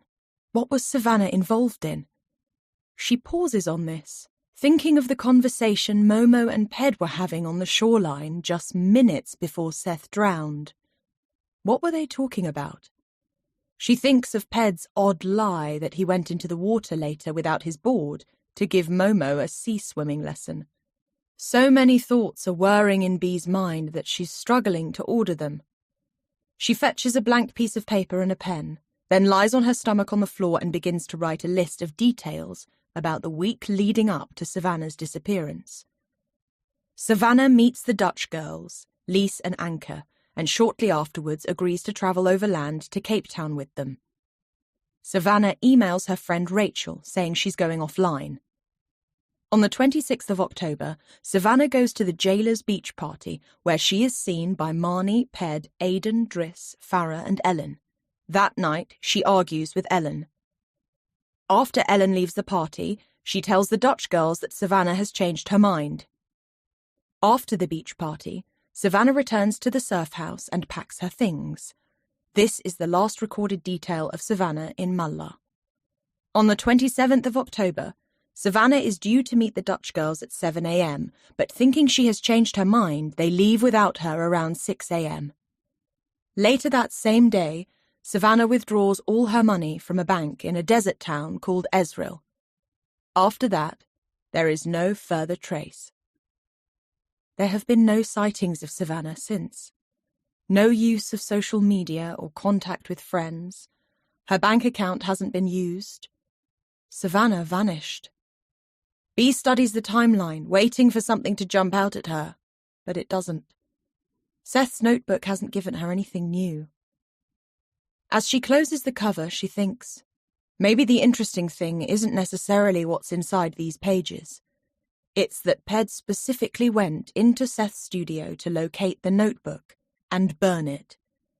It confirms that Seth found out something that Ped cannot risk anyone discovering.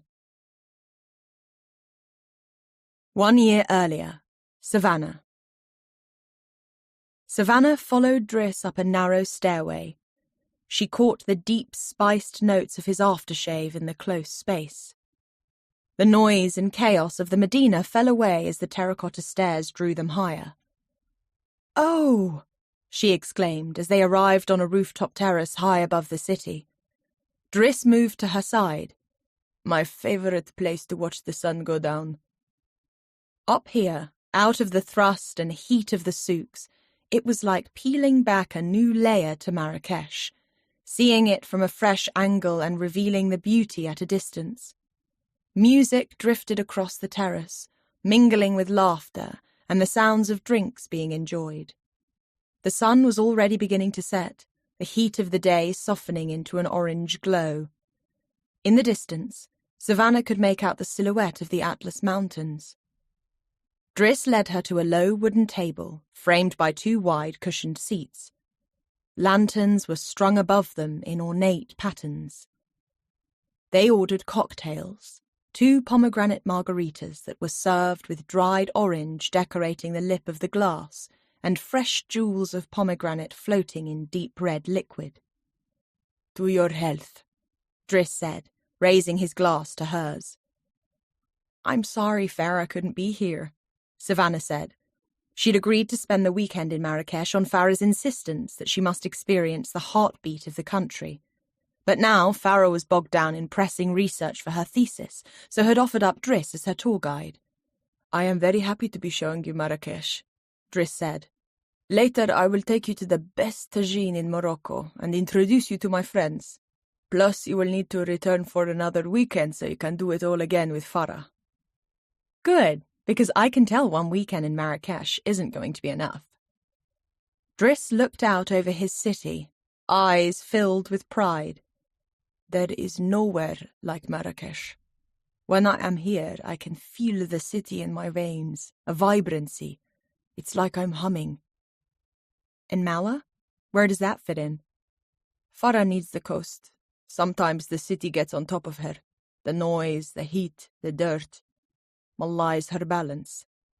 He paused, then added, I enjoy the ocean, but when I am away from the city for too long, I begin to crave it.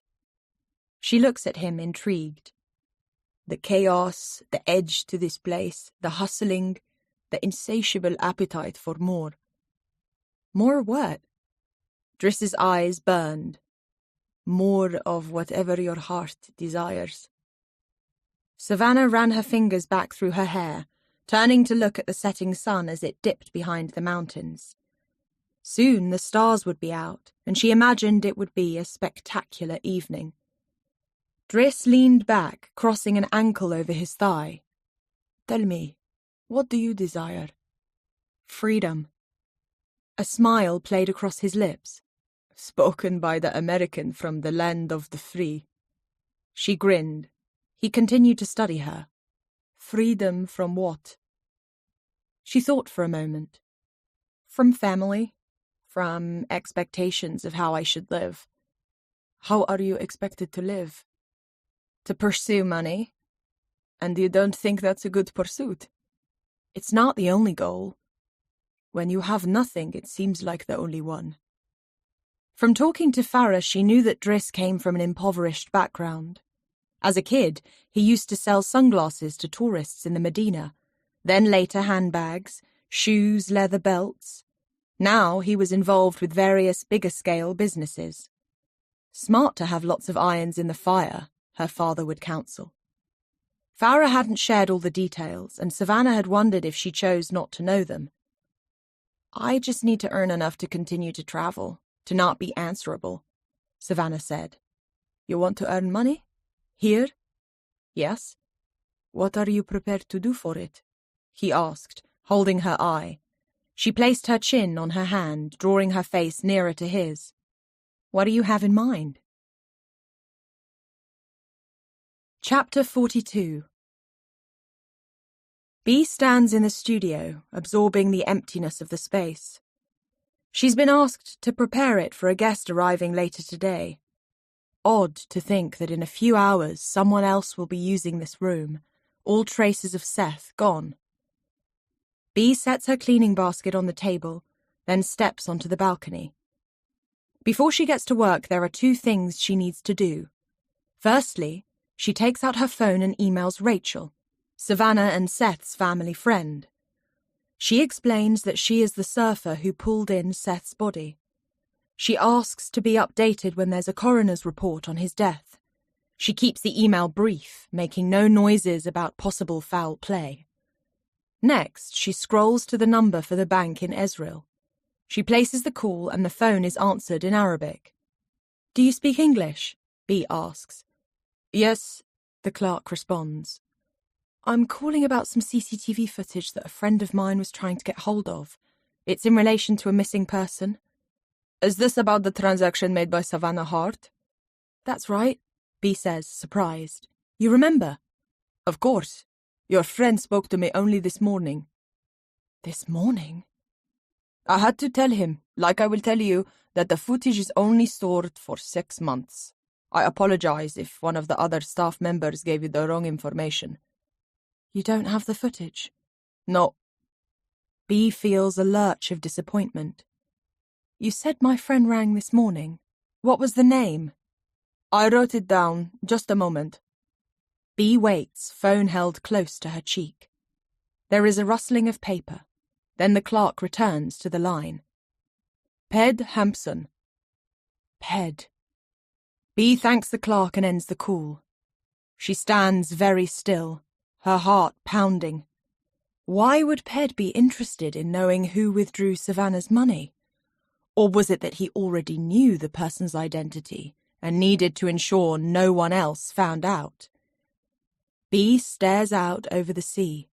Waves, horizon, blue sky.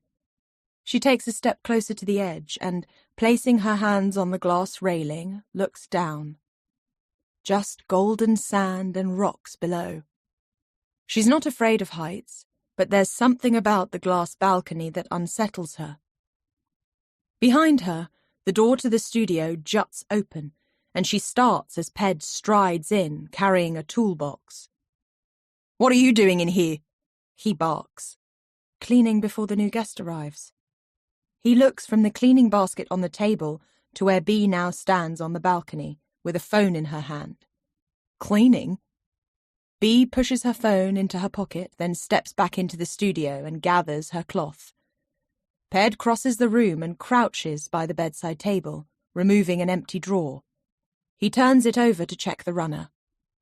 They both work in silence, and the air in the studio prickles with tension. Bea swaps her cloth for the dustpan and brush and sets to sweeping beneath the bed. Noticing a fine dusting of white powder gathered near the wall, she pulls the bed out a little and exposes a deep crack. This doesn't look good. Ped stops what he's doing. He approaches the wall, running a hand over the crack. There's a ball of tension working at his jawline. "It's fine," he says tightly. "Natural movement." She knows Ped built this studio, and she wonders whose palm he had to grease to get permission to set it right on the edge, and whether he thought an extra room for his guest house was worth losing his friendship with Aidan over. She doesn't voice these questions. Instead, she files them with the rest of the evidence that is building against him. Seth has a lead on Ped. They argue in the surf, and, less than 30 minutes later, Seth is dead. Ped then lets himself into Seth's studio, steals the notebook containing his leads on Savannah's disappearance, and burns it.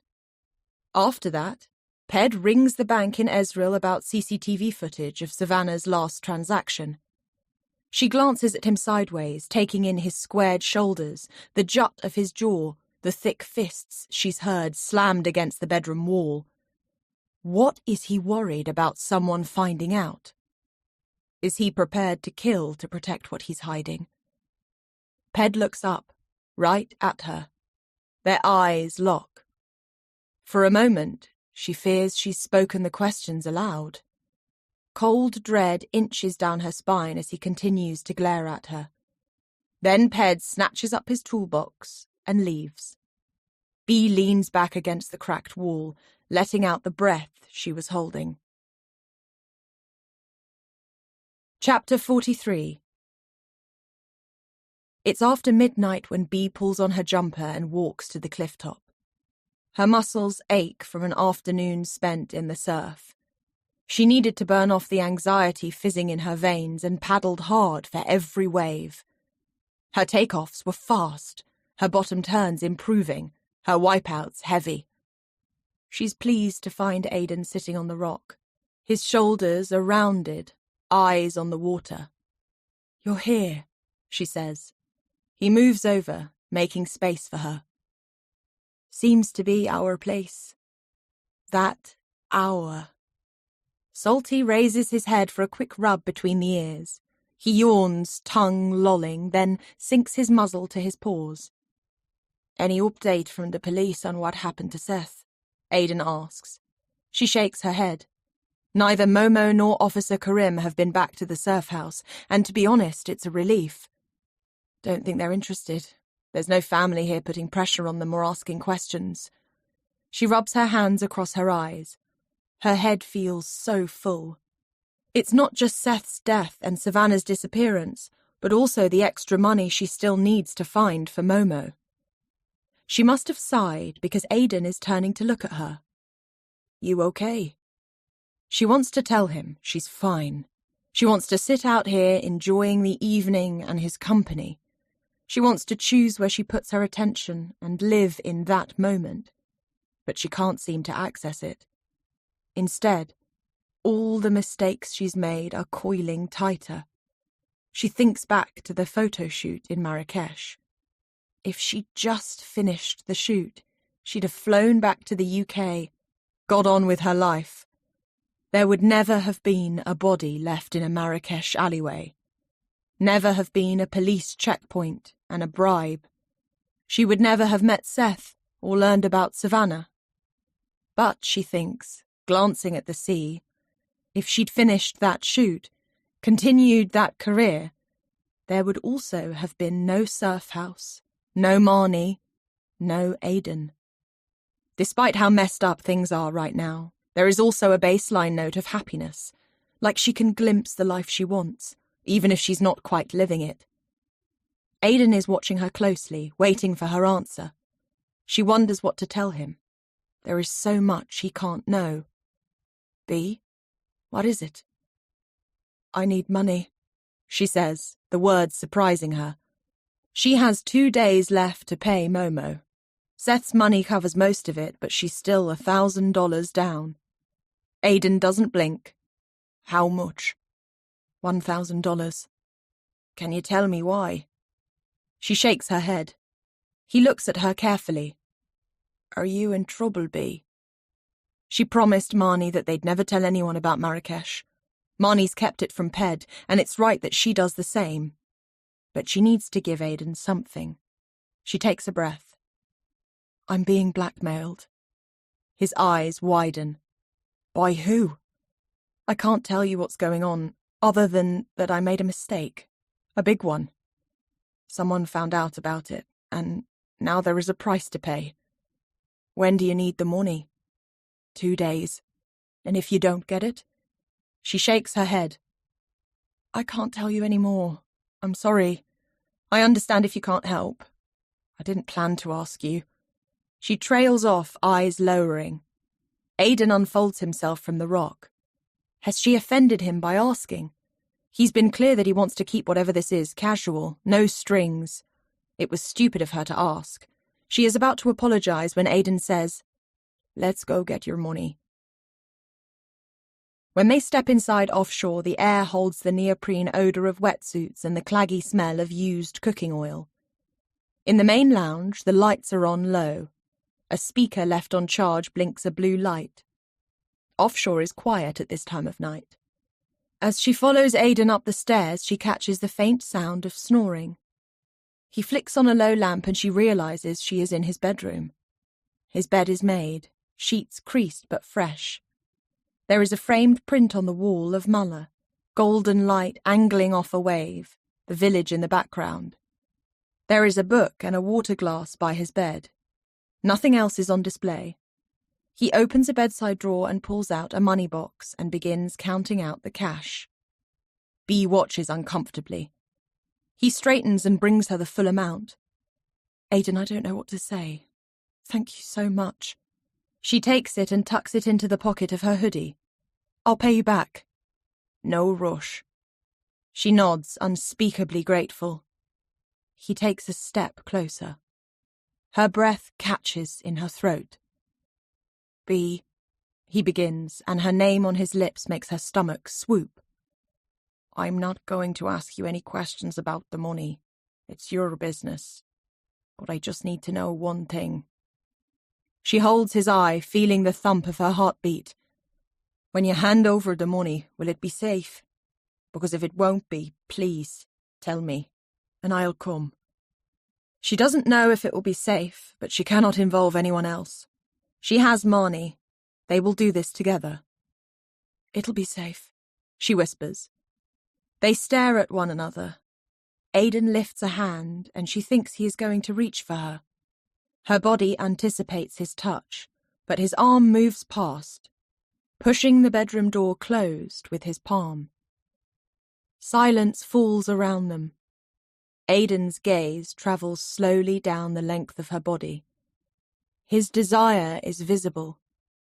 She wants him to touch her, but he doesn't. He only looks. They are standing close, and she can almost feel the heat radiating between them. Her breathing shallows. Her lips turn dry. She licks them. Aidan swallows. He lifts his hand and places it lightly against her right hip. She feels his thumb brush her hip bone, lifting the hem of her t-shirt until his fingertips meet the warmth of her skin. She catches her breath. His eyes do not leave hers as he glides his thumb across her smooth midriff. Every one of her nerve endings lights with pleasure. "I want you," he whispers. Her stomach lifts with longing. He leans towards her and places his lips on the delicate, exposed skin of her throat. An electric current of desire travels through her, and she lets out a low moan. The hand on her waist draws her close, so that their hips press together, and she feels the hard, muscular heat of him. Then his other hand is sliding into her hair, tilting her towards him, where their mouths finally meet. His lips are soft and knowing. His tongue dips into her mouth, tasting her, wanting her. She moans, and the sound makes him pull her closer. Then they are moving, travelling across the room, feeling the give of his bed beneath her. She peels off his t-shirt and is struck by the exquisiteness of his body. Years of surfing have carved deep ridges of muscle across his chest and back, and sculpted a hard, flat abdomen. Then he is undressing her, and she feels cool air against her bare skin. He swallows as he stares at her body, his pupils wide and dark. She needs him to touch her, taste her. Then the space between them is closed as their bodies press together, skin sliding against skin. She grips his hips, needing all of him. Her mouth parts with a gasp as he slides inside her. Her body fills with heat. She is melting. They begin to move, slowly, eyes never leaving each other's. There is a deep intensity in his gaze as he maps her face. The way he is looking at her, this is not a fuck. "B," he moans as their rhythm builds. Her mouth is on his, tasting her name on his lips. Wave after wave of pleasure travels through her. She is liquid. She no longer knows where her body ends and his begins. Her desire is vast as the ocean. Afterwards, they lie together, the bed warm, sheets tangled around them. Her limbs feel loose, relaxed. There's a faint humming in her skin. My God, she thinks, I've never had sex like it. Aidan is staring at the ceiling, arms cushioned behind his head. She never wants to leave this bed. With other men, she would be pulling on clothes, calling an Uber, making an excuse about an early start so she could return to her own room. But right now, she feels a deep sense of contentment, like something that was tight and jangling in her body has settled. She rolls towards Aidan and smooths her palm over the contours of his abdomen. His ribcage rises and falls softly as he draws in breath. She wonders what it would be like to fall asleep together, his arm wrapped around her waist. She pictures his face in rest, the furrow between his brows faded. She imagines waking him up with fresh coffee and more sex, and how she could happily spend an entire day in this bed. Aidan pulls back the sheet and climbs out. In the low lamplight, she watches him pull on shorts and a t-shirt. It is the middle of the night.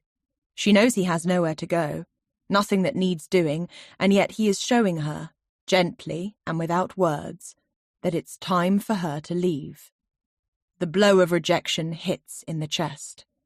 Aidan has been straight with her from the start, told her what this is, and she agreed to it. It was what she wanted too, once. But now? She makes sure to keep her tone easy as she says goodbye. Then she leaves the hostel, stepping out into the dark night alone. As she looks across to the surf house, the warm humming of her skin fades, cooled now into goosebumps. Chapter 44. Bea glances at the kitchen clock. When do you think Momo will come? Any time now, Marnie replies. Bea nods, jaw tight. The bribe money is tucked in an envelope in the office safe, ready to hand over. Keeping busy, she takes a spatula and folds cocoa powder into the brownie mixture. Her palms are sweating, and she pauses to wipe them on her thighs. Can't believe your mum came through for you, Marnie says. Bea keeps her eyes on the mixing bowl. She couldn't tell Marnie about taking Seth's money from the safe, or that she asked Aidan for help. Me neither. Marnie moves to her shoulder and looks at the glossy chocolatey mixture as Bea spoons it into the waiting tin. Do you always bake when you're on edge? She nods. It's my hands. They need something to do. Marnie squeezes Bea's arm, saying, Remember, we're in this together, every step of the way. Hearing a male voice, Bea freezes. Marnie catches her eye, shakes her head. It's only a guest passing through the lounge. You don't have to be here when Momo comes, she says. While Bea doesn't want to be anywhere near Momo, she won't let Marnie handle this alone. Together. Marnie glances out of the kitchen window, watching Ped, who is kneeling at the poolside, cleaning a filter. In a low voice, she says, Ped can't know about what's going on. If he comes in when Momo's here, distract him. Bea nods. She sprinkles a pinch of smoked sea salt on top of the brownie mixture, then places it into the oven. Why do you think Momo wanted to do the transaction here? Power play, Marnie answers. Just like the rucksack. He wants us to know that he can come here and there's nothing we can do about it. Bea can feel a tension headache squeezing around her skull. Do you think he'll hand over everything like he said? Marnie's jaw sets. He has to. Momo knocks at 8 p.m. Bea follows Marnie to the door, shoving her hands into her pockets to disguise their trembling. Momo is dressed in his uniform. He looks tired, something defeated about his gait. The raised scar near his hairline is pink, as if he's been scratching it. At his side, he carries a brown paper bag with handles. Bea prays the knife, scarf, and her passport are inside. Momo's lips turn up into a smile as he meets her eye. A bolt of fury, hot and red, grips her. She wants to tear the bag from his hands and press the blade of the knife to his throat. Marnie places a hand at her shoulder and manages to smile as she invites Momo inside, leading him into the office. She addresses him in French, making pleasantries. In the office, Momo stands in the doorway, blocking the exit. Bea's heart pounds erratically as Marnie fetches the envelope of cash from the safe. She needs this done. Needs Momo to be true to his word. Behind him, she hears the tread of footsteps and can tell from the long, firm strides that it is Ped. Marnie flicks her a look.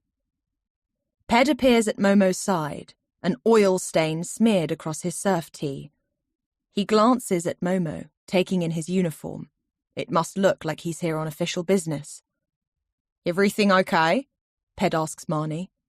Yes, Momo was just passing and delivering something. Marnie says something to Momo in French. He holds up the paper bag and says in English, Bread. Bea, could you show Ped that repair you mentioned earlier? Marnie prompts. Oh, yes. Bea leaves the office, Momo stepping back to allow her to pass. She can feel Ped's reluctance as he follows. She moves towards the kitchen, Ped behind her, no idea what to show him. Her mind goes blank. All she can think of is putting space between him and Momo. She steps out onto the terrace, feeling the night breeze on her skin. Behind her, she hears Ped's footsteps stop. What's the repair? He's standing with his arms folded across his chest. Bea glances around helplessly, searching for inspiration. She sees the surf studio and says, The crack in the studio wall. Ped raises an eyebrow. You want to show me a repair that I already know about? I thought you could take a closer look. He is glaring now. I built that studio with my bare hands, he says, raising them. I know when it's time to take a closer look. Her mouth opens, then closes. B can think of nothing to say in response. With a dismissive shake of his head, Ped turns. She watches him across the terrace and, to her relief, rather than return to the surf house, he stalks out into the night. After a moment, B hurries back to the office. She finds Marnie sitting alone at her desk. "Momo's gone?" B asks. "Yes." Marnie reaches across to the safe and pulls out the paper bag Momo arrived with. B's hands tremble as she takes it. "Please," she is thinking. She peers into the bag, and relief bursts in her chest as she sees the wooden-handled knife and her scarf. Then she spots the third item, her passport. She pulls it out and flips immediately through the pages, checking everything is as it should be. She sees her photo, the stamps in and out of Paris and New York and Singapore, pages thick with the last few years of travel. When she looks up, Marnie is watching her, eyes bright. A deep smile spreads from the corners of her mouth. "It's over." They wait until midnight. B is growing familiar with the middle-of-the-night hours in Mullah, starlit and dazzling, waves still streaming into the bay. It's a far cry from home with the orange glow of street lamps and steady thrum of traffic. There's a remoteness to this landscape, a feeling that, out here, you're living at the edge of things. They take the cliff-top path, Marnie holding a torch, B with the blood-stained knife and scarf pushed into her bag. Salty finds them and trots ahead, as if he knows exactly where they need to go. They walk mostly in silence, eyes on the darkened track. No sign of Aidan tonight, she notes. Better that way. She doesn't want to have to answer any questions. She and Marnie pick their way carefully over the dusty, rocky earth, the torch beam illuminating low shrubs and the tramp of dust that rises from their footsteps. They walk for 20 minutes, until Marnie is happy with the spot they reach. She turns off the torch. "This is good. It's deep here, and we've got an outgoing tide." "What if they wash up? Then someone would find an old stained scarf and a knife washed free of fingerprints and blood." B removes the scarf from the bag. It's a remnant from her old life. The cream material has pale lines of gold thread running through it. A rust-brown blood stain has soaked deep into its fibres. She remembers the blood pouring from the man's neck in thick spurts of red, the smell of iron mixed with the dry, stale scent of the alleyway. Most of the time she tries not to think of him, but sometimes she can't help picking at the scab, opening it up and letting herself imagine what he was like as a boy. What went wrong in his life to make him think it was okay to follow women into narrow alleyways? She thinks of his family, too. Somewhere out there, there'll be a grieving mother or father, and this is her fault, she knows. "Here," Marnie says, passing B a rock. "Wrap the scarf around this." B does as she says, the material stiff with dried blood. "Do you think about what happened?" Marnie looks at her. In the moonlight, the planes of her face are beautiful. The gold leaf nose stud catches the light. B recalls what she said that first evening she arrived in Mullah. "We put this behind us. Move forward. It's a fresh start." "Sometimes I do the wishing thing. Wishing those men had never laid eyes on you. Wishing the guy in the football shirt had turned and run like his friend." She pauses. Her eyes lower to the ground. Her voice is quieter when she speaks again. "I also think about his hands on my throat. How there was no air. I thought I was going to die. It hurt to swallow for days." Marnie never said, never complained. But now B remembers that first morning at the surf house. Marnie plating soft foods for breakfast, eggs and mashed avocado, and leaving most of it untouched. "Sometimes I wake in the night," Marnie continues, "and I've been dreaming that we're back in the alleyway, and his hand is at my throat. I hate that," she says, the words squeezed out like bitter pips. "I hate that he gets to be in my head, my dreams." "I'm sorry. No, it's my own weakness. B, if I'd been holding the knife, I would have put it in his neck, and would have been glad to. She looks directly into Bee's eyes. Don't waste a second of your life feeling guilty that that man is dead. Don't. Bee allows that swirling shadow of guilt to heat, to fire into something else. What she feels is rage. Rage that he touched her. Rage that his hands went down her body. Rage that he tried to choke the air from Marnie's lungs. Marnie says, "You saved my life, Bee. It was me or him, and you chose me. I'll never forget that." Bee stares at her, sees that there are tears in the corners of her eyes. Then Marnie lifts the knife, saying, "Ready?" Bee keeps one hand on Salty, then she nods. They throw the items out over the cliff edge. The edge of the scarf unravels and billows like smoke as it wafts towards the sea. She hears the faint splash as the knife hits the water. Bee puts her arms around Marnie and they hug on the dark cliff top, bodies pressed close. Their binding secret disappearing with the tide. They return along the cliff-top path in the dark. When they reach Salty's rock, Bee tells Marnie, "I'm going to sit out here for a while." "You sure?" She nods. "I'm not ready for sleep." Marnie's gaze drifts to the water and Bee's follows. They both make out Aidan in the surf, just a shadow amongst the dark, breaking waves. They watch silently for a time, seeing Aidan stroking through the inky black, then launching to his feet. His form is indistinct in the darkness, a blur of shadow grey, just the wake left by his board leaving a ghostly glow. Marnie says, "You care about him, don't you?" Bee keeps her eyes on the water as she answers honestly. "More than I was expecting." Marnie allows this response to settle. Then she says quietly, "I'd like to see Aidan happy." Bee nods slowly, thinking how much she'd like that too. She turns to Marnie and says with meaning, "Thank you for coming with me tonight." Marnie takes Bee's face in her hands and stands on her tiptoes to press a kiss to her forehead. "Good night, then." "Good night," Bee says. When Marnie has gone, Bee sits on her usual rock and Salty settles into position at her feet. She places her hand on the soft fur between his ears and lets her heart rate slow.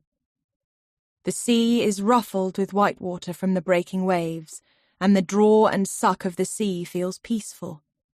She watches Aidan, his form rising and falling with the dark swell. It is done. The knife and scarf gone. Her passport returned. The money paid. Everything is back where it started. If she wanted to, she could leave. She could get a taxi to the airport tonight and be back in London by tomorrow. She turns and peers over her shoulder at the surf house.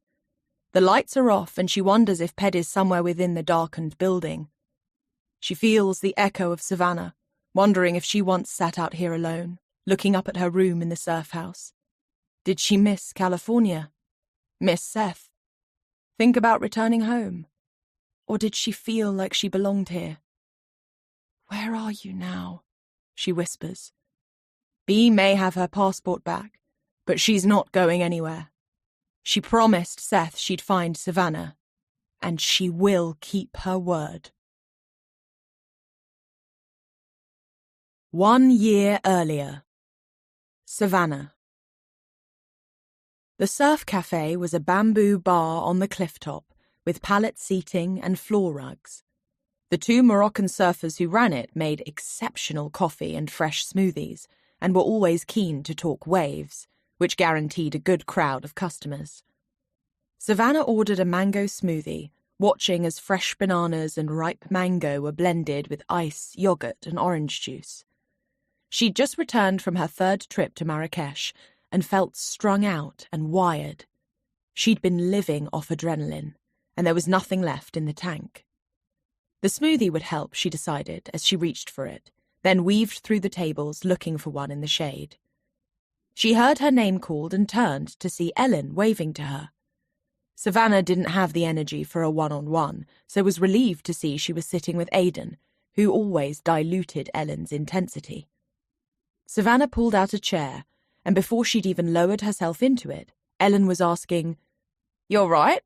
You look knackered." "I'm fine. Been in Marrakesh for a few days." "It's becoming a regular stop. What's the draw?" "It's a cool city," Savannah says casually. "Who are you hanging out with?" "Friends of Driss's. They're interesting. Fun." She wasn't sure fun was the word to describe the people she was involved with. Calling them mates of Driss's wasn't entirely accurate either. He'd made an intro, stepped back. Ellen's interrogation didn't ease up. Her eyes narrowed. "Something's up, isn't it?" God, Ellen could be a bloodhound. "Everything's cool." "Is it Sith? Is he on your case again?" It was easier just to agree. Give Ellen something to sink her teeth into. "Yeah, he's threatening to fly over, drag me back home." Ellen shook her head. "That asshole needs to live his own life." Savannah felt a stirring of conscience. Maybe she'd been guilty of dramatizing Seth's behavior in the past, playing to the idea of being the hunted sister. Seth might be a puppet to their dad, but he loved her. She knew that. "You heard Ellen's going to start shooting film for me," Aidan said. "Surf tutorials," Ellen confirmed. "That's great." "Yep," Ellen agreed. "Means I can see out the season here." She looked at Savannah and added, "After that, the Atlas Mountains will be waiting for us. You're still sticking around for that, right?" They'd talked about travelling through the mountains together, but that was a while back. Savannah didn't fancy being cooped up in an RV with Ellen again. She couldn't be bothered with the drama of saying as much, so she kept her commitment vague. "Depends how long I can make my money stretch." Ellen nodded seriously. "You could see if there's any work going at the surf house." Savannah tried to look like she was considering the idea, but she'd already found all the work she needed. She'd taken her first 2 payments, and now her bank account was back to healthy. "You guys heard about the beach party next week up at Jailers?" Aidan asked. She liked Aidan. He was easygoing and quick to crack a joke, didn't take himself too seriously. Ellen nodded. "It's big, right? Run by the surf camp guys." He nodded. "Everyone from Mala will be heading over for it. It's always a good night. Make sure you come." "We'll be there," Savannah said. Aidan slugged back his coffee, then stood. "Surf lesson in 5. We better go."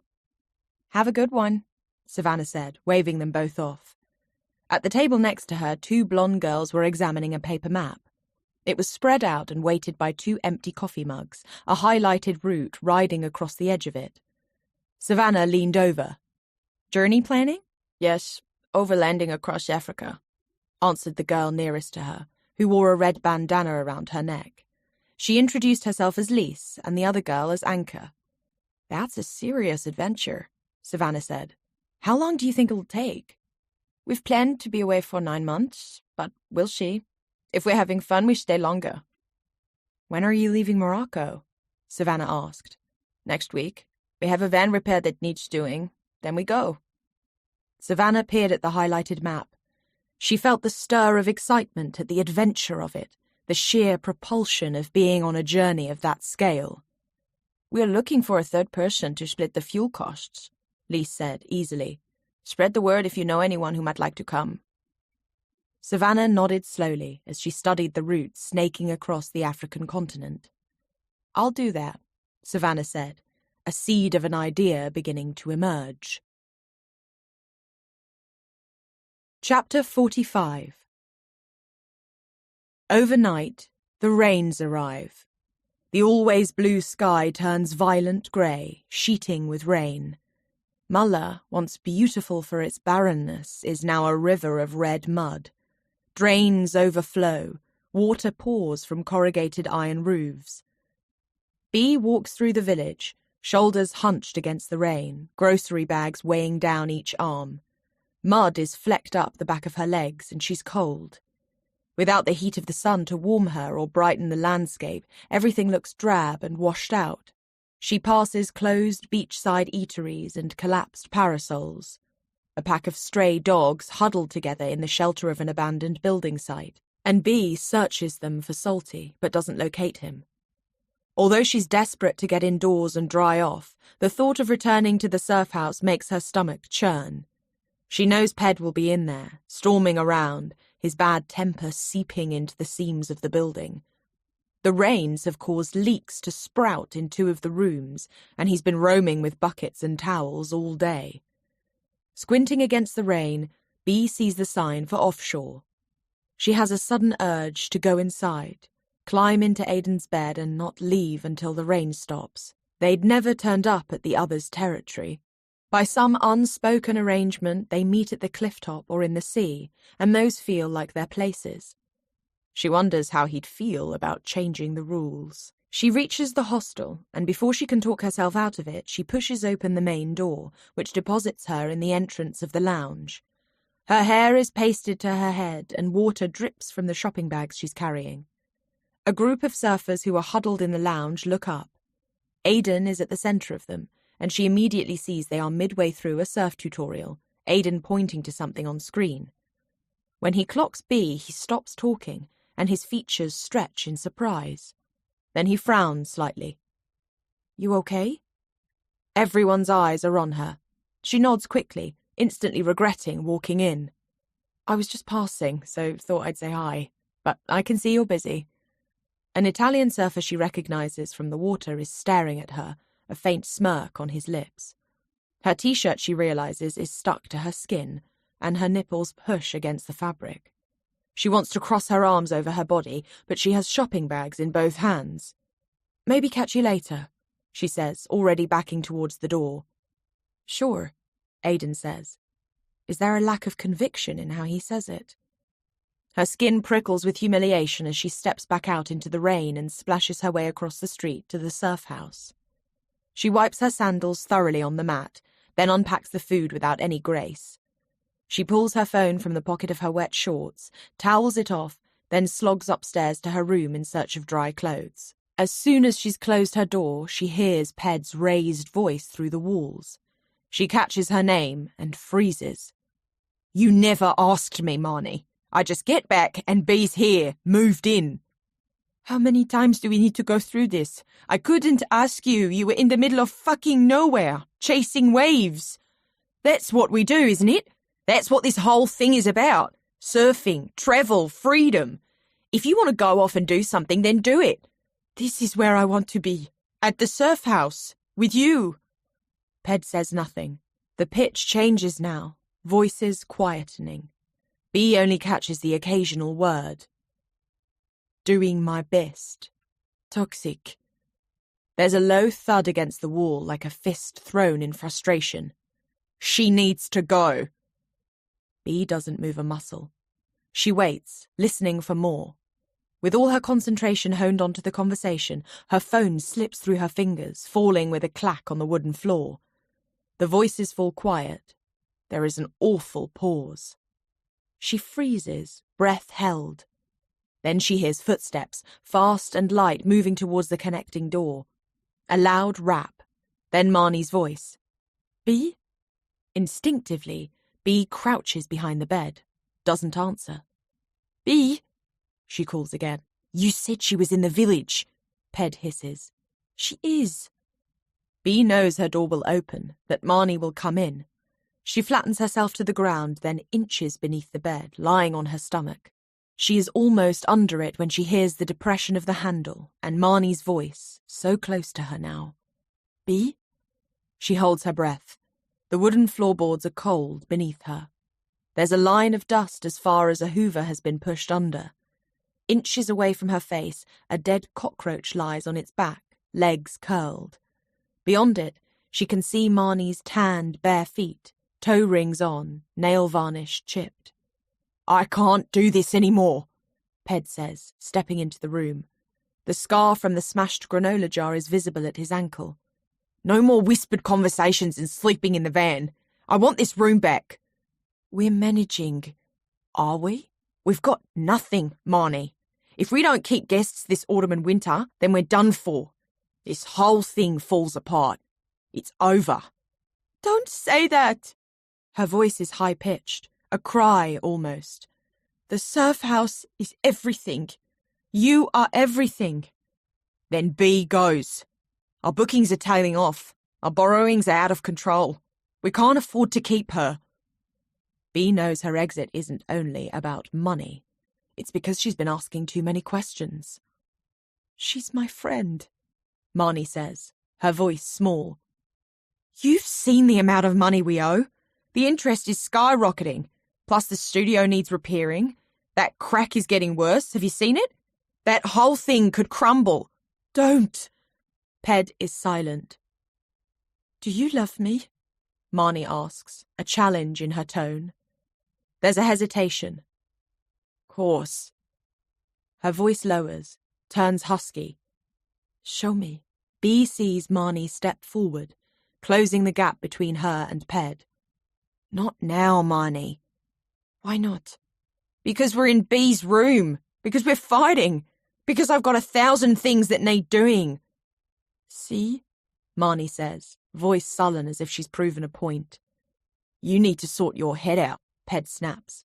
Then he turns and strides through the connecting door. B hears the heavy tread of his feet as he crosses their room, exits and thunders downstairs. She lies very still.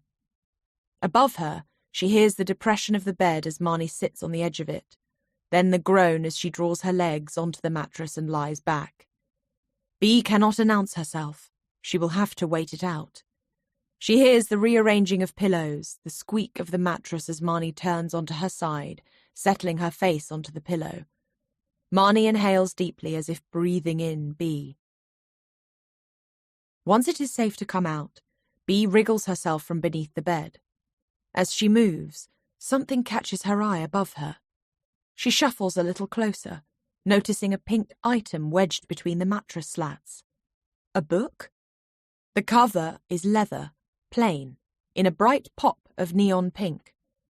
Something about it feels familiar. She tries to tug it free, but it's wedged in tight. Intrigued, B rolls out from beneath the bed, then lifts the mattress and reaches for it. It's not a novel, it's a journal. From the deep indentations from the slats, she guesses it's been hidden there for a long time. She blows on it, releasing a small billow of dust. After glancing briefly towards the connecting door, she opens the journal.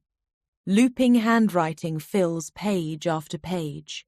From the dates of the entries, she sees they were written over a year ago. Her heart kicks hard between her ribs as understanding lands. She knows who this belongs to.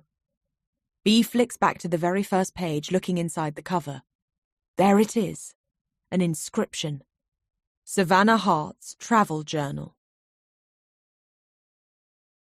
Chapter 46.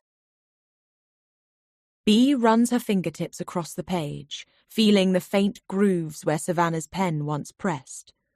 She turns a page, then another, eyes trailing over the neatly written entries, the stub of a ferry ticket, a drawing on the corner of a receipt.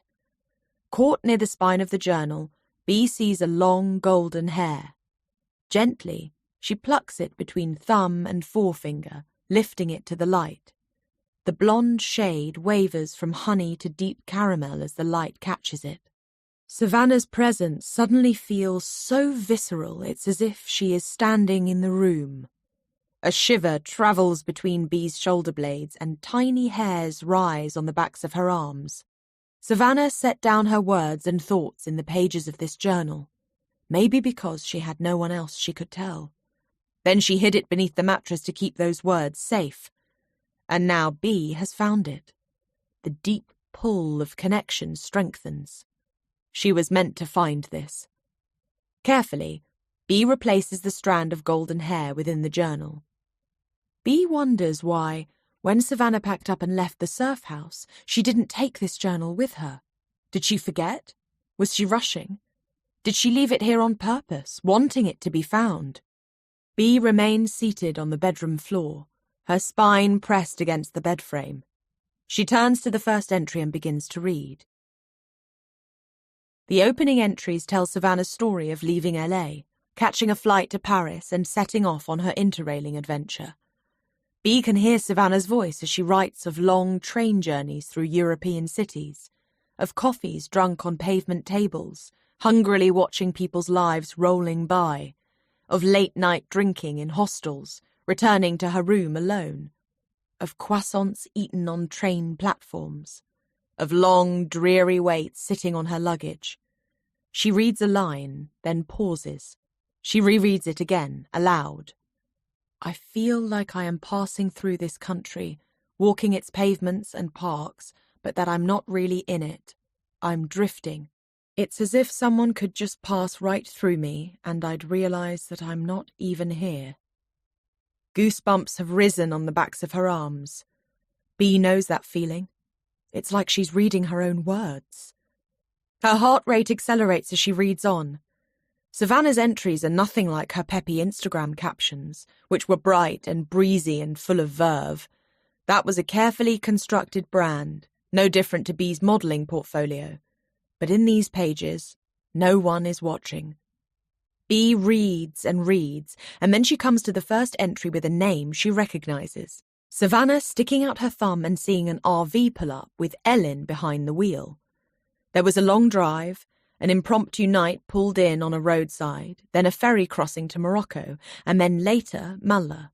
That first sight as they drove down the winding track towards the village, the bay unfurling like a dream. She reads of the evening Savannah met Marnie, Ped, Aidan, Driss and Farah right here at the opening night of the surf house.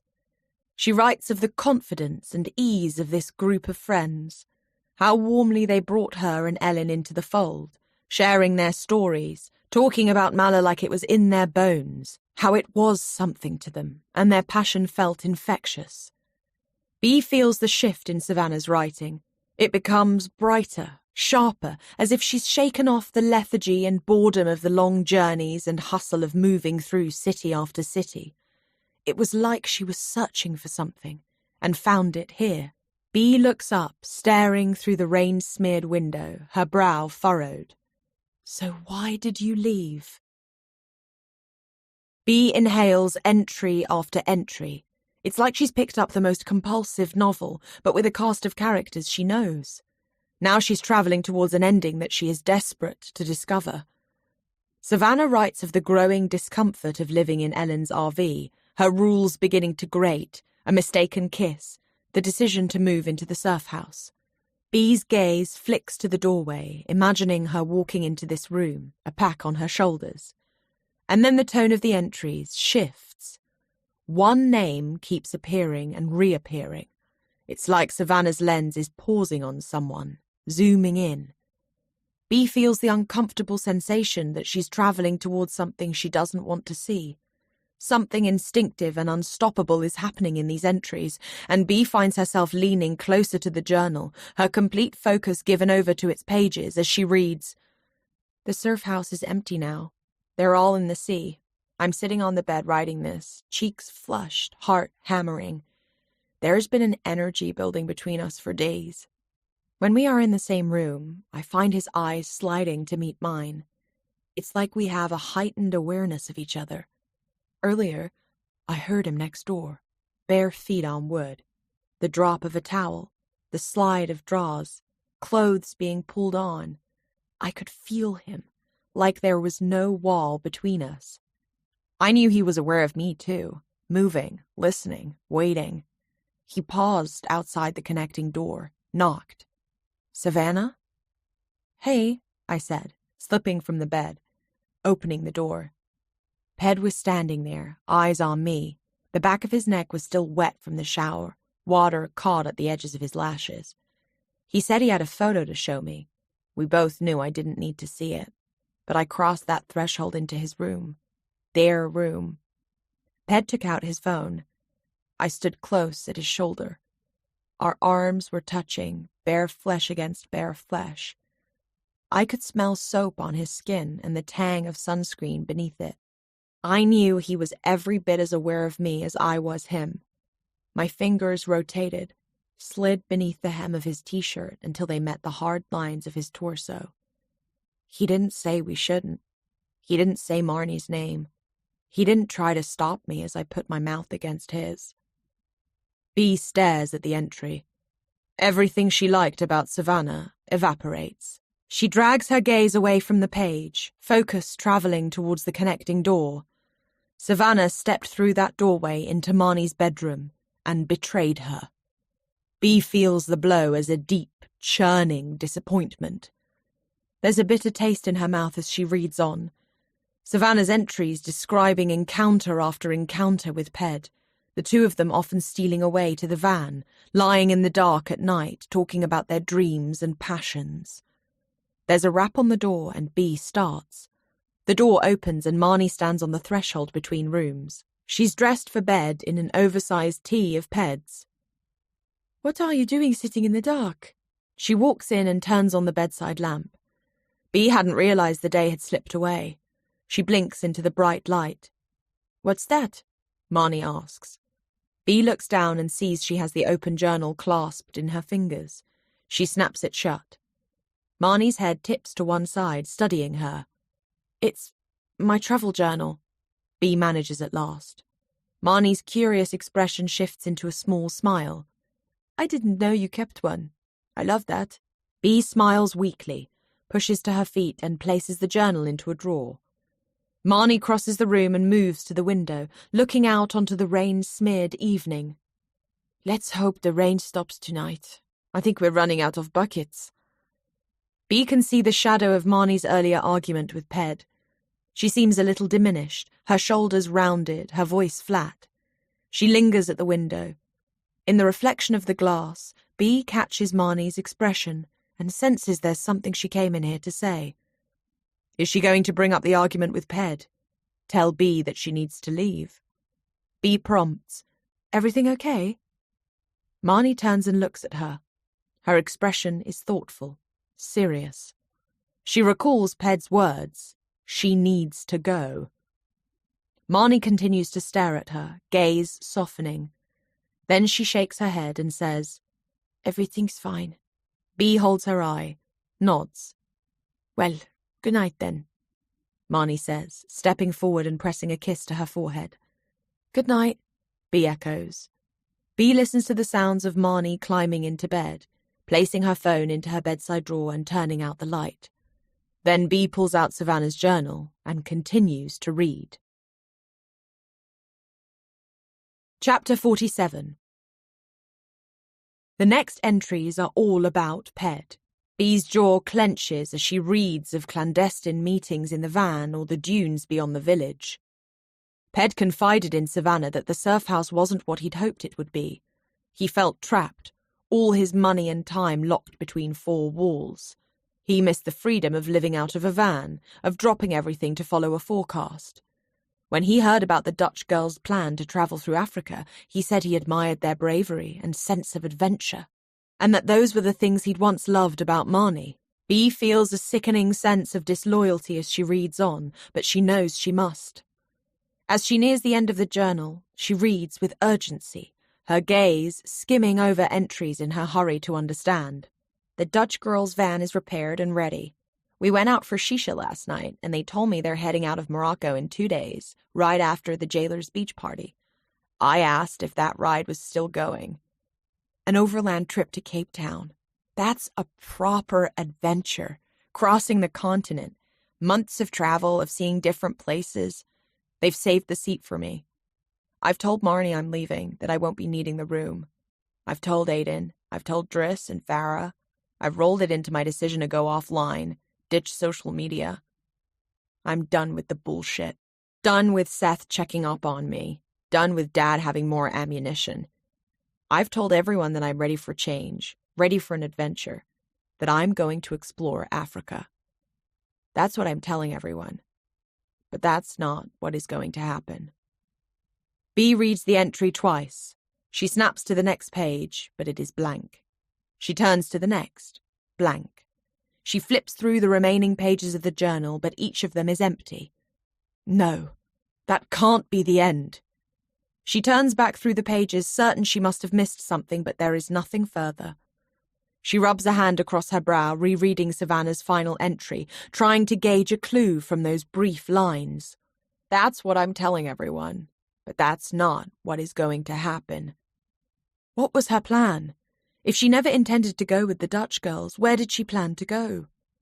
Pushing the journal aside, Bea paces the room, her breathing audible above the sound of falling rain.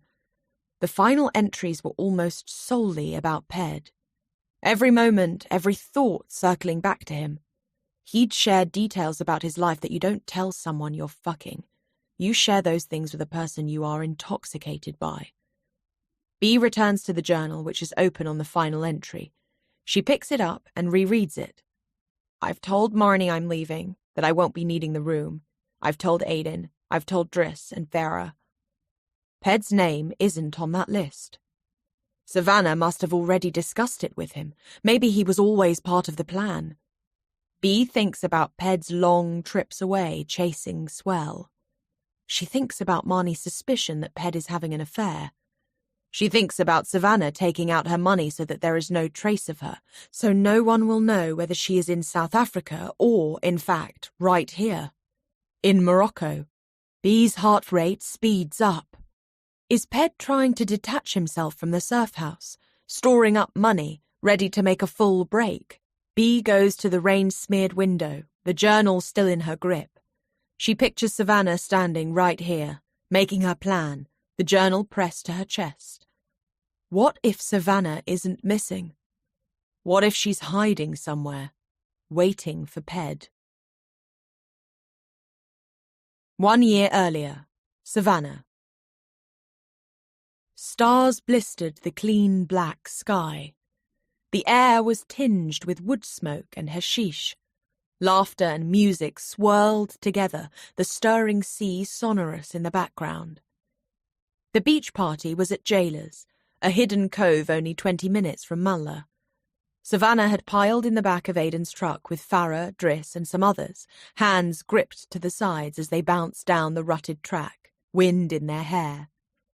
Once they'd parked up, she'd seen the glow of flame torches on the beach below, felt the bass from a speaker booming through her chest. They'd grabbed beers and blankets, kicked off sandals and ran down the dark, cool dunes towards the party. A group of male surfers she recognised from Mulla were dancing, bare-chested on the sand. Aiden, a cooler of beer propped on his shoulder, was tossing out cold ones. The vibe was loose and buoyant, something celebratory and expectant in the air. You look beautiful.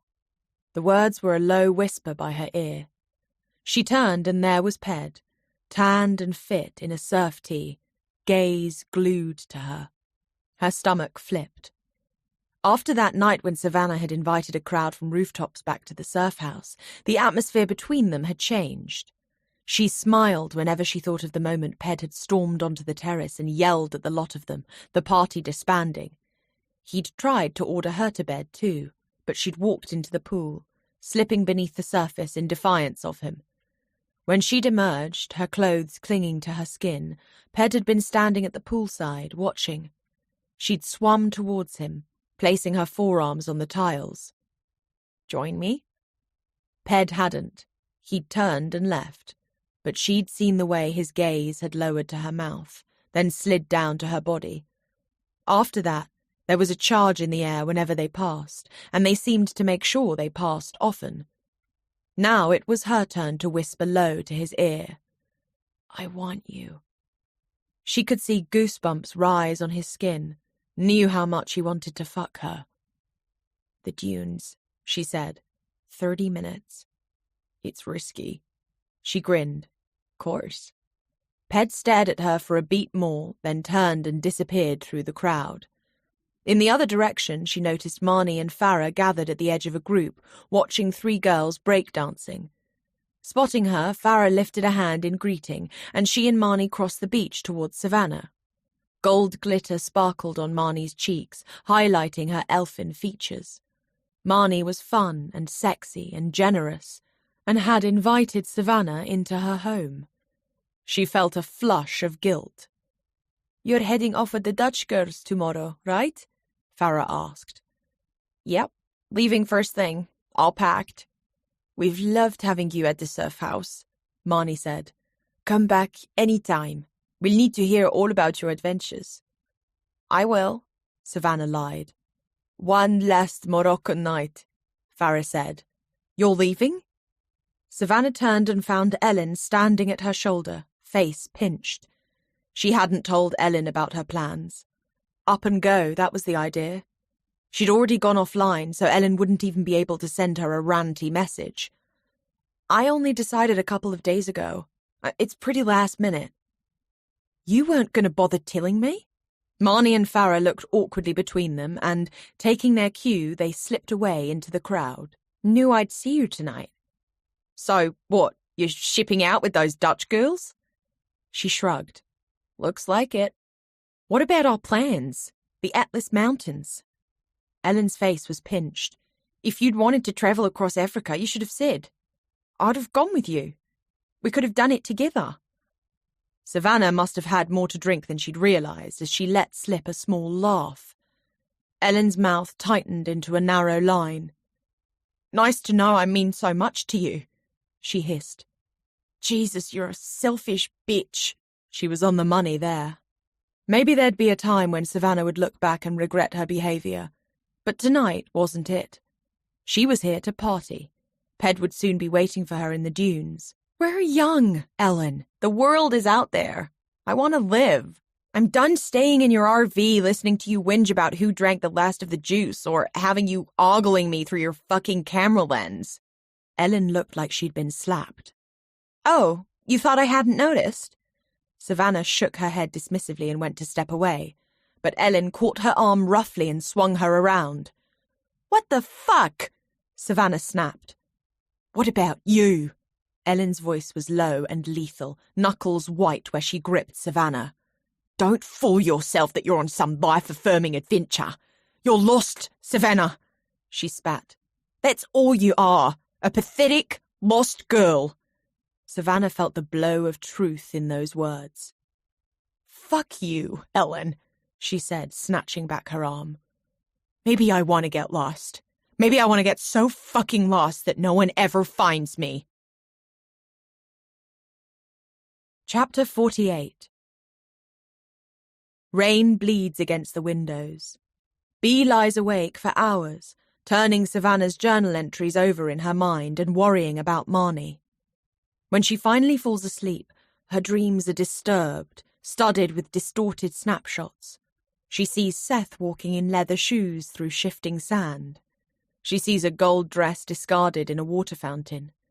She sees Savannah running into the surf, Ped waiting for her in the deeper water. Hours later, she is ripped from sleep by a deep, rumbling sound.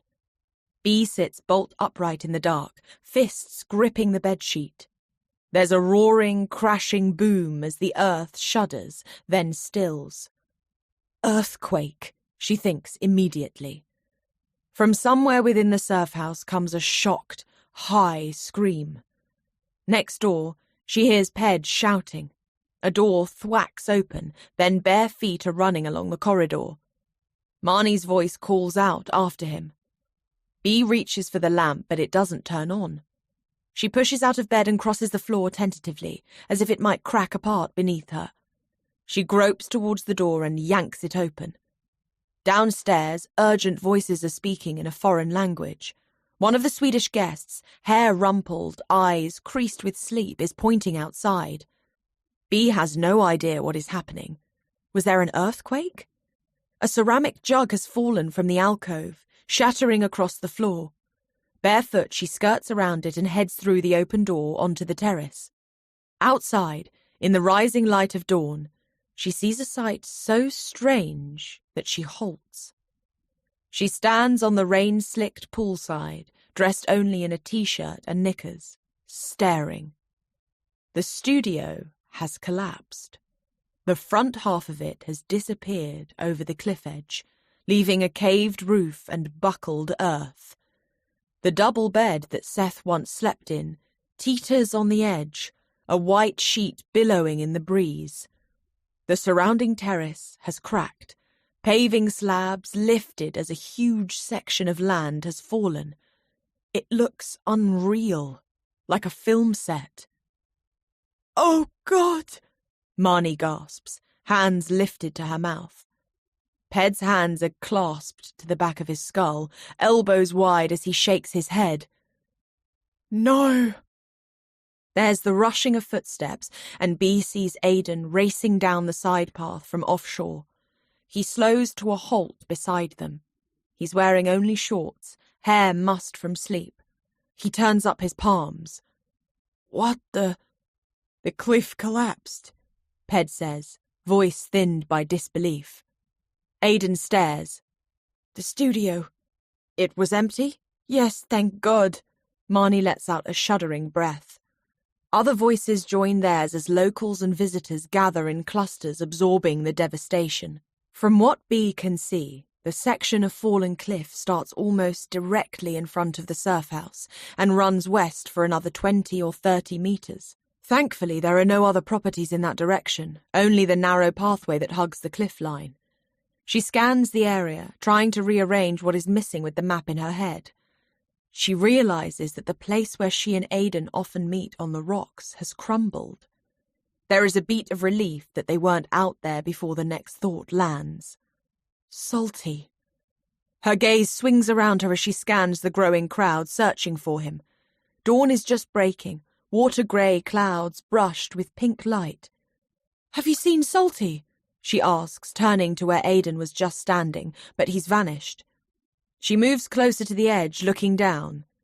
On the beach below, she sees a heap of earth and rock and the grey breeze blocks of the studio. The cliff where she so often sat, Salty curled into the nook beneath her legs, has gone. Now only jagged, exposed rock remains. "Bee, come away!" Marnie yells. She's already turning, skirting the crowd who are emerging dazed from their beds. Bee hurries down the wet cliff steps, her breath shallow. Reaching the beach, she races barefoot towards the heaped rubble and earth. As she gets closer, she can see a bedside table protruding from a section of earth. A pillow is speared on a rock, white feathers swirling in the damp breeze. The high tide licks at the collapsed cliff, drawing mud out into the water so the shallows are turned a swirling, sludgy brown. "Salty!" she calls, scrambling over the loose, jagged boulders, searching for any sign of life. Crushed into the earth is a painting that, only minutes ago, hung on the wall of the studio. "Bee!" Ellen is running towards her. "Is someone in there?" "No, I'm looking for Salty. There are still loose rocks coming down. There could be more landfall." Bee looks up to the cliff above and, as she does, sees the scattering of stones sprinkle. She staggers back, feet caked in mud. Wearing only a t-shirt, she begins to shiver in the damp morning air. "Dog scents things. He will have moved in time, promise you." Ellen places a firm hand on her arm. "Come on, let's go back up." They climb the cliff steps together.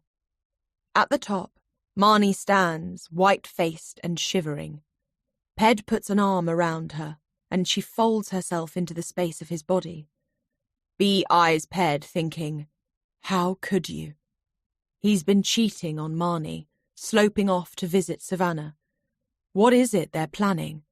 To get his money out of the surf house and disappear? To make Marnie leave instead? Ped catches Bee's eye and signals her over. "The guests are shaken. Can you make them coffee? Look after them? I need to get this area cordoned off." She can't look at him as she manages a terse, "Fine." She washes the streaks of mud from her legs at the outdoor tap, wipes her wet feet on the doormat, then heads inside. She puts on fresh clothes, cleans her teeth, splashes water over her face.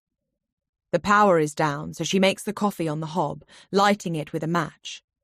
There's no fresh bread, so she takes some orange cake from the tin and sets it on a wooden board.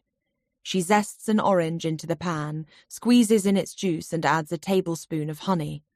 Once the sauce is warmed through, she drizzles the sweet citrus liquid over the cake to freshen it. She carries the coffee and cake through to the lounge, where 4 Swedish guests are talking in fast, anxious voices. When they see Bee setting down the tray of food, their postures soften a little, and they switch to English to thank her. As she pours them steaming mugs of coffee, they ask questions that Bee can't answer. Why did it happen? Was the building unsafe? Is the rest of the surf house at risk? She tries to allay their concerns, but she doesn't have the answers, and she's relieved when they let her go. Returning to the kitchen, she stands for a moment with her hands on the side, letting her head hang. Her heart rate still thunders, and she tries to slow her breathing as she processes the last few hours. There's a low noise at the edge of the room, a scratching sound. She turns and looks towards the kitchen door, which inches open. She finds Salty there, looking up at her expectantly. "Oh!" she cries. She crouches, throwing her arms around him and pressing her face into his fur. It's late afternoon when the Swedish group announce that they won't be staying on at the surf house. The hot water is out, the pool can't be used, and they feel unsafe. When they ask Ped for a refund, he gives them a thunderous look and stalks off. Bea smooths things over, promising she'll be in touch to arrange a refund once the Wi-Fi is back up, although the truth is, she's no idea if there's enough money in the surf house account. Bea goes in search of Marnie and finds her alone in the office, head in her hands. She taps on the doorframe. Marnie starts, wiping her face. She looks ashen. "Can I make you some food?" "No, I'm fine," Marnie begins, but her voice cracks. Her face creases, tears squeezing from the corners of her eyes. Bea goes to her, placing a hand on Marnie's back, feeling the ridges of her spine. "This will finish us," she whispers. "We've got no money for the repairs. There's no way we can rebuild. The main house is still standing. Who will want to stay here now? Surely the insurance will cover it." Even as Bea says this, she wishes she hadn't. "We don't have insurance. We didn't have the right building regs. We can't even sell this place. We owe more than it's worth." It scares Bea to hear the fragility in Marnie's voice. Her whole body is trembling. "This place, it's everything," she says, blinking rapidly. "It's my home, my life. I can't lose it."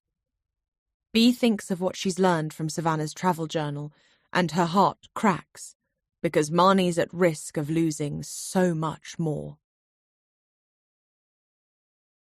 Chapter 49. Bea slips outside for some air. She and Salty stand back from the crumbled cliff top beneath a grey sky. The cordon tape flickers in the breeze. The front of the studio has been lost, and the guts of the building spill out. Wooden beams, insulation, metal pipes. A chair leg pokes through a pile of bricks. A mirror hangs miraculously from a remaining wall. The terraced ground surrounding the studio has been uprooted, lifting paving slabs at jaunty angles. Bea's teeth clamp together. Ped knew about the cracks in the studio, knew that building on the cliff edge without regulation came with risk, but he bowled forward anyway. He likes to see how far he can push things, what he can get away with. She places her palm on Salty's head and tells him to wait. She ducks beneath the cordon and picks her way carefully across the uneven earth and cracked paving slabs. She needs to unhook the mirror before it falls and shatters. Marnie will have chosen it, finding something appealing in the simple copper curve of its frame. Bea cannot bear to see any more unnecessary wreckage. "Stop!" The boom of Ped's voice startles her. He's standing on the other side of the cordon, face tense. "It's not safe." Her skin flames as she ducks back beneath the cordon. "I just wanted to—" "No one is to go into that area." Ped cuts her off. "The site is unstable. Don't be so fucking cavalier." She balks. "You know what's cavalier? You building a studio on a fucking cliff edge." Ped stares at her. She's never spoken to him like this, challenged him, and she can see his register of surprise. Fury boils up in her veins. Everything that is wrong with this place is standing in front of her. He's ruined it, fucked it all when it could have been so beautiful. "This was Aiden's land," she says, gesturing to the terrace and crumbled studio. "You took it from him, blocked the view from offshore." "You don't know what you're talking about." There's a dismissive arrogance to his tone. She glares right at Ped. She pictures the looping handwriting in Savannah's journal. I know more than you think. He holds her gaze. There is a contraction, almost a flinch at the corner of his right eye. The words hold there, and she wills him to ask, to push her one more step. Be, Ped? It is Marnie. She's walking towards them, barefoot. She looks so small, like she's light enough to be blown from her feet by the wind. She glances to the studio, then back at them. What's going on? Ped looks at her, then says, I was about to tell Bea that she's going to have to leave. Bea's gaze snaps to meet his. We've got no guests, no money. We can't afford to keep you on. Not after this, he says, voice controlled once again. Ped slides his arm around Marnie, drawing her to his side. We've loved having you here, he says, deadpan. You've been a great help, but I'm afraid it's over. Bea's gaze moves to Marnie's face. Her eyes are blue pools, dulled, like a pond beneath cloud. She looks past Bea, out beyond the ruined studio.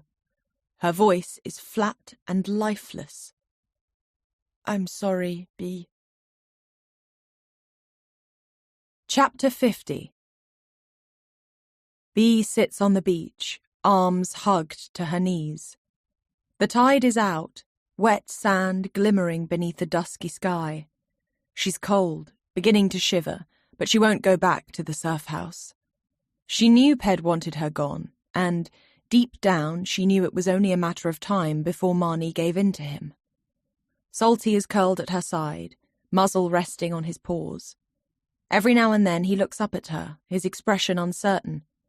She runs a hand across his back, reassuring him that she's okay. But she's far from okay. Salty's head lifts, and Bea mirrors the turn of his gaze. Aidan is walking towards her. He looks exhausted. His hair is tangled and there are shadows beneath his eyes. He lowers himself down onto the sand beside her. I hoped I'd find you here. She's on the edge of tears, but she concentrates on the sound of the waves rolling in and out until she's certain she can hold them at bay. I've got to leave, Bea tells him. He looks at her. The surf house. She nods. They can't afford to keep me. Ped wants me out. Bea, I'm sorry. Aidan's head shakes. What will you do? There's nothing for me at home, she admits. I've got no work, no apartment, no family, nothing. The tears that were threatening now gather in the corners of her eyes. I have nothing. Aidan's eyes do not leave hers. Then you make something. You get to choose what happens next, where you want to live, who you want to spend your time with, what work fulfills you. Bea, you get to choose. His gaze is sincere and intent. Maybe he's right. She's let herself be pulled along on life's current, never pausing to ask, what do I choose? As she studies Aidan's kind, dark eyes, the way his hair falls around his face, she thinks, I choose you. The enormity of the realization takes her breath away. She has never felt this way about anyone, never wanted anything so much in her life as him. Bea, you get to choose. And she has made her choice. Aidan, could I stay with you while I work things out? Aidan's back stiffens. With me? It's subtle, but it is there, a recoiling. She knows the rules between them, but they were made before she began to feel this way. I'm sorry, but... Bea is on her feet. She takes a few steps away, embarrassed, her skin stinging with rejection. She presses her palms together, bringing them to her lips, mortified. She made her choice, but Aidan said no. I can't give you what you want, he tells her, voice quiet. What do I want, Aidan? He says nothing. Come on, she says, hurt reshaping into anger. Tell me what it is that I want. He meets her gaze. His eyes are dark and sad. Let's not do this. What do I want? She demands. Maybe she should take a breath, walk away from this. But she is done with parceling up her emotions into neat little boxes. She needs to hear it. Everything that felt like safety in Muller, the surf house, Marnie, Aidan, it's all coming apart. She wants it done, to rip away the final piece. Really, Aidan, she says, and she's shouting now, her voice wild and unchecked. What the fuck is it that I want so badly? Aidan looks right at her. There is sadness in his expression. You want someone to love you. His words stop her. They take the air from her body. It is like she has been punched firm in the gut. She can feel herself folding, caving. You want someone to love you. He is right. She wants someone to love her, because there is no one. The truth of this crashes over her. It undoes every lock she's kept so tightly in place. It is why she struggles to look at herself in the mirror, because if no one loves her, not even her own mother, then she must be unlovable. That's what she thinks when she tries to meet her own eye. She is being swallowed by the terrifying emptiness of being alone. Unreachable. It's like she's being pulled downwards into a place with no light, no air. Her voice is barely a whisper as she says, "You're right. I want someone to love me." Despite the tightness in her throat and the way her chest feels like there is a huge pressure squeezing it, she says, "And that person isn't you." There is no question, no inflection, but she leaves it there as a statement, hoping for Aidan to contradict it. He stays silent. Her eyes sting with tears.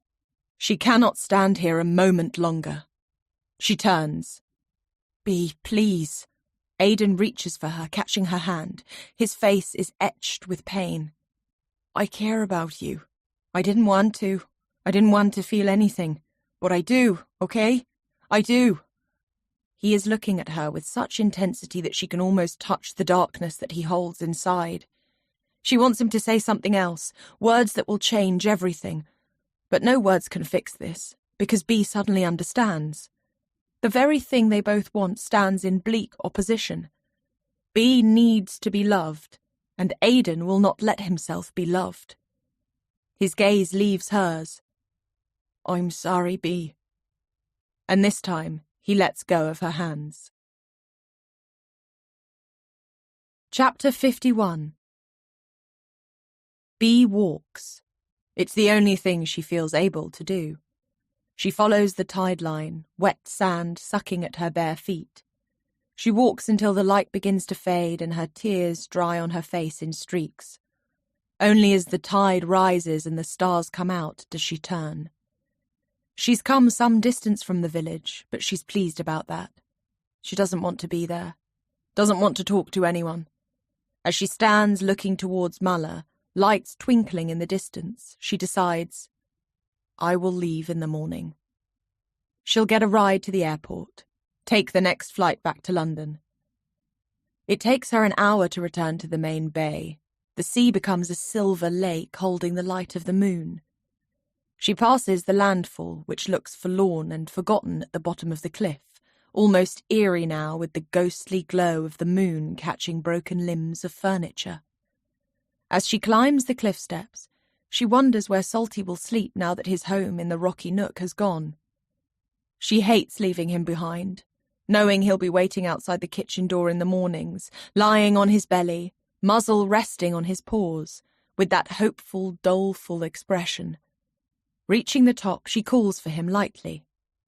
There's a scuffling in the distance. Salty? She calls his name a second time. The scuffling stops, but Salty doesn't appear. She moves across the darkened poolside towards the terrace and ravaged studio. There are no floodlights on tonight. Everywhere is in darkness. Salty! She calls again. She's answered with a bark, yet he doesn't come running. Odd. She follows the sound which leads her to the cordoned area. She peers into the darkness, trying to make out where he is. She catches sight of him near the edge of the damaged studio. She ducks beneath the cordon, ignoring Ped's warning. Where the terraced earth has shifted, the ornate paving stones have lifted and buckled, deep banks of earth revealed. Salty is digging intently, the smell of fresh soil filling her nose. "Salty," she says gently, "come away." But he doesn't budge. His front paws dig furiously, sending a spray of earth between his back legs. As she moves closer, she realizes that he's found something. "What is it?" She takes her phone from her pocket, flicking on the torch and directing the white light onto the patch of earth. She's discovered a bundle of material. At first she thinks it is the netting that builders lay to stop grasses growing through, but then she notices the colour. The fabric, now streaked with dirt, looks like it was once yellow. Moving the torchlight across the material, she can see there is a print on the fabric. Somewhere in her consciousness, it registers as familiar. The pattern is faded and earth-stained, but she can make out the image of suns and beams of sunlight. "Away," she tells Salty. He ignores her command and continues to dig. Bee redirects the torch over the fabric, something nagging at her. There's a thought flying low as if trying to land. She steps closer, trailing the light across the bunched material. Yes, she recognizes the print. She remembers noticing it somewhere. Was it on a catwalk? Something she saw another model wearing? Then the thought lands, like plane wheels hitting tarmac, and understanding touches down. She's seen this fabric in a photo. It's a beach blanket.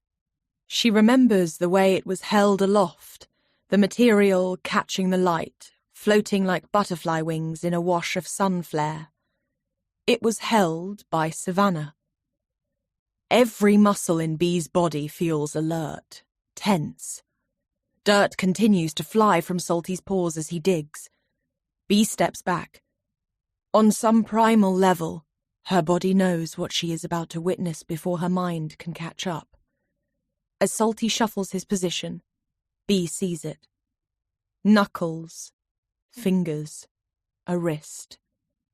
A hand protrudes from the earth. The flesh is almost gone, so all that remains are ghostly white bones. Chapter 52. A scream dies in Bee's throat. She staggers backwards. Breath heaves through her lungs as she stands in the dark.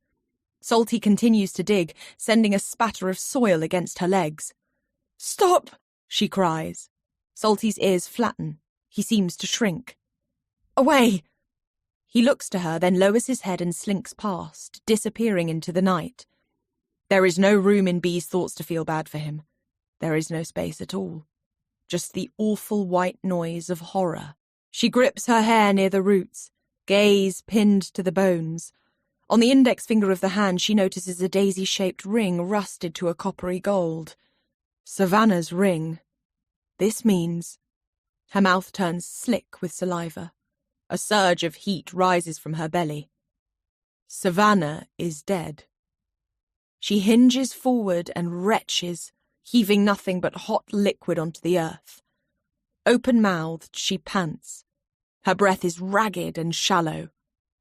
Bee wipes the back of her hand across her mouth. She straightens, drags her gaze back to the bones wrapped in the earth-stained blanket. Savannah has been buried right here. Bee must have been walking over her grave this whole time. Seth slept in the studio, just feet away from where his sister was buried. Her stomach turns over again with the horror of it. Who did this? Her brain scrabbles to picture a murderer, fitting a faceless killer to the horror of these bones. But then the first beat of understanding comes. Savannah's body has been buried in the foundations of the studio, and Bee knows exactly who laid them. Ped. Is that why he didn't apply for building regulations? Because what if they'd checked his work? Then she thinks of Ped yelling at her earlier for crossing the cordon, not because it was unsafe, but because he knew that Savannah's body lay beneath the cracked earth. Her gaze holds steady on the edge of the blanket. She makes herself keep on looking. Doesn't turn away. doesn't close off the feeling or numb it. Bea looks, eyes wide open.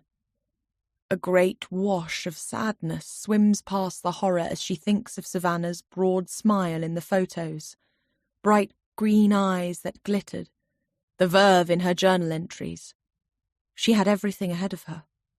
Now she is dead, buried in an unmarked grave. She stares and stares, trying to make sense of it. She thinks about the surf house's debts, the money withdrawn from Savannah's account in Ezreal. Did Ped do this for Savannah's money? Was their romance a ruse? Bea turns numbly, then drifts like a shadow towards the surf house. Inside, the air smells of damp washing. There are no guests now, and the darkened lounge seems to echo with her footsteps. She keeps her breath steady as she quietly climbs the stairs. Everything must seem normal. On the landing, light spills out from beneath Ped and Marnie's bedroom door. She pauses for a moment, listening. She can hear Ped's voice. Something dark unfurls in her chest. She places her fingers around the handle of their door, feels the cool, smooth metal beneath her palm. She imagines pushing it open, the surprise on Ped's face as he turns to look at her, registering her expression cracked open with rage. But her fingers slide away from the handle. Now she's the one with a plan. She gets to choose what happens next. She enters her room and goes through her usual routine of getting ready for bed. Once she's settled, she hears a knock at her door like she does every night. Marnie comes in, face bare of makeup. She looks exhausted. "Thanks for taking care of things today," Marnie says. "Sorry I was a mess. It's been a rough day." She looks at Marnie, right into her eyes. Her blue irises are flecked with gold. Bea thinks, when Marnie returns to her room, she's going to lie in bed and fall asleep next to a killer. "What is it?" Marnie asks, her brow creasing. Bea has been staring for too long. "Nothing." Into the silence, Marnie says, "Bea, I'm so sorry about earlier with Ped. I love having you here, you know that. I don't want you to leave. What if I talked to Ped and you stayed on for a bit longer? Maybe found some other work while we don't have guests?" "Sure," is all Bea manages. "We'll find a way." Marnie leans down and presses a kiss to Bea's forehead. She smells of damp fabric, her neck unwashed. "Good night." The door clicks shut behind Marnie. Bea hears the low murmur of Ped's voice but doesn't catch what he's saying. She wonders what his strategy will be. Will he tell Marnie that he's going to sleep in the van? Will he wait until the bedroom lights go out? Ped has got plans tonight. He has a body to hide. But Bea also has a plan. Quietly, she pulls on a jumper and pushes her feet into her sandals. She takes an armful of clothes and stuffs them beneath the duvet. Then, standing by the bedside table, she turns out the light. Chapter 53. Bea's heart rate pulses loud and intrusive in her ears as she creeps through the surf house. She makes almost no sound as she descends the stairs, then slips through the kitchen door into the night. There is a coolness in the star-bright sky, and she shivers. The moon is high and almost full, enough to provide the light that she'll need. She makes her way towards the cordoned area, glances over her shoulder, then ducks beneath the tape. The earth is loose underfoot as she picks her way to where Savannah's body lies. Her gaze tracks down and settles on the earth-stained blanket and white bones of her hand. Bea crouches, adjusting her position so there is no moon shadow. She dares not risk the flash, but she takes the pictures holding her camera phone steady, the blanket, the hand, the ring, the cracked earth. Once she is sure she has the photos, she skirts Savannah's body and continues towards the ruined studio. The front half has been lost to the landslide, but the back section remains, fallen bricks peppering the floor. The door has come off its hinges, and she slips inside, aware of the cliff edge at her back and the swollen, unstable earth. She would like to use the torch on her phone but can't risk giving herself away.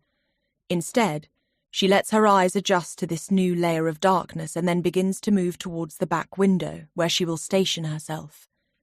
Shattered glass crunches underfoot as she sets up her position. She props her phone on the windowsill and frames the body, the surf house visible in the background.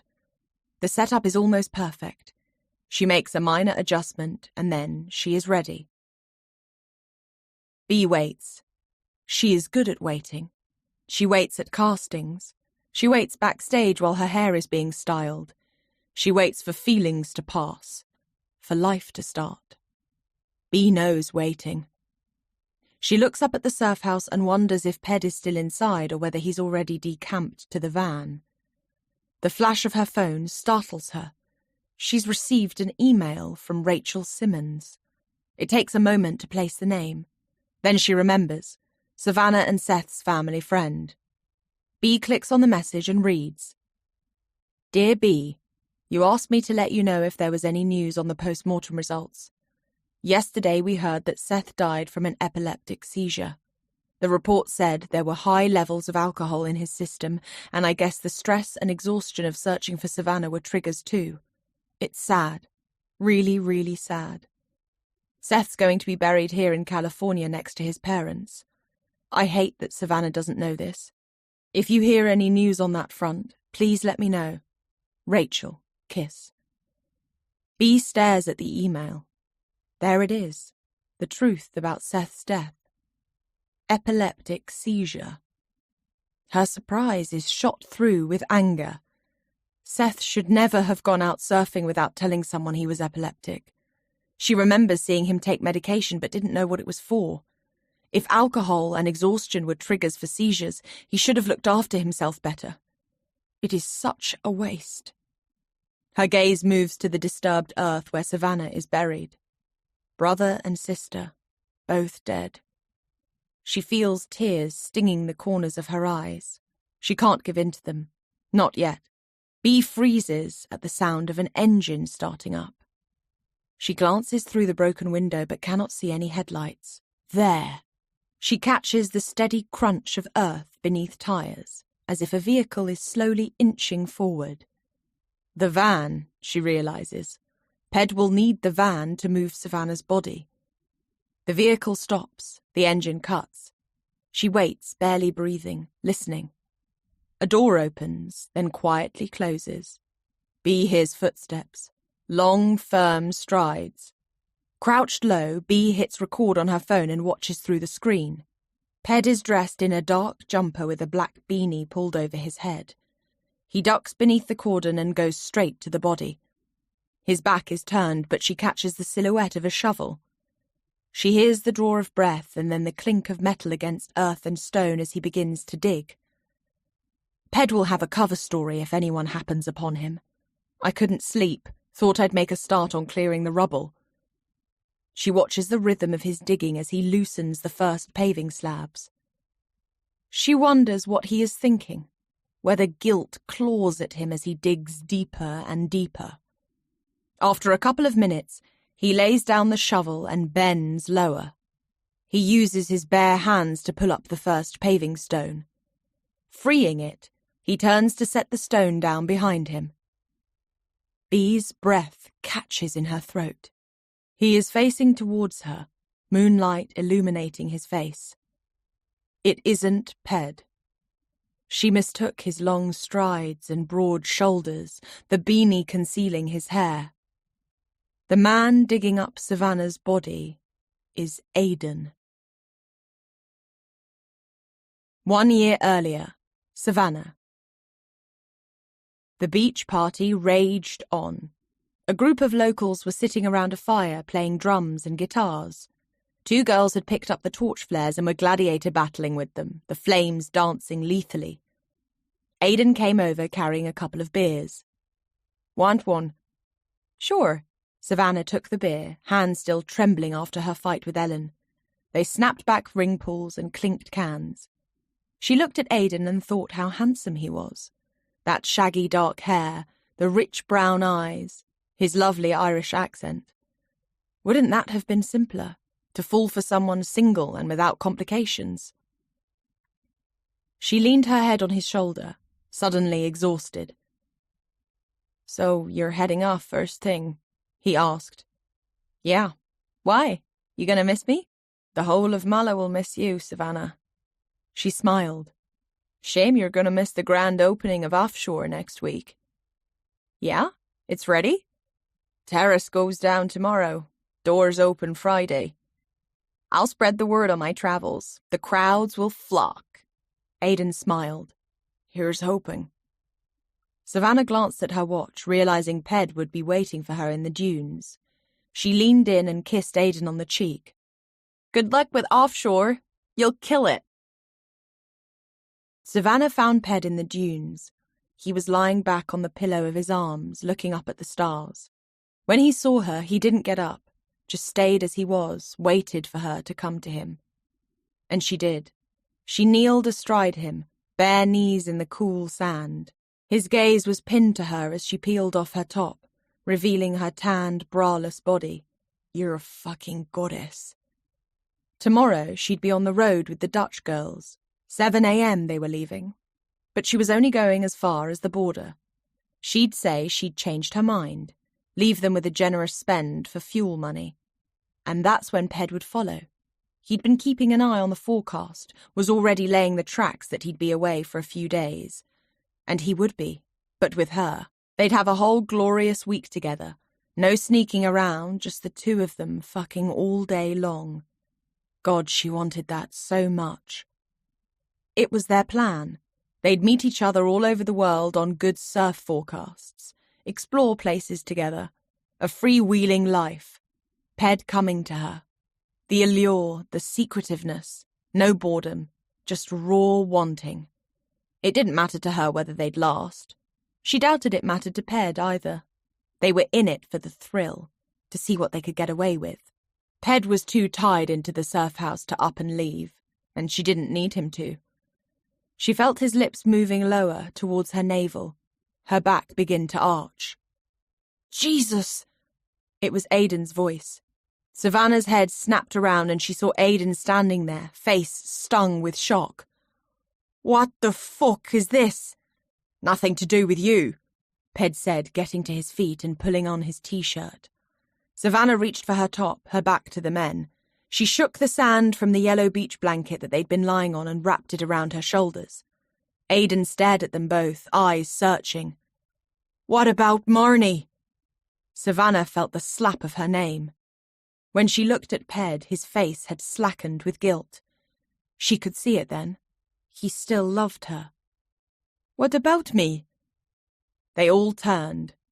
Marnie stood on the rise of the dunes, back to the sea.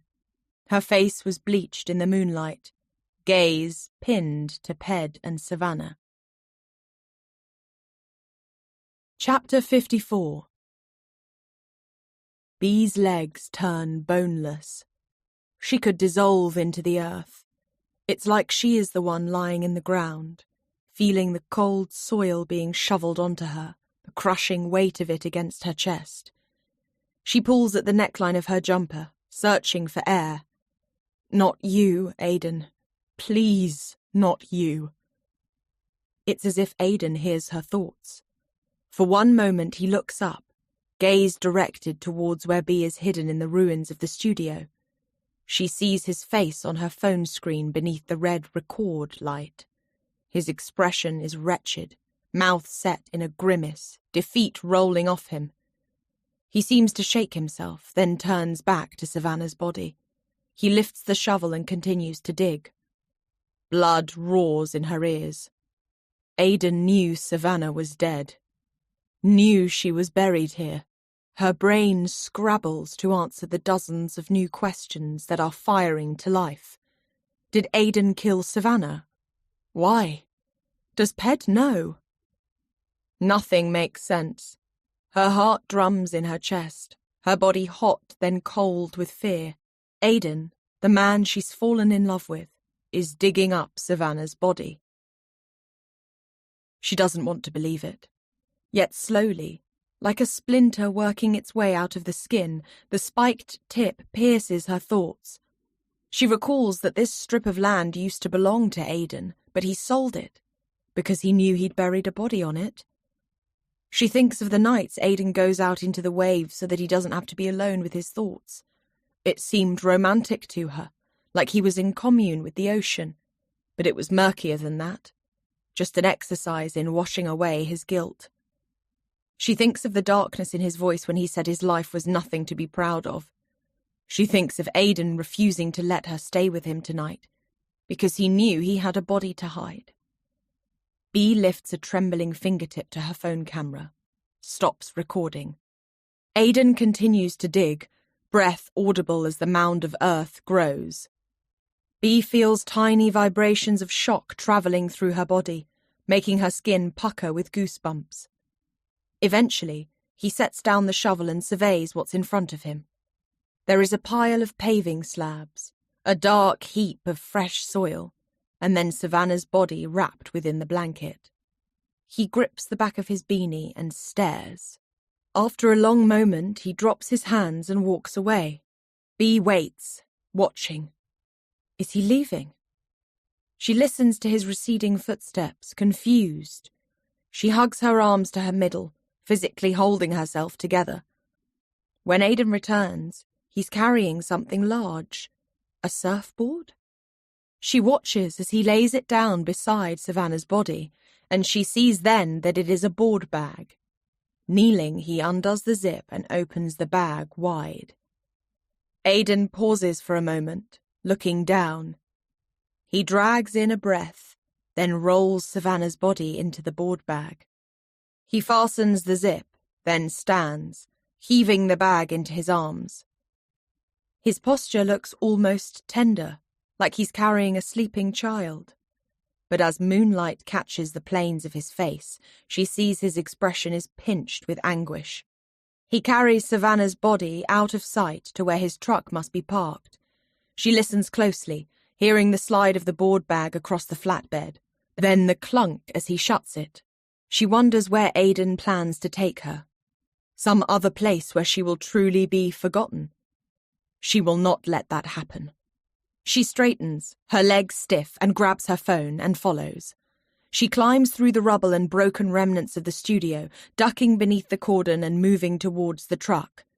Closer, she can see Aidan arranging the board bag, then setting 2 other surfboards on top to conceal it. While he is occupied, Bea slips through the open truck door, sliding into the passenger seat.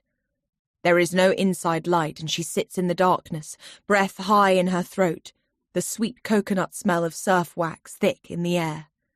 She hears the slam of the tailgate, then footsteps as Aidan approaches the cab. Aidan climbs in, bringing with him the scent of earth. He closes the door, pulls off his beanie and sits there for a moment, breathing hard. Bea catches the whiff of alcohol now. Aidan pushes the key into the ignition and then he hesitates. She sees the shift in his body as he becomes alert. Slowly, he turns. His eyes widen as his gaze meets Bea's. A streak of earth is smeared at his hairline. There is a wild, captured look in his eyes. Bea? Even in the darkness, Bea's vision has adjusted enough to make out the fear in Aidan's expression. Savannah's body is in the back of your truck, she says, her voice devoid of emotion. He rubs his face as if he's locked in a nightmare and is trying to wake himself. She doesn't want it to be true. She wants him to say that she misunderstood the bones, the blanket, the digging, that it's not Savannah, that there could be some other explanation for this. It was only weeks ago that she was in this same vehicle, kissing Aidan for the very first time. She remembers the taste of his lips on hers, the tenderness of his hands against her cheek. He cannot meet her eye. His voice is barely there. I'm sorry. She needs to hear him say it. Did you kill her? There is silence except for the rapid draw of Aidan's breath. She waits. He reaches for the steering wheel, gripping hard. His hands are dirt-stained, knuckles white as he squeezes. Aidan, I need to know. Did you kill Savannah? Aidan lifts his gaze. His eyes are dark and empty. He answers with a single word. Chapter 55. Aidan. Yes, Aidan feels the burn of that word in his throat, stinging with a searing white heat. I killed Savannah. He's never said the words aloud. They rise from his throat, searching for air, growing in size. I killed her, he says again, blinking rapidly. I killed her and then buried her. A sob threatens to shudder through his body, but he chokes it down. He doesn't get to fucking cry. He glances across at Bea. She sits with her fingers digging into the sleeves of her jumper, those huge eyes pinned to him. Waiting for more, for there to be some addendum to explain it away. Because even now he can see Bea is clinging on to hope, like there is something good in him, something worth saving. But there isn't. He sucks his lips between his teeth. He may never have talked about that night, but he thinks about it. The shame is suffocating. It lives in his head, snaking to the surface after dark when his guard is down and he's edging towards sleep. It comes for him, hissing and sinuous. Some nights he gets lucky and drinks enough to sleep. Other times there's the waves to lose himself in. But now he's in this truck, Savannah's body in the back, and Bea is right here, watching him. There's nowhere to hide. He grips harder to the wheel, wants to start the engine, slam the accelerator, drive this truck right off the cliff edge. What happened? Bea asks. He tries to reach for the words. He swallows, not sure how to do this. There was a beach party. I'd been drinking hard. I stumbled across Ped and Savannah in the dunes, together. Marnie saw them too. He remembers how Marnie staggered backwards as if the shock were a physical blow, and then she ran. Ped called after her, but Marnie wasn't going to stop. She sprinted along the dark beach, sand kicked up by her feet. Aidan followed, because you don't let a woman run off at night alone and upset. He tells Bea, Marnie ran back to my truck. She was a mess, shaking, crying. Begged me to get her out of there. He didn't think about how much he'd been drinking, just climbed into his truck and fired the engine. Ped and Savannah came after us, shouting for us to wait. Marnie yelled at me to drive, so I jammed my foot on the accelerator. He's blinking quickly as he remembers it all. The music was blaring. Marnie was sobbing. Everything was scrambled. All that noise, the dust kicked up by the tires. I just didn't see her. Didn't see Savannah. And then, there she was, standing there, right in front of the truck. Aidan clutches the back of his head. I couldn't stop in time. The sound, Jesus. The sound as the truck hit her. She didn't fly up over the bonnet. I felt her. Under the wheels. He sucks in a breath. When I got out, Savannah was lying in the dirt, completely still. He remembers the eerie red glow of the tail lights. There were tire marks on her top, and blood. So much blood coming from her head. Ped was yelling, "What have you done?" He remembers the thick, hot rise of nausea, the thunder of adrenaline. He staggered to the bushes, wretched and wretched. Bea is still listening, waiting for him to go on. Ped took the keys out of the ignition. The headlights went off. Music stopped. Everything went quiet. I went back to Savannah's side. I wanted so badly for someone to tell me that she was alive. He shakes his head. Marnie looked me in the eye, said it straight. She's dead, Aidan. He feels it now, the pure blackness that settled over him. I just stood there. No one saying anything. Down on the beach there's still a party going on. Music, laughter, and we're just standing there with a dead girl at our feet. He shakes his head. I needed to call the police, but Marnie said, "You've been drinking, Aidan. There's a fuck ton of alcohol in your system. You'll go to prison." Now Aidan looks through the windscreen onto the black night. He'd pictured it. A dark, hot cell. No hope of ever seeing the ocean again. Left to rot there. "Because I'm a coward," he says. "I never called the police." He pauses. "Instead, I buried her." Chapter 56. Bee's hands are gripped to her thighs. The air in the truck feels thick with body heat and souring sweat.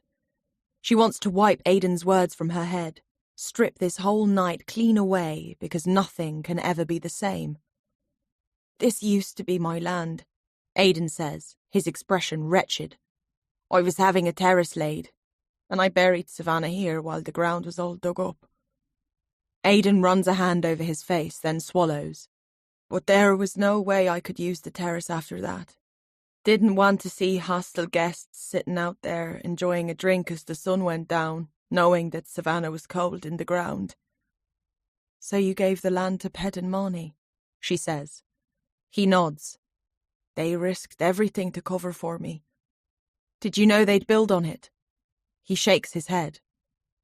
"They said they'd make it into a cliff-top garden, a kind of memorial." There's no bitterness in his tone. It's like he no longer has the energy for any other emotion.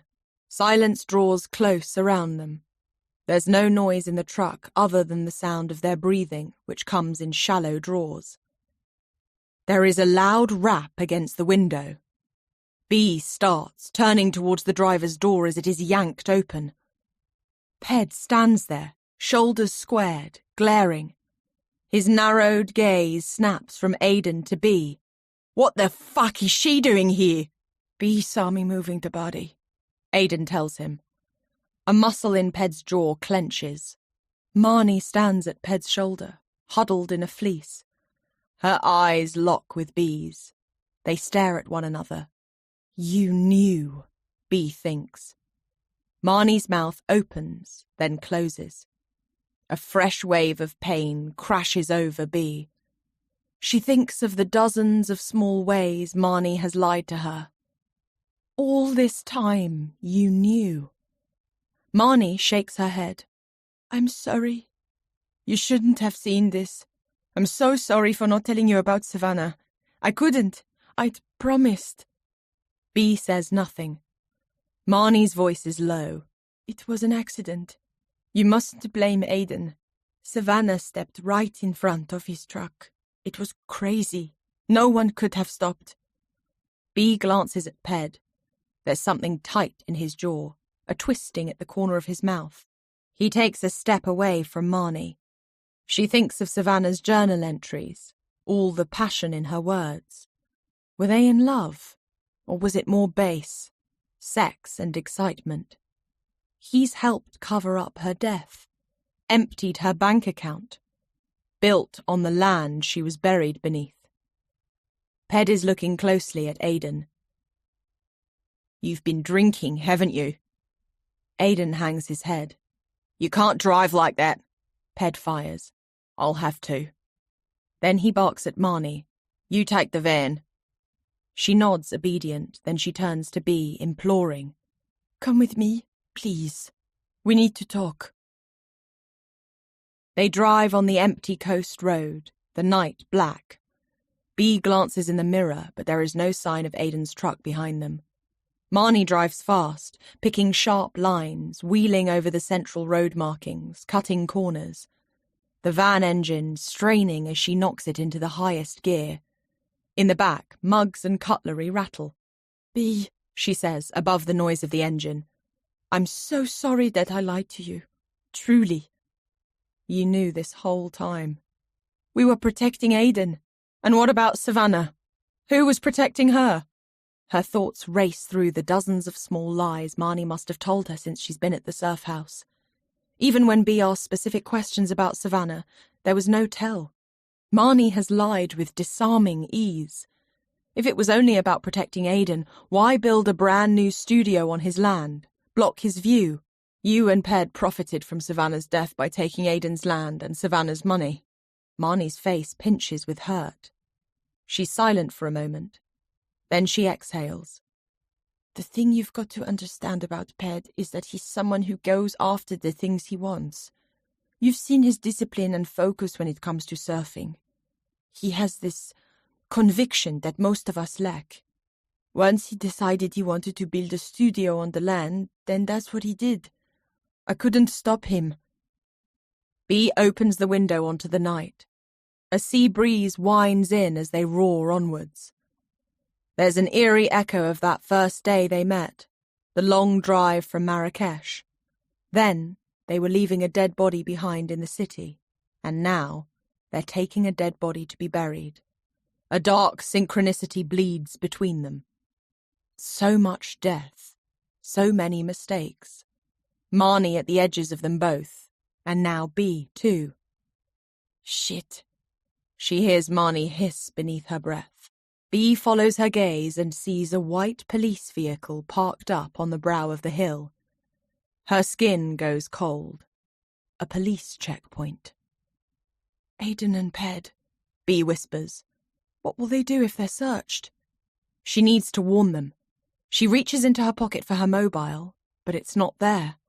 She feels around the seat, but she doesn't have it. It must have slipped out of her pocket in Aiden's truck.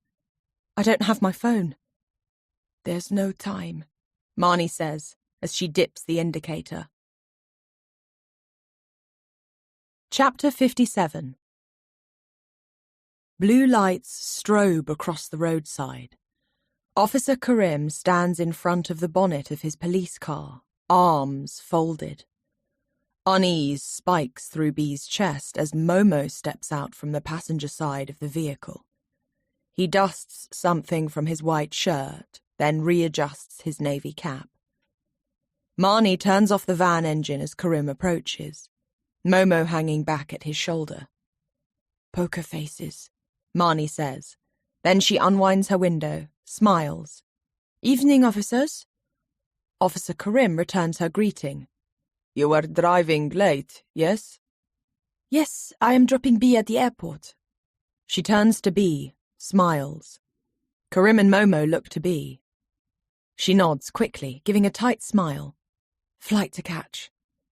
Then we must make it quick. Officer Karim addresses Marnie.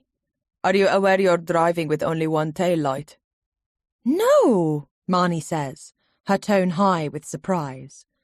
His expression doesn't alter. I stopped this vehicle some weeks ago, and I explained the problem with the tires. Marnie doesn't miss a beat. You were very helpful, yes. I drove straight home and my husband pumped the tires. Bea notes the ease of Marnie's lies, the way Ped seamlessly becomes her husband to suit Officer Karim's world view. Old vehicle, Marnie says with warmth. Officer Karim clasps his hands behind his back. Please could you step out of the van? I want to check whether there is anything in this old vehicle that needs our attention. Marnie doesn't drop her smile, but Bea sees a flicker of tension working at her temple. Bea clanks open the passenger door and steps out into the cold night. She glances towards the empty road, wondering where Aiden and Ped are. Perhaps if the police are busy with the van, they'll let them pass. Officer Karim removes a torch from his pocket, then calls Marnie to his side as he inspects the van. Bea waits on the roadside, arms hugged to her body. She hears the clip of shoes on tarmac and looks up to see Momo approaching. A shiver travels down the backs of her arms. I will need to see your passport, please, he says when he reaches her. For identification. She thinks of that strange, discordant smile he gave her in the surf house when he took the final payment of the bribe, and her body goes cold with dread. You've already seen it, she says, her mouth tight. Momo's brows draw together. He shifts, planting one hand on the holster at his waist. Is he carrying a gun? What if Momo kept some evidence as insurance? Fibers from the scarf or fingerprints from the knife? Or what if, when she finally does try to leave this country, there is a flag on her passport? She feels the nightmare reawakening. She wishes Marnie's lie was true, that she was going to the airport, leaving here, stepping from a plane onto British soil, into a world she knows, with rules she understands. Her insides feel like ice, but she tries to adjust her expression to make it appear as though she's in control. "I will have to tell Officer Karim if you don't have it," he says eventually. Momo glances at Officer Karim, who is inspecting the near side tyre. When he looks back at Bee, he asks, "I want to know, are you happy with my mother's bread?" Bee blinks. Momo is staring at her, dark eyes on her face. "Bread?" He nods once. "The bread I brought to the surf house." Bee thinks of Momo's visit, the paper bag he gripped at his side containing the knife, scarf, and Bee's passport. When Ped appeared, Marnie had explained that Momo was dropping something off, and, on cue, Momo had lifted the bag and said he was delivering bread. She realizes Momo is speaking in code because of Officer Karim. She swallows. "Yes, I am happy with the bread." His mouth lifts into a small smile, and she thinks, "Don't you dare. Don't you fucking dare smile at me." She leans towards him. They are the same height and stand eyeball to eyeball. Slowly and clearly she says, "There is no more money." Momo's smile vanishes. "No more money? We paid you, and now it's finished." His face darkens. "Finished? Because you're leaving. We have an arrangement with the surf house." "Yes, the arrangement was that you gave me the knife and we paid you. It's over." Momo rubs a hand across his jaw. "Knife?" Bee is done with his game. "It's at the bottom of the sea now." His brow furrows. "I do not understand. Knife?" Her jaw is clenched tight as she hisses, "The knife from the checkpoint that you hid, and then bribed us thousands of dollars to return." Momo's furrowed brow deepens. "You mistake me." "We drove to your house. Marnie handed you the first payment. Your mother was there." He nods. "Money for flour with no gluten. For you. Your diet." He looks uncomfortable. "You cannot eat gluten. My mother makes you special bread. I bring it to the surf house. New bread as you do not like the other, yes? Marnie tells us." A strange, unfurling sensation sweeps over Bee. She glances at Marnie, who is still on the far side of the vehicle with Officer Karim. Bee's voice is urgent now. "Last time, at the checkpoint, what did Marnie say to you?" "To search the driver's side of the van and find nothing." He shrugs his shoulders lightly. "I do favor for Marnie, yes, as she employs my mother. Maybe she carries alcohol or hashish, but I make sure I do not find it." He looks serious, concerned. "But you found the knife and scarf, took them from the van." He holds up his palms. "I saw a scarf under the seat, yes, but I took nothing from the van." The ground feels like it's sliding out from beneath her.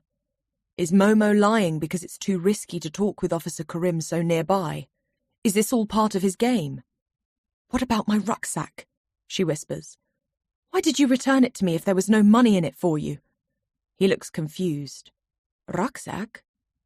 "Your cousin in Marrakesh. He works for the police. He got hold of my stolen rucksack, had it sent to you." Momo's expression doesn't clear. His brow remains furrowed. He shakes his head. "I have 2 cousins. They are twins, 6-year-old girls who live in Essaouira." Bee feels like she is falling, with nothing solid to reach for. She never saw Momo with her rucksack. It was simply waiting for her on the bed. Marnie said Momo had put it there, but Marnie was lying. Chapter 58. Bee feels winded. Her chest is tight, breath high and shallow. She swings around, searching for Marnie. Officer Karim is pointing to something on the van, but Marnie isn't looking in his direction. Her eyes are fixed on Bee. The strobing light of the police car lightens, then darkens her face, making her expression shift unnervingly. Then Marnie lifts the corners of her mouth, smiles. Bea forces herself to return the gesture, dragging her lips upwards. Officer Karim clasps his hands together and announces that they are free to continue their journey. Once the fine for the tail light is paid, he adds. Marnie sorts out the monies, while Bea climbs into the van and sits there, heart thundering. Her head spins with questions, a vertiginous sensation swelling through her thoughts. Then the driver's door opens, and Marnie is there. Bea keeps her eyes down, grappling with her seatbelt, and, in her rush, it snags twice. Marnie is looking at her. "You okay?" She nods quickly, trying the belt again, but her hands are shaking and she jams it. Marnie reaches across her and takes the belt calmly from Bea's fingers. Bea feels the brush of Marnie's thumb against the back of her hand, hears the light jangle of her bracelets, smells the scent of her perfume oil as she slowly draws the belt across Bea's waist, fastening her to the seat. "Thanks," Bea manages, her throat dry. Marnie takes out her phone. "I'm messaging Ped to tell him to avoid the coast road." When she's done, she starts the engine, indicates, then carefully pulls out onto the dark, empty road. Bea sits there, pinned to her seat, thoughts spiked and rapid. Was the bribe fake? Bea knows that Marnie and Ped are desperate for money, that they could lose the surf house if they don't pay back their loans. Did Marnie steal from Bea to fund their borrowings? For weeks, Bea has lived beneath the towering threat of the bribe, believing that if she didn't pay the debt, she'd end up in a prison cell. She was trapped here with no passport and no money. She's begged, lied, stolen. She's become someone she barely recognized to pay off a debt that never existed. Hurt wrenches through her chest as she thinks of their friendship. Was it all fabricated? The warmth of Marnie's goodnight kisses, the waves caught together, all those moments of closeness that felt so large and important to Bea. Has every moment been a lie? She drags her fingernails against her thighs, feeling the bite against skin. Marnie glances at her. "Hey, it's over now. We're through." She takes a hand off the wheel, reaches for Bea's fingers, squeezes. Bea feels frozen, every nerve ending exposed. After a few minutes, Marnie replaces her hand on the wheel. Her voice is casual and light as she asks, "What did Momo say to you?" Bea feels the air in the van contract. She cracks the window wider. Keeping her focus on the open window, she answers, "He was just asking what I'll do when I return to England." She can feel Marnie watching her. Bea listens to the tread of tyres against tarmac, thinking. If Marnie was behind the bribes, then how did she get Bea's rucksack returned? Does she have a contact in the Marrakesh police? Was it just another reason to up the bribe money? Marnie is driving fast, the road empty, the conversation falling silent again. They travel like that for some time, Bea occasionally glancing in the wing mirror to see if Aidan's truck is following. "Where are we going?" she asks. "We need to bury Savannah's bones somewhere they won't be disturbed." Bea pushes her hands beneath her thighs to stop them shaking. She wants out of this van, out of this whole fucking nightmare. Marnie glances at her. "Sure you're okay?" Bea is deathly silent. "I'm so sorry you've been dragged into this," Marnie says. "But you know what? I'm not sorry you saw it." Her tone becomes warm and inviting. "You are family, Bea. I've known that since day one in Marrakesh." Something shivery moves down Bea's spine. "That's why I'm driving out here, because Aidan is family too. He made a mistake when his truck hit Savannah, but it was an accident. She stepped in front of him. He couldn't have stopped. His life shouldn't be ruined because of her. He doesn't deserve that. We'd worked so hard, all of us, on the surf house and offshore. I wouldn't let her destroy it." Bea hears the way Marnie talks. There is no sadness or remorse for Savannah's death. Marnie sees it as an inconvenience, like she can separate fully from the emotion of it. She suddenly swings the van off the road onto a dirt track. the wheels spin and slide in the dust. Bee glances in the mirror again. Still no sign of Ped and Aidan. Marnie accelerates harder and Bee hangs on to her seat. The dreamcatcher swings madly. An enamel mug has come loose in the back and is clattering across the floor. There's a wild, reckless energy about Marnie tonight. Bee needs to keep her head. Get through this. They hit a pothole and the van goes flying. It lands with a thud, Bee's head jerking back. The glove compartment flies open. Marnie pulls up in a cloud of dust. She cuts the engine but leaves the headlights on.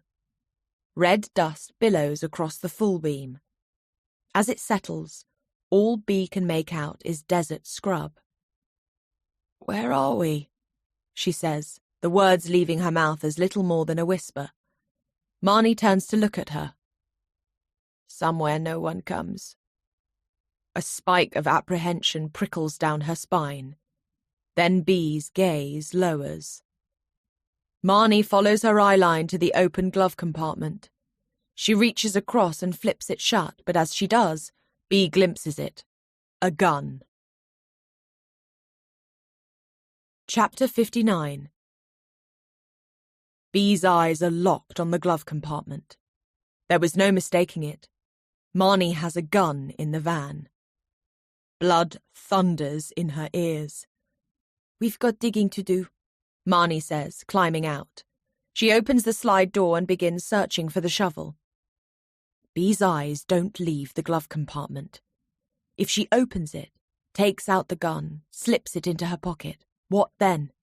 She's never held a gun, has no idea how to use one. Yet on a primal level, Bee knows she must be the one who has it, not Marnie. She hears Marnie in the back of the van. She'll be occupied for only a moment. Bee needs to act now. She leans towards the glove compartment but is snagged by her seatbelt. Her clammy fingers hurry to undo it. Then she's stretching forward, opening it. "Got it," Marnie announces. Bee pushes the glove compartment shut, withdraws her hands. Marnie fills the doorway. She looks at Bee's face. Then her gaze lowers to the glove compartment. Her easy expression remains in place. "You coming?" Bee nods quickly. Marnie watches as Bee climbs out, the gun still enclosed in the glove compartment. Marnie chooses a spot in the beam of the headlights and begins to dig. The earth looks hard and unforgiving as she works the shovel into the dirt. She strips off her fleece, leaving her in a black tee. The muscles and tendons strain in her bare arms, bracelets jangling. Bee stands at the edge of the light, watching, arms hugged to her body. Her head is crammed tight with questions. She keeps rolling back through memories of the past few weeks, pausing to examine what was real.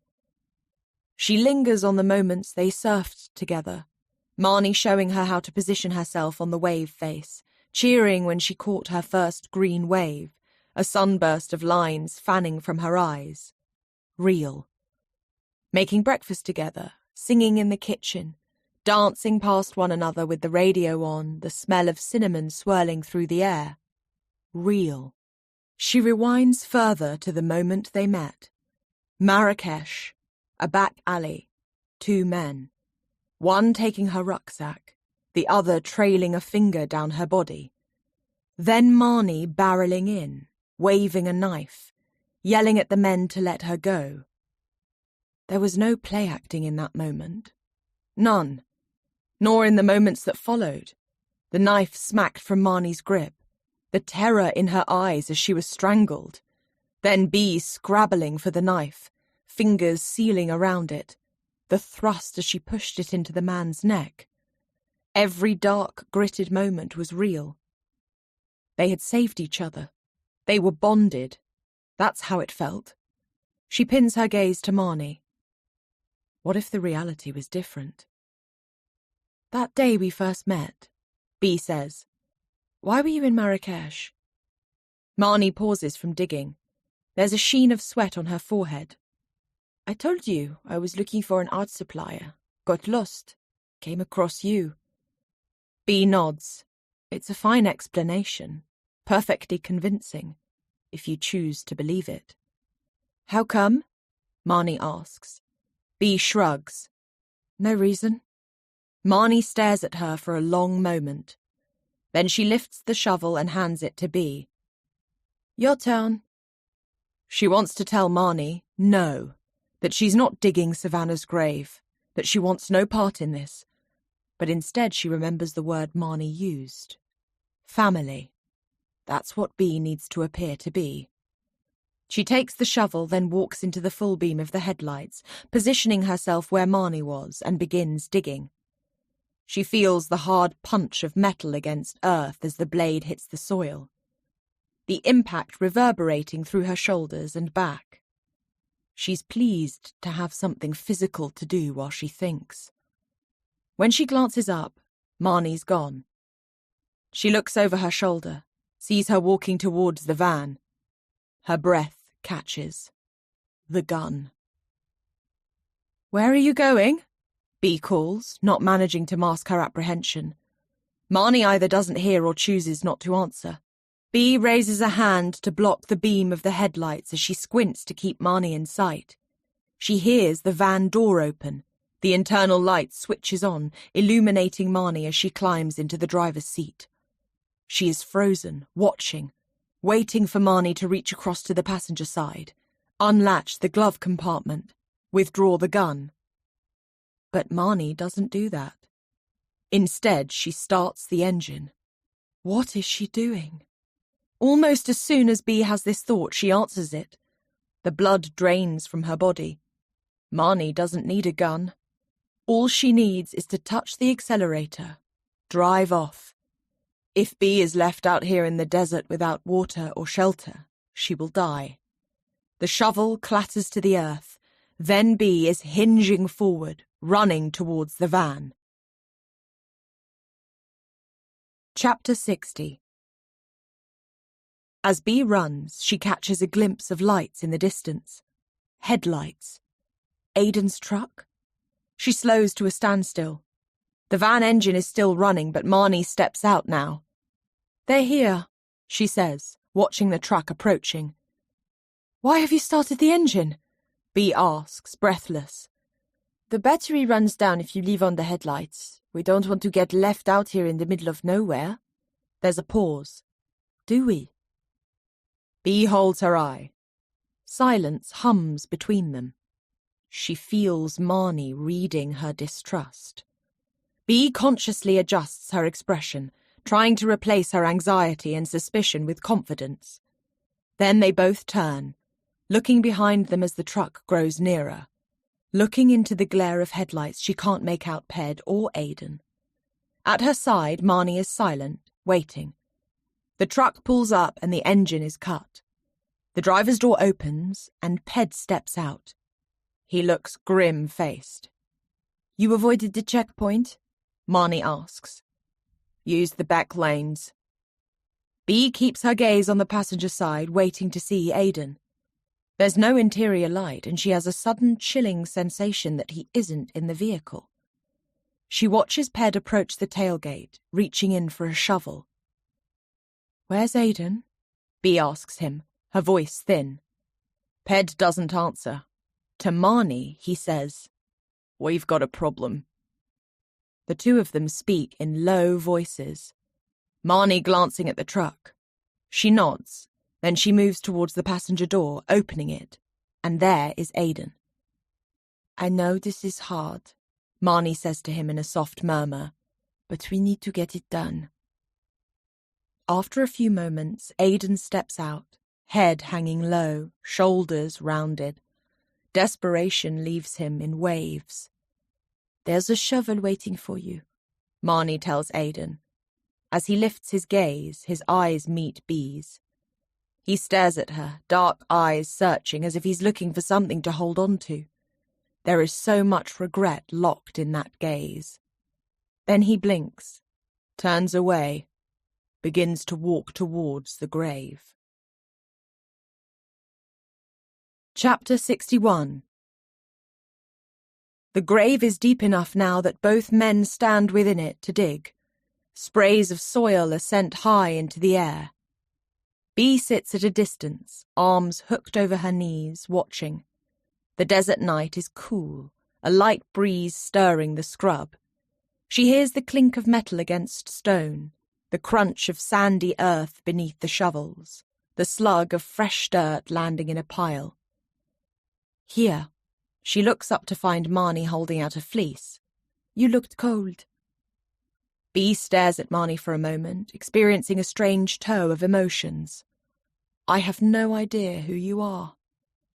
Even now, she wants to believe that their friendship is real, that there is some explanation for the bribes. She wants Marnie to tell her that everything will be okay. We are family. Thanks, she manages, taking the fleece and pushing her arms into the sleeves. It holds the warm smell of Marnie's skin. You okay? Marnie asks, lowering herself onto the ground beside her. She sits close, her arm brushing Bee's. I need water, Bee says, getting to her feet. She dusts the dirt from the back of her thighs as she walks to the van. She climbs into the passenger seat and finds the keys have been removed from the ignition, so there is no hope of driving away. Glancing through the windscreen, she sees Marnie still sitting by the grave, her concentration on the men. Taking a breath, Bee reaches for the latch of the glove compartment. She opens it wide and can immediately see that the gun has gone. Fuck. Marnie must have removed it when she returned to the van. No gun, no van keys, no phone. Her breath is tight in her chest. There's no option left but to wait this out. She closes the glove compartment. She glances towards Aidan's truck. It still seems impossible that Savannah's body lies on the flatbed, concealed within a board bag. All this time, she was dead. From the moment Seth arrived at the surf house asking his questions, Bee sensed that something wasn't right. But she ignored that intuition, batted it away because she didn't want Seth to be right. Her skin begins to prickle hotly as she realizes she needed the surf house to remain untouchable, a beautiful sanctuary. She'd been seduced by the ideals that Marnie lived by, prioritizing catching waves, cooking good food, creating a beautiful space for people to share. It was easier to ignore the cracks, keep on believing that she'd found somewhere she belonged. Her hands ball into fists, and she suddenly feels very young and stupid. The surf house wasn't her home. Marnie was never family. What was Bee hoping for, really? Was Marnie some sort of mother replacement? Her best friend? What did Bee even want? Aidan's words echo in her ears. You want someone to love you. She feels the punch in her gut. Aidan was right. So devastatingly right. Hot-eyed with emotion, she smacks the back of her skull against the van headrest. Pathetic, she thinks. Tears come now, rolling down her face. She tastes the hot salt of them as they reach her lips. She can't afford to fall apart. She draws a breath, wipes her face on her sleeve, focuses. Ahead, Aidan and Ped have finished the grave and are now walking through the beams of light towards the truck.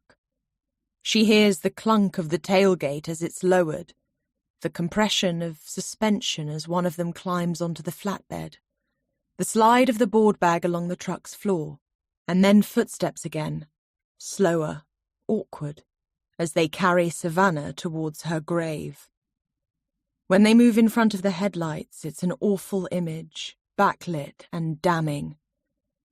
At the graveside, they unzip the board bag and gently nudge the remains of Savannah's body into the earth. Then Aidan just stands there, arms hanging loose at his side, staring. He looks broken. Savannah is going to be buried for a second time, and it all feels badly wrong. Bee has a strange, claustrophobic sense of panic, as if it is her grave they are digging, as if she will finally be alone, forever, in the cold earth. If that was her body, Who would come looking? Who'd fly out to Morocco and retrace her steps? Her head shakes from side to side. There is no one. And there is no one left looking for Savannah. Her body will be dumped out here in an arid desert, forgotten. All that remains is her travel journal, pushed under a mattress where she once slept. All other traces extinguished.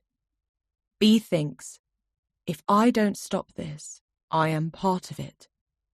And she cannot be part of this. Chapter 62. Aidan is standing alone, back to the grave, looking into the night. B studies his face, the heavy dark brows throwing his eyes into shadow, his full mouth that only rarely manages a smile. She wonders if she should despise him for what he did to Savannah, and yet she can't.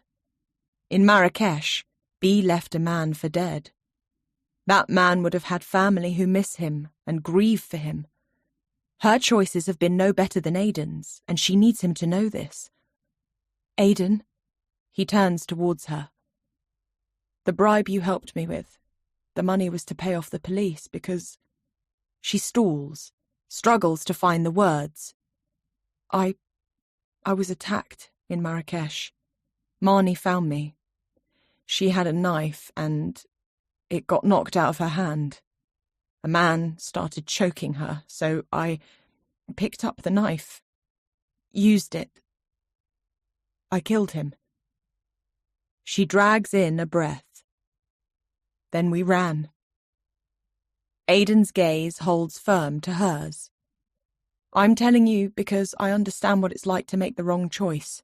As she says those words aloud, she realizes that's exactly what it was. The wrong choice. I should never have run. Aidan speaks slowly. I'm sorry. His head shakes as he says, what you did, that was self-defense. He pauses, gaze flicking to the grave. Savannah's dead because I'd been drinking and got behind the wheel of a vehicle. There's something that's been nagging at her. When Seth was looking into Savannah's disappearance, he discovered that her credit card was last used in Ezreal. It was the day after she died. Aidan nods. It needed to look like Savannah had gotten the van with the Dutch girls and disappeared. Who took out the money? She asks, but she knows the answer before Aidan says it. Marnie. And she and Ped kept the money. Aidan nods. B lowers her voice. Was it Marnie who suggested burying Savannah's body? His brow furrows. Yes. Would you have called the police otherwise? Aidan's expression is clear-eyed as he says, yes. He stares hard at her as he says, but I didn't call them. I chose the easy way out. She hears what Aidan is saying. He had a choice, and he made the wrong one. But what B is thinking is, it all comes back to Marnie. She steps closer to Aidan, lowering her voice. Look, I don't trust. Here you go. B's skin turns to ice. Marnie is standing at her shoulder. She is bare-armed, skin glowing and vital in the moonlight. She smiles encouragingly at Aidan as she holds out a shovel. Chapter 63. The two men stand shoulder to shoulder at the grave. Ped digs his shovel into the fresh mound of earth, then hovers it above Savannah's remains. He hesitates. Maybe it feels too much like a funeral service. Mourners gathered at a graveside, the closest family members asked to sprinkle the first dustings of earth over the body. Let's get this finished, Marnie says. Ped swallows, then begins to tip the dry earth over Savannah's remains. Aidan's arm shoots out and grips Ped's shovel. No. Marnie and Ped exchange glances. We're not doing this. Aidan rips the shovel from Ped's hands and flings it wide. We're not burying her a second time. Marnie steps forward. I know this is awful, Aidan. I know. But we have to do this. Savannah was 23. She had a whole life to live. She wanted to travel the world. She had dreams, and I ended them. And then I fucking hid it from everyone. I lied to the police, lied to her family. He looks at B. Lied to people I care about. There is a long silence. The desert hums around them, the stars piercing and bright. Aidan turns to Ped and Marnie. I need to tell the police. I'll leave your names out of it. Say I was alone, buried her on my land. Marnie asks, do you really think going to prison changes anything? I'd be owning up. It'd mean Savannah's body could be returned home. She could be buried with her family. That's something. You think she wanted that? Marnie asks. I dunno what she wanted, but it wasn't this. An unmarked grave in a fucking desert. What does it matter now? She's dead. She died a year ago, Aidan. Marnie's voice is rising. You've got to move on. I can't. He grips the base of his head. I can't fucking live with it. I've tried. I'm not burying her twice. We have to, Ped says, voice stony. Aidan swings around. You're a fucking piece of shit, Ped. You slept with Savannah and it ruined everything. You may have helped me bury her, but you got your fucking reward, didn't you? Took my land, built on her fucking grave. Aidan reaches into his pocket for his phone. Don't, Marnie whispers. I have to do this, Aidan says. The screen lights up as he begins to dial. Ped grabs the phone from him and launches it, the illuminated screen twisting through the night. It lands in the scrub with a dull thunk. What the fuck? Aidan yells. Ped faces him, shoulders back, hands loose at his side. Bea knows that face. She's seen it in the lineup, that iron resolve, the commitment. Ped paddles in harder than anyone else, picking off the waves he wants, not minding who's in the way. No police.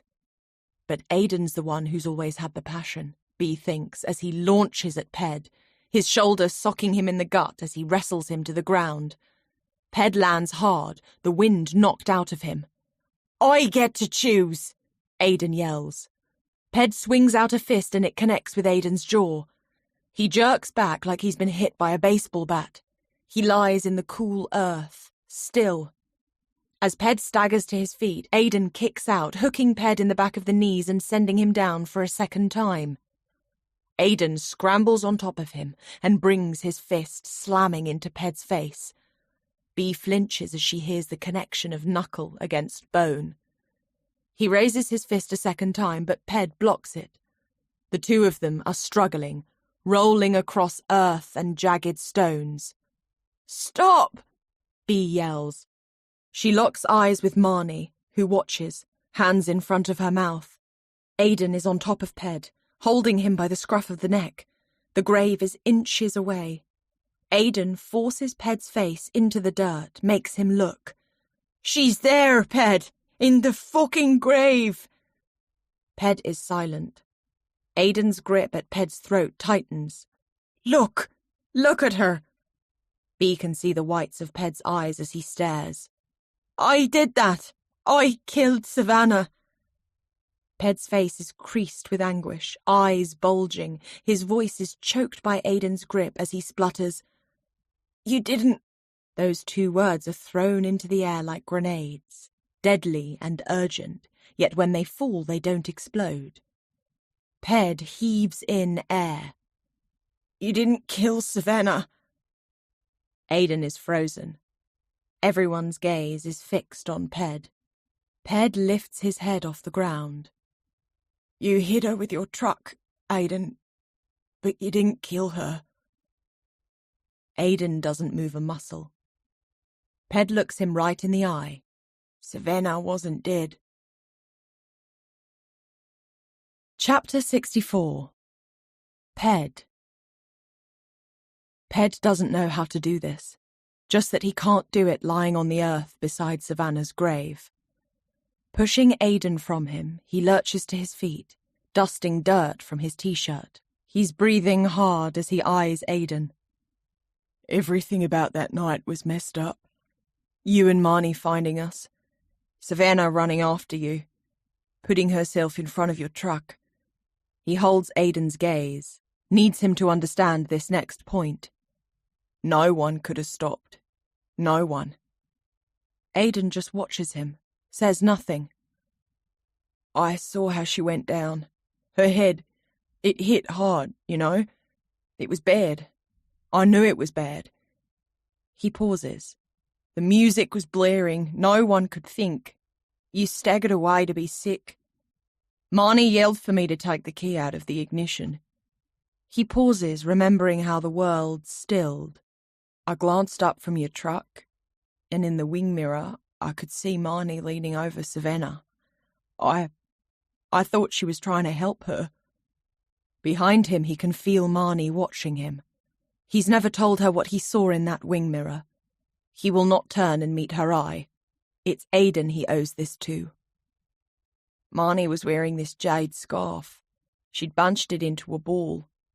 He swallows. He hates these words that are coming. He fucking hates them. But he's got to say them. I saw Marnie press the scarf over Savannah's face. There's a pause. She suffocated her. No.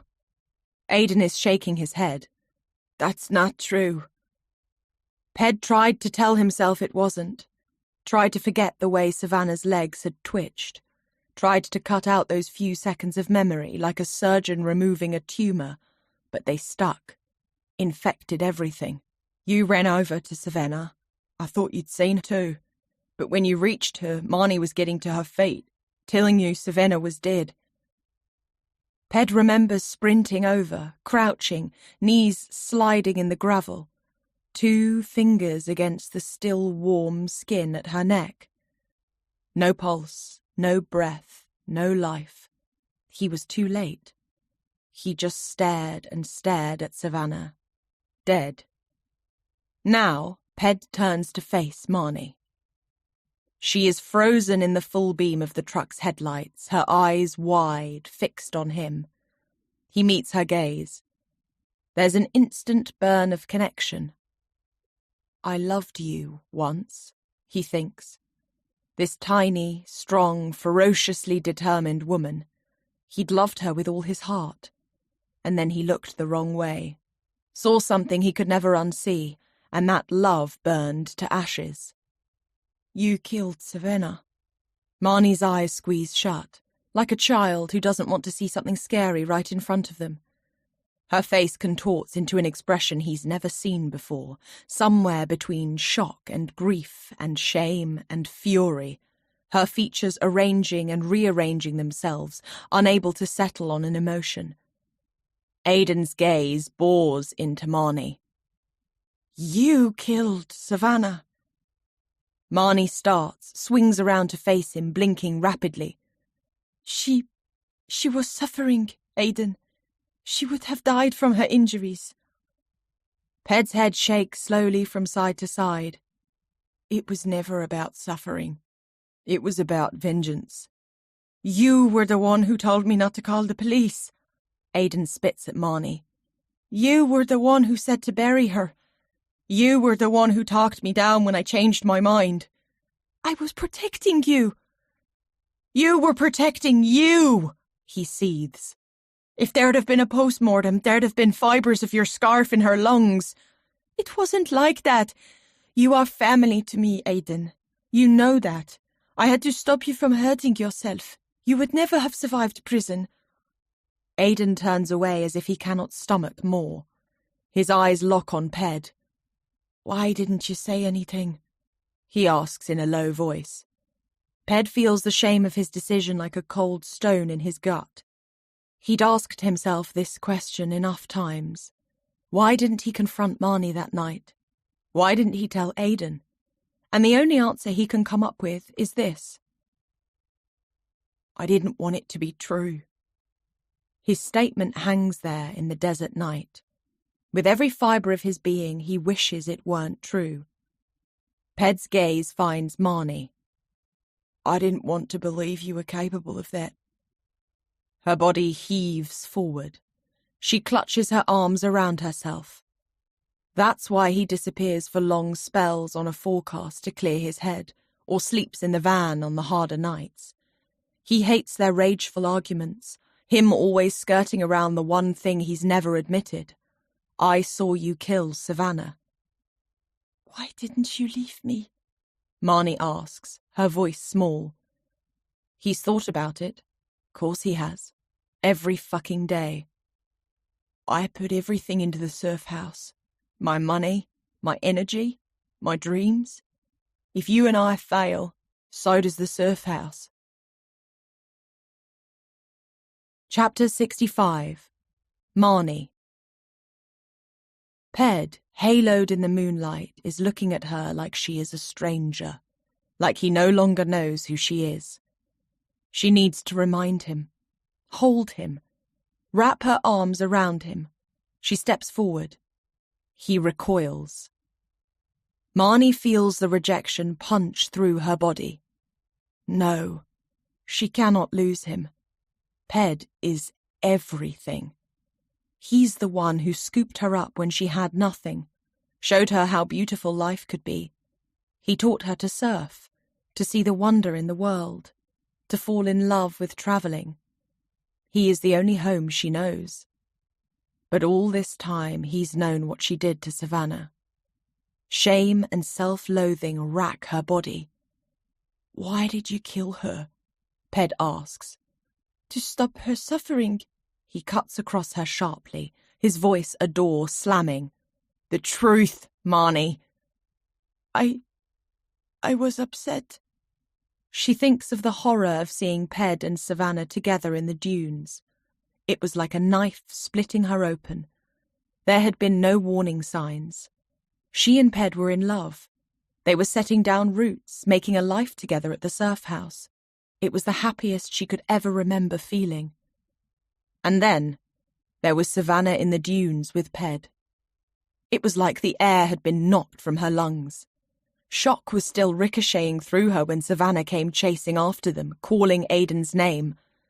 Marnie yelled, "Drive!" So Aiden had. But that stupid girl put herself straight in front of his truck.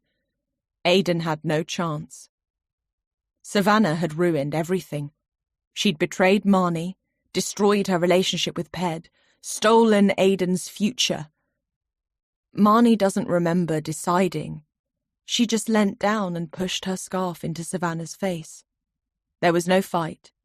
Nothing, just a brief twitch of her legs. And it was done, like it hadn't happened.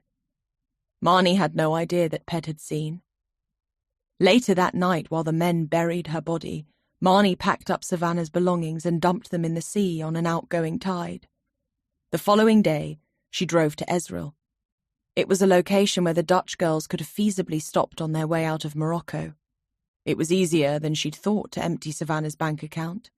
She showed Savannah's passport, covered her dark hair in a headscarf, and thanked the cashier in an American accent. In the weeks afterwards, Ped withdrew from her. She thought it was a mix of guilt over his affair and grief of losing Savannah, so she gave him space. She was pleased when he threw himself into a new project, building a studio on the land Aiden no longer wanted, where Savannah had been buried. Ped spent hours and hours out there working on the design, building the structure brick by brick. A labour of love, he'd told Farah, and it made her bristle, wondering exactly what the studio meant to him. When Seth turned up, his questions dragged everything back to the surface. It felt like Savannah was inhabiting the surf house again. Ped grew colder and more distant until, one evening, she finally asked, "Did you love Savannah?" Ped didn't answer, just went silent, like he wanted to hurt her. That was when she picked up the lamp, threw it across their bedroom and watched it smash inches from Ped's head. The next night she fucked Seth. There. One brother for one sister. Done. Account balanced. Ped knew about Seth. Course he knew. She wanted to see his fury and jealousy, watch him go after Seth. And he did. When she saw Seth's body in the water, she thought Ped had drowned him and felt a wild thrill, like it was evidence of how much he cared. Later, she got Ped alone in the office and asked, "Did you do it?" And Ped looked at her, aghast. "Are you insane?" Now she looks up and sees the hangdog expression on Aidan's face. All this hurt, all this time wasted, all this destruction because of Savannah. "Savannah wasn't Snow White," she hisses, needing to flip the narrative, reveal the cloud that hung above Savannah's sun-bright image. "She had a dark little heart." Ped's gaze is lasered on Marnie. "She didn't tell you? You never found out how she got her money, did you?" Ped says nothing. "She was involved in identity theft, part of an operation in Marrakesh. Driss introduced her to some people. That's how she got by when her precious trust fund was cut off. She was stealing from people." "What do you mean?" "Savannah would get a brief, someone who needed a new identity.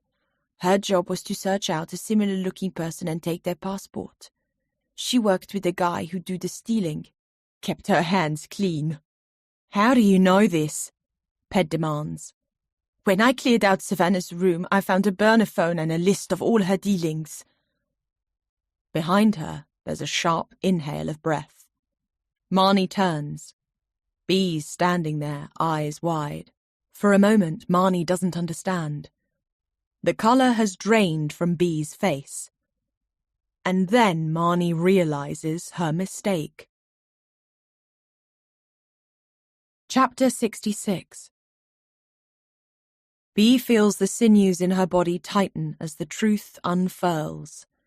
Marrakesh. Passport theft. The jade scarf used to smother Savannah. All the disparate threads pull together. Her breath hitches in her throat as she stares at Marnie. "It was you." Marnie looks back at her. "The day of my photo shoot in Marrakesh, I checked out of my hotel and I passed a woman in a jade headscarf reading in the lobby." Bee remembers the woman holding a newspaper, eyes flicking up at her. She stares right at Marnie. "That woman was you." Marnie stays silent. "My God," Bee whispers as the threads weave into a rope strong enough to hang the truth on. "You took over Savannah's work, didn't you? You found her burner phone and list of contacts. Used them. You'd already got away with emptying her bank account." Bee pushes a hand into her hairline as everything clicks into place. "That's why you were in Marrakesh. Not looking for an art supplier, but looking for a target." Marnie's cheeks are burning red. "We'd got in a mess at the surf house," she says, her voice thin. "Couldn't pay off the loans. It was the only way—" "You set me up," Bee says, her voice cracking with disbelief. "No, you're my friend. I love you," Marnie says desperately. Bee's head shakes. "You only ever wanted my passport." "Please, you've got to understand. It wasn't meant to happen the way it did. I was told to find a passport for a tall Western woman in her early 20s, so I chose a hotel and waited in the lobby to see who'd pass through. And there I was," Bee says, already broken, an easy target. Marnie's gaze lowers as she admits, "It was meant to be simple. It had been before. Sleight of hand theft. Except the normal contact had brought a friend with him. The guy in the football shirt," Bee whispers. Marnie nods. "It didn't feel right. He had a bad energy, so I said I didn't want to go through with it. Walked away." Her head begins to shake from side to side. "But as I was leaving the Medina, I noticed them still watching you. I knew they were going to go after you." Bee's blood chills. "So I followed, kept at a distance. But you started walking further and further out of the Medina, and I got separated by the crowd. Couldn't see where you'd turned.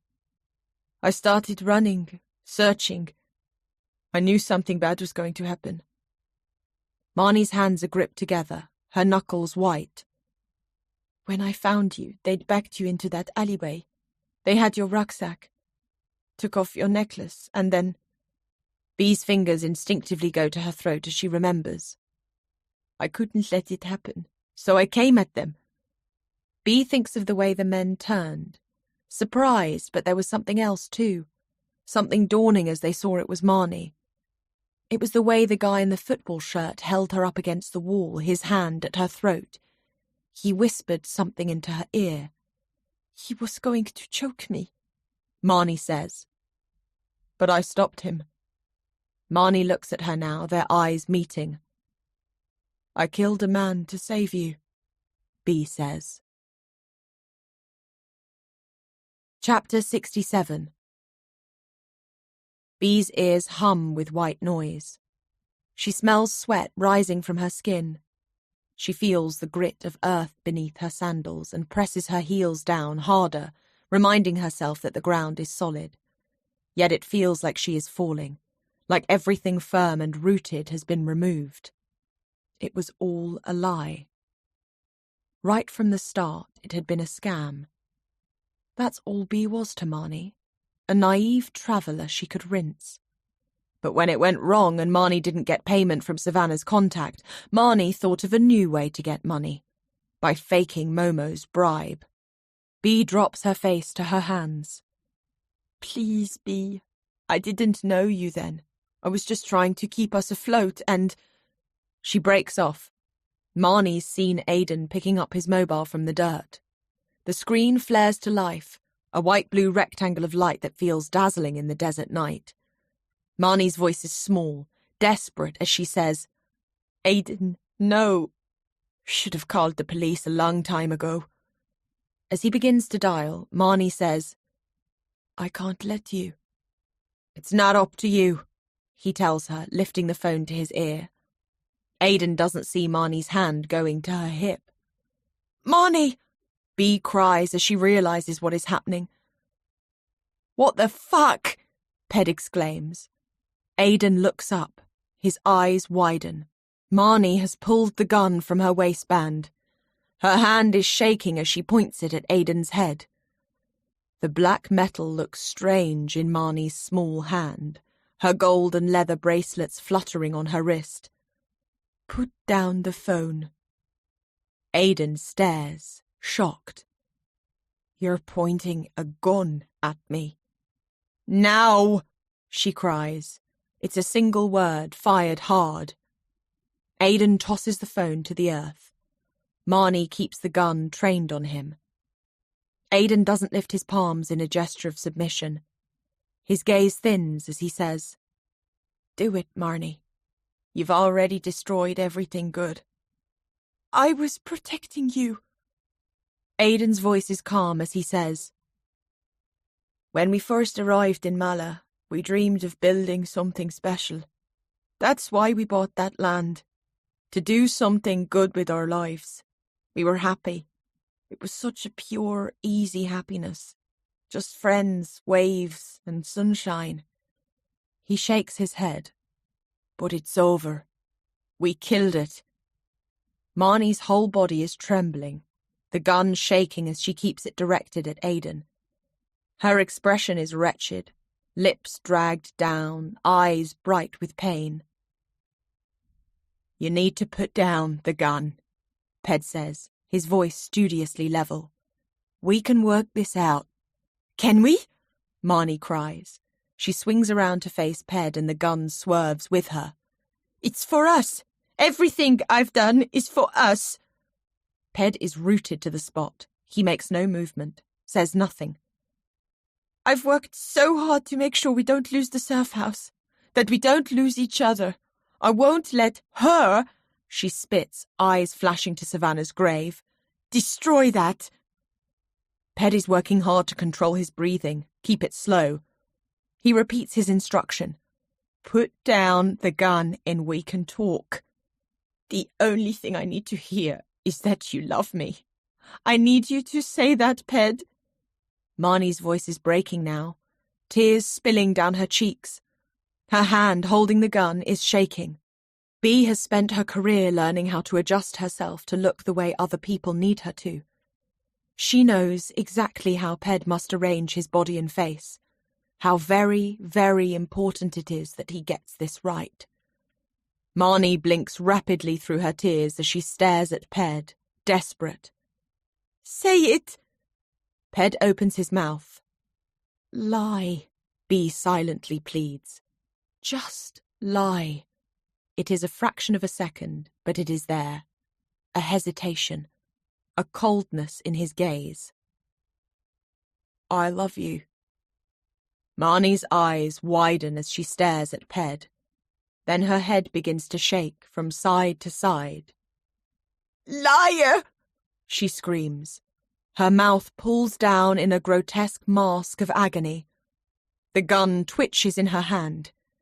Bea knows what happens next. She steps forward, fingers outstretched. "Marnie, please!" And then it comes. An explosion of sound. The crack of a gunshot in the desert night. Chapter 68. Pain bursts into Bea's eardrums.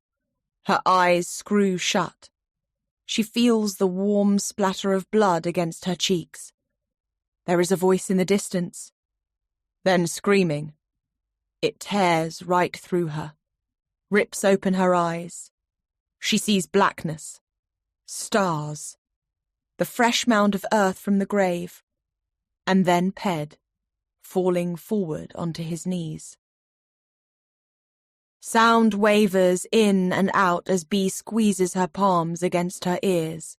Gradually she becomes aware of a low, keening sound nearby. She shifts her gaze following the sound. Ped kneels in the earth. Marnie lies on the ground in front of him, a gunshot wound through her right temple. In the harsh beam of the headlights, fresh blood and shattered bone glitter in the dirt. "No," Bea moans. The rest is a blur, a wash of images.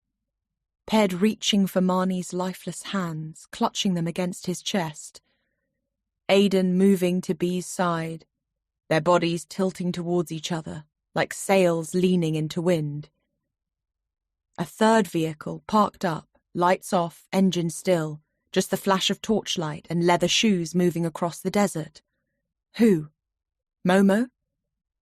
Then, later, staggering towards Aidan's truck. Then nothing.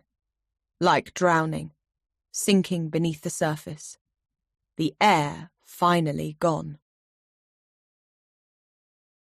Afterwards. Chapter 69.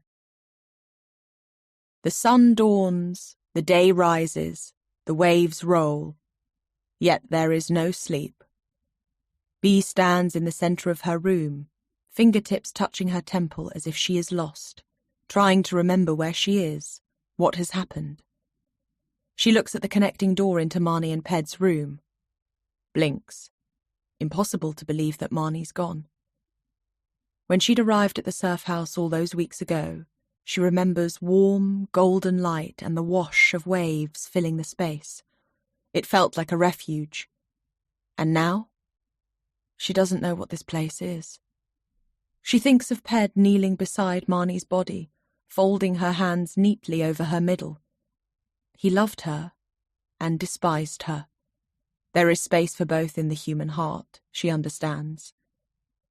Her gaze drifts to Savannah's journal, which rests on the bedside table. She reaches for it, her thumb smoothing the cover. All those words set down, her hopes and dreams and private fears, her plans for adventures that would never happen. "I'm sorry," she whispers to Savannah, her fingers tracing the pages. Bea may have got answers, but they came too late. Far too late. She slides the journal back into its resting place beneath the slats of the bed. Then she turns towards her rucksack, which is propped against the wall, buckled shut, ready for the airport. She is leaving. There is no choice. Momo has told her she must. He saw it all. everything that happened in the desert. At the checkpoint, Momo sensed that something wasn't right. Marnie claimed she was driving Bee to the airport, but where was the luggage? Where was Bee's passport? And why was Bee talking about bribes and knives? Momo told Bee that it was her expression that unsettled him the most. "You looked scared."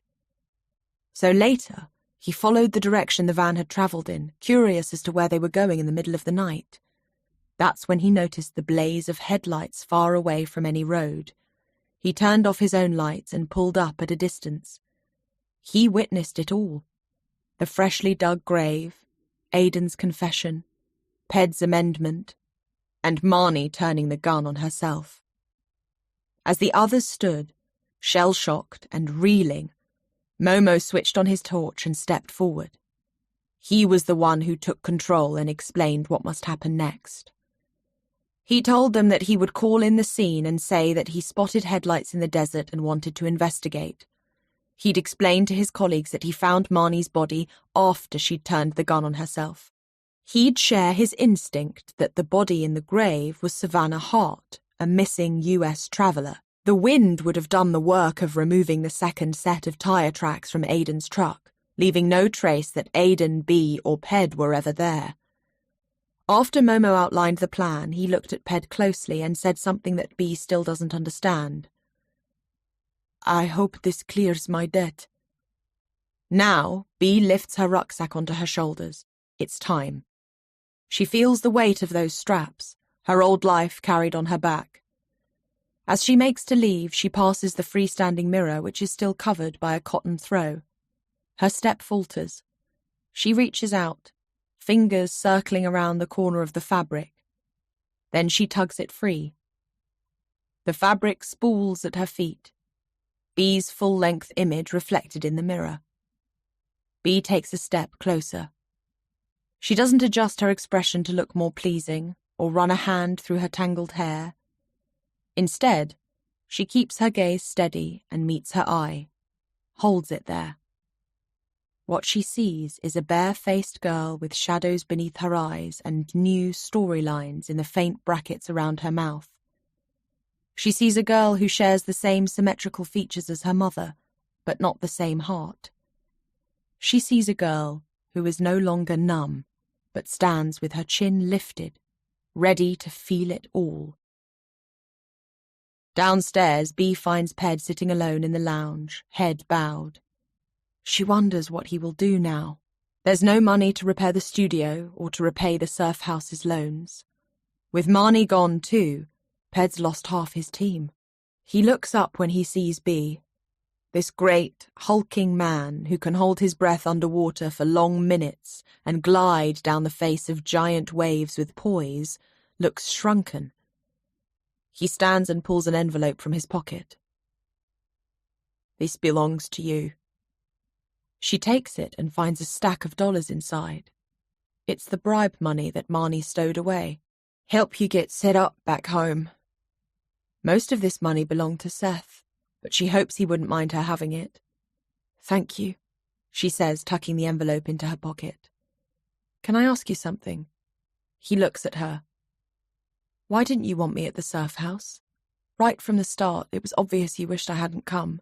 "Marnie put you in the room where Savannah stayed. It was a test, a way for me to prove my loyalty to her. Friendliness was never an option." Slowly she nods, feeling a deep sadness at the complexities and unrest in Marnie's head.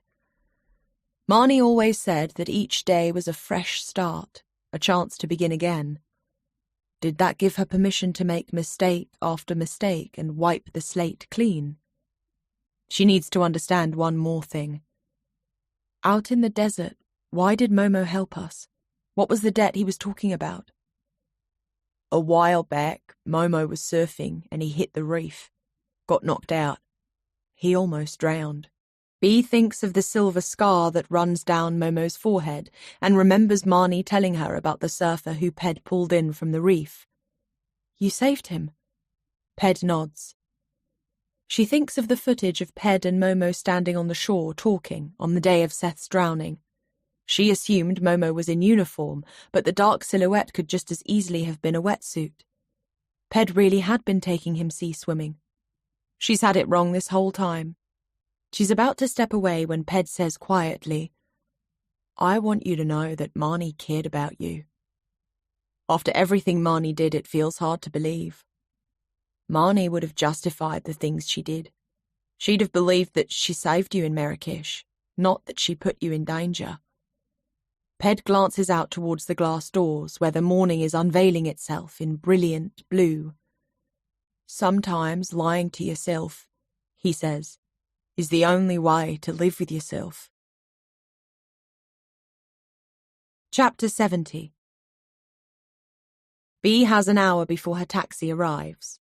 She pulls on her wetsuit and grabs her board. She passes the remains of the destroyed studio as she takes the steps down to the beach. There, on the shore, just as she'd hoped, sits Aidan. His eyes are on the surf, watching as a head-high set rolls in, glassy and clean. The first wave breaks in an agonizingly perfect blue wall. Sensing her, Aidan turns. He looks exhausted, as if he's not slept in days, but there's something about his eyes that is different. The way they hold her, clearer now. "One last surf," she tells him. He smiles at that, the first she's seen in a long time. He rises to his feet and steps nearer. "And after? Are you going back to London?" Bea is about to answer yes, but then she remembers the envelope of money. It's enough to take her anywhere she wants. She pictures the grey skies and rain-splattered concrete of London, the horizon swallowed by buildings, and she knows that's not where she wants to be. "Not London, no," she says. "It's the sea that is calling." She wants wide-open skies and pounding surf and salt on her skin. She wants to paddle hard and feel the rush of springing to her feet on a board. She wants to fall asleep at night to the sound of waves. "Wherever you go, let me know you're okay." She nods. They're both silent for a beat. She becomes aware of the heat that gathers in the space between their bodies. Somehow they've travelled closer. There are only inches between them. Bea feels the damp sand beneath her bare feet. He is looking at her, dark eyes fixed to her face. "I wish I'd met you before." He trails off, and she knows the before he means. There's so much pain in his expression that all she wants is to reach for him and take it away. He swallows. "I've got to find a way to live with what I did." Bea begins to say, "But you didn't kill..." He shakes his head. "What Marnie did doesn't change what I did. I still buried Savannah. I kept the truth from her family to protect myself." He looks out over the water. "The drinking, the night surfing, the hiding from it all. None of those are the answer. I need to be able to look myself in the eye and be okay with the person looking back." Bea thinks of her scarf-covered mirrors, whispers, "I know." Aidan lifts a hand and places it lightly against the side of her chin. His thumb brushes her jawline. A rush of blood pulses through her. Then the gap between them closes as their mouths lightly find each other. Her body is filled with warmth and desire as their lips brush. It is like swimming through sunlight. "Bea," he whispers. She hears everything in her name, all the words they cannot say. They stand with their foreheads resting together, their breath warm. The first tears threaten to leak from the corners of her eyes. She blinks them away and takes a step back. "Give Salty a rub from me." He nods. They stare at one another. "You'll be okay?" Aidan asks. He is looking at her like he already knows the answer. She smiles. "I will." They don't say goodbye. They part as people do who know they'll see each other again, with a deep sense of certainty that this isn't the last time. Then Bea turns and wades into the sea. She slides onto her board, digs her arms into the silk blue and begins to paddle. She can taste the salt and desert on the light breeze. She uses a lull between sets to stroke through this vast mirror, teardrops of water sluicing from her fingertips.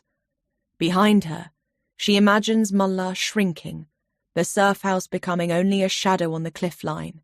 She doesn't turn.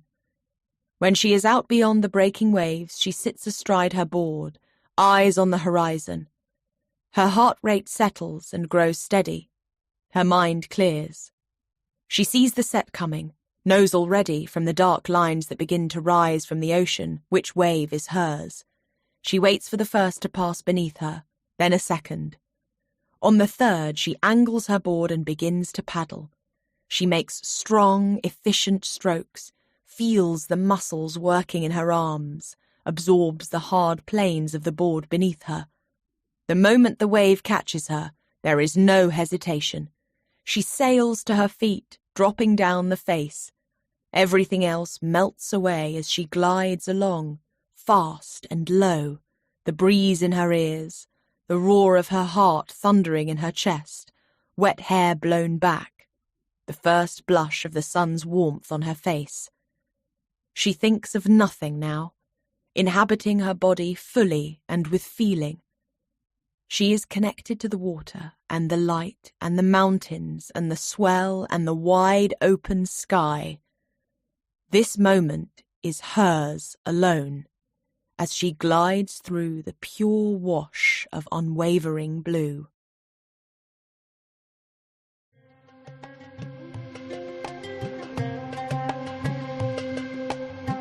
Author's note. In the surf house, I chose to fictionalize the village of Mullah and the names of the surrounding surf spots. I've also taken the liberty of not distinguishing between the police force and the Royal Gendarmerie.